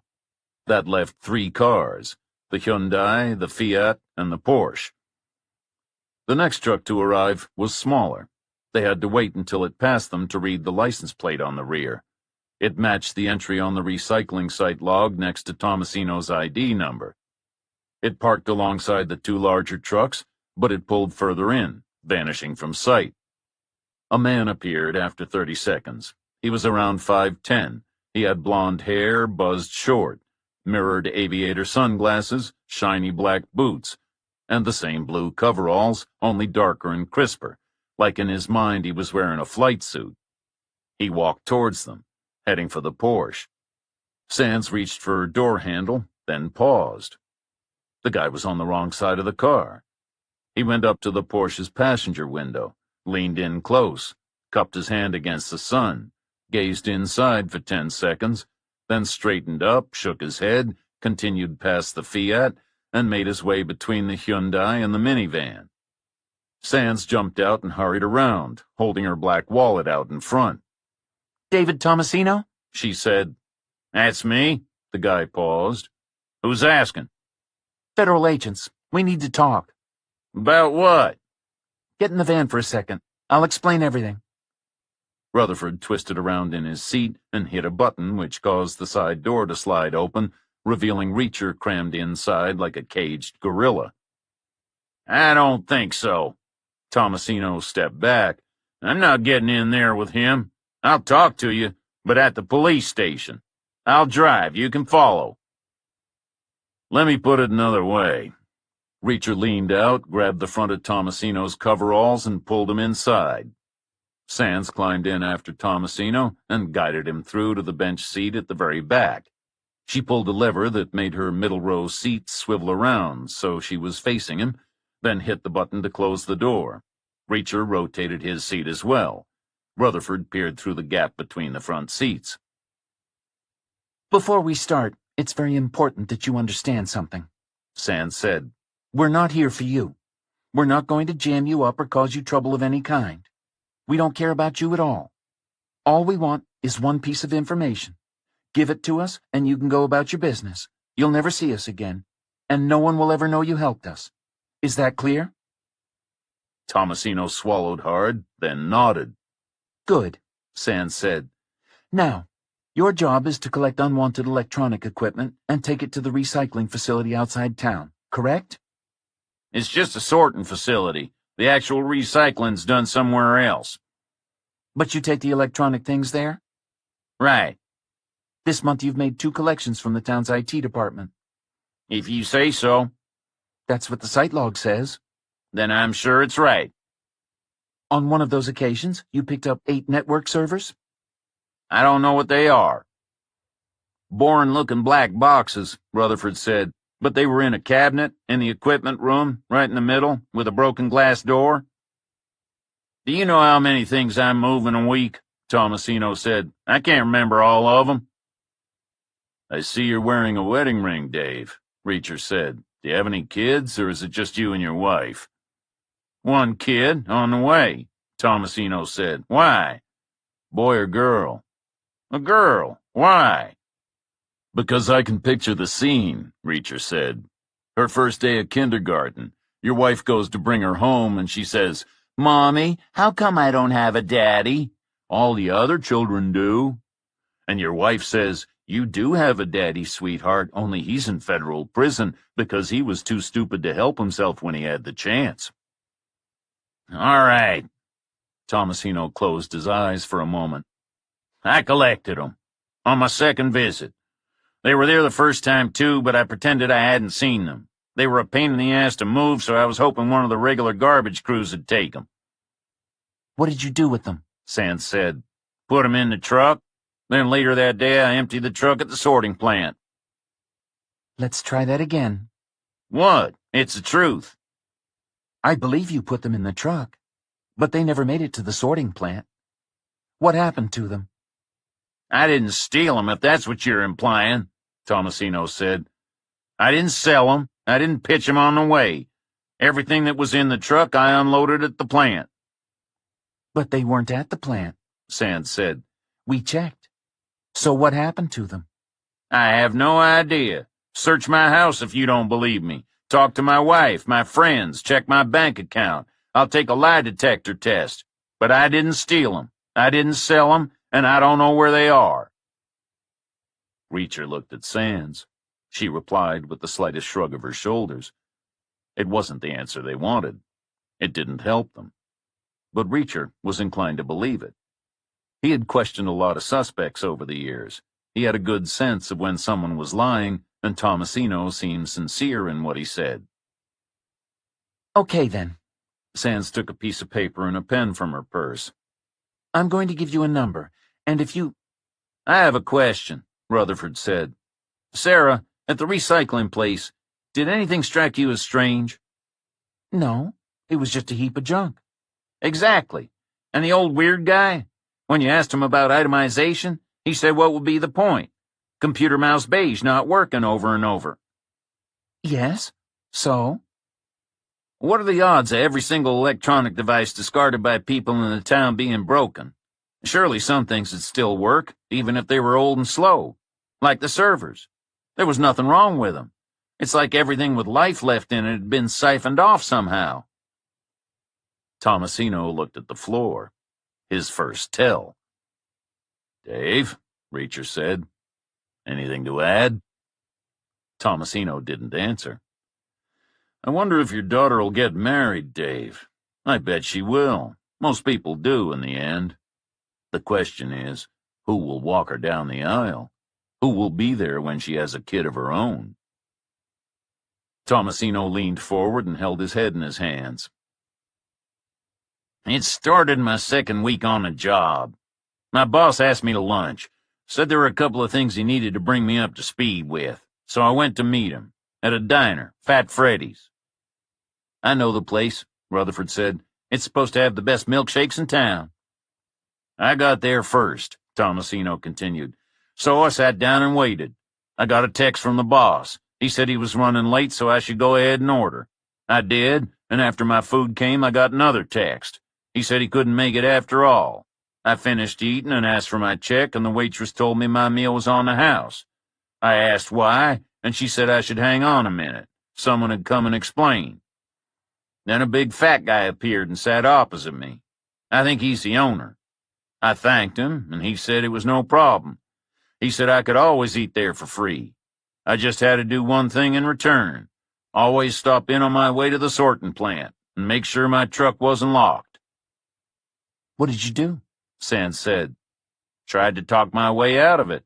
Said my routes varied. It wouldn't always be practical. Sometimes I ran late, that kind of thing. But he wouldn't take no for an answer. He handed me a photograph of my wife, taken through a windshield. She was crossing the street outside her work. The car was real close to her, only a couple of feet away. She'd turned towards it. I'll never forget the look on her face. Pure terror, like she was certain she was getting run down. Did he say anything else? He didn't have to. The message was clear. So you always stop there on the way to the plant, Reacher said. Can you just show up, or do you have to call ahead, give notice?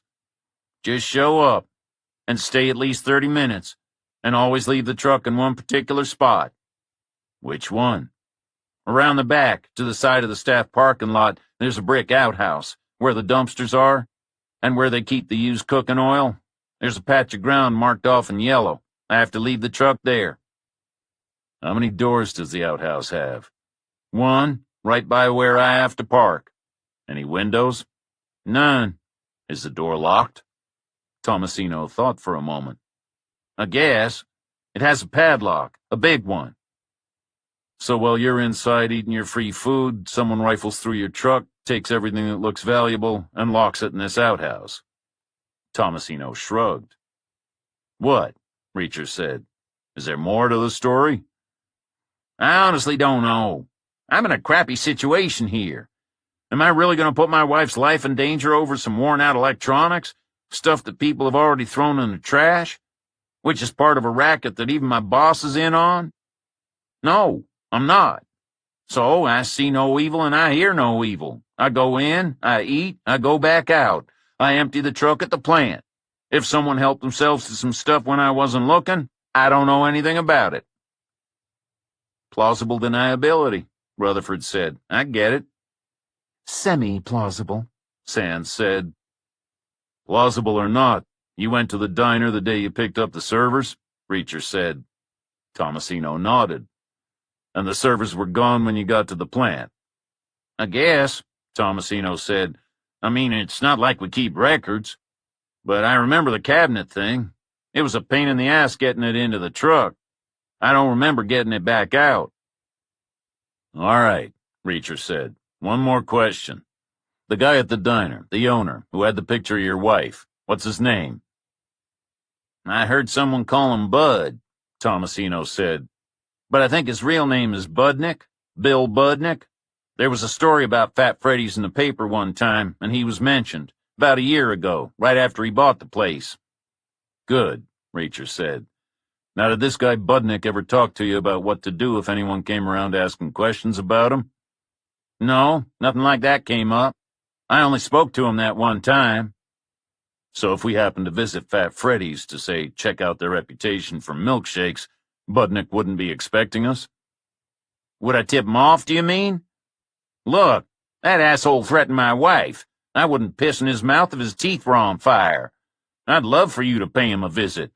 I'd love for you to bust him and throw his ass in jail. Just please keep my name out of it. How would we bring your name into it? Reacher said. We've never met. Sands hit the door button, climbed out, and beckoned Tomasino to follow her. He got halfway out of his seat, then sank back down. There's one other thing, he said. Something I want you to know.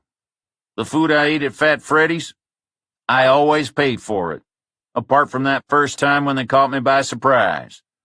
I do what I do for my wife, to keep her safe, not to get something for nothing. As far as I'm concerned, maybe they rob my truck, maybe they don't. But I am not one of them. Chapter 20. So, it wasn't laziness, it was greed.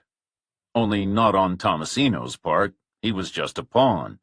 He could have made a stand, Reacher supposed, in which case the servers would already be back in their hands. But he couldn't blame the guy for looking the other way while his work truck got looted, not with his wife's life on the line, and not over a bunch of junk that people had already thrown away. Reacher would have been happier if they were driving away with the servers stacked safely in the back of the minivan. But having another breadcrumb to follow was better than nothing. The GPS predicted a 22-minute drive to Fat Freddy's, but that turned into 46 minutes because Reacher asked Sands to make a detour via the truck stop. He wanted to get his hands on two more things: a bolt cutter, the biggest they had, and a padlock, the strongest he could find. Sands took the opportunity to top off the gas while Reacher was inside, and she was waiting when he returned with the engine running and the next leg of the route highlighted on the screen. She drove faster than before, buoyed up with the prospect of retrieving the servers, Reacher figured. She pushed the minivan hard, swaying and drifting through the curves until a robotic voice from the dashboard announced that their destination was on their left. They were still north of town. A few houses were dotted around amongst the fields and the trees, but the concentrated development was still at least a mile away. There was a pre-war flatbed parked on either side of the driveway, like a rusty automotive equivalent of the statues Reacher had seen at the entrance to Grand Estates. The diner itself was set back from the road. It was a wide rectangular building made to look like it was constructed from logs. It had a green metal roof and a full-width porch and a neon sign mounted in the center of the front wall. It spelled out Fat Freddy's in flashing red letters, and below the script an animated cartoon cowboy repeatedly lifted a colossal cheeseburger from his plate to his mouth. The parking lot was out front. It was packed. The dinner rush was still in full swing. Sands threaded her way around the cars and trucks that had been left at the ends of rows and half up on the curbs and looped around to the back of the building. There was another line of spaces marked staff only, again all taken. Behind them was the outhouse, just where Tomasino had said it would be. It was low and square, built of pale brick, with a flat roof and a fenced-off area attached at the front to contain the garbage cans. Sands pulled up at the side next to its door. Reacher climbed out. He was holding the bolt cutter low down tight against his leg. He checked that no one was watching, raised the tool, closed its jaws over the top of the padlock, and squeezed. Hard. The metal loop severed. He swung the body of the lock aside, pulled it clear, and stowed its remains in his pocket. Sands jumped down and joined him. Rutherford scurried around from the far side of the van. "Ready?" Reacher said. Sands and Rutherford looked at each other and nodded. Reacher pulled the door. Its hinges squealed. Daylight flooded in, almost to the far wall. Inside, the floor was covered with heaps of equipment, a similar mix to the junk at the recycling plant. Only here, it was neatly sorted into categories. Computers in one area, monitors next to them, then keyboards, and mice, and printers, and TVs, and DVD players. Presumably, everything was serviceable, although Reacher didn't know how to tell for sure. Everything was certainly ordered and organized, and there was only one thing that wasn't electronic. A cabinet. It was 6 feet tall, standing on its own at the back of the space, half hidden in the shadows. Its solid right side was facing them, and the remains of its glass door was hanging open. "There it is!" Rutherford pushed past Reacher and rushed forward, pulling out his phone as he went.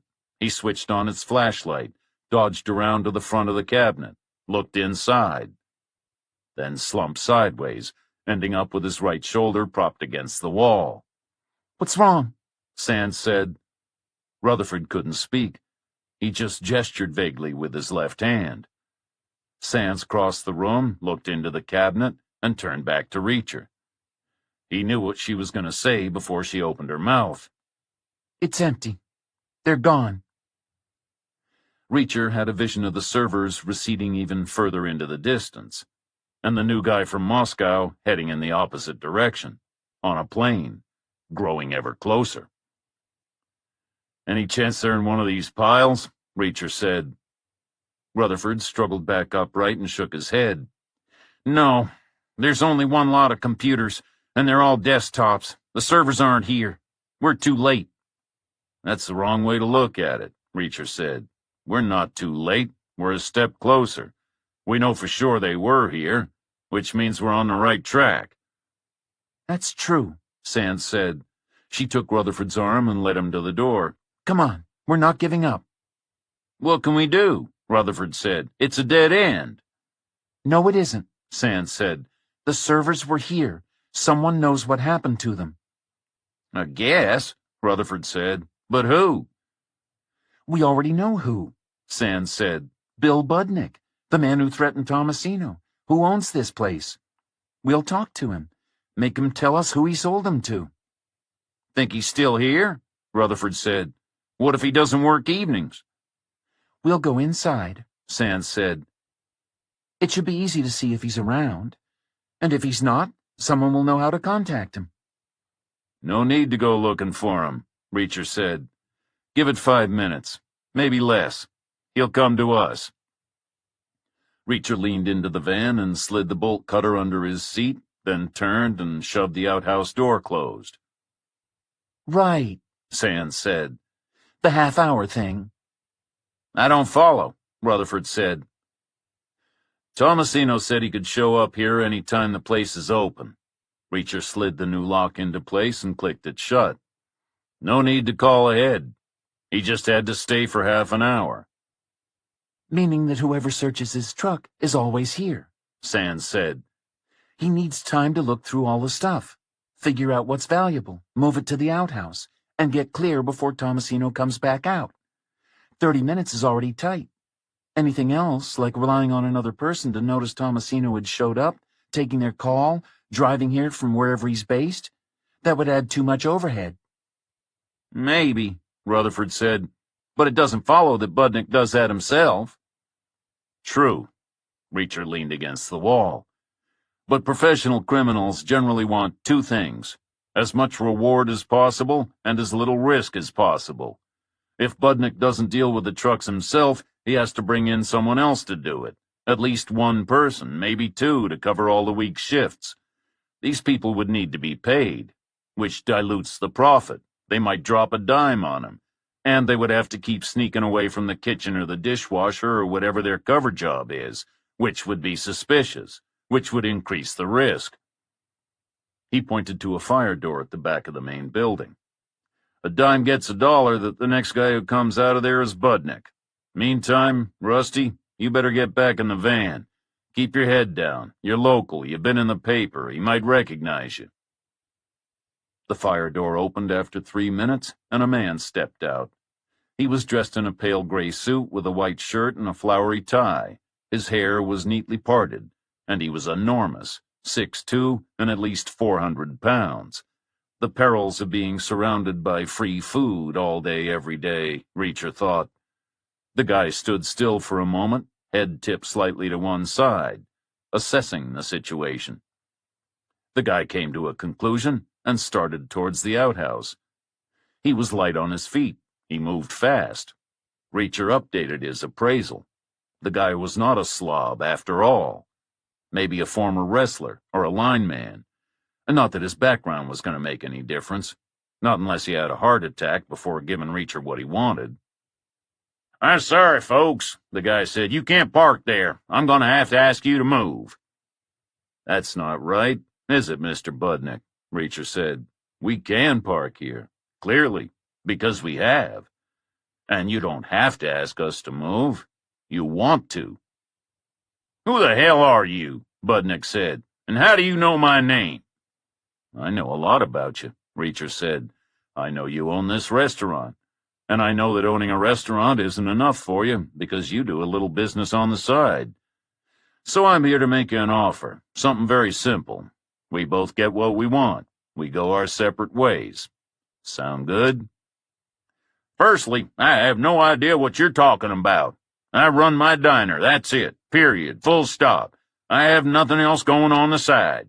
And second, even if I did, what do you got that I could possibly want? Nothing. I'm not selling, I'm buying. Or, more accurately, bartering, as no money is going to change hands. You're going to give me something, and I'm going to do something for you in return. You're very sure of yourself. Reacher said nothing. All right, Budnick said. I'll buy it. What do you want? A piece of information. Such as? Some electronic equipment was brought here. Now it's gone. The problem is it belongs to us, and we want it back. So you're going to tell me who you sold it to. Budnick didn't reply. And in return, I won't break your legs, Reacher said. Screw you! Budnick took a step back, pulled the phone out of his jacket pocket, and started poking at its screen. Reacher took it from him and tossed it to Sands. You obviously weren't dialing 911 since we're talking about stolen goods, Reacher said, which means you were calling whoever you pay for protection. To do what? Send over 3 or 4 guys? Now, normally I'd be in favor of that. I've spent a lot of today sitting on my ass waiting and talking. A little light exercise would be welcome. But unfortunately, I'm short of time, which means that either you tell me what I want to know, or I take my frustration out on you. Oh, yeah? Budnick raised his chin. Come on, then. Try it. See how it works out for you. A wrestler, Reacher thought. Or a lineman. Which meant he'd probably try some kind of grappling maneuver. Or he'd charge, hoping to knock Reacher down. He'd have to do something like that. There was very little chance of his landing a punch or a kick. Reacher was confident about that. Budnick was 3 inches shorter to start with, and Reacher had abnormally long arms.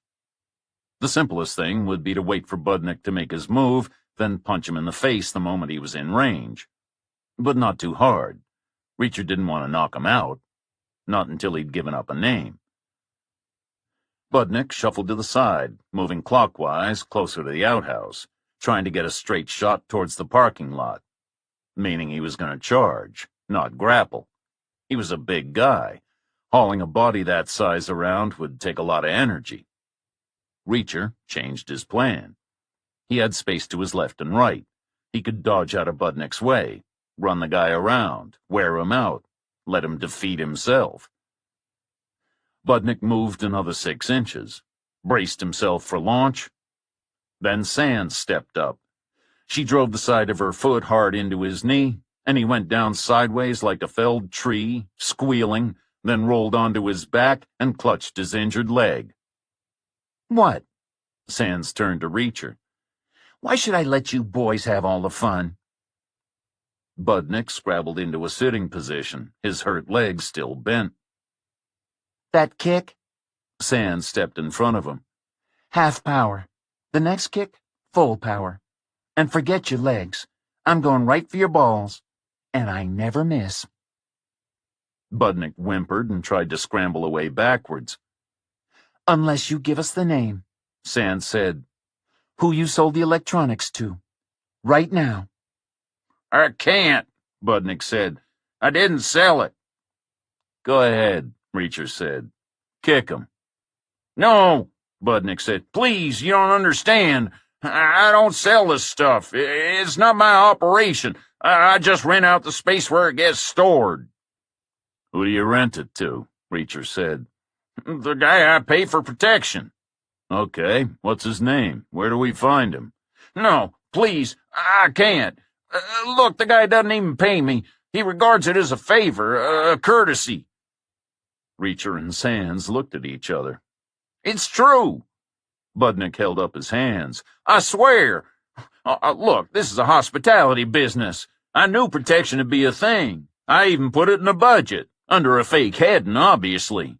I had cash set aside, ready to go. The guy showed up the night I reopened, like clockwork, told me how much I had to pay. It was a lot, but what could I do? I agreed. Then he told me about this other thing with the electronics, a sideline of his. It had been going on for years, apparently. The guy I bought the place from must have forgotten to mention it. The asshole. Anyway, the protection guy said he was happy with the arrangement. He suggested I might like to keep it going, for the sake of my health. What was I going to say? I'm not stupid. Maybe you are stupid, Reacher said. Maybe you're not. But here's the thing. Who told you what and when, what you get paid for and what you give away? I don't care. I only want to hear 2 things from you. The name of this guy and where we can find him. I can't tell you. He'll kill me. And if you don't tell me, my friend is going to kick a field goal with your testicles. I can't imagine that'd feel good. So you're going to have to do all kinds of thinking about your priorities, about current certainties versus future possibilities. And you're going to have to do it fast, because I'm running out of patience. Budnick was silent for a minute, then he struggled to his feet. You mentioned priorities. Well, what are yours? Getting your stuff back, or getting the guy who's got it? Because the way I see it, for your stuff to end up here, it must have gotten thrown in the trash at some point. Maybe that was a mistake. Maybe someone did it to mess with you. But however it got there, it wasn't my guy's fault. So what if I could help you get your stuff back, but without involving him? Reacher took a moment to think. A protection racket suggested organized crime. Organized crime suggested prostitution, drugs, gambling, loan sharking. All things he had no time for. All things in an ideal world he would tear down. But he wasn't living in an ideal world, and he wasn't dealing in the hypothetical. He had more tangible concerns. The identity of the spy who was trying to steal a copy of the Sentinel, for one thing, and Rutherford's safety for another. Priorities indeed. All right, Reacher said. Suppose I forget about your guy. Suppose I only care about getting my stuff back. How could that happen? I know where he keeps it, Budnick said. The good stuff. I'm assuming your stuff is good. Reacher nodded.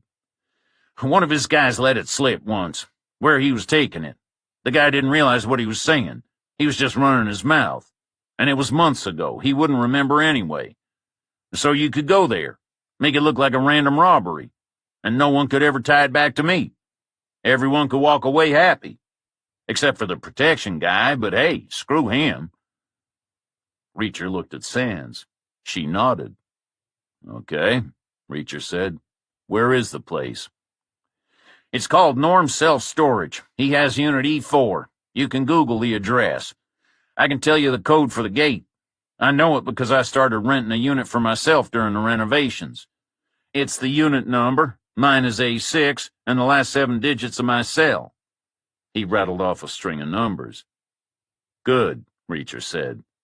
But you know, before we go racing across town, maybe we should make absolutely certain our stuff isn't here. The door is padlocked, and it was hard to get a good look through the crack. Can you open it for us? You didn't check inside? How could we? Budnick shrugged, then took a Titan's fob out of his pocket. It had a single key attached. He handed it to Reacher. Makes sense, I guess. Here, you open it. Reacher stepped into the space between the building and the minivan. He switched keys while his back was turned, worked the new padlock, and pulled open the door. Why didn't we think of this before? Reacher pretended to hit himself in the forehead with his palm. It was inside all along. Budnick, come here. I need your help moving it. Budnick limped forward. Which thing is yours? It's all the way at the back, Reacher said. See that tall cabinet with the broken door? That's it. No way. Budnick shook his head. I remember dragging that thing in. It weighs a damn ton. Look, take it if you want, but you're on your own. Okay, Reacher said. Your choice. He braced one foot against the side of the minivan and slammed into Budnick's back, hard, right between the shoulder blades. Budnick staggered through the doorway. His arms flapped like the wings of a giant flightless bird. He stumbled forward, steered around one pile of equipment, 2, then he stepped in the heap of computer mice. His feet got tangled in the wires, and he pitched forward, landing next to the widescreen TVs. Reacher tossed the Titan's key ring in after him. Don't worry, someone will come by and let you out. Unless you were lying about the storage unit, or it's a trap. In which case, it won't be the protection guy who's screwed. It'll be you. Sands gestured to Reacher to hold his position, then darted around to the other side of the minivan. She returned a moment later with 2 bottles of water from the pack he had bought earlier, set them down just over the threshold, waited for him to close the door and worked the lock. Then she took hold of his arm. You are going to come back and let Budnick out, right? If we need to have another conversation, Reacher said. And if you don't need to? If we get the servers? You can't just leave him locked in there. I won't leave him. Not for long. I'll call Officer Rule, tell her where to find him. Let her put another feather in her cap. Isn't that a bit hard on Budnick? It's not his operation. He's not profiting from it. Just like Tomasino isn't, which is why we let him go. Shouldn't we stick the police on the protection guy instead? He's the one who made Budnick do it. The protection guy will go down too, I'm sure. But all he did was make Budnick let him use the outhouse. It was Budnick who chose to threaten Tomasino's family. He took that step by himself. And that's a line he should not have crossed. Chapter 21. The GPS directed them back to the same side of town as the waste company depot. It took another 24 minutes, and brought them to another compound at the end of another long straight road with another line of fenced-in lots on either side. Only Norm's self-storage wasn't like the other units. It didn't have a regular fence. The whole exterior was designed to look like an old-time fort. It had wooden palisades, watchtowers, a line of cannons, a pole flying Old Glory, another with the volunteer state flag, and a third with some weird garish banner covered with images of muskets and sabers and shields. Maybe something of Norm's own design, Reacher thought. Maybe Norm was a history buff. Or maybe he thought the whole military vibe would give his place a sense of safety and security. Some kind of subliminal reassurance for his clients. Could be a valuable thing in his line of work. Sands stopped in front of the gate. There was a rustic wooden post next to the driveway, but no sign of an intercom or a keypad or a card reader. The only thing attached to it was a reproduction Pony Express mailbox. Sands glanced at the others, then rolled down her window and prodded it. The front swung open. Inside was a digital screen. It was blank. Sands touched it and a grid of letters and numbers appeared. She took a deep breath and entered the code Budnick had given them. Nothing happened. "Am I cursed?" she said. "Or do all entry systems just hate me?" She tried the code again. Nothing happened. "Maybe they changed the system," Rutherford said. Or Budnick bullshitted us, Reacher said. "Maybe he just misspoke," Sands said. "Let's check before we go jumping to conclusions." She reached for her purse, rummaged around inside for a moment, and pulled out Budnick's phone. "He said the digits were the last 7 of his cell number. Let's get that from the horse's mouth." Sands touched the screen 4 times, and the phone came to life. "Wait a minute," Rutherford said. "How'd you do that? Do you have some kind of FBI master code? I thought that was a myth." "Of course the Bureau has a code. They can get into any phone any time, remotely, too, via satellites. You didn't know?" "Really?" "Of course not. I was looking over Budnick's shoulder when he tried to call his protection guy. I saw what he keyed in. Now let's take a look. Here's his number. Damn, it matches what he told us." "I bet they changed the system," Rutherford said. "I bet Budnick was bullshitting," Reacher said. "Hold on," Sands said. "The phone number is only part of it. Maybe he got the unit number wrong. He was under a lot of stress." "How can we check that?" Rutherford said. "We'll have to go back and ask him." "There's one other thing we could try," Reacher said. He pointed to a 24-hour helpline number posted above the screen. "Pass me Budnick's phone." Sands entered the digits, hit call, then speaker, then handed the phone to Reacher. A man answered after 7 rings. He said his name was Steve. He sounded sleepy. "Steve, this is Bill Budnick," Reacher said. "Listen, this is a little embarrassing, but I'm at the gate of the storage place and I can't get it to open. I haven't been by for a while and I'm thinking maybe I'm misremembering my unit number. Could you confirm it for me?" "Sorry, Mr. Budnick, can't do that. It's against the rules." "Oh, come on, help me out here. I'm not much of a numbers guy, and I'm too busy down at Fat Freddy's to come by very often, which is why it slipped my mind. I'm the owner there." "I know. Your picture was in the paper." "When I bought the place, right. Anyway, I tell you what, how about this? You confirm my unit number just this once and I'll make a note. I'll write it down right now so this'll never happen again. And then, any time you want, you can come down to the diner and have anything on the menu, on the house. What do you say?" "I don't know. I shouldn't."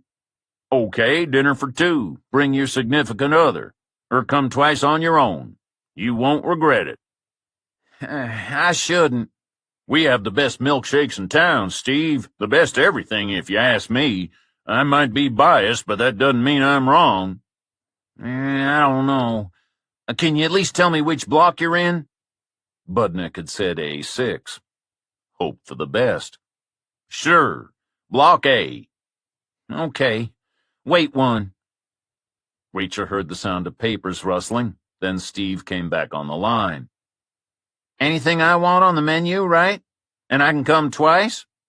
"You got it." "You're an A4, Mr. Budnick. Just don't let anyone know I told you." Sands turned back to her window. She hit the A and the 4 on the screen, then the last 7 digits of Budnick's phone number. Nothing happened. For a long moment. Then the gate swung open. Once inside the fake stockade, they saw there was no further pretense of antiquity, just 6 solid utilitarian structures. The smallest was the office, tucked immediately inside the gate. Its neon sign was switched off and there were no lights showing inside. The other 5 buildings were set further back, lined up side by side. They were finished with corrugated metal, painted battleship gray. Each was 40 feet wide, 100 feet long. The shorter sides faced the gate. Each one had a heavy-duty air conditioning unit sitting next to it, and each had a red letters stenciled on the end wall high up in the angle of the roof. A was level with the office, E was all the way to the left. For a moment, the order bothered Reacher. He would have preferred A to E, not E to A. Then he figured they must have started out with one unit at the right-hand side of the lot to correspond with the access to the road, then worked their way left as they expanded. Reacher asked Sands to head for Budnick's unit first. He figured that the guy on the phone, Steve, might be monitoring the site from some remote position. It would be suspicious if they immediately turned the wrong way. And he wanted to get a sense of the security measures they were up against. He had been worried about guards being present, roving patrols, dogs, people brought in by the protection guy to keep an eye on his interests. It quickly became obvious that the site was unmanned. There were only 2 kinds of precaution in play: locks and cameras. The locks varied from unit to unit, so Reacher figured it must be down to the individual clients to provide their own. The cameras were a different story.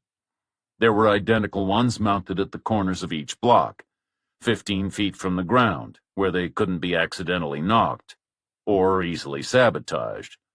They were aimed along the front of the buildings, meaning that the door to every unit in the outer rows was covered by 2 separate cameras, and all the others by at least 2, possibly 4, depending on their field of focus.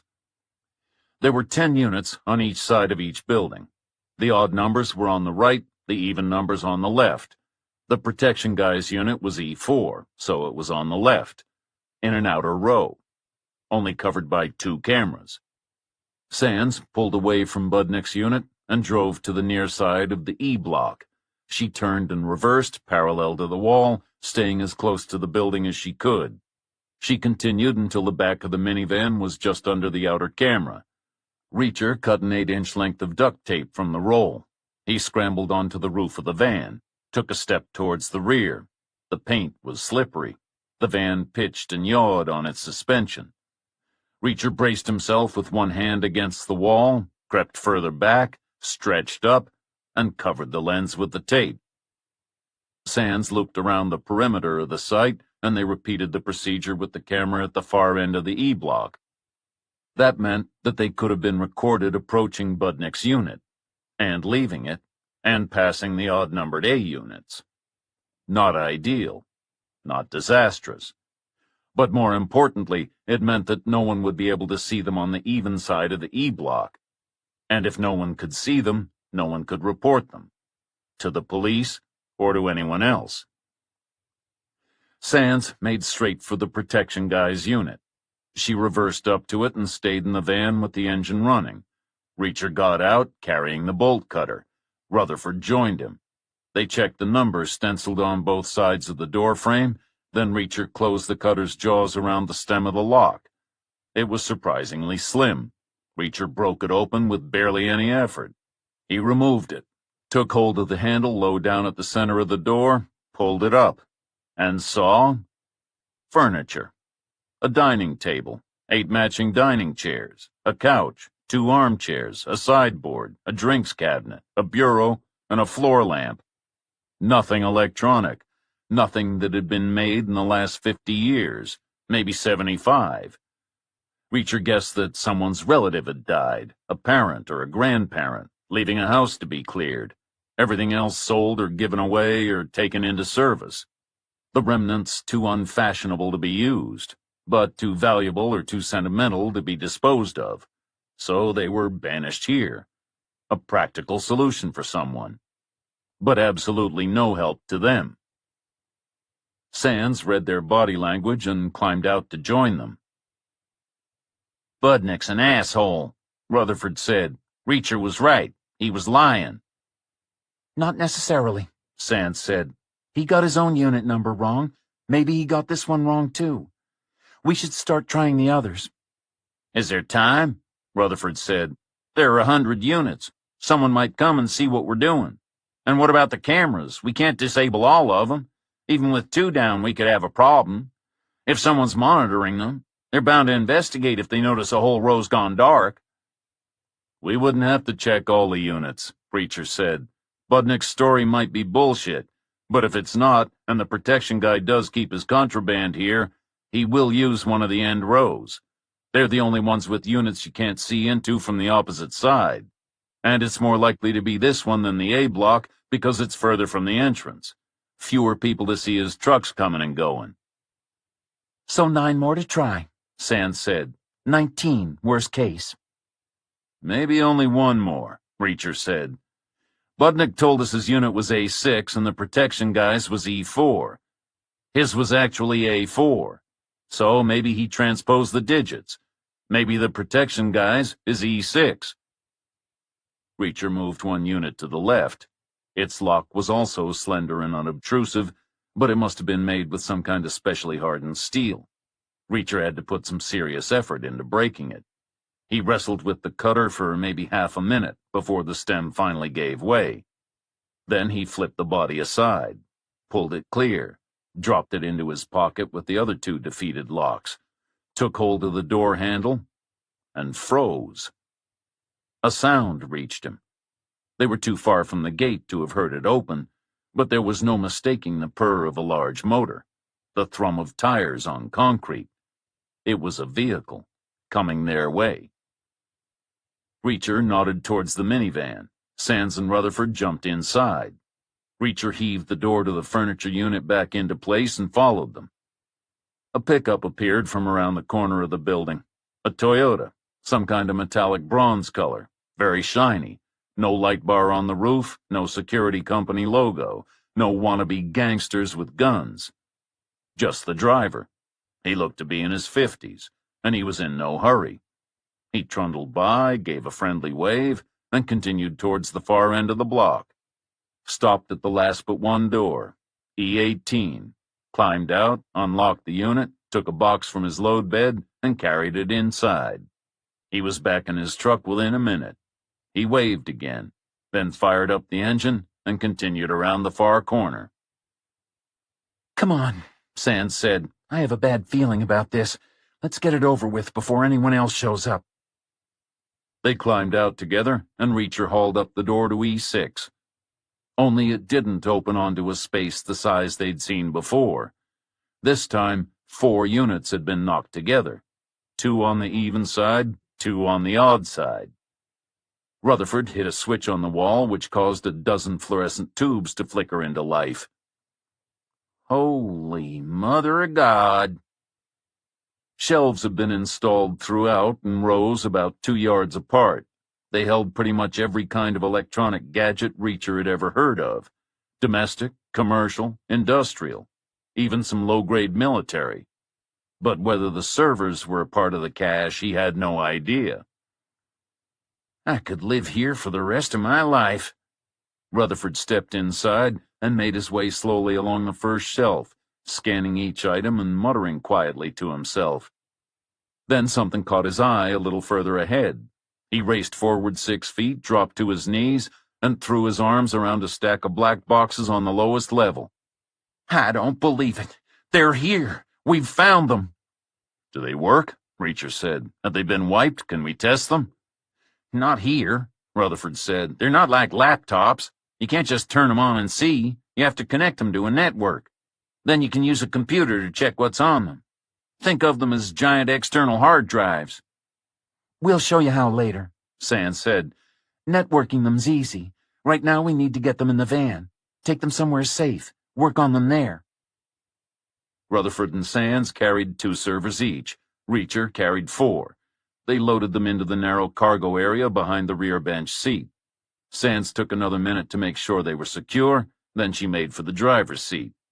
Hold on, Reacher said.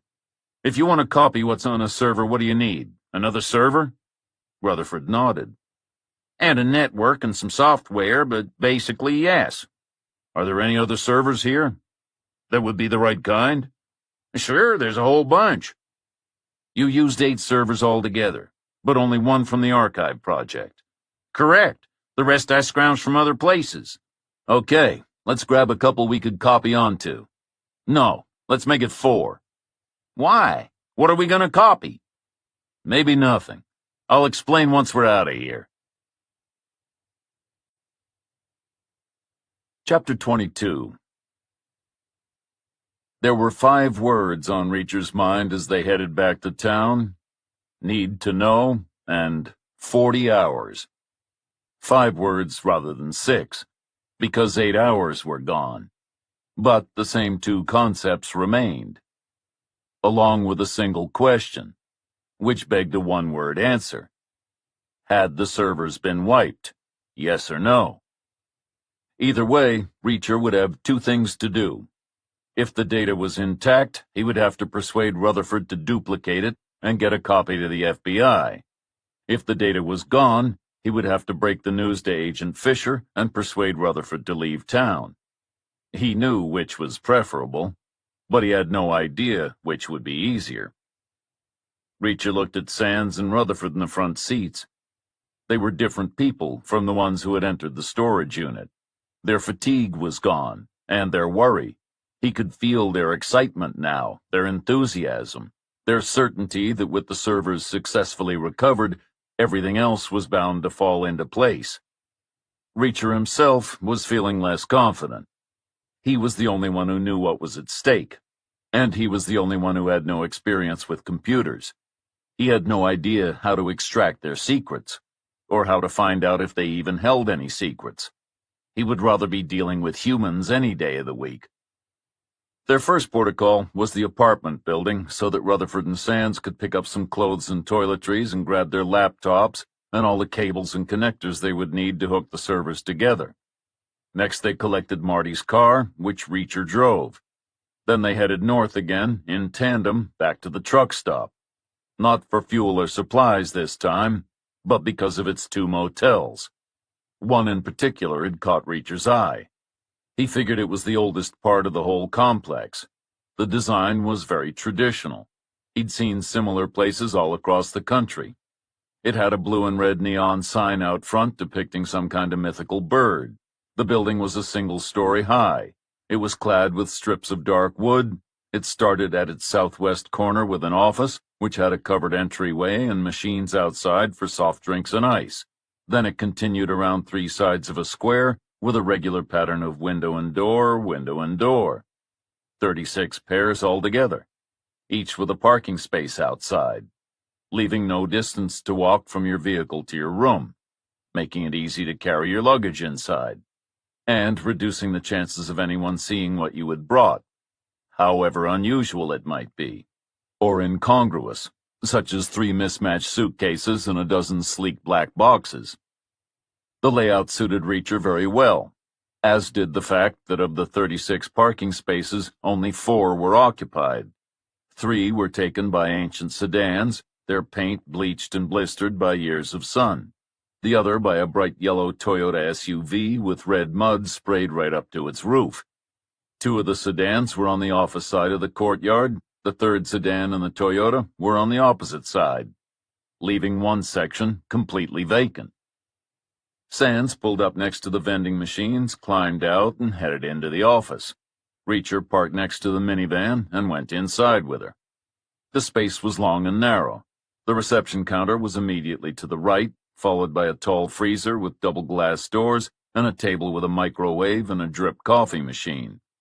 3 white plastic tables were lined up along the left-hand wall. Each had 4 white plastic chairs and a vase with a red plastic flower. Reacher rapped on the counter, and after a moment a door opened and a guy came through. He looked about 19. His hair was shoulder-length, he had round glasses, and he was wearing a baggy white t-shirt and a pair of faded baggy jeans. He plonked himself down in the receptionist's chair and peered at Reacher. "We need to talk about the price of your rooms," Reacher said.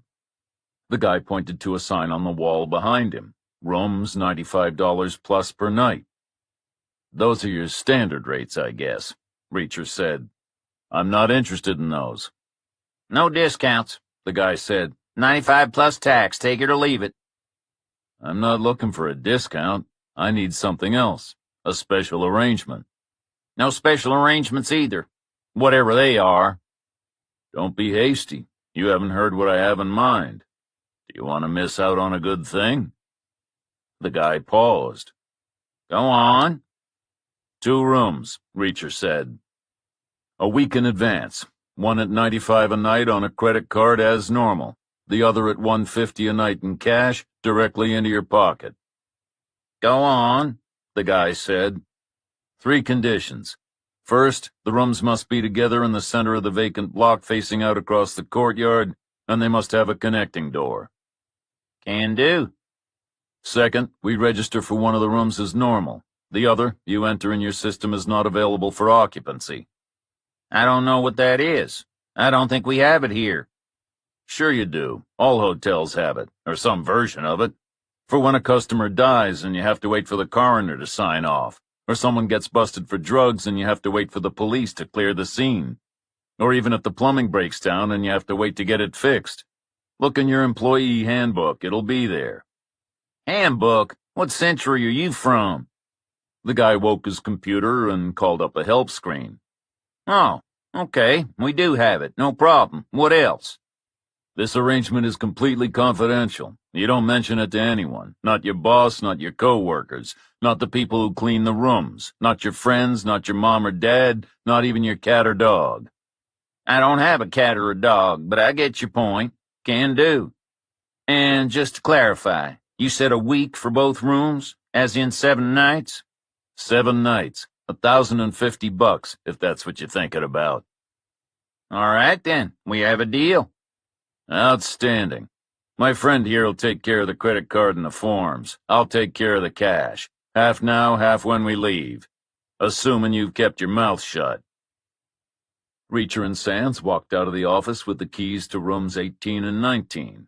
18 was above board, 19 was off the books, invisible to anyone who might come looking for them. Reacher parked Marty's car outside room 18. Sands reversed the minivan close to the door to room 19. They carried the servers inside, then the suitcases, then the bolt cutter and the duct tape and the remains of the other supplies Reacher had bought. 4 minutes exposure, an acceptable risk. Then Reacher took the minivan and dumped it way on the far side of the site. Sands would be able to return it to the rental office at the airport once everything was resolved. But for the time being, it was too hot to use. Tomasino had seen it. Budnick had seen it. The random customer at Norm's self-storage had seen it. And it had most likely been recorded by half a dozen of Norm's security cameras. Reacher picked up 3 pizzas and 3 Cokes at the first restaurant he passed and took them back to the motel. He let himself into room 18 and switched on the light. It was the kind of place that was probably considered luxurious at one time. Now most people would call it adequate or economical. There was a pair of queen beds with flowery covers and a scattering of cushions, an armchair, a TV, a fridge, a desk, a bathroom, and a closet. The floors were fake wood. The walls were painted in pale neutral tones, finishes selected for durability rather than comfort, Reacher figured. Even the wattage of the light bulb was designed to save on the electric bills rather than to provide a cozy atmosphere. But none of that bothered him. There was a bed, a place to wash, and access to coffee. Reacher opened his half of the connecting door and knocked. Sands opened the other side, and he stepped through to room 19. It was a mirror image of 18, identical except for the modifications Sands and Rutherford had made. They'd taken the duvet from one of the beds and taped it over the window to prevent any light from spilling out. They'd taped all around the door frame for the same reason. They'd set up one of the 8 original servers on every flat surface they could find, and they'd created a rat's nest of power cables and thick yellow wires to connect everything together. Except for Rutherford's laptop. It was on the edge of the stripped bed, tethered to the other equipment with a thick blue wire. Rutherford was sitting in front of it, cross-legged, concentrating so hard on the screen he didn't notice that Reacher had returned. "How's it looking?" Reacher handed a pizza and a drink to Sands and dropped another on the bed next to Rutherford. Good, I think, Sands said. Rusty? What's that? Rutherford said. Oh, thanks. "How's it looking?" Reacher said. With the servers. The data. Is it still there? Oh, well, yes, seems to be. Cerberus is pretty messed up, though. Looks like the ransomware tried to rewrite parts of it. Might take a while to figure out what and how, and why, and how to build some protection into our final product. But I gotta say, this is better than I dared hope for. End of the day, Cerberus got bent, but it didn't get broken. And that's a result in my book. That's good, Reacher said. But the records from the archive project, are they still there? All of them? The disk is full. Nothing seems corrupted, so I guess so. Can you find out for sure? I could, but... Then do it now, please. But I need to figure out how Cerberus... Rusty, this is important. Check now, please. Rutherford sighed, then spent a couple of minutes tapping on his keyboard and prodding at his touchpad. Okay, look. I haven't opened every one of the thousands and thousands of scanned images, basically photographs of documents, but to the best of my belief, the archive records are all intact and undamaged. In that case, I need you to make a copy, Reacher said. No, 2 copies. No way. Forget it. I already told you. I'm not letting anyone have a copy of anything. Not until Cerberus is perfected. My future depends on it. Sarah's too. I understand. But here's the thing. When I got back to Mitch's apartment this morning, I told you the truth about what happened to me. But I didn't tell you the whole truth. Chapter 23. What do you guys know about a thing called the Sentinel?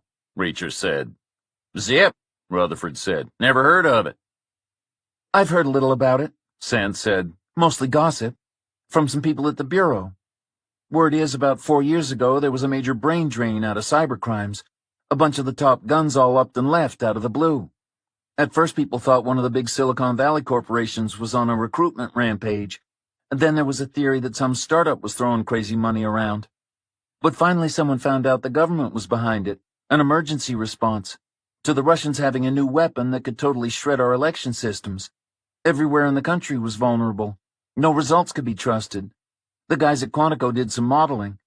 They figured the fallout from even one compromised general election could be anything from civil disobedience to full-scale rioting to possible insurrection.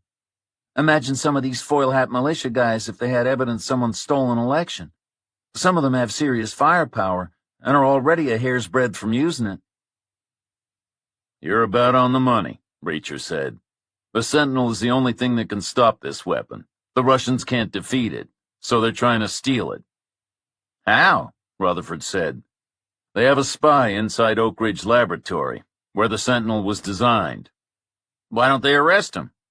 Because they only know a spy exists. They don't know who it is. The Bureau thinks it's a sleeper, with some kind of connection to this area, which is where things start cutting close to the bone. A document surfaced in the town archive which could have revealed the spy's ID. The archive burned down. Not a coincidence. The online archive had the same documents. It got locked by the ransomware attack. Also not a coincidence. And my server has some of those documents on it, because Cerberus protected them. Which is why you almost got kidnapped. The Russians want those records, to destroy whichever one could incriminate their guy. How do you know all this, Reacher? Sands said. You thought the rendezvous at the old factory was a setup. It was, only not in the way you expected. The woman who showed up, she's an FBI agent, undercover. She's infiltrated the Russian cell that's tasked with recovering the server. She has 2 jobs, to get a copy of it for the Bureau so they can ID the spy, and to protect Rusty. She lured me there to ask for our help. And you're only telling us now? Reacher shrugged. There was no point telling you before we had the server. What if it had been destroyed? I'd have revealed the agent's existence for nothing, and the fewer people who know about her, the better. Fair, I guess, Sands said. One other thing, Reacher said. Full disclosure.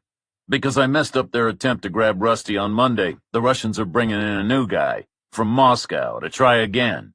So the bottom line is this. If we want to avoid all the bad things that would follow a compromised election, and if we want to stop this new Russian going after Rusty, we have one option. Give a copy of the server to the Bureau. Rutherford jumped off the bed and picked up a pair of the extra servers they'd brought from the protection guy's unit at Norm's.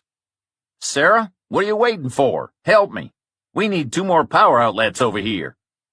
It took Rutherford 10 minutes to get the extra servers fixed up the way he wanted them. Reacher used the time to call a number Agent Fisher had given him for wall work in case of emergencies or breakthroughs. He figured this qualified. Wall work answered on the first ring, and Reacher cut straight to the chase.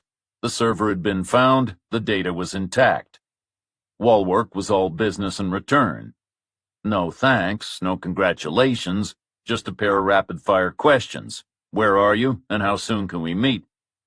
Reacher told Wallwork to be in the vicinity of the truck stop in 1 hour, and that he would call back shortly with a precise location. Reacher excused himself and hurried to the office. He rapped on the counter. The long-haired kid appeared. This time, he looked surprised and worried. He no doubt had visions of the balance of his $1,000 in cash evaporating before it ever saw the inside of his pocket. "Let's talk about your room rates again," Reacher said. "Your standard is $95 a day, which works out to about $4 an hour. So if I wanted another room for 2 hours, no questions asked, no records kept, how much would that cost me?" $50, cash, up front. "What's your name, son?" Carmichael. "Well, Carmichael, I believe in the illustrative power of stories, do you?" I guess. Take The Man Who Killed the Golden Goose as an example. Have you heard that one? $40. I can't go any lower. I'll have to split the dough with the housekeeper, remember? That won't be necessary. I won't make any mess. I won't even sit on the bed. What do you even want the room for, then? Reacher said nothing. $30, Carmichael offered. Reacher said nothing. 20? That's better. Reacher took 2 tens out of his pocket. "Pass me a key, and make sure it's in the same section as the other 2, near them but not adjacent." Reacher stepped outside and called Wallwork back. He gave him the motel's name and address, and specified room 14 for their meeting. Then he returned to room 18. Sands was sitting in the armchair. Reacher smiled at her and lay down on one of the beds. Your pizza'll be cold, Sands said after a few moments of silence. Want me to go to the office? Heat it up for you? "No, thanks," Reacher said. "Cold pizza doesn't bother me. Unless you want to heat yours." Cold pizza doesn't bother me either. And anyway, I ate while you were gone. Reacher took a bite. Sands smiled. Cold pizza? She said, Cheap motel? It's like I'm back at the bureau. "Do you miss it?" I don't miss the backache from all the crappy mattresses I had to sleep on when I was on the road, that's for sure. But hearing you talk about the agent you met, what she's doing, protecting our elections, stopping the Russian sabotage, things like that, they make you think. "Did you work undercover much?" No, a few sting ops when they needed someone who could talk the talk. Other than that, I was too specialized. Spent most of my time getting loaned out to different field offices, wherever they had a cybercrime problem. Same shit, different desk, staring at a screen. "Is that why you left?" No, it wasn't the work. I actually enjoyed that. But as the years rolled by, I came to realize as much as I liked it there, the FBI was never going to give me what I want in life. "Which is what? Your own corporation?" She shook her head. No, that's just a means to an end. A way to generate more cash. Which is why Cerberus is so important. If it pays off big enough, I'll be one and done, see ya and goodbye. "What do you need the cash for?"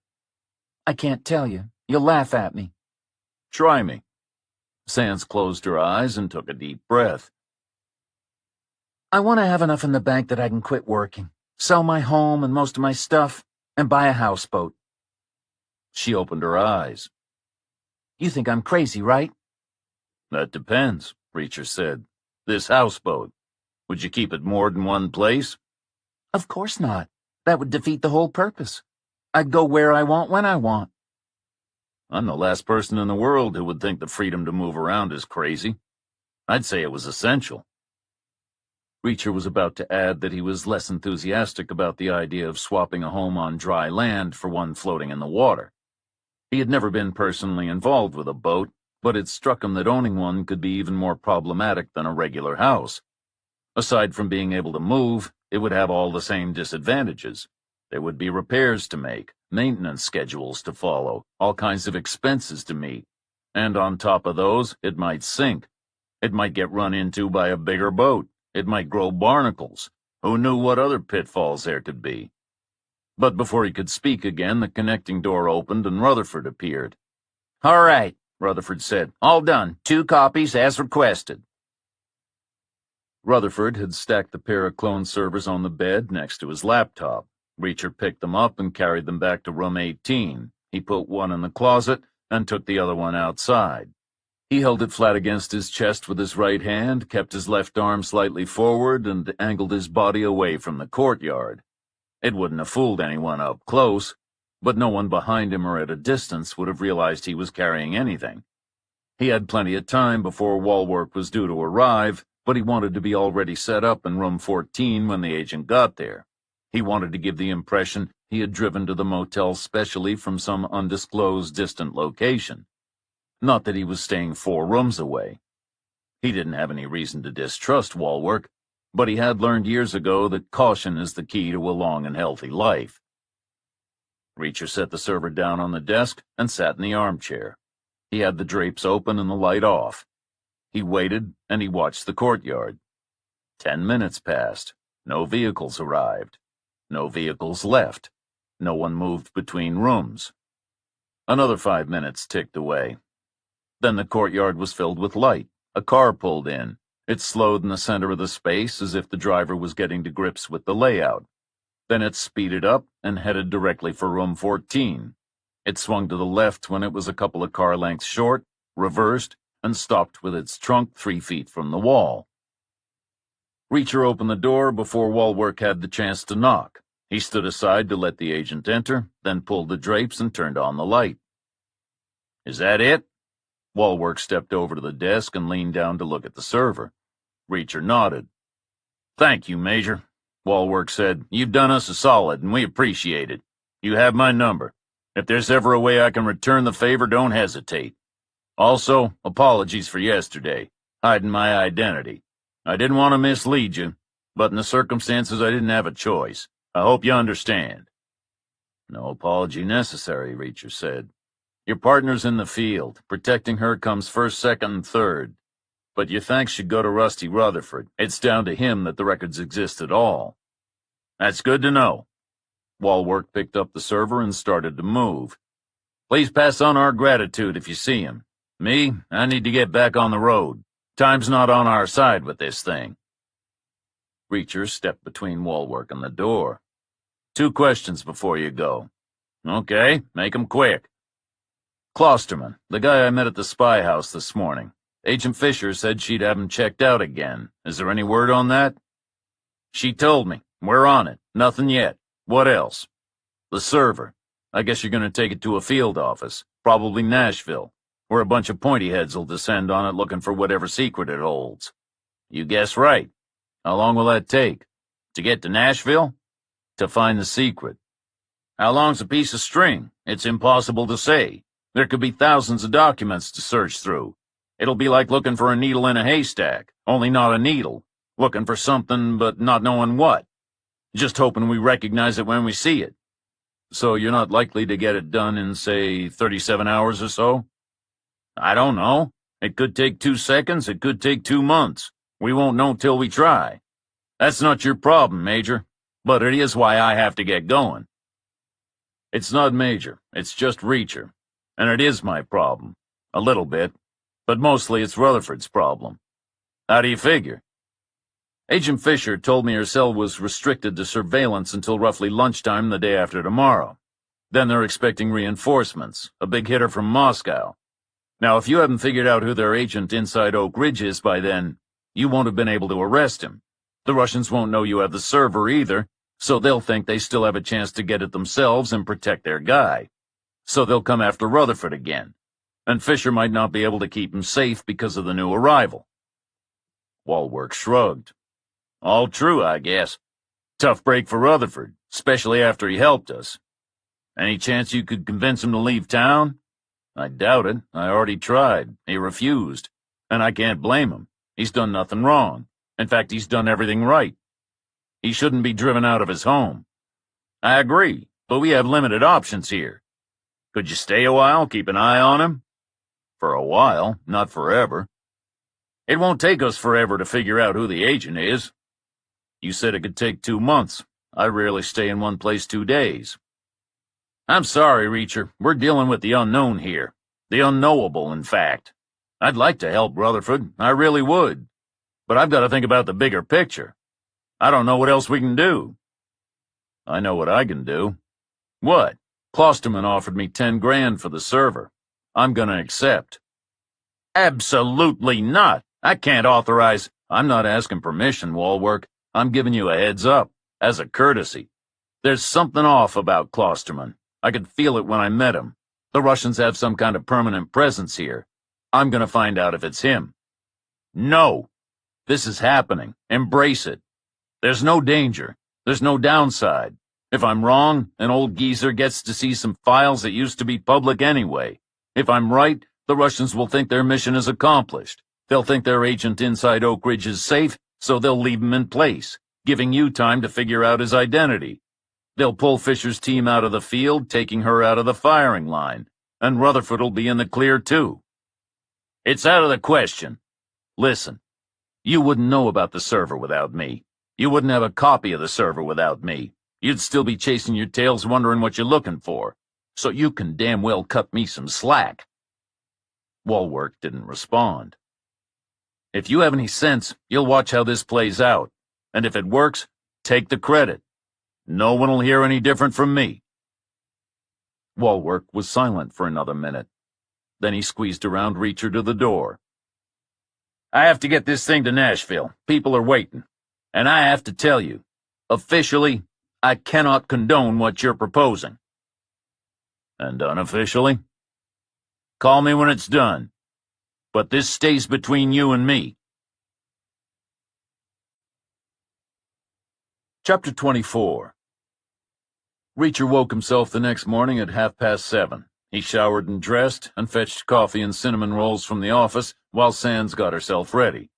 Rutherford was in room 19, still hunched over his laptop, too focused on his work for conversation, so Reacher left him his breakfast and went back through the connecting door. He took a bed. Sands took the armchair. He sprawled, she perched. They ate, and Reacher filled her in on his meeting with Walwork. So this could all be over by tonight? She said when he finished. If you're right about Klosterman, if he's working for the Russians and gets the server back for them, they won't need to come after Rusty for it. If I'm right about Klosterman, Reacher said. Sands frowned. I think you're missing something. If you're right about Klosterman, he must have killed the journalist, or had her killed. What if he sees you and Rusty as loose ends after getting the server, and decides to kill you both too? The journalist situation was different. She wasn't a loose end. She knew something, from her work at the archive. She found out whatever it is that can identify the Russian agent. That's why she was killed, to keep her quiet. We, on the other hand, are just greedy fools as far as Klosterman is concerned. He thinks we bought the bullshit about researching his family history. He'll take the fact that we're happy to sell him the server as proof we don't realize what's on it, meaning killing us would be unnecessary. And more than that, it would be dangerous, because it would risk attracting unwanted attention. And if there's one thing the Russians don't take, it's unnecessary risks. What about leaving Rusty with a copy of the server, so he could stumble across their secret at any moment, just like the journalist did? Wouldn't Klosterman call that an unnecessary risk? He might, if he knew Rusty had a copy. He won't suspect you're lying if you tell him otherwise? I won't lie. I'll let him reach that conclusion on his own. How? Can you get his number for me? Sands picked up her phone and clicked and swiped for a few moments. Here it is, she said. Want me to dial it for you? No thanks, Reacher said. He took out the phone Rutherford had bought him. Read it out to me. Why not use mine? It's already up on the screen. Then Klosterman would know your number. Phones can be tracked. If he's not a danger to you or Rusty, how can he be a threat to me? He probably isn't. But the Russians aren't the only ones who don't take unnecessary risks. Klosterman's icy housekeeper answered on the first ring. She claimed her boss was unavailable, but Reacher dangled a hint about a valuable item recently recovered, and 2 minutes later, Klosterman was on the line. "This is excellent news," Klosterman said. "You worked fast. When did you find it?" "About 5 minutes ago," Reacher said. "We started looking the moment we left your house, followed the trail all night." "Where was it?" "In a storage unit, waiting to be sold." "Is it in one piece?" "It seems to be. I'm no expert, but Mr. Rutherford is, and he's confident it's in full working order." "That's music to my ears. Where should I come to collect it?" "I'll bring it to you." "Oh, okay. When? How soon can you be here?" "How soon can you get our money?" "It's already here. I have it in my safe." "Then I'd say tomorrow or possibly Saturday, Sunday at the latest." "What's wrong with today, this morning, right now?" "Can't do today. That's too soon. We still need to figure out how to make a copy. You need special equipment. Servers aren't like laptops, you know. You can't just turn them on. They're more like giant external hard drives. You need computers and networks and software. And now that Mr. Rutherford is no longer working for the town, he doesn't have access to the same facilities. He'll have to beg a favor from a friend. There's someone in Nashville who might be able to do it. If not, we'll have to go to Knoxville." "Why do you need to make a copy?" "Well, I guess we don't need to. More like want to. You said there are some of the town's records on there. They could be interesting. And if there are any problems getting the digital archive back online after the ransomware thing is resolved, Mr. Rutherford was thinking he could donate it to the town to show there are no hard feelings." "That's very generous of him. But here's the thing, Mr. Reacher. As I told you yesterday, I'm not a patient man. I hate having to wait for anything. So how about this? Bring the server to me right away, or let me come and collect it. I don't mind which. And if there's any problem with the digital archive further down the line, I'll donate the thing to the town in Mr. Rutherford's name. What do you say?" "I don't know. Mr. Rutherford was kind of looking forward to seeing what's on it, finding out more about the history of the town. Now he has time on his hands." "Have you ever seen these kinds of records?" "No, I can't say I have." "They're dull as ditchwater, believe me. Unless you have a vested interest, as I do because of my father, they're deadly boring. Blow-by-blow accounts of arguments over how many chickens people should be allowed to keep in their yards, whether people were permitted to sell wet fish from their houses, things like that. So Mr. Rutherford really wouldn't be missing out on anything if you brought it straight over, and I'd be very grateful." "How grateful?" "Say an extra $1,000. Reacher said nothing. "An extra 2,000? Klosterman said. "Make it an extra 5,000, Reacher said, "and it'll be yours inside 30 minutes. Reacher pulled the second clone server out of the closet, loaded it into the trunk of Marty's car, and set out on his own towards Klosterman's house. He felt the way he imagined a baseball player would in the bottom of the ninth. At bat, score tied, 2 outs, 2 strikes against. One chance left to win the game without going to extra innings.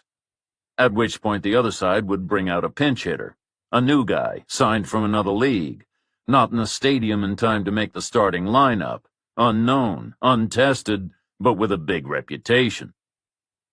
Reacher arrived at the mouth of the driveway. He hit the intercom button, announced himself, waited for the gate to roll aside, then drove through and parked in the spot he'd used the day before. He climbed the steps and crossed the porch.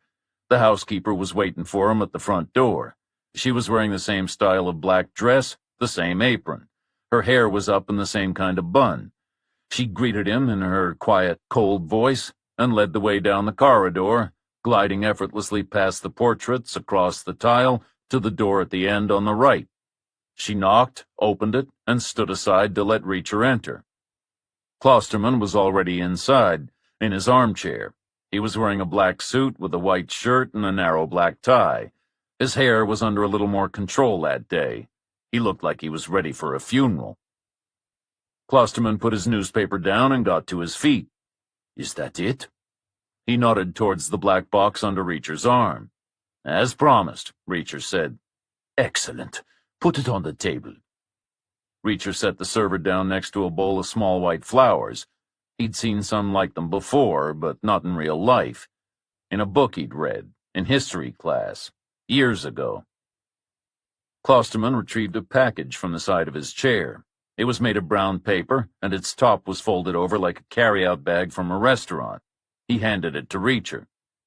"Your fee. It's all there, including your bonus." Reacher looked inside.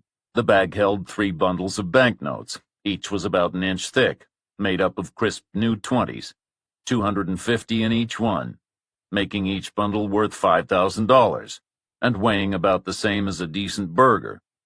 Reacher took out the cash, put each bundle in a different pocket, and handed the bag back to Klosterman. "Remember your promise," Reacher said. "Any problems with the digital archive getting back online, you donate the server to the town, in Rutherford's name." "You have my word," Klosterman said. "Now, if you'll excuse me, I have an important meeting to prepare for." He took a small gray box from his pocket. It looked like a garage door opener. He pressed its button, waited, and nothing happened. Klosterman looked annoyed. He pressed the button again. He waited. Nothing happened. "I apologize," Klosterman said. "Anya must be occupied in some way. Please, allow me." Klosterman crossed to the door and led the way back along the corridor. As they approached the far end, Reacher heard the housekeeper talking. He figured she was on the phone. Her voice was louder than before, and her tone was even colder. "No," she said. "You cannot. You're an hour early. You are to leave and come back at the correct time. I don't care. I'm not interested. That's not Mr. Klosterman's problem. If you cannot follow simple instructions, perhaps he doesn't need your services at all." Klosterman continued, apparently oblivious of the one-sided conversation, until he arrived at the front door. He opened it, waited for Reacher to step through, and closed it again without saying another word. Reacher knew he had to be out of the house for the plan to move forward, but he still wanted to know what Klosterman was doing. Communicating, he hoped. Sending a message up his chain of command. Server recovered, verification in progress. Followed by an order for the team in the field. Mission accomplished, stand down. And a final instruction to the specialist from Moscow. Presence no longer required, return to base. Reacher drove up to the gate, and while he waited for it to open, he pulled out his phone. He dialed Wallwork's number, told him the server had been delivered, and asked for an update on Klosterman. Wallwork had no new information. He promised to let Reacher know the moment he heard anything, or, more importantly, received word from Fisher that her cell was being pulled out. Reacher drove on. The ball had been slow and over the plate, he thought. He had taken his swing, made good contact. Now it was in the air, and there was nothing to do but wait and see if it cleared the fence. Or maybe there was one thing he could do. Klosterman had mentioned a meeting. He hadn't stated that it would be at the house, but that was the implication Reacher had taken. He had said, prepare for, not go to. And someone had showed up an hour early for something, which might be completely unconnected, or mean a bunch of Klosterman's contacts were about to arrive. Maybe to talk about flower arranging at the local church. Maybe to talk about something else. Not the server, though, Reacher figured. The person who had shown up early was dispensable. The housekeeper had made that clear, and the Russians would only allow members of their trusted inner circle to be involved with something so valuable. But whatever the subject, Reacher figured it would be worth an hour of his time to see if anyone showed up. And if so, who? Wallwork was struggling to come up with fresh intel on Klosterman. Maybe it was time for Reacher to gather his own. There was nowhere Reacher could reasonably conceal himself in the car, so he pulled over to the side of the road and turned on his blinkers. He judged the location carefully. Humans have a subconscious tendency to infer associations based on physical proximity. You see a guy standing at a crosswalk, you assume he wants to cross the street. Reacher didn't want to be so close to Klosterman's house that it looked like he was waiting outside it. He wanted to appear unconnected, beyond the intangible boundary linking him to the place. But neither did he want to be too far away. It wouldn't help his cause if he was unable to get a clear look at Klosterman's guests. If he had any. Reacher felt under the dashboard to make sure he could locate the hood release lever. He called Sands to let her know what was happening. Then he leaned his head against the rest. Nothing stirred for half an hour. Then a mail truck trundled past. A minute later, a woman went by in a silver SUV. Neither driver paid Reacher any attention. Nothing else moved. Reacher sat tight until he figured he had 5 minutes until people would start arriving for Klosterman's meeting, if it was happening at all. Then he climbed out, lifted the hood, and pretended to examine the engine. His face and head were hidden, and he had a clear view of Klosterman's driveway along the passenger side of the car. Nothing moved for 7 minutes. Then a Mercedes rolled up, a sedan. It was long and black and shiny. Reacher made a note of the license plate and watched it approach Klosterman's house. It stopped at the gate. An arm in a white shirt sleeve stretched out of the driver's window. Aiming for the intercom, Reacher thought. But the guy hit 4 keys, not 1. He was entering a code. The gate slid aside, and the car moved forward and headed for the parking area in front of the house. The next vehicle to arrive was a Dodge Ram. It was blood red and even shinier. The driver used the intercom, waited for the gate, and drove inside. After that, an F-150 showed up. Then a white panel van with Gerard's Generators, Power 2U, painted on the side in jagged letters. Both their drivers used the intercom, too. Finally, a motorcycle rattled into sight. It was some kind of customized machine with flames painted on the fuel tank, tall, wide handlebars, and pegs for the rider's feet set way out in front. The guy sitting on it had black boots, black leather pants, a black leather vest with a picture of a giant spider stitched into the back, a pair of round mirrored sunglasses, and a stars and stripes bandana in place of a helmet. He pulled up short of the gate and took a phone out of his vest pocket.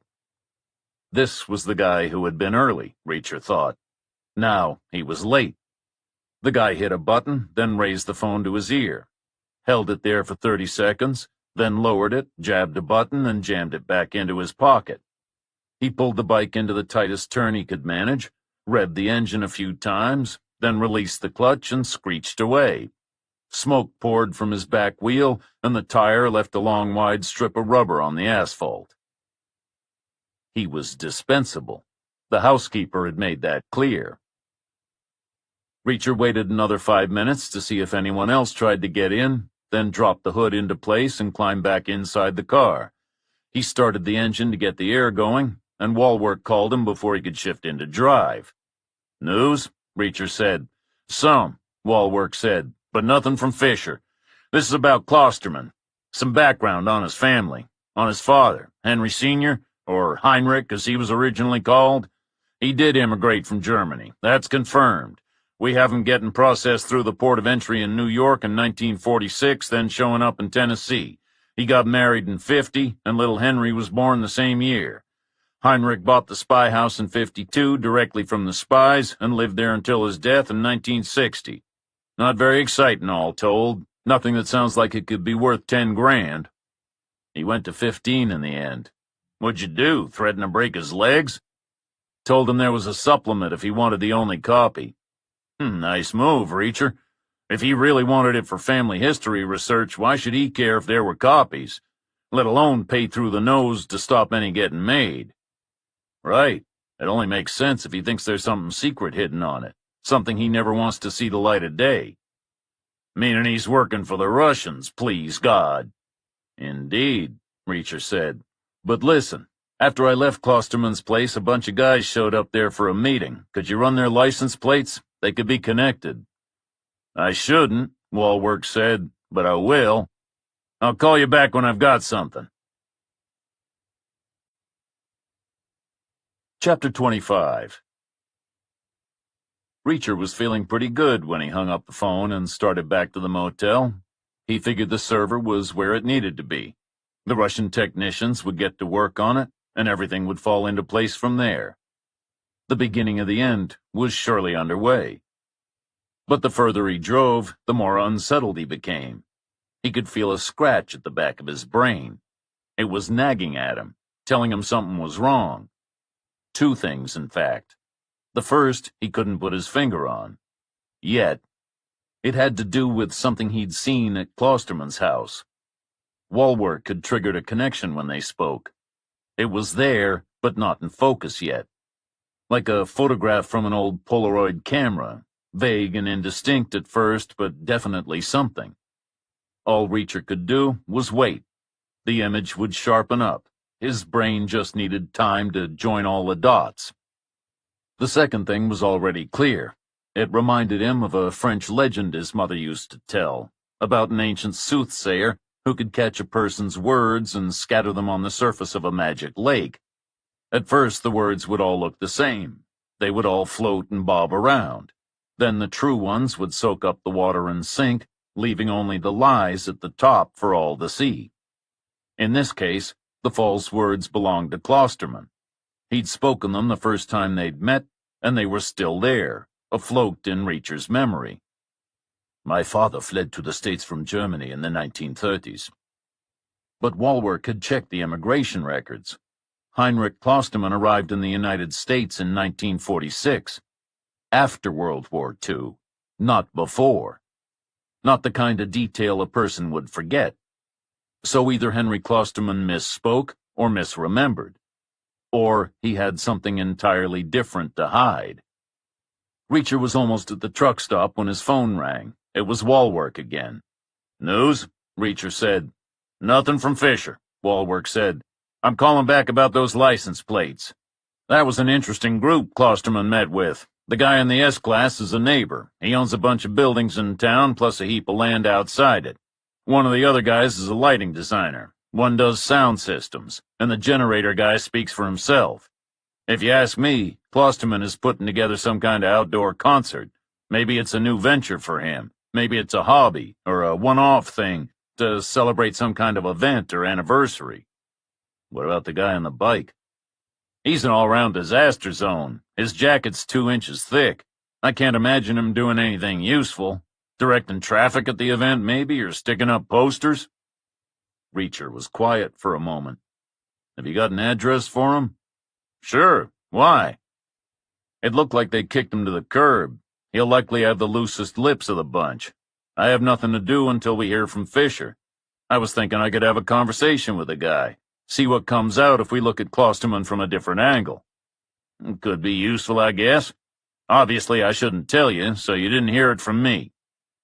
Reacher thanked him, then hung up, called Sands back, and told her what he was planning to do.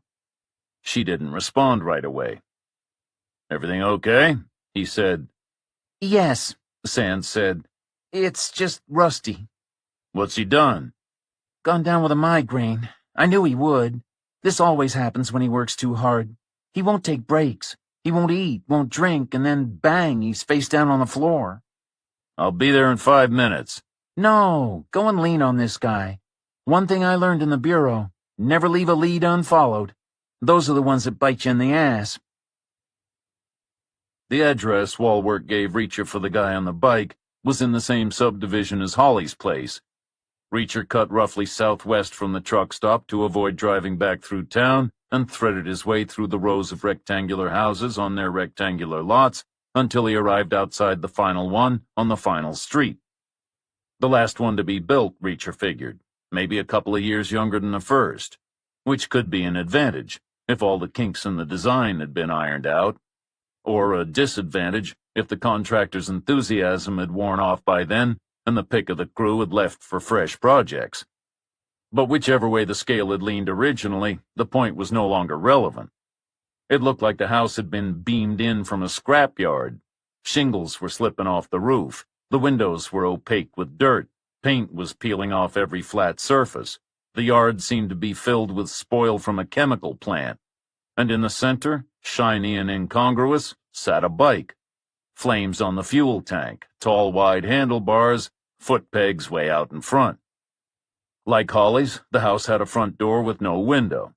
Reacher was even less inclined to knock on this one, so he drove past and stopped in the fishtail, made his way down the far side where there were no neighbors to worry about, and found he wouldn't have to climb over the fence. He wouldn't be able to, because it had already fallen down. Reacher stepped over the remains and surveyed the yard. If any attempt at horticulture had ever been made, the signs were long gone. Nothing was growing. The soil was dull brown. It looked utterly desolate. Reacher wouldn't have been surprised to find scientists there in hazmat suits collecting samples. He cut across to the rear of the house. It also had a sliding glass door. This one had a diagonal crack running across it. Some kind of clear tape had been applied. It was yellow with age, and the peeling edges were encrusted with ancient bugs. Reacher looked inside, into the kitchen. The cupboard doors were shabby. Several weren't lined up straight, and a couple weren't closed. There were pots on the stove. The sink was stacked high with dirty plates and mugs and glasses. Cans and bottles were overflowing from the trash. There was a full ashtray on the small round table, but no sign of the biker or anyone else.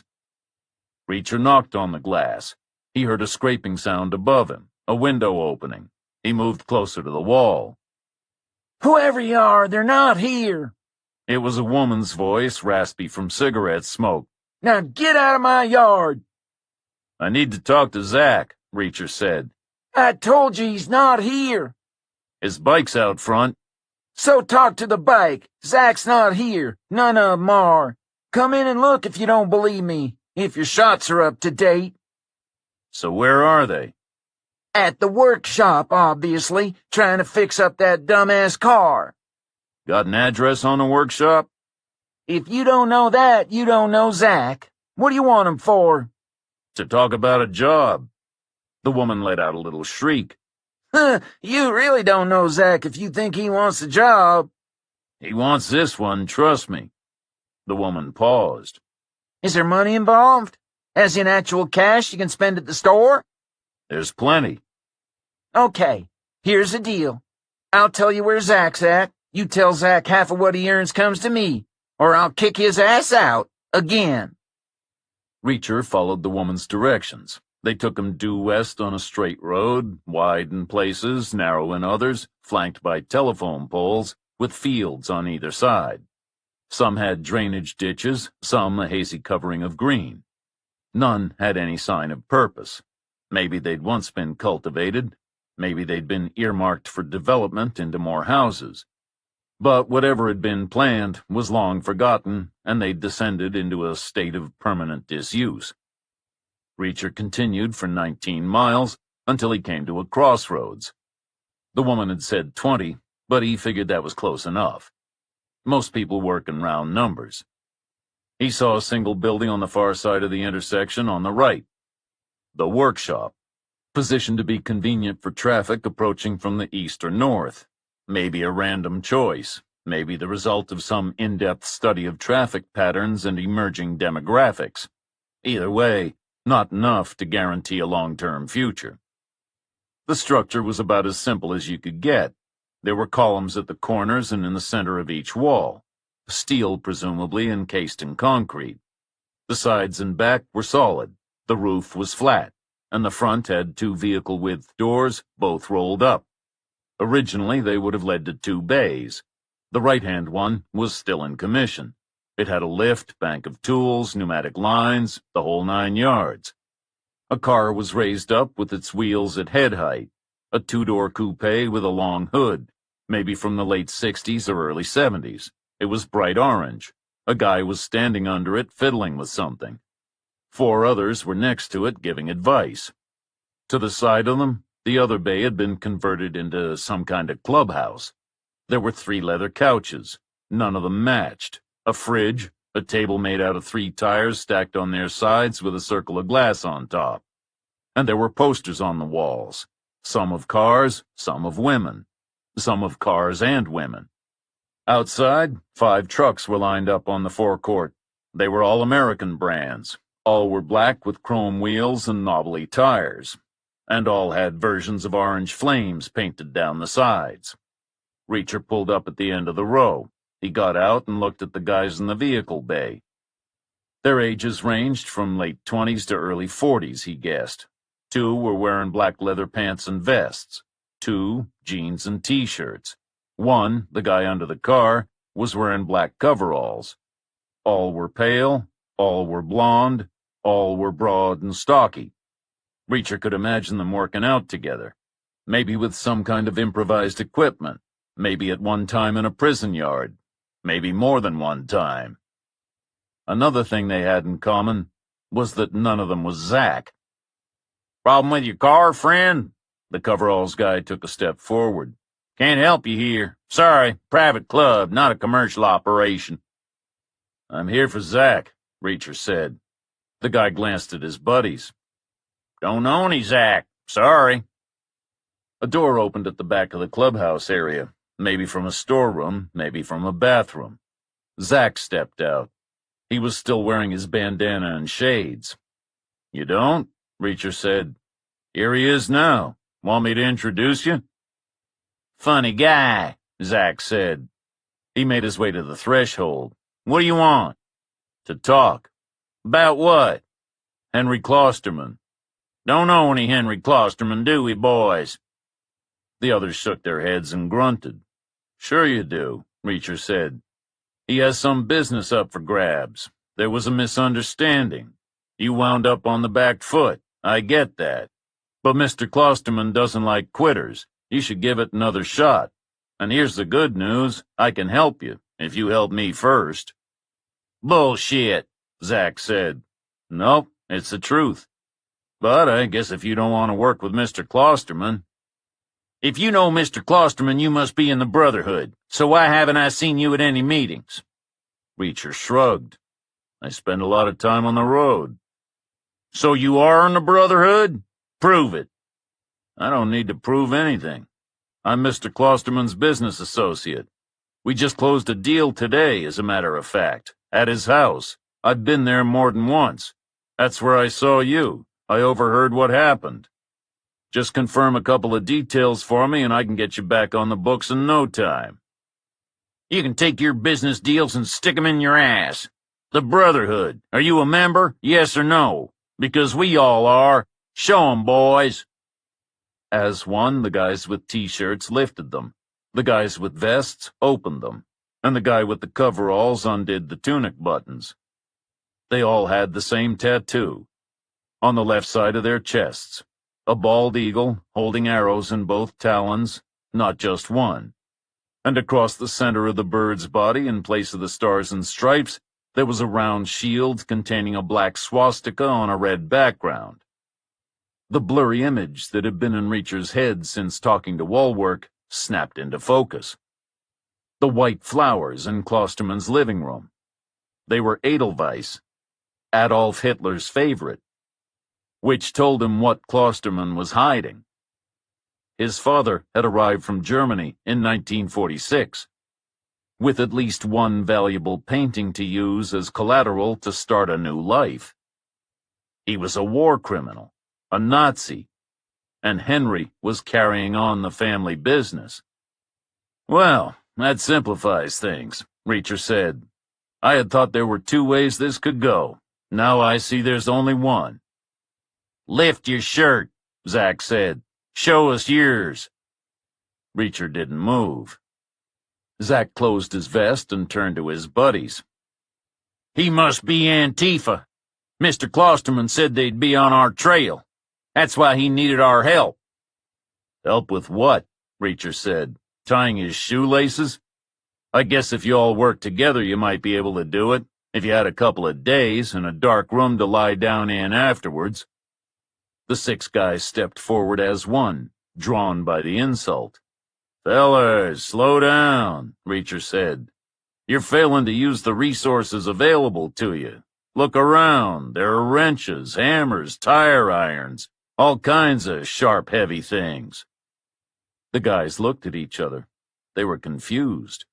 Why was their enemy helping them? Then frustration took over.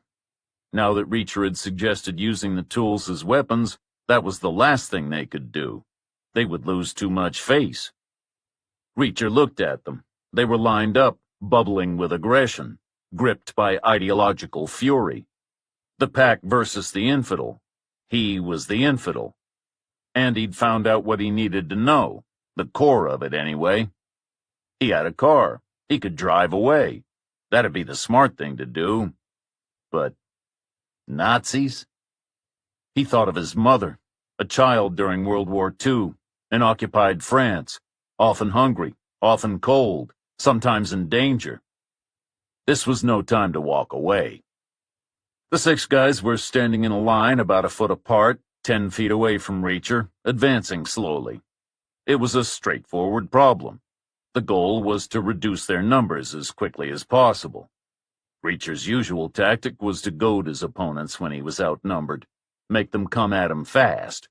He would wait until they were 5 feet away, then burst forward and smash through the center of the line, elbowing the guy to his right as he went. The enemy force would instantly be depleted and turned around. Literally, Reacher would be behind them, out of sight. So they'd process the surprise and turn. Only Reacher would already have turned. He would have launched himself back the other way, elbows still up, still swinging, flattening the guy who had been on his left but was now on his right. If Reacher timed it right, the guy would rush into the blow like a drunk heading the wrong direction on the highway. Timing came with experience. Reacher had plenty of experience. But on this occasion, he also had a problem. Zach was in the spot to the right of center, and he didn't want Zach to go down first. He wanted to save him for last. Reacher waited and watched. The guy at the end to his left was creeping wide, moving away on a diagonal, aiming to sneak around him while he was occupied with the others. Which gave Reacher an idea. He pretended to look to his right to encourage the flanking guy, waited until the line was 7 feet away, 6. Then he took a half step to his right, but he didn't follow through. He planted his foot and used it to propel himself left, aiming for the gap between the end 2 guys.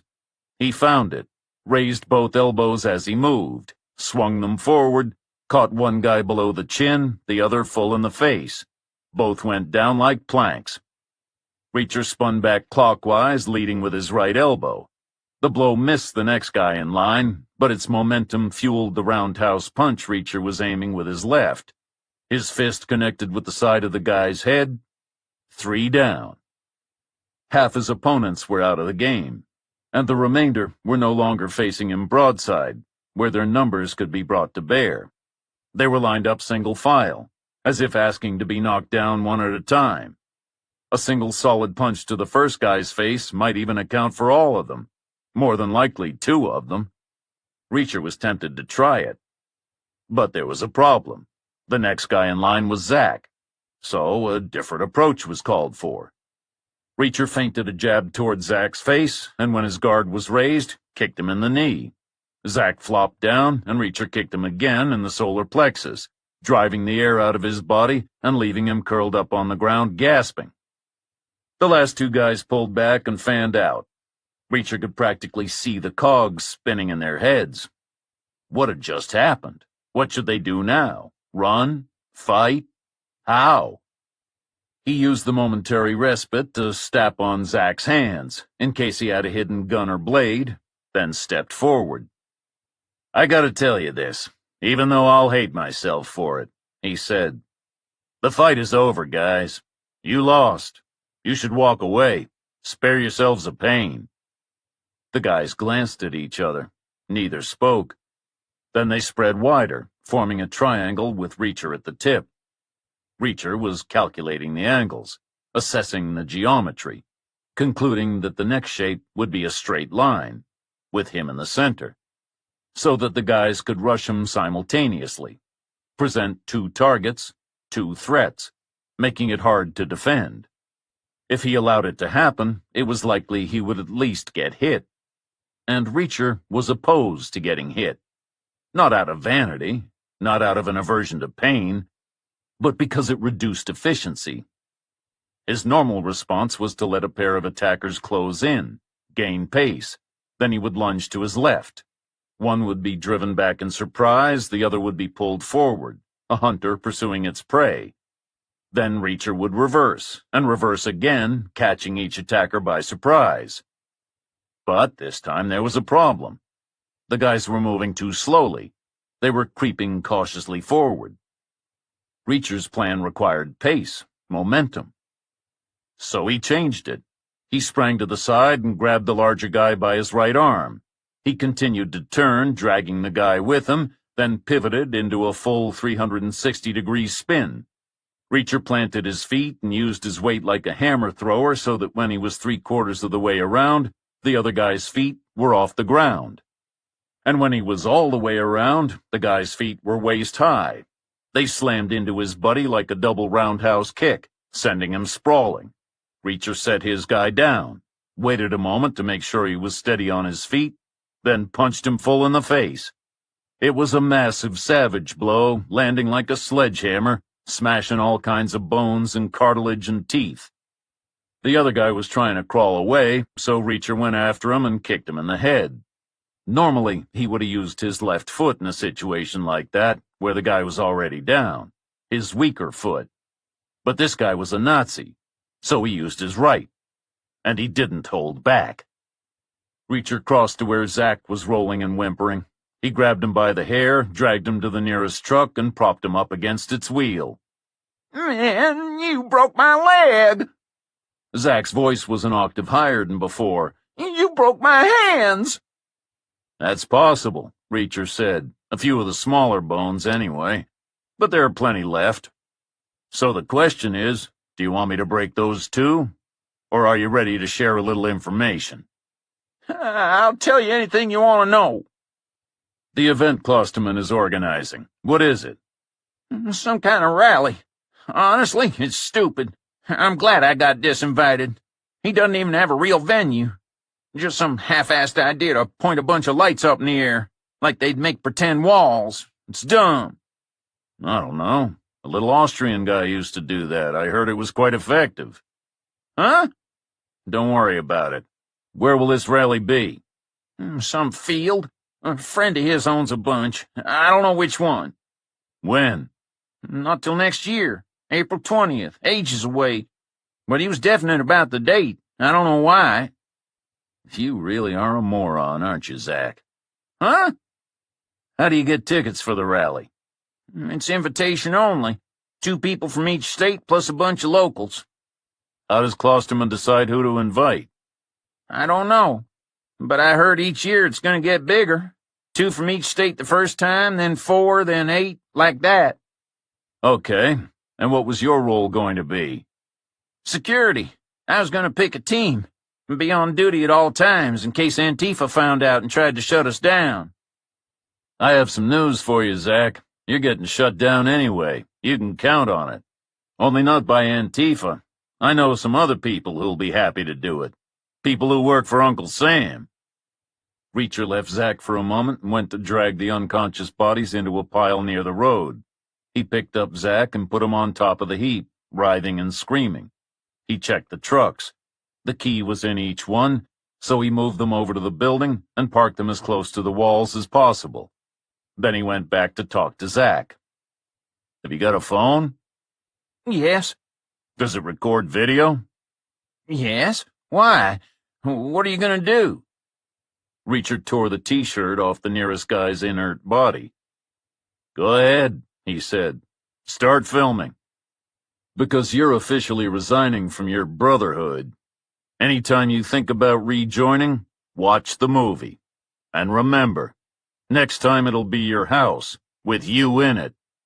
Tell your friends when they wake up. The same goes for them. And everyone else you know." Reacher went back to the workshop. He poked the T-shirt into the orange car's fuel pipe, pushed it further in with a screwdriver, waited for some gas to be soaked up, lit it, and walked away. Chapter 26. Reacher put a couple of fast miles between him and the blazing workshop, then pulled over and dialed Wallwork's number. "Nothing from Fisher, right?" Reacher said when his call was picked up. "Not yet," Wallwork said. "There won't be. Don't give up hope, Reacher. It's only been a few hours. You know how cautious the Russians are." "Klosterman isn't a Russian. He's a Nazi."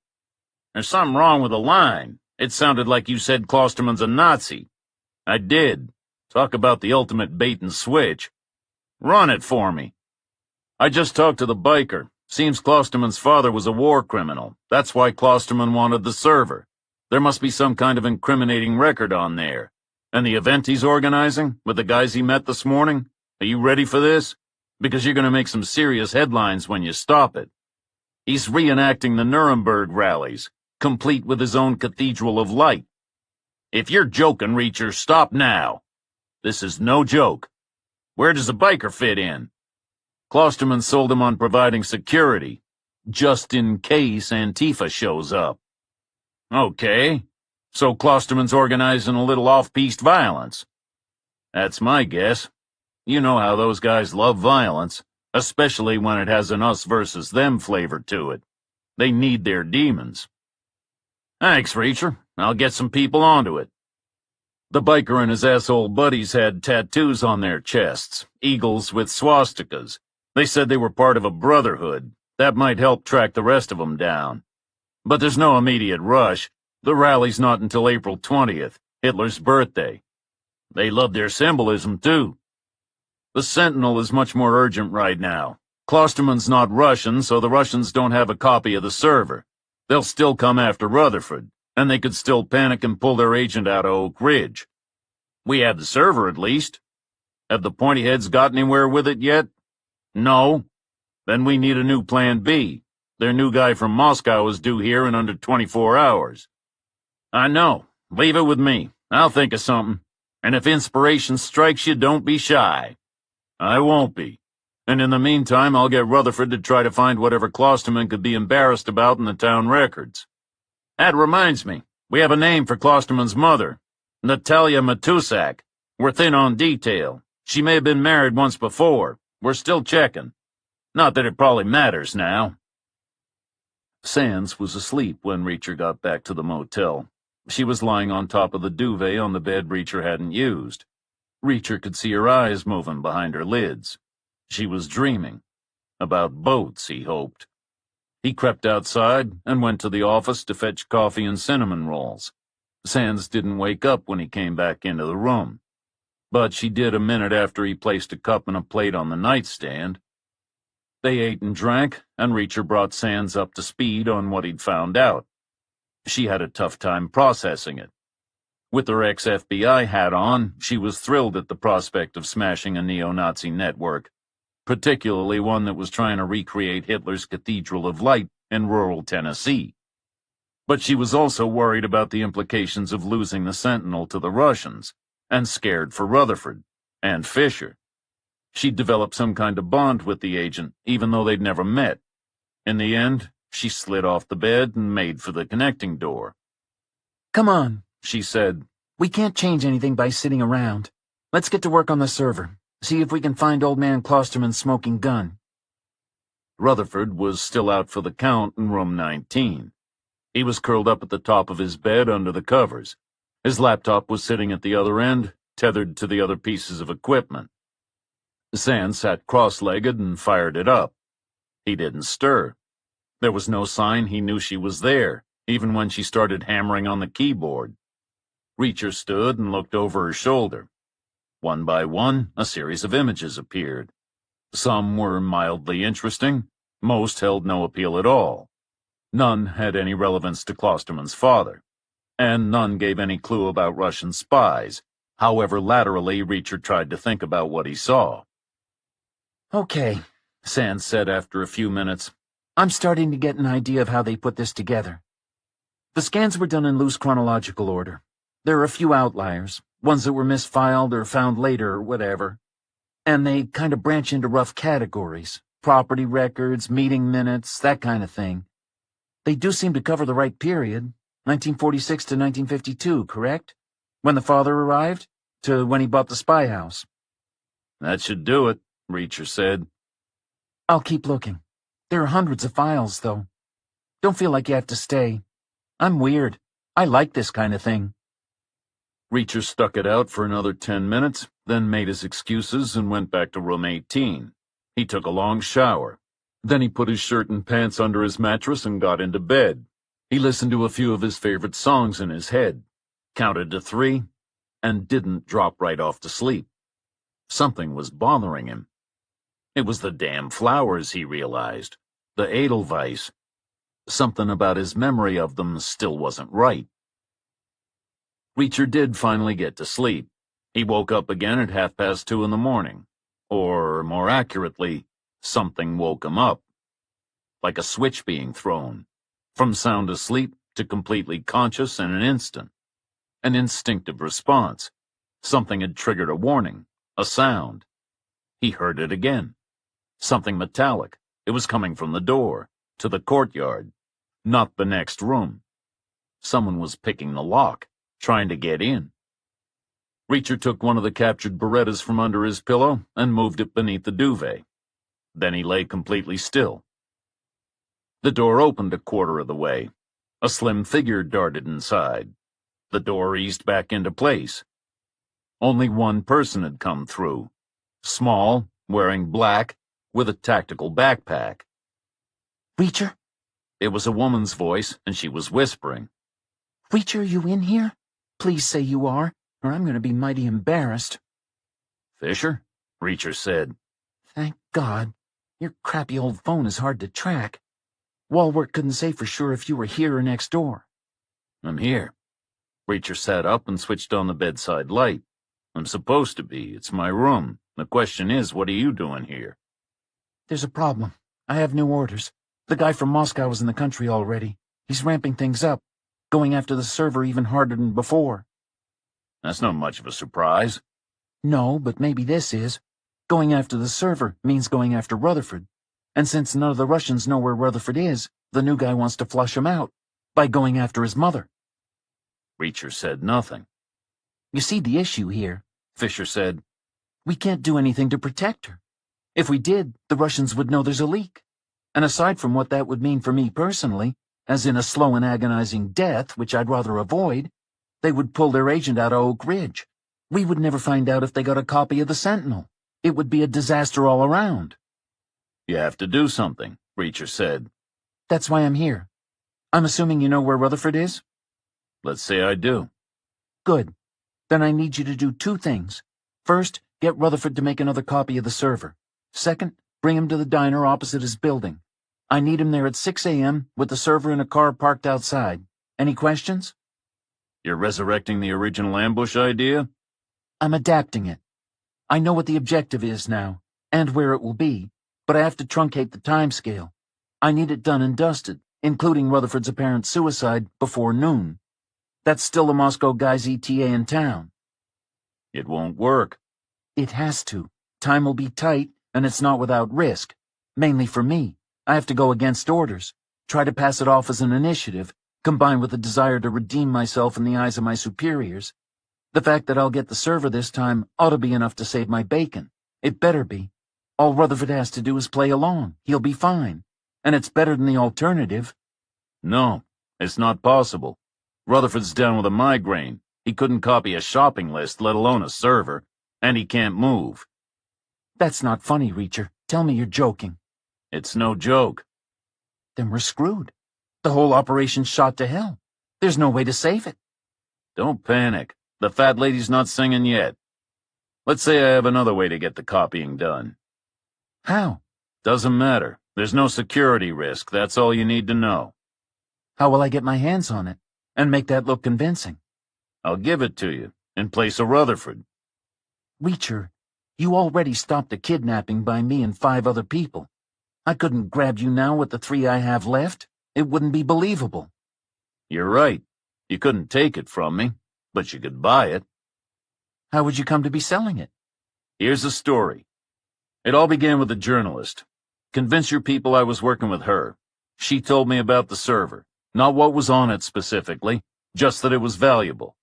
I came to town to get it from Rutherford because I'm greedy. I saved him from getting kidnapped, buddied up to him until he let slip where it was. I stole it, thinking I could sell it to the newspaper. Only they hit me with a load of bull about being public-spirited and giving it to him for free. So I put it on the market via the dark web, which you were monitoring because you're so thorough. We set up a meet at the diner because I insisted on a public place at, say, 0800, 4 hours before the new guy shows his face. You're the hero, and he's on the next plane back to Moscow. I don't see it. Aside from foiling the last kidnap attempt, You left 2 of my men unconscious in a dumpster and attacked the rest of us with improvised chemical weapons. No one's going to believe you're a journalist's assistant. So sprinkle in some of the truth. Say I'm a former soldier, now working as an occasional bodyguard. Say the journalist hired me to look after her in Nashville, where she was investigating those mob guys, the ones Klosterman warned her to stay away from. That could work, I guess. I might need to embellish it a little more. But it's the best we've got, so let's try to make it happen. You get to work on the copying. Walwork will call you at 0600 with a go, no-go. Sounds good. See you at the diner, I hope. I hope so, too.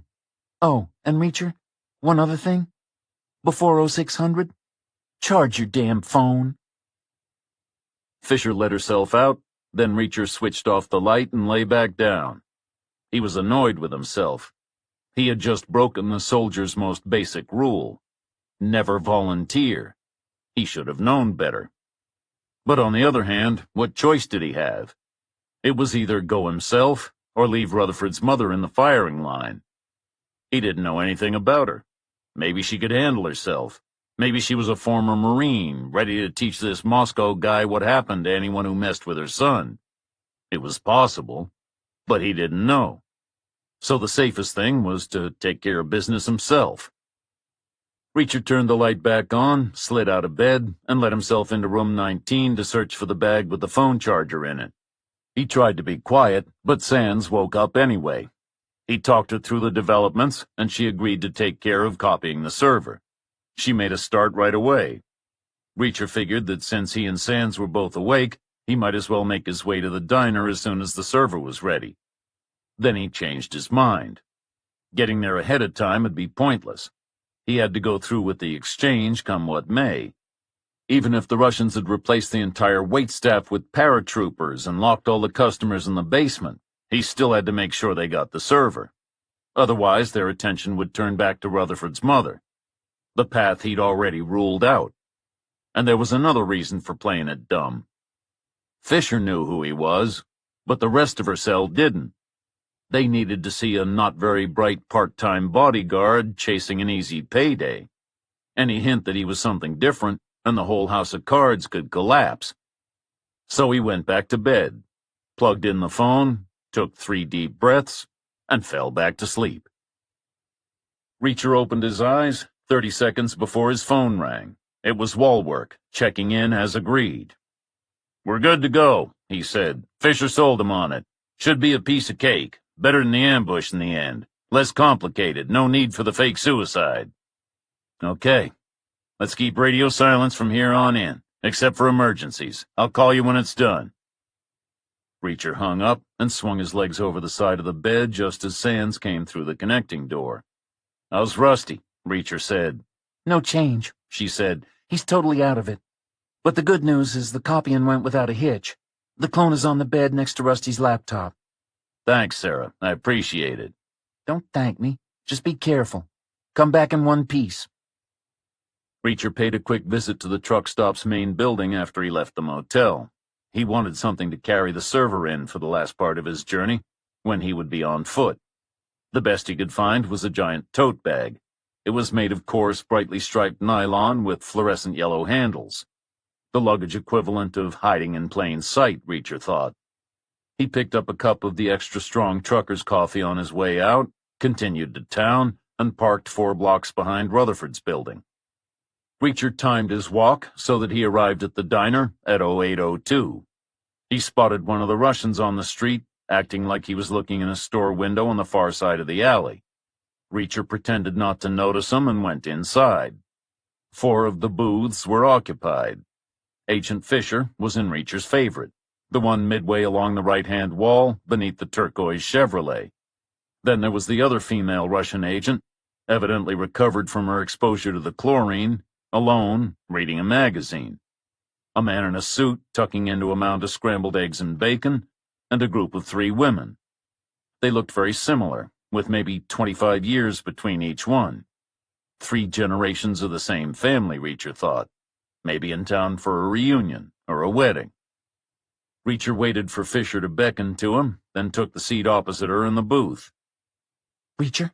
she said. Reacher nodded. Dragon Tattoo 99? My screen name. Fisher said. Is that it? She pointed at Reacher's bag. As promised, Reacher said. All I need from you is the money. No problem. The money's in my car, out back. Come with me. Fisher started to pull a $10 bill from her purse.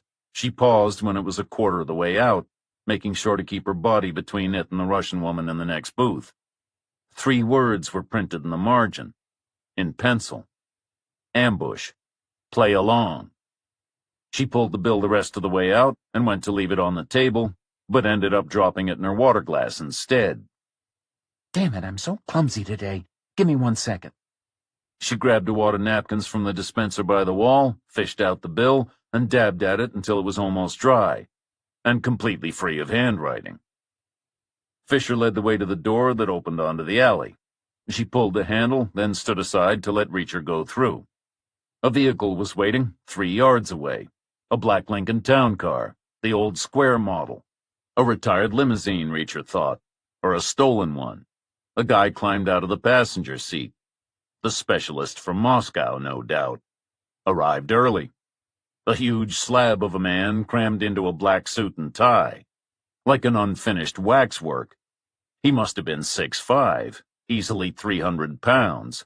His head was square, with sharp angles that were emphasized by his complete lack of hair. His ears were small, and they jutted out from his skull like they'd been stuck on as an afterthought.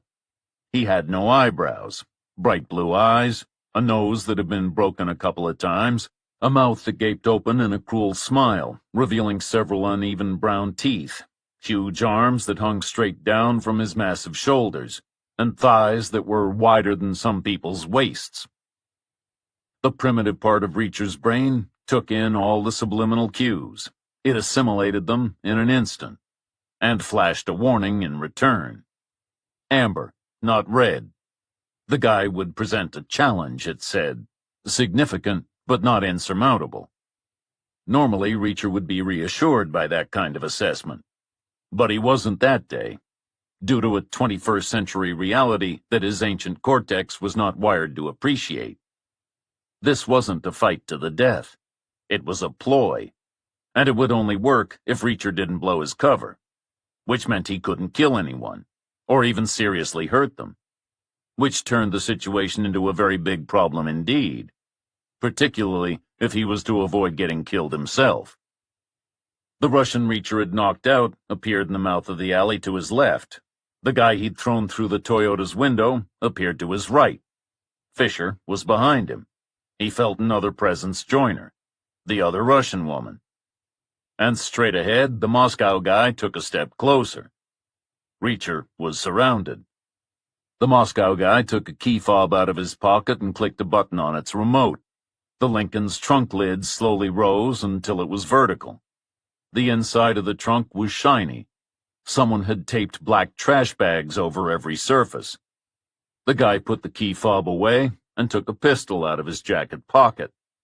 A SOCOM Mark 23, developed from the Heckler & Koch USP for the U.S. Special Operations Command, presumably sourced locally rather than brought from Russia. A status symbol in its way. Then the guy took out a suppressor and screwed it onto the end of the barrel. Unnecessary showboating, Reacher thought. He should have had his weapon ready ahead of time. Then Reacher realized the show wasn't for his benefit. It was for the agents. The new guy was making his mark. He was saying, "The problem you couldn't solve, it's easy to fix. It's done like this." It would have been a good demonstration if it wasn't for the one mistake the guy made. He hadn't forced Reacher to put down the bag, with the server in it, their big prize. That gave Reacher options. He could fling the bag high in the air and simply walk away while they scrambled to catch it and protect its contents. He could hold it in front of his chest as a shield, or threaten to smash it if they didn't back off and let him go. He could have done any of those things on a normal day, but not that day, because his need to get the server safely into their hands was at least as great as their own. The guys in the alley moved closer. The women pressed in tighter behind. The Moscow guy gestured with his gun for Reacher to step forward. Reacher was running out of options. His brain was running through scenarios like slides in a magic lantern. He could see ways to escape. He could see ways to give them the server, but not a way to do both. And he was almost out of time. A second set of fingers closed around the bag's shiny handles, much smaller than Reacher's. Fisher stepped past him and ripped the bag out of his grip. She handed it to the Moscow guy, took his gun, and pointed it at Reacher's chest. "Into the truck, numbnuts," she said, "or die right here in the alley." Reacher didn't move. His mind was racing. Had she played him all along? Or was she saving his life? Then the primitive part of his brain kicked back in, assessed the cues, and flashed its verdict. Green. No threat. Reacher stepped forward and stopped. There was another 21st century factor that his ancient cortex could not take into account. The trunk itself. The Lincoln was not a small car. Its trunk was a reasonable size. But Reacher wasn't, and he hated enclosed spaces. He always had. Some primeval aversion to being trapped. There was nothing he could do about it. So he moved to his right, along the side of the car, to the passenger door, opened it, and slid inside. Chapter 27.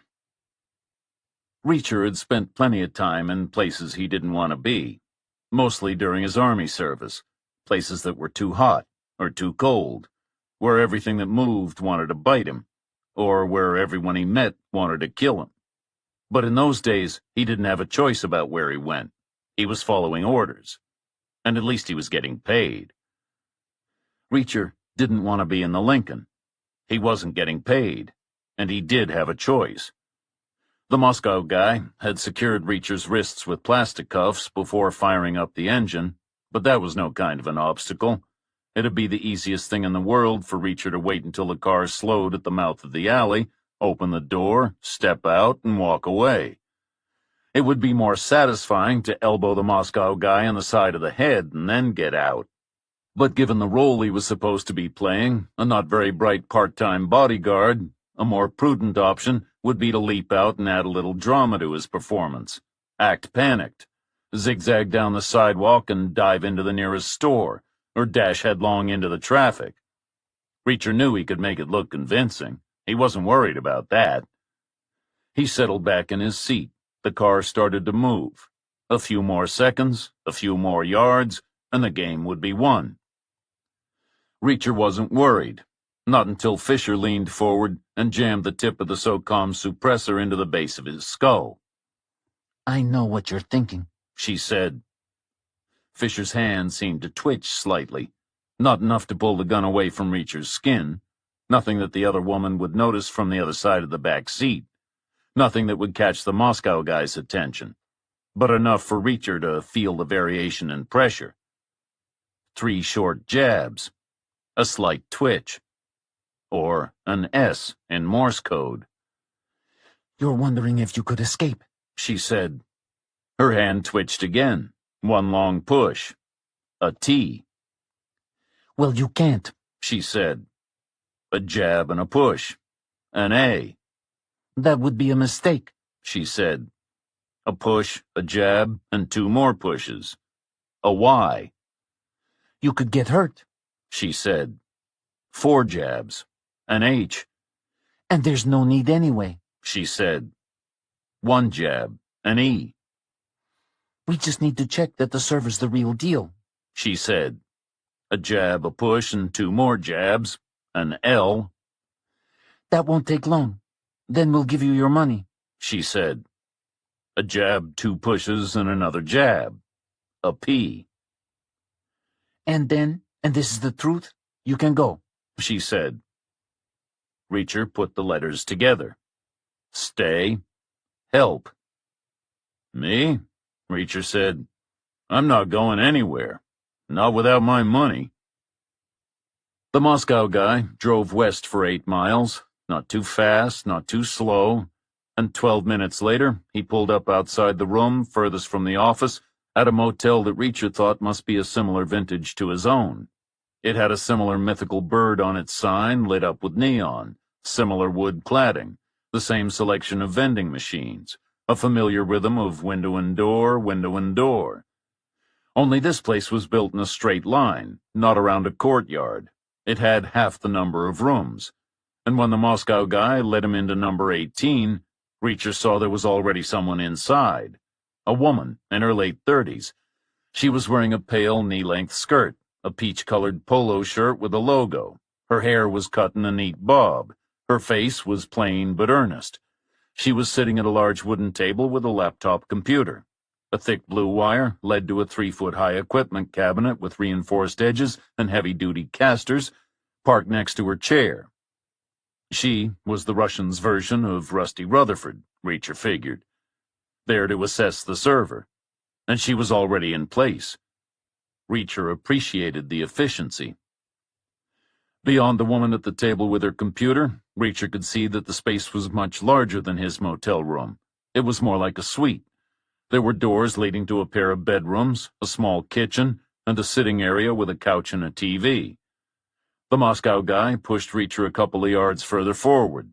The other woman on the crew followed them in and continued into one of the bedrooms. Fisher came in last. She put the stripy bag containing the server on the table and pulled out another chair. Then she took Reacher by the arm and guided him to it. "Sit," she said, "and be careful. Don't break it." Reacher lowered himself down, and Fisher took a length of paracord from the thigh pocket at the side of her pants. It was blue with red flecks, and narrow. Its diameter wasn't much greater than a decent bootlace, but Reacher knew the size was deceptive. It would be strong enough to take a regular person's weight in an emergency. He would have no chance of snapping it. Fisher used it to tie Reacher's right ankle to the leg of the chair. She bound it tight. There was no slack, no room to wriggle free, no way it could come undone. Fisher pulled out another piece of cord and tied Reacher's left ankle. Then she grabbed hold of the little finger on his right hand, pulled it to the side as far as it would go, took a folding knife out of her pocket, and extended its blade. "I'm going to cut this tie," she said, sliding the knife blade between Reacher's wrists and the plastic cuff. "Do anything stupid and I'll break your finger." "I've already done something stupid," Reacher said. "I've come here with you." Fisher freed his wrists and tied them one by one low down to the chair's back legs. When she was done, she moved aside. The Moscow guy took her place. He checked the knots, each one in turn, carefully, and when he was satisfied, he turned to the woman at the table. The server was lined up next to her laptop, and another pair of cables snaked down from the back of it and into the portable cabinet. "How does it look?" he said. The woman nodded. "Genuine, no doubt about that." "Good. Call me the second you find the document, or when you're certain it's not there." Then he turned to Fisher. "And you, watch Mr. Reacher, carefully. He and I will need to have a conversation, whatever the outcome." Fisher waited for the door to close behind the Moscow guy, then sat down next to the woman at the table. Reacher could see the laptop screen between their heads. It was like when Sands had searched the original server at their motel. A succession of images, presumably documents and records of various kinds. Reacher could see official-looking scrolls and seals on some, but others looked more like handwritten letters and notes. Most of the words were impossible to make out. They were too small, too spidery and intricate, and he was too far away. Though he doubted they would be any more interesting if they were legible. To him, anyway. The Russians clearly had a different reason for reading them. They didn't just want to confirm that the server was genuine. They wanted to know if the incriminating detail was there. If it wasn't, they were free and clear.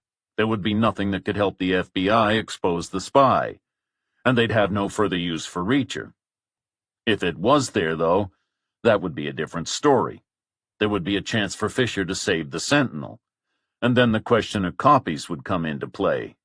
As in, had Reacher kept any? Which was presumably the reason the Moscow guy had changed the plan. why he had wanted to bring Reacher to the motel. That and his desire to stamp his authority on the team. Neither of which amounted to an attractive proposition from Reacher's point of view. Fisher kept up a constant stream of conversation. She talked about TV shows, movies, celebrity gossip. She was trying to bond with the computer woman, Reacher guessed, to appear friendly, non-threatening, not the kind of person who needed to be kept in the dark, not the kind who would steal a vital secret. The woman paid her no attention. She was too focused on her screen and her mouse. She had fallen into a steady rhythm. She clicked an entry on a list, an image opened, she studied it for about a second, then she closed it. She clicked on the next entry, studied the image for a second, closed it, clicked, studied, closed. On, over and over. The whole thing made Reacher simultaneously tense and bored. The other woman appeared in her bedroom doorway. She fetched a bottle of water from the fridge, crossed to the table, watched the images flicker across the screen for a couple of minutes, then went back to her room. The computer woman kept going like a robot. Click, study, close, click, study, close. She went on for another 10 minutes, more than 500 documents. Fisher was still chatting away. Then the woman's pattern changed. She held one image open for 3 seconds. Then she checked 5 more, reverting to a 1-second interval for each. Time for a bathroom break. The computer woman closed the laptop, stood up, and headed for the second bedroom. Back in a minute. Fisher rested her head on the table and looked for all the world like she was about to fall asleep. But the moment the bedroom door closed, she sat back up, fully alert. She opened the laptop. A picture appeared on the screen.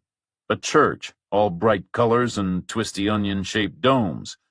It was clearly Russian. Reacher recognized it. The Church of the Savior on the Spilled Blood, in St. Petersburg.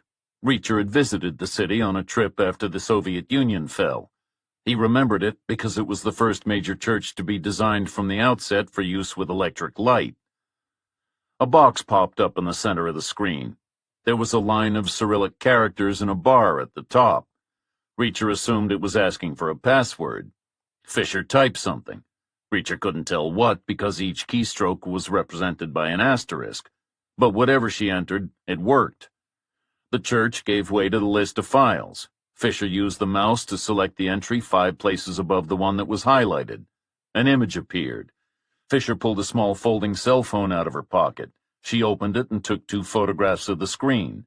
She closed the phone, closed the image, opened the entry that had been highlighted, closed it, closed the computer, then stepped across to Reacher. She pushed the phone into his pocket, followed it with a car key, and leaned in close to his ear. Found it, she whispered. There was a third brother. You have to get the picture to wall work. Wait till the tech comes back. Break free. Should be easy. I removed most of the screws. You'll have to knock us both out. Me first, so she sees. Sonia too if she comes out. The car's parked out front. Chevy Malibu. White. Fisher grabbed Reacher quickly on the shoulder and rushed back to the table. She rested her head on the surface. The technician came back from the bedroom, sat down, opened the laptop, entered her password, and resumed her routine. Open, study, close. Open, study, close. Reacher gave it 2 minutes. More than 100 extra documents. Then he leaned forward, lifting the chair legs and pivoting on the balls of his feet. He slammed back down. The chair disintegrated. Reacher wound up on the floor, surrounded by fragments of wood. Some were smashed and shattered, others were virtually intact. The upright sections of the legs were still attached to his wrists and ankles by the paracord. He ignored them and started for the door. Fisher blocked his path. The SOCOM was in her hand. The suppressor was still attached. Stop! Hands behind your head, right now! Reacher glanced at the technician. She was still sitting, frozen, no sign of a weapon. He looked at the bedroom door. It was still closed. That simplified the geometry. He kicked the gun out of Fisher's hand, then moved half a step to his right so that his body was in a straight line between the 2 women. That way the technician could see him pull his arm back, wind up for a punch, launch his fist towards Fisher. But she couldn't see what kind of connection he made. All she saw was Fisher crash down to the side, hit the floor, and lie there totally inert. Reacher checked the bedroom door. It was still closed. He looked at the technician. Her training had finally kicked in. She was scrambling for her purse, trying to pull out her Glock. Reacher stepped across and hit her on the side of the head left-handed. Not too hard, enough to put her lights out, but not to cause lasting amnesia. Reacher retrieved the SOCOM from the floor. He looked at the bedroom door. The handle was turning. It was beginning to open. The muzzle of a Glock appeared in the gap, held in two hands, moving slowly forward. The woman was clearly cautious, which was fortunate. It kept her out of danger when Reacher fired 2 quick rounds into the door frame. She ducked back inside the room and slammed the door. Reacher made for the exit. The shots hadn't made an excessive noise thanks to the suppressor, like someone whacking a table with a rolled-up magazine. But it was possible the sound had carried to the next room, maybe occupied by other members of the Russian crew, maybe by civilians. Either way, Reacher figured that the charade had gone on long enough. He went outside, identified the car, climbed in, started the engine, nudged the lever into drive, and pushed the gas pedal all the way to the floor. Reacher drove fast for half a mile, then pulled over to the side of the road. He slid the SOCOM under his seat and took out the phone Fisher had given him. He needed to call up the pictures she had taken and then send them to Wallwork. He hit the menu button, then closed the phone. Something was bothering him. Something about the situation was not right. He put the phone back in his pocket, pulled back onto the road, and continued as fast as he dared to the truck stop motel where he'd left Sands and Rutherford. The same time Reacher was approaching the truck stop, Speransky's secure phone was starting to ring. "The bait has been taken," the voice at the end of the line said. Speransky smiled to himself. "How soon will they bring her?" "I said the bait's been taken, not swallowed. She gave the phone to the drifter. He left with it, but he hasn't sent the message." "Why not?" "I don't know. Maybe he's holding out for more money. Maybe he doesn't know how to work the phone. Maybe he got cold feet. We'll find out. And we're monitoring around the clock. The moment he sends it, you'll know." Reacher parked the Chevy outside room 18 and hurried inside. Sands was there. She was standing at the end of the second bed, eyes wide, feet shoulder-width apart, arms straight, holding her Colt in both hands. A classic shooter's stance, the isosceles, named for the triangle shape made by the back and the arms. A good stance for accuracy, which would have been a problem for Reacher, given that Sands was aiming directly at his chest. "Reacher!" Sands lowered the gun and hurried towards him. "Where have you been? I was worried sick. I kept calling and you didn't pick up." "Long story," Reacher said. "Major developments. I'll explain everything, but right now I need your help." He pulled Fisher's phone out of his pocket. "There's a picture on here of a document from the server I gave the Russians. Fisher thinks it's the one with the spy's ID. She wants me to send it to Wallwork." "That's easy. Give me the phone. I'll do it now." "No, I think there's something wrong. I think Fisher is being set up." "Why?" "A few reasons. Starting with the flowers, Klosterman's Edelweiss. They weren't there when Rusty and I went to his house. Then they were the next day, when he was meeting with the Nazis. Seems a little coincidental." "Not necessarily.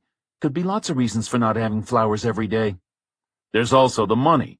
Why pay $15,000 for the server when Klosterman could just wait a week for the ransom to be paid and the digital archive to open up again? That's what a normal person would do.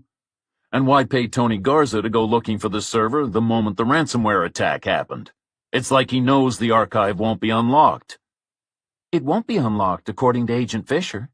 "That's my point. How could Klosterman know that? Only the Russians know because they're behind the attack." "But Klosterman is part of the Nazi group. You met them. Saw their tattoos. They're organizing a rally. That's all for real." "The group's for real. The rally's for real. That doesn't mean Klosterman is. Those Nazis believe he's one of them. But that doesn't prove anything. They weren't the sharpest knives in the drawer. Klosterman could easily be a Russian. Discord and division, the core of their strategy. Boost rival groups and set them against each other. Breed violence and hate." "But if Klosterman is a Russian, why was Fisher's team not pulled out when he got the server?" Here's the favorable explanation. They didn't believe me when I said it was the original. They were waiting to see if any other copies came to light, so they could mop them all up. That makes sense. And what's the unfavorable version? Long story short, I wound up at the Russians' motel after I was at the diner. They had a computer expert there, ready to go. She homed in on this file right away, even though the FBI guys haven't found it in almost 48 hours.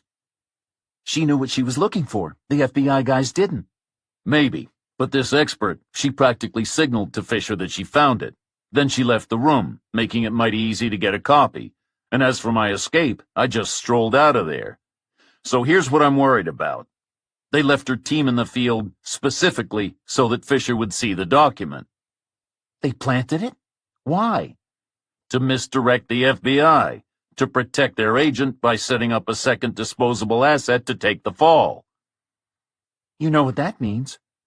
They know Fisher's a mole. They're playing her. Reach her, the Bureau has to pull her out. If I'm right, yes, but we need to be sure. Can we see if the document Fisher found is on our server? If it isn't, we know it's a fake. And if it is, we can compare the two. Theoretically, but there are thousands of documents. It could take weeks to find it. We need something to narrow it down. Like what? A file name would be great. Where would we get that? It would be in a bar at the top of the image, probably. Like a title. Here, give me the phone. Sands looked at the screen, then shook her head. The image is too small, and the phone's too basic to have email. I'll text the image to my phone, then send it to the computer. Sands hit some keys on Fisher's phone, then some more keys on her own phone, then led the way through the connecting door to room 19. They found Rutherford standing next to his bed. He looked pale. His hair was a disaster, but he was upright, and that had to count as progress. "What's happening?" he said. Reacher brought Rutherford up to speed while Sands woke the laptop and retrieved the email she'd sent herself. The screen filled with the image of a form displayed on another computer screen. The picture was a little fuzzy, but it looked like the paper had originally been a very pale green, with some kind of large watermark at the center, a Greek key border in black around the edge. The official headings and boxes and instructions were also printed in black. So was a stamp saying draft. Then, back in 1949, someone had completed the necessary sections by hand in flowing cursive with royal blue ink. They had stated the address, which was familiar, and the names of the three owners, Arthur Klitsch and Camille Klitsch, the spy brothers, and Christian Klitsch, who must have been the third brother, whose identity had been kept secret, who Fisher thought was the link to the spy at Oak Ridge. There, look, Sands said. She pointed to a strip of white text at the center of a blue band at the top of the image. Scan 00001968.jpg. That's what we need. She typed on the keypad and clicked on the trackpad and entered the file name into a box that appeared. She hit the Enter key, and a second later, the screen filled with a clearer version of the same form. Wait, Sands said. She pointed at the section of the form that listed the property owners. It looked like the same handwriting. It was the same color ink. It also gave three names: Artur Klitsch, Camille Klitsch, and Natalia Matusak. It isn't the same. And who's Natalia Matusak? Natalia Matusak is Henry Klosterman's mother, Reacher said. Heinrich Klosterman was her second husband. A dime gets a dollar, her original name was Klitsch. The third agent wasn't another brother, it was her, Artur and Camille's sister. This document was a draft, Sands said. They destroyed it to keep Natalia's existence a secret, or thought they had, but this is the original version. The one Fisher saw had been altered. How could they do that? Rutherford said. The server was never out of your sight, except when it was in the trunk.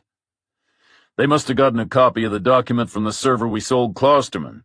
That would give them plenty of time to doctor it. Their expert loaded it while Fisher was tying me up.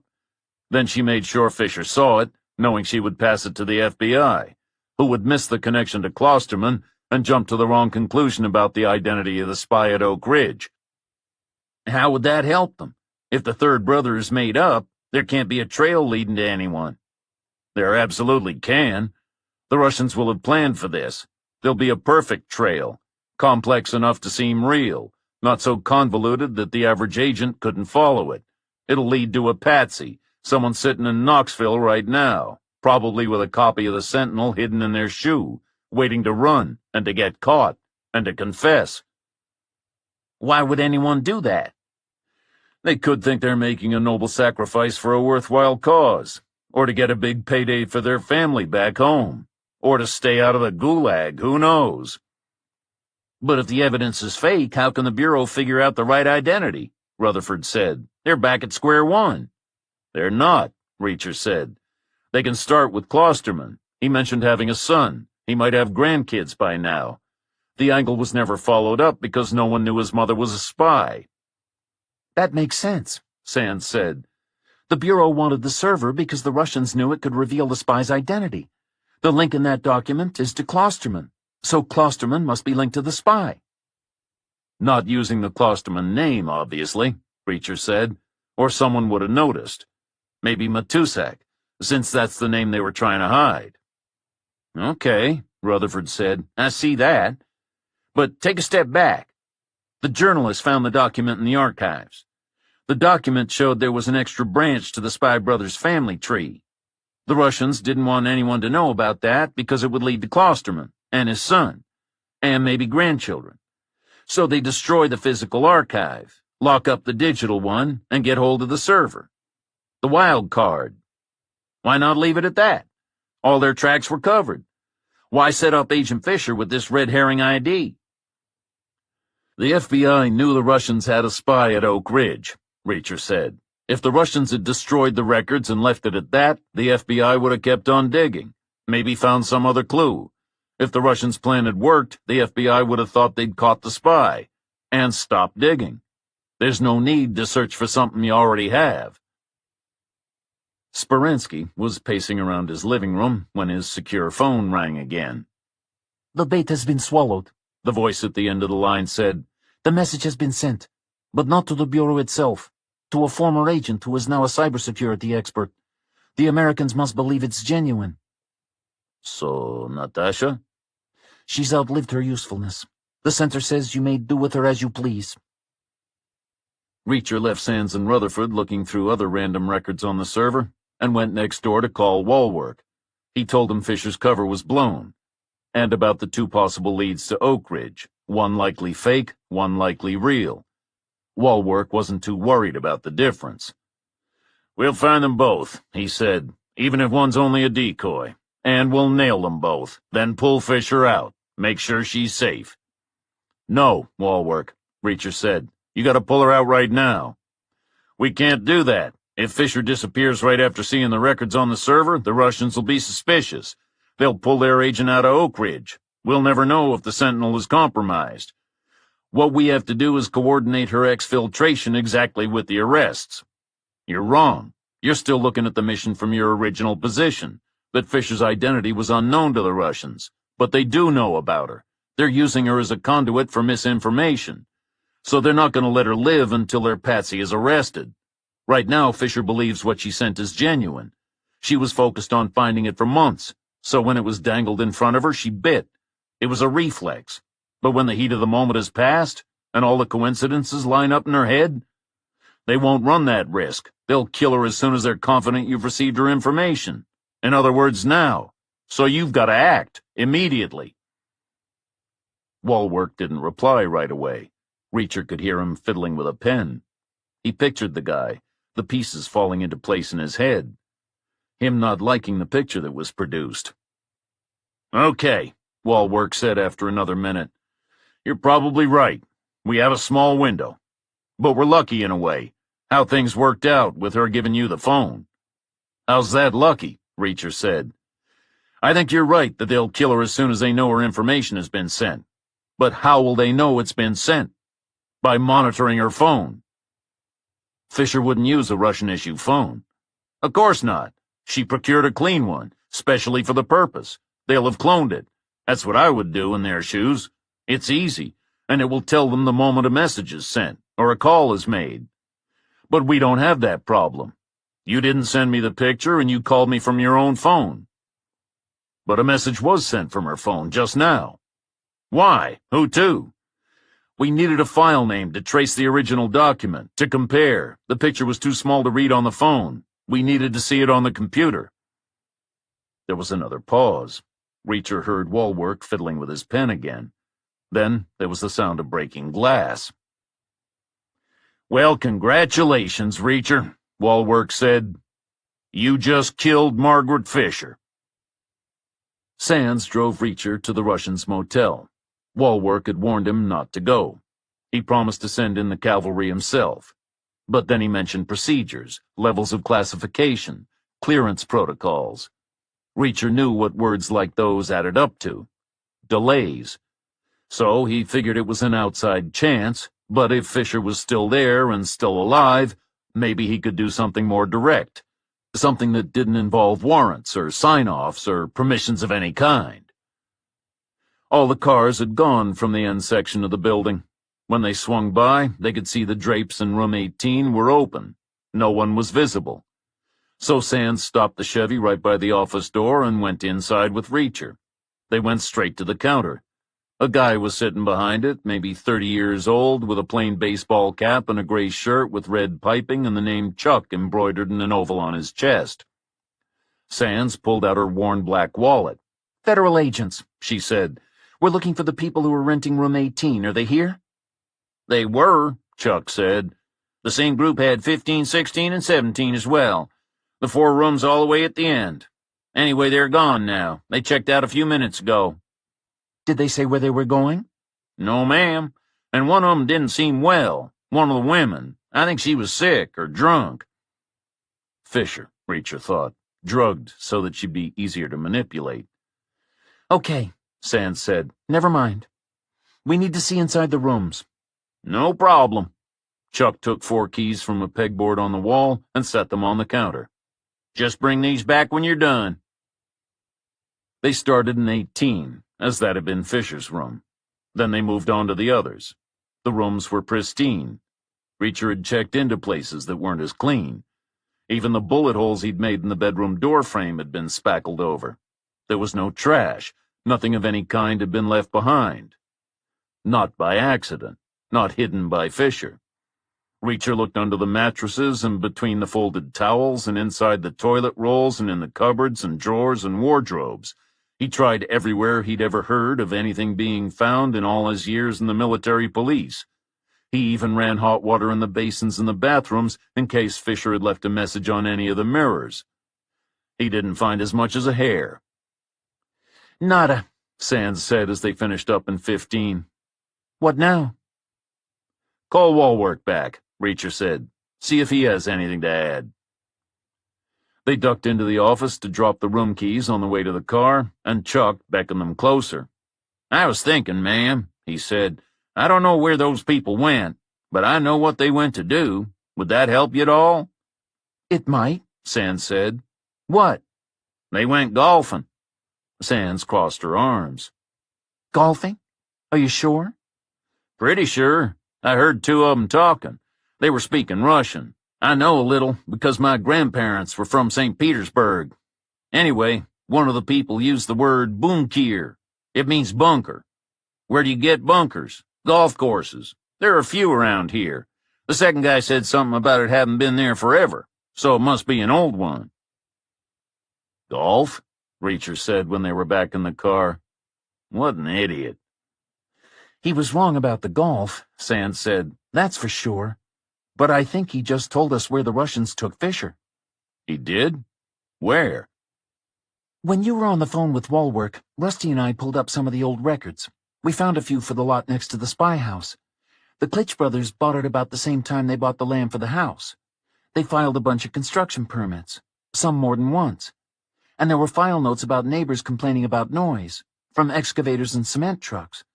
Rusty thought that was weird, because the spy house is pretty much on its own. He said there was nothing built next to it. Not above ground, anyway. So I'm thinking, what kind of thing do you need excavators and lots of cement to make? A bunker, Reacher said. Right, Sands said. Only a Cold War bunker, not one that's full of sand and golf balls. Fisher thought the Spy Brothers did nothing while they were in Tennessee. Reacher said. She was wrong. They supervised the building work. And when they left, their sister took over, Sands said. Klosterman's mom. They took her off the record so no one would make the connection. She married Heinrich Klosterman, and the house went in his name. Like money laundering almost, only with real estate. Then their son Henry took over when they died. Which is why he still lives there. You can't sell a house with a Cold War bunker in the backyard without raising a few eyebrows. Not that the bunker can be much use these days. Until now. Come on, we need to head over there and recce the place. We can make a start from here. Sands picked up her phone and prodded and pinched at the screen until a satellite image of the spy house's yard was displayed. She zoomed in as close as she could, but there still wasn't much to see. Just an expanse of flat, scorched grass on the far side of a row of trees. The kind of field you might keep a donkey in if you didn't like it very much. There was only one other feature, a set of concrete steps. They were at the end of a dirt driveway and appeared to descend directly into the raw earth. There's not much to it. I thought there'd be hatchways and ventilation pipes and water tanks. Things we could use to get in.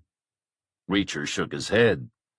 It was built for people to shelter in after a nuclear war. Everything will be self-contained. The water, the air, it'll all be treated and recirculated by machines deep underground. There could be some kind of umbilical connection to the house, I guess, for power, maybe water, to keep things ticking over during peacetime, or for maintenance, but probably no other contact with the outside world at all. We should let Walwork know. He'll need explosives, digging equipment, tunneling machines. He will, if the place is locked down. I'll call him from the car. But then I want to see this bunker for myself. There's one thing that's on our side. What? They don't know we're coming. Chapter 28. Sands stopped the car in front of Klosterman's gate. She looked at Reacher, crossed her fingers, then stretched out and hit the intercom button. There was no reply. Hope for the best. She tried again. Nothing happened. The gate was made of iron. It was 8 feet high, and it was the kind that slides to the side, so there are no hinges, no join in the center, no weak spots at all. So there was no chance of breaking it down or forcing it open. If no one operated it for them, the only way through was to enter the correct access code. A 4-digit code has 10,000 permutations. They needed to narrow the odds, so Reacher climbed out and scooped up some dirt from the base of the wall. He ground it into fine powder between his finger and thumb, blew it very gently across the keypad, blew again to remove the excess, and saw that a tiny trace of dust had stuck to 3 of the keys, the 0, the 2, and the 4. Now there were 81 permutations. In Reacher's experience, people often use dates as code numbers. They're easy to remember, and they often have some kind of sentimental significance, in which case the first digit would have to be 0, the second would have to be 2 or 4, and the final pair could not both be 0. Now he was down to 10 possibilities, or possibly only one. Reacher remembered the black Mercedes, the neighbor whose land was earmarked for the rally, who believed that Klosterman was a fellow Nazi. Reacher entered 0420, Hitler's birthday. The gate started to move. Reacher jumped back into the car, and Sands drove through. She headed away from the house, into the scrubby field, to the top of the steps they'd seen on the satellite image. 2 cars were already parked there, a black Lincoln Town car, the one the Moscow guy had been driving, and another Chevy Malibu. This one was red. Sands stopped right next to it. Reacher got out and headed down the steps. There were 26, made of concrete, pale and flaky and pitted from age and the weather. A vertical drop of maybe 20 feet, leading to a metal door painted gray. It was dull, featureless, solid. Reacher pushed it with both hands. It didn't move. He leaned his shoulder against it, braced his feet on the bottom step, and shoved again. Harder. The door didn't give even a fraction of an inch. Reacher climbed back up and got into the car. Sands drove across and parked in front of the house. They crossed the porch, approached the door, and Reacher knocked. There was no response. He figured there was no point looking for a hidden key, so he landed a solid kick right below the handle. The door swung open, scattering pieces of frame across the tiled floor. Reacher crunched over them and turned to his right, alongside the staircase. Sands followed. There was a door at the far end. It led to a flight of stairs heading down. They descended and came out into a basement. Reacher found the light switch. There were wooden shelves along the left-hand wall, stacked high with suitcases and cleaning supplies and all kinds of cardboard boxes and plastic tubs. There was a furnace on the right, along with a bunch of other air-handling equipment, all feeding into rectangular metal ducts that disappeared into the ceiling. And a little further along, set into the wall, was a pair of gray metal breaker boxes. Reacher ducked down to avoid the joists and made his way across to them. He opened the first one. A printed label inside said, House. The label in the second one said simply, Panel 2. A house this size doesn't need 2 panels, Reacher said. The second one must feed the bunker, when it's not running its own generator. He pointed to the master switch. Give me 3 minutes, then throw that. It should cut them off. Then they'll send someone to investigate. What if they don't? Sands said. What if their generator is working, or they have a battery backup, or the panel is for something else altogether? Then we wait for Wallworks people. But we have nothing to lose by trying. Throw the switch, then wait for my text. After that, get clear. Find somewhere safe to wait. Reacher went back outside and walked across to the bunker. He stayed at ground level, looped around the stairwell, and stopped in a spot above the vertical threshold of the door where he would be invisible to anyone who came out. He took the SOCOM from his waistband, screwed the suppressor back into place, and waited. The clock in his head told him the 3 minutes were up. Nothing happened. Another minute passed, and another. Then Reacher heard the screech of metal on metal, followed by the slap of heavy footsteps on concrete. The back of a head appeared. It was bald, with little ears stuck on the sides like an afterthought. The guy from Moscow, who had tried to force Reacher into the trunk of the town car. Reacher waited until the guy got to the top of the steps, then raised his gun. Hey! Reacher called out. The guy stopped and turned around. Reacher moved closer, skirting the stairwell, keeping the gun leveled on his chest. The woman you called Natasha, Reacher said. You brought her here? The guy didn't reply. Describe the layout of the bunker. The guy stared back at Reacher but didn't speak. Who's down there? How many? The guy was silent. You're out of time. Reacher nodded towards the town car. Open the trunk. The guy's mouth twisted into a smile, revealing more of his crooked stained teeth. Think your vest will save you? Reacher raised his aim to the bridge of the guy's nose. Think again. Open the trunk. You're not going to shoot me, the guy said. His words were clear but heavy with a Russian accent. The FBI has rules. True, Reacher said. He lowered the gun about a foot. But I don't work for the FBI. Then he pulled the trigger. The bullet hit the Moscow guy dead in the center of his chest. It tore through the fabric of his shirt and slammed into a layer of Kevlar. The guy staggered back, just 1 step. At that range, most people would have been knocked down. Maybe with broken ribs, maybe with damaged organs. The mesh of polymer strands is too strong and too tight for the slug to tear through, but all its dissipated energy has to go somewhere. Reacher returned the gun to eye level. Last chance. The guy held up his hands, nodded, then slowly took his keys from his pants pocket. He fumbled, one-handed, trying to get his thumb lined up with the correct button on the remote. The key ring slipped through his fingers. It landed on the ground in front of him. He leaned down to retrieve it, grabbed a handful of dirt, whipped his arm up, and hurled the dust and grit at Reacher's face. Reacher stepped back, avoiding the cloud. The guy flung another handful, then sprang forward. He was surprisingly fast for someone his size, and agile. His knee came up, his foot flaked out. It came around in a tight crescent, caught the extended barrel of the suppressor, tore the gun out of Reacher's hand.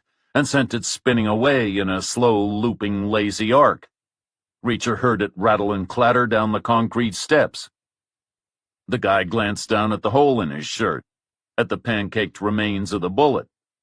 He smiled, then launched a giant scything roundhouse punch towards Reacher's head. Reacher sidestepped and ducked and crashed his elbow into the guy's side as he spun under his flailing arm. It was a pointless blow. No way was it going to bother the guy through his Kevlar vest. Pure muscle memory on Reacher's part. The guy whipped around and tried the same move again. Reacher stepped and spun and kept his elbow tucked in by his side this time. The guy locked his knees and bounced back and aimed a jab at Reacher's head. Reacher ducked and felt the breeze in his hair as the guy's giant fist zipped over his head. The vest denied Reacher a number of targets, so he focused on the guy's face.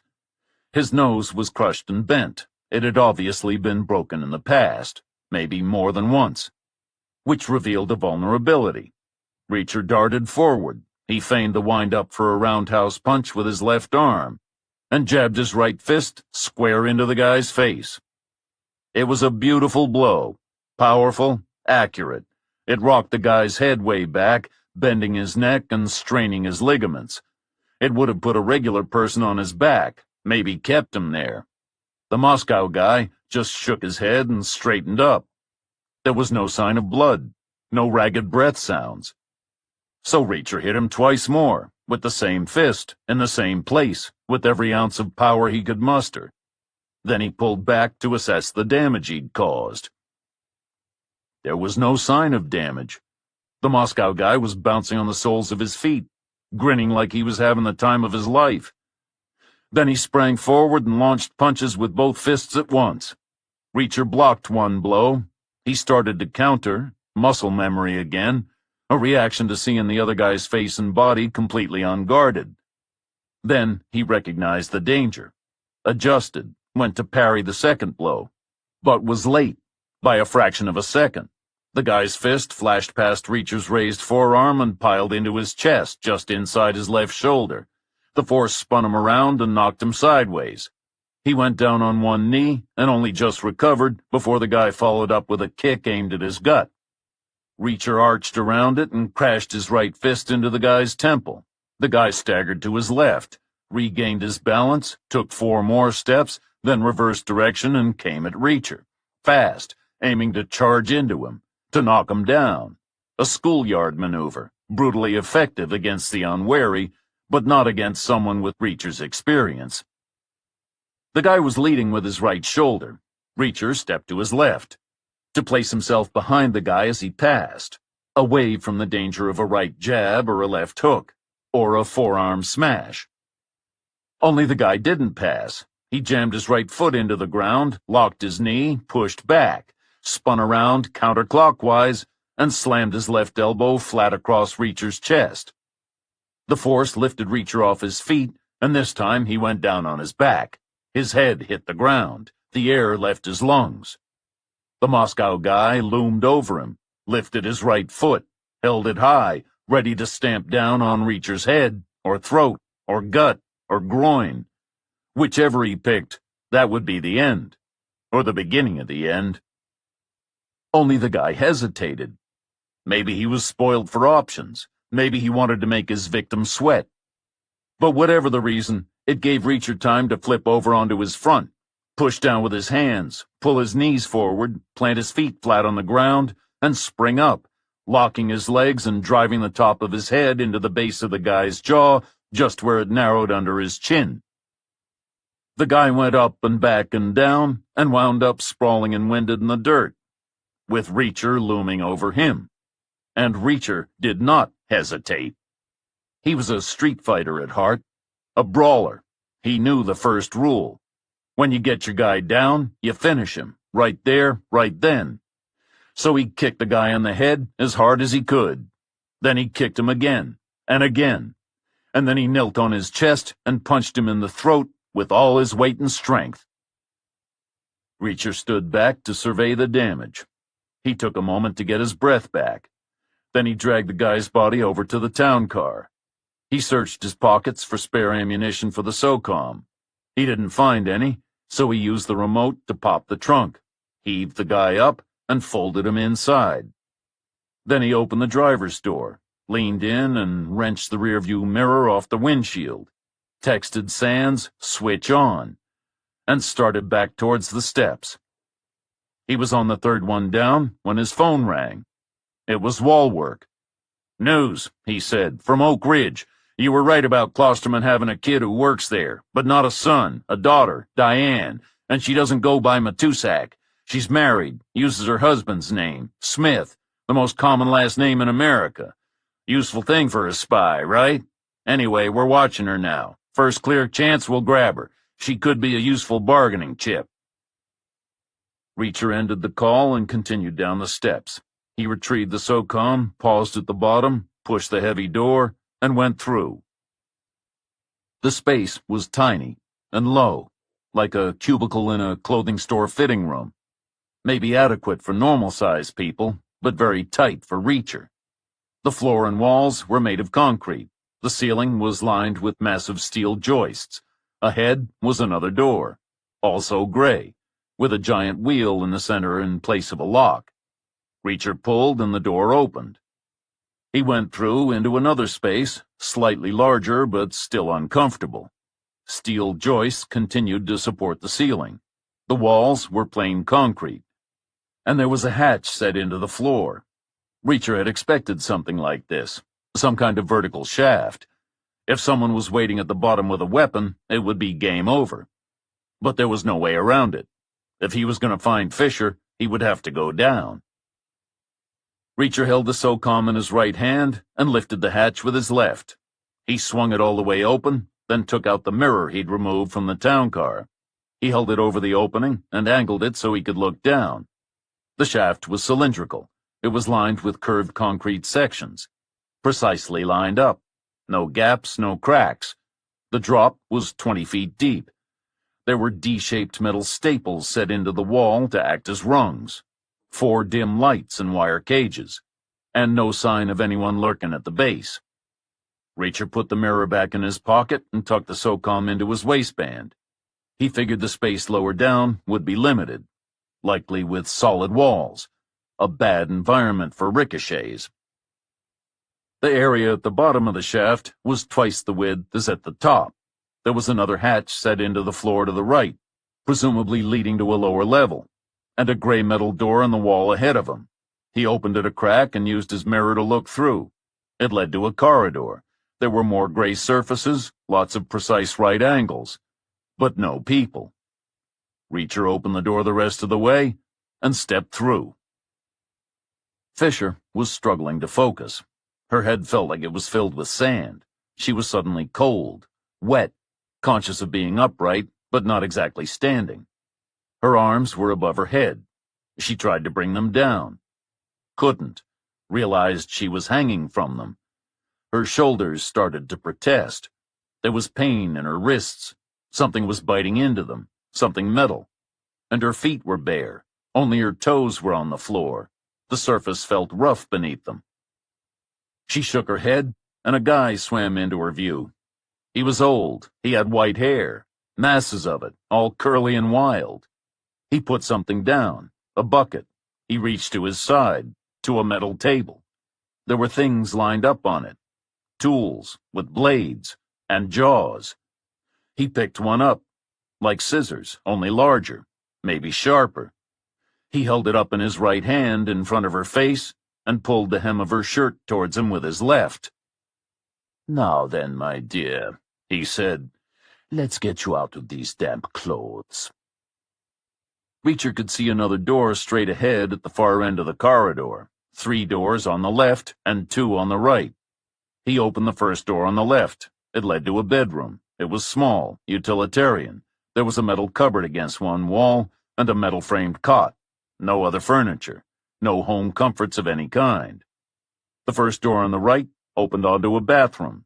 It was communal, with urinals and stalls and sinks. Stainless steel and plain white porcelain. White tile on the floor. The second door on the left led to another bedroom. It was identical to the first. A metal cupboard, a metal cot, no other furniture. The second door on the right was for a dormitory. There were 3 double bunk beds. They had metal frames and thin striped mattresses, and a row of cheap wooden footlockers was lined up next to them. The last door on the left opened onto the kitchen.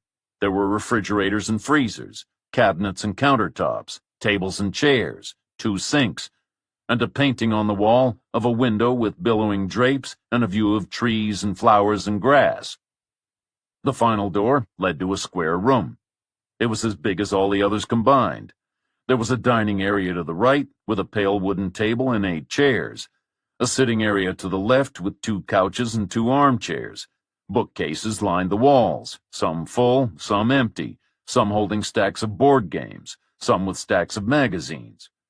But there were no people, and no sign of Fisher, which is what Reacher had been afraid of. It meant he would have to go down to the lower level. Fisher's mental fog was starting to lift. Her head still ached, but she was able to make better sense of her surroundings. She had on only underwear, she realized. She was starting to shiver. Her arms were above her head because her wrists were manacled and attached to a chain which ran through a metal ring in the center of the ceiling. The room she was in was about 10 feet by 15. There was one door, which was ajar. The walls were made of cinder block, which had been painted, originally white but now yellowing, except for lots of patches that were covered with brownish splatters and stains. The floor was concrete. There were the stubs of thick bolts sticking up from apparently random spots. Fisher guessed that some kind of heavy machinery had once been anchored there. Aside from her, there were 5 people in the room. The old guy with the white hair, holding the pair of shears he'd used to cut off her clothes, the 3 remaining members of her crew, and a woman she didn't recognize. She was exceptionally thin, wearing a black dress with a white apron, like some kind of uniform, and her blonde hair was knotted on top of her head. Fisher's shredded clothes were on the floor at her feet. There was a bucket, which she guessed the guy had used to bring the water he'd thrown on her, and now she saw the metal table had 2 levels. Her eyes were drawn to a device on the lower shelf. It was made of polished wood with an angled front and a dial, like an old-fashioned radio. A cable snaked from its back to an outlet on the wall. And it had 2 other wires. They were coiled up. One ended with a wad of some kind of fuzzy metal. The other had an insulated handle with 2 sharp brass spikes sticking out of its far end. "I see you're admiring my device," the old guy said. "It's vintage, from Moscow. It belonged to my mother. She was an expert operator by all accounts. Maybe we'll use it today. These guys have probably never seen anything like it in action. High voltage, low current. That's the secret. So it can cause more pain, for longer. The steel wool goes up inside. Well, you can probably guess. And the probe goes wherever I like." Reacher went back through the door leading to the foyer. He raised the hatch in the floor and used his mirror to look inside. The shaft went down another 20 feet. Reacher didn't like that. He was too far below ground already. The skin on the back of his neck started to prickle. There was a reason his ancestors told tales of trolls lurking beneath bridges and dragons living in caves. Those places were dark, cramped, unnatural. People shouldn't go in them. There were 5 rooms on the lower level, 2 on the left, 2 on the right, and 1 at the end of the corridor. There were signs on the doors. Air purification and HVAC on the left, switchboard and generator on the right, and water purification on its own. Reacher didn't need to search these rooms one by one. The doors to 4 of them were closed. Only one was open, the generator room, just a crack. But enough for Reacher to hear a voice. Someone he recognized. Klosterman was sliding his shears up between Fisher's breasts. He caught the thin strap of her bra between the blades, centered them on the little decorative bow, and started to squeeze the handles. "This is mainly for my amusement, as I already know all about you, Natasha. Or should I call you Margaret?" he said. "But I do have one question. The Drifter. How do I find him?" Just turn around, Reacher said from the doorway. 5 people turned.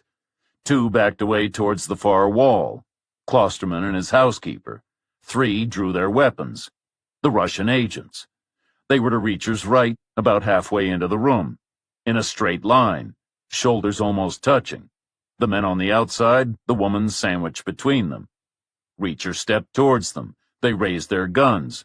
Reacher raised his hands, slowly, until they were at face height, palms out, fingers spread. Here's how I see things, Reacher said. You're all professionals, here to do a job, nothing personal.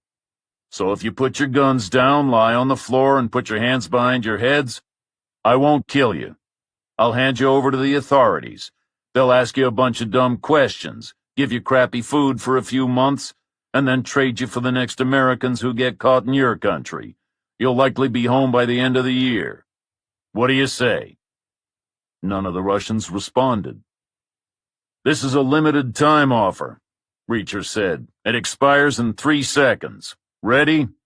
3, 2...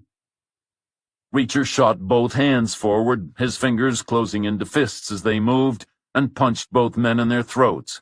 They dropped their guns and fell down backwards, clutching their necks and desperately trying to suck air in through their crushed larynxes. Then he drove his right knee up into the woman's abdomen. She folded forward, gasping, and he smashed his right elbow down on her neck where her spine joined her skull. She collapsed like a switch had been thrown and landed at Reacher's feet. Not bad, Reacher thought. Quick, effective. Though not quite symmetrical. No points for style.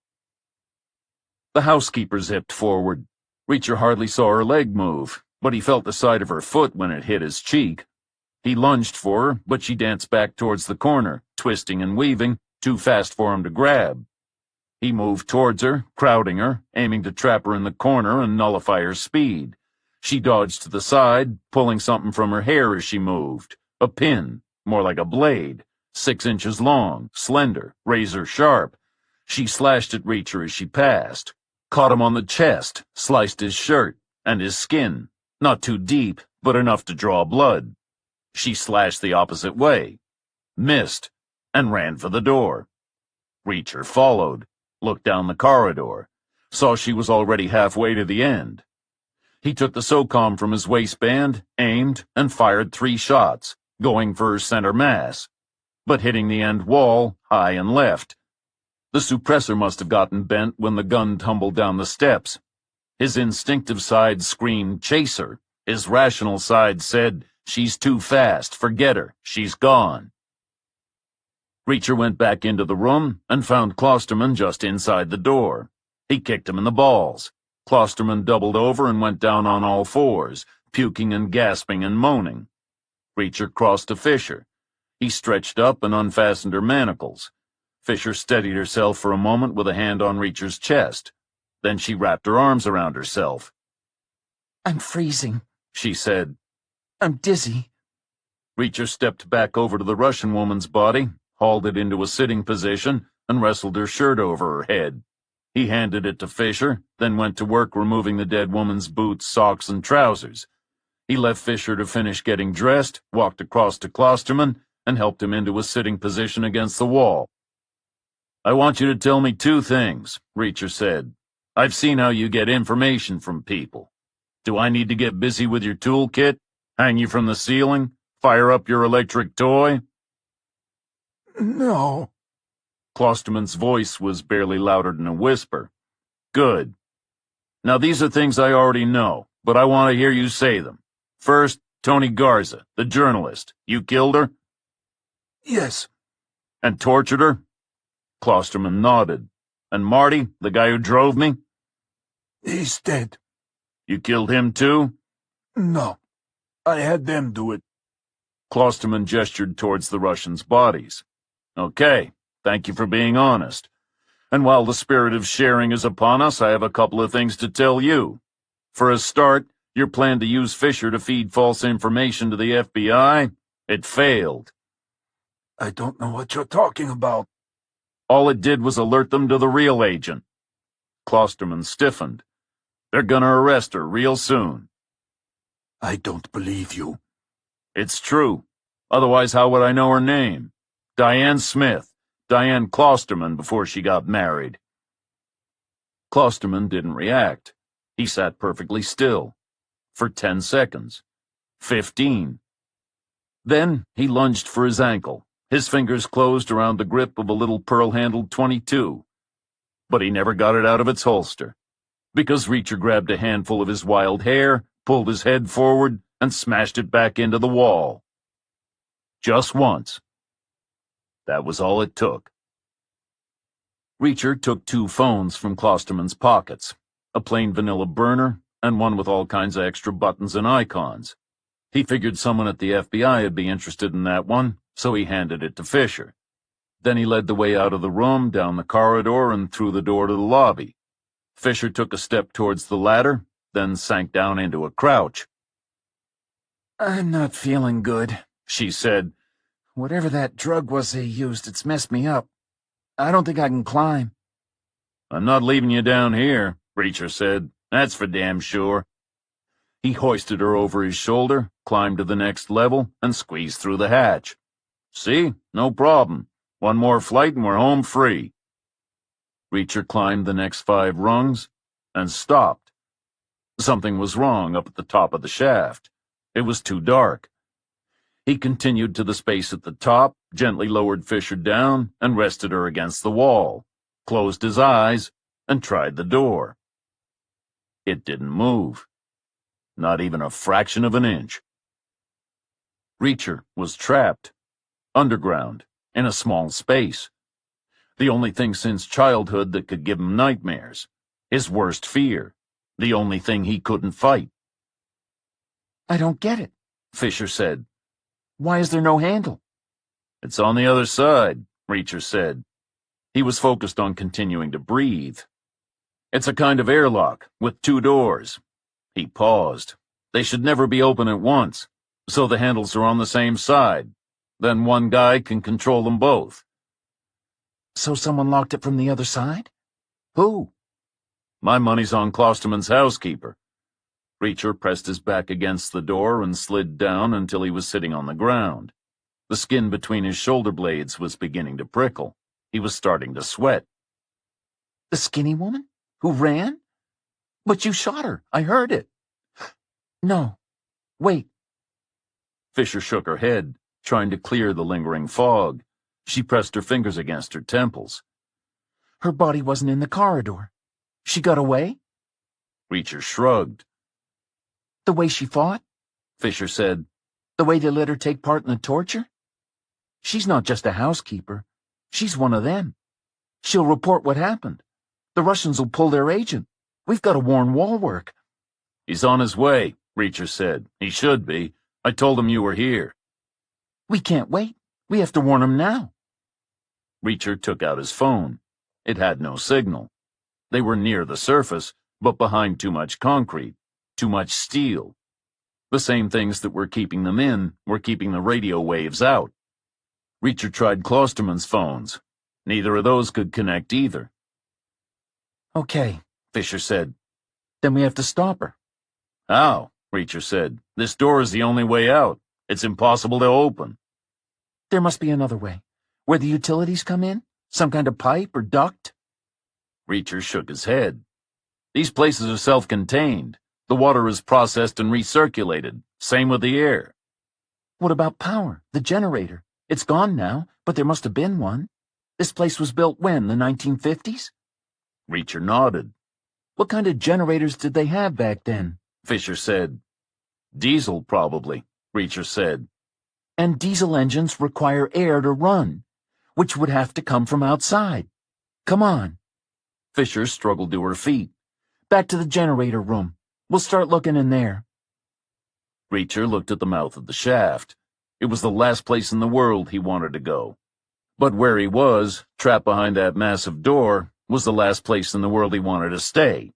And he had the Russian agent to think about. Klosterman's daughter. Maybe with her hands already on the Sentinel. Maybe already ordered to disappear. Reacher knew Sands would raise the alarm when she didn't hear from him. Walwork should be on his way too. But how long would help take to arrive? I'll go. Reacher handed the SOCOM to Fisher.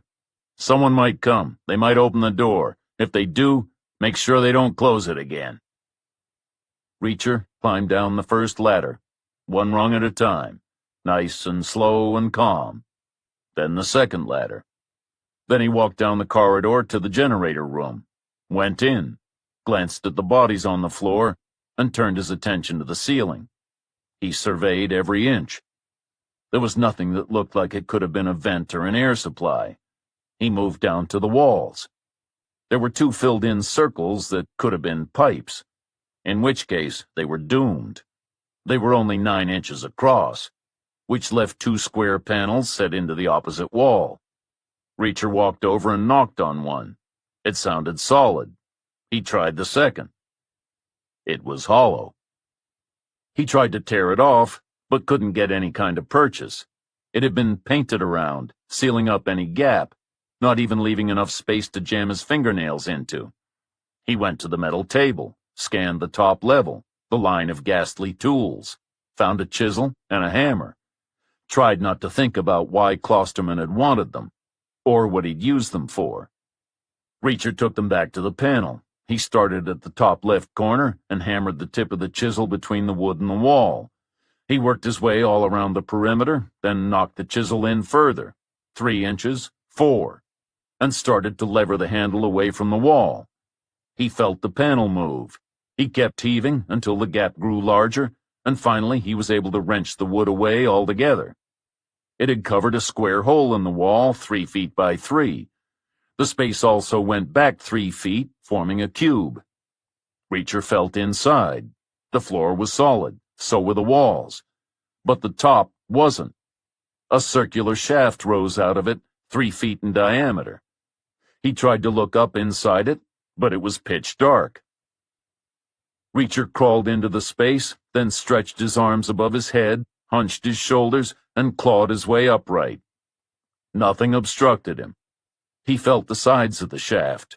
They were cold and smooth. Stainless steel, he thought. He moved his hands down and found a rib, an inch deep, the join between sections of steel liner. Not much, but something. He stretched up and found another, 3 feet above the first. Like tiny ladder rungs, leading into a tight, dark space. Maybe to the surface, maybe to oblivion. Only one way to find out. Reacher started to climb. He pulled himself up to the next rib, found the one below with his feet, pressed his back into the metal surface behind him, took a breath, pulled up to the next rib, took another breath. He was still sweating. He pulled himself up. His skin was still prickling. Then the shaft started to get narrower. It was squeezing in, gripping him. He was going to get jammed. It was like the black holes in space he'd read about. Matter got sucked in, crushed, and it never got back out. No, that wasn't true. His mind was playing tricks. He forced himself to keep going. He made it to the 18th rib, the 19th. He stretched up, and his fingertips touched something. It was solid, rough, wood, he thought. He was at the top, but something was covering the exit. Reacher pressed his hands against it, tucked his head into his chest, and shifted his feet up one more rib. Uncurled his back until his neck and shoulders were in contact. Started to push.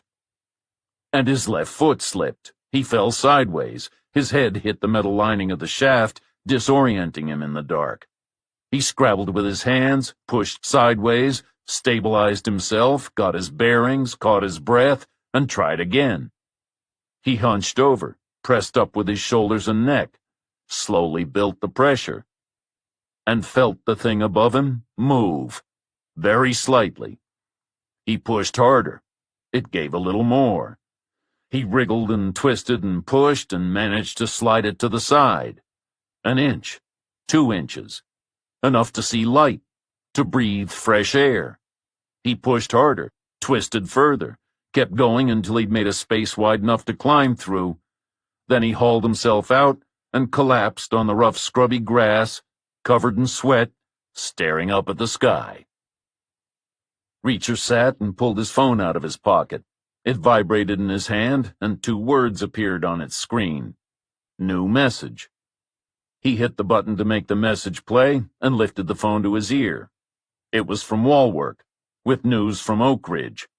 As terse as ever. He said Klosterman's daughter had tried to run, the FBI had stopped her, but she wasn't talking. Not yet. Reacher put the phone away and hauled himself to his feet. He took a quick look at the top of the shaft. A neat square concrete collar had been built around it. The stubs of sturdy bolts were sticking out, so he figured there had originally been some kind of baffle fixed over the entrance to guard against whatever kind of nuclear debris the Cold Warriors were worried about. That had probably been removed when the generator was taken out of service. Dismantled parts may even have been hauled up the shaft. It would have been easier than carrying them up the ladders, that was for sure. And when the project was done, someone just tossed a board over the hole.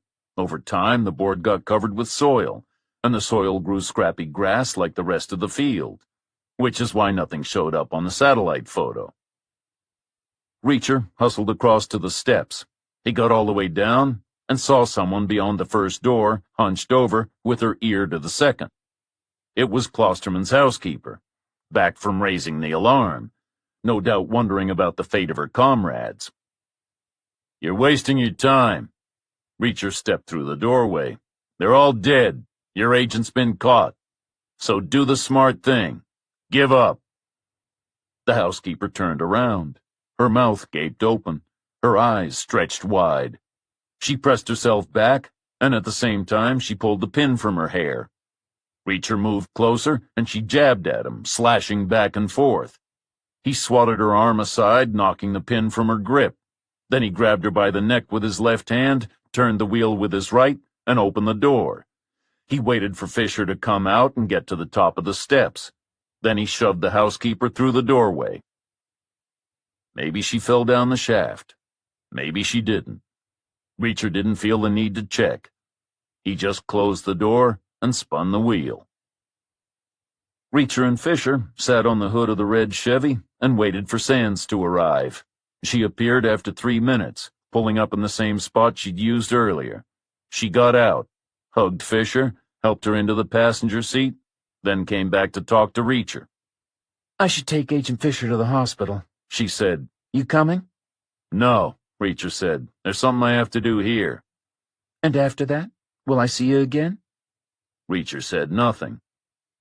"If our paths don't cross, I wish you luck, Reacher." "Good luck to you, too," Reacher said. "I hope Cerberus pays off for you. I hope you get your boat."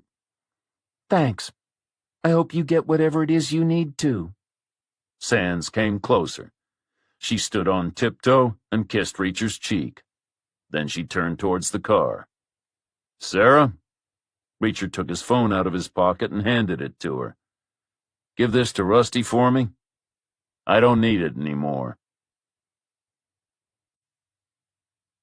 Chapter 29.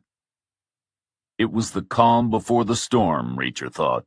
The gate had clanked shut behind Sands and Fisher, leaving the place quiet and peaceful. But it wouldn't stay that way for long. Swarms of FBI agents would soon race in to tear the house apart, and another crew would be sent underground, to the bunker, to bring up the bodies, and with them would come questions, the kind Reacher didn't want to be around to answer, so he knew he would have to hurry. Reacher took out Klosterman's burner phone. It was a basic model, an old design, presumably cheap, which made sense, given it had been bought with no long-term future in mind. It meant that there was no fingerprint ID, no facial recognition, just an old-school PIN, 4 digits, 10,000 permutations.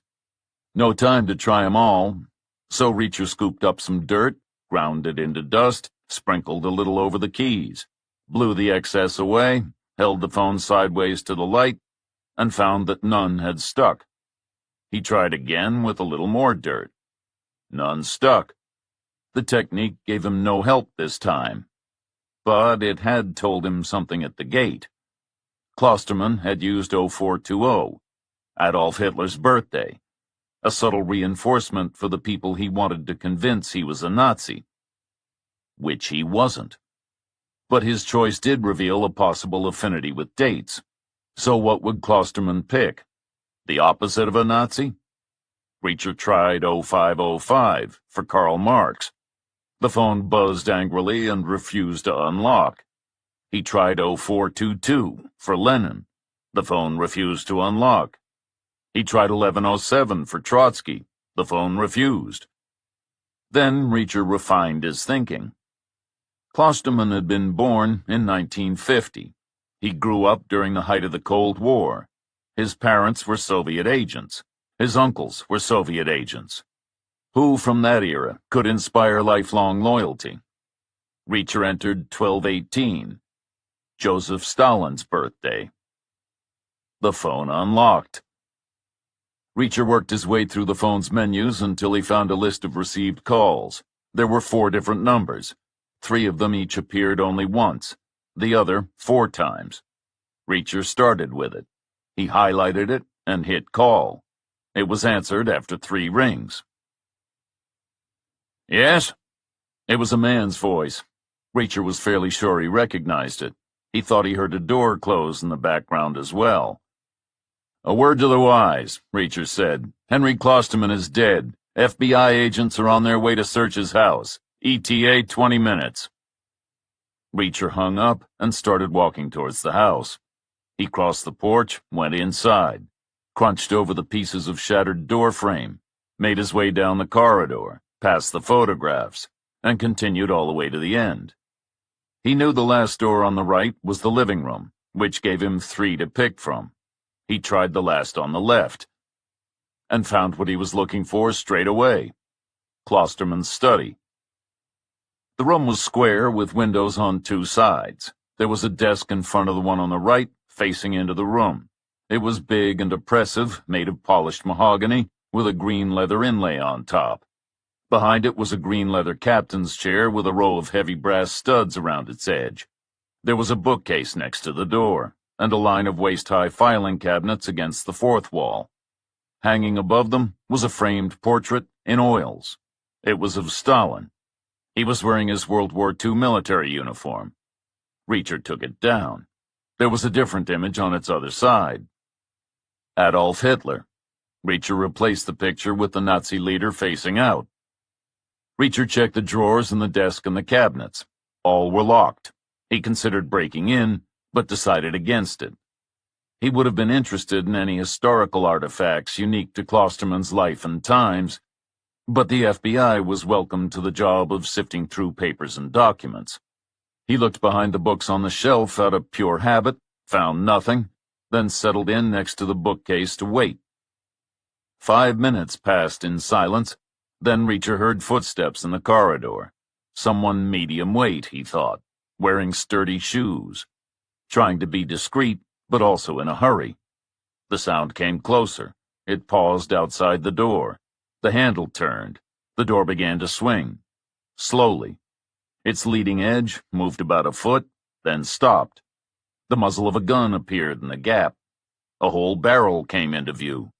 It belonged to a revolver, a Smith & Wesson Model 60, the first stainless steel revolver made anywhere in the world, designed to avoid the danger of corrosion when carried close to the body. Not police issue. The hand holding it became visible, followed by a wrist, protruding from the cuff of a white shirt beneath a gray suit sleeve. Reacher kicked the door. It slammed shut, crushing the wrist. The guy screamed. He dropped the gun, pulled his hand free, and jumped back. Reacher jerked the door all the way open, and saw Detective Goodyear cowering against the far wall, clutching his forearm. Reacher stepped into the corridor, grabbed Goodyear by the lapels, dragged him into the study, and flung him headfirst into the wall beneath the window. Then he leaned on the edge of the desk and waited for the guy to roll over and pull himself into a half-sitting position. "I guess you've answered one question," Reacher said.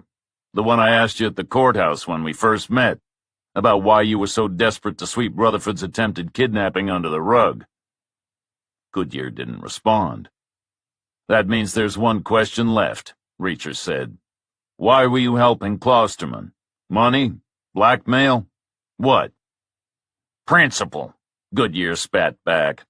Mr. Klosterman was working to save our country, our race. I was proud to help him. Stand up. Goodyear didn't move. Reacher pushed away from the desk. Goodyear hauled himself to his feet. Take off your jacket, Reacher said. Goodyear slipped his arms out of his sleeves and dropped the coat. Open your shirt. Goodyear undid his buttons one by one, starting at the top, working down to his waist. All the way, Reacher said. Goodyear slowly pulled the sides of the shirt apart. Reacher looked at his chest, at the left side, where there was a tattoo of an eagle with a swastika. You might have heard that I met some of your so-called brothers the other night, Reacher said. They all resigned from your little band, with orders to explain that anyone who didn't would get their house burned down, with them inside. No, Goodyear said. Don't do that. Please. I'll resign. You will, but not just yet. Your buddies told me Klosterman was planning to recreate Hitler's Cathedral of Light. They were too stupid to understand what that was. I'm hoping you have a better grasp of history. You're damn right I do. I helped Mr. Klosterman with every stage of the planning. So you know about bringing people in from all the other states? Damn right. So you have contacts with similar sad-ass groups in other places? You can stop right there. I'll go to jail before I betray my brothers. Refuse, and jail will be the least of your worries. But let me ask you one thing about your cause. You shared it with Klosterman? Correct. Henry Klosterman was your brother? Goodyear nodded. He wasn't your brother, Reacher said. He was a Russian agent. He was playing you for a fool, using you every step of the way. I bet he laughed himself to sleep every night thinking about how dumb you are. Nice try, Reacher, but I'll never believe that. That picture, Reacher pointed at the wall above the filing cabinets. Was it always up when you came here? Goodyear stood and threw out a sharp salute. He winced as he tried to straighten his hand. Always. Take it down. See what's on the other side. Goodyear stayed where he was. Touching it would be sacrilege. I'll do it then. Reacher stepped forward, but Goodyear darted in front of him. No, Goodyear said. If anyone's going to, it should be me. Goodyear paused in front of the picture, as if saying a prayer. Then he stretched out and took hold of it. He used both hands, one on each side of the frame, lifted it down, paused again, and turned it over. You know who that is, right? Reacher said. Klosterman's true idol. Henry Klosterman dedicated his entire life to destroying everything you believe in, and he tricked you into helping him. The journalist who was murdered, Tony Garza, Klosterman killed her, because she was going to expose him.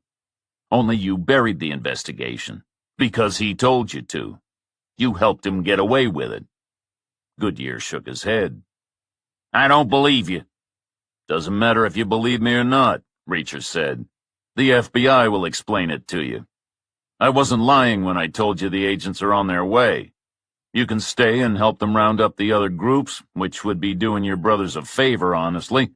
It would stop anyone with a double-digit IQ being able to exploit them.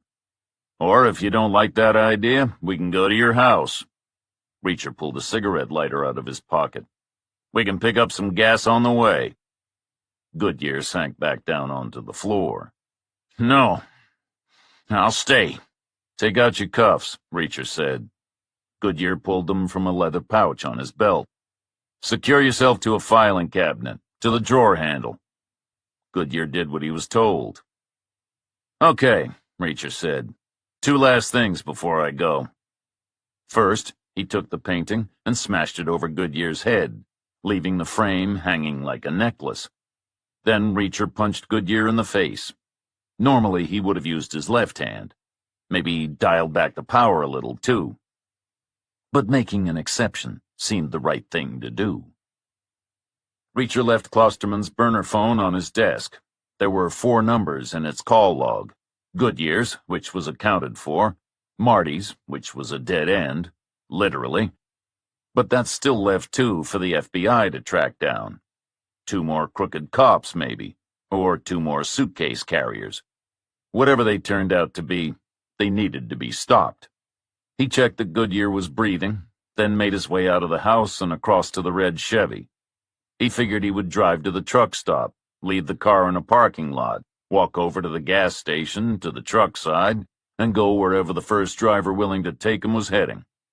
He pulled up to the gate, waited for it to slide to the side, drove through, and stopped dead. A car had pulled in front of him. From out of nowhere, it seemed. Certainly not the road ahead. It must have been up on the grass verge, parallel to the wall. Reacher waited for the car to move. It was small, a late-model Honda Civic. A woman was driving. She was wearing plain clothes, which was why it took Reacher a moment to recognize her.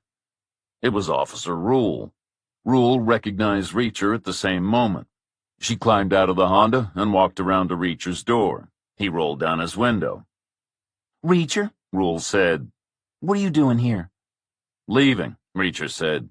"In fact, I was never here. You?" Rule was silent for a moment, as if she was trying to decide whether to answer. "I followed someone here." "Detective Goodyear?" Rule nodded. "Why?"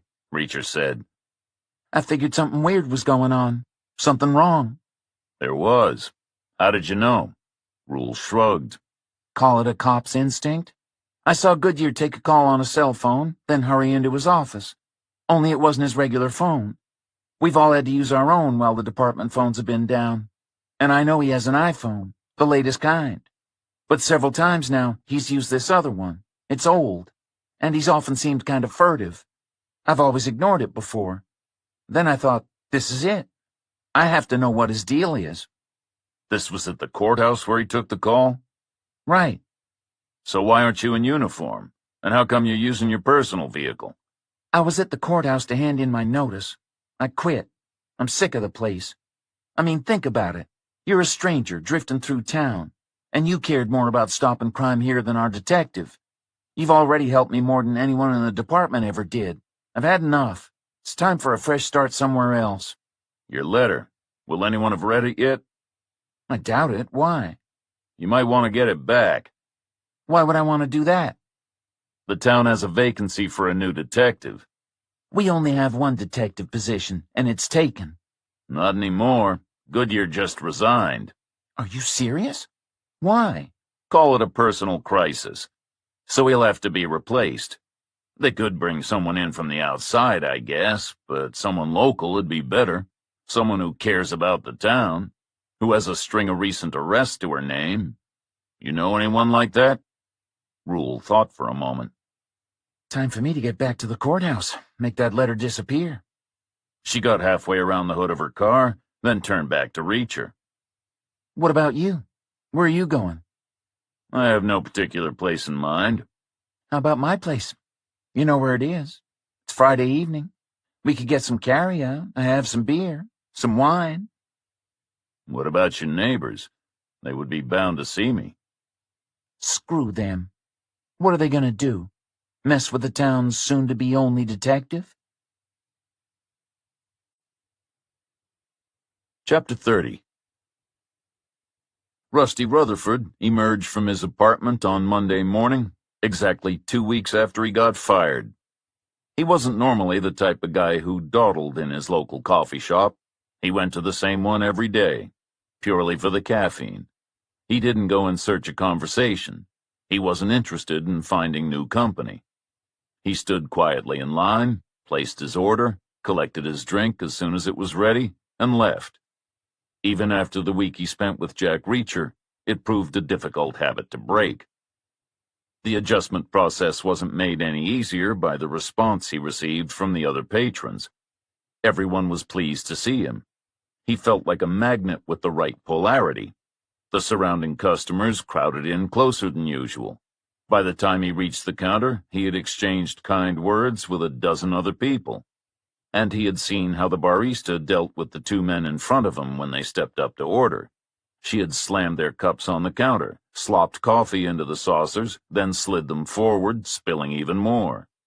But she smiled at Rusty when it was his turn and asked if he wanted his regular. House blend medium, no room for milk, right? she said. Right, Rusty said. To go. It's on the house, She said. See you tomorrow? The same time Rusty Rutherford was leaving the coffee shop, Jack Reacher was standing at the side of the street. He was half a block from the town's only set of traffic lights, which were working perfectly. He watched Rutherford set off, heading east. Not hurrying, not dawdling, just drifting along in his own little bubble, following a familiar route, comfortable with his surroundings, heading home, where he belonged. A car drew up alongside Reacher and stopped. It was new and shiny and bland. A rental. Driven by the insurance guy Reacher had met the week before. He was still wearing his plain dark-colored suit, but he no longer seemed panic-stricken, more like he was on top of the world. Need a ride? The guy said. Where are you going? Reacher said. Nashville. Meeting at the office, giving a presentation about how I negotiated the ransom down 40% and still got the town systems back up and running. All apart from some archive thing, but whatever. History. Who cares? Reacher thought for a moment. He had just left Nashville, and he had a rule. Never go back. It rarely ends well. But he had been making a few exceptions recently. They had all worked out okay. And if he made another one now, he could go to a club, catch a band, make sure they got paid.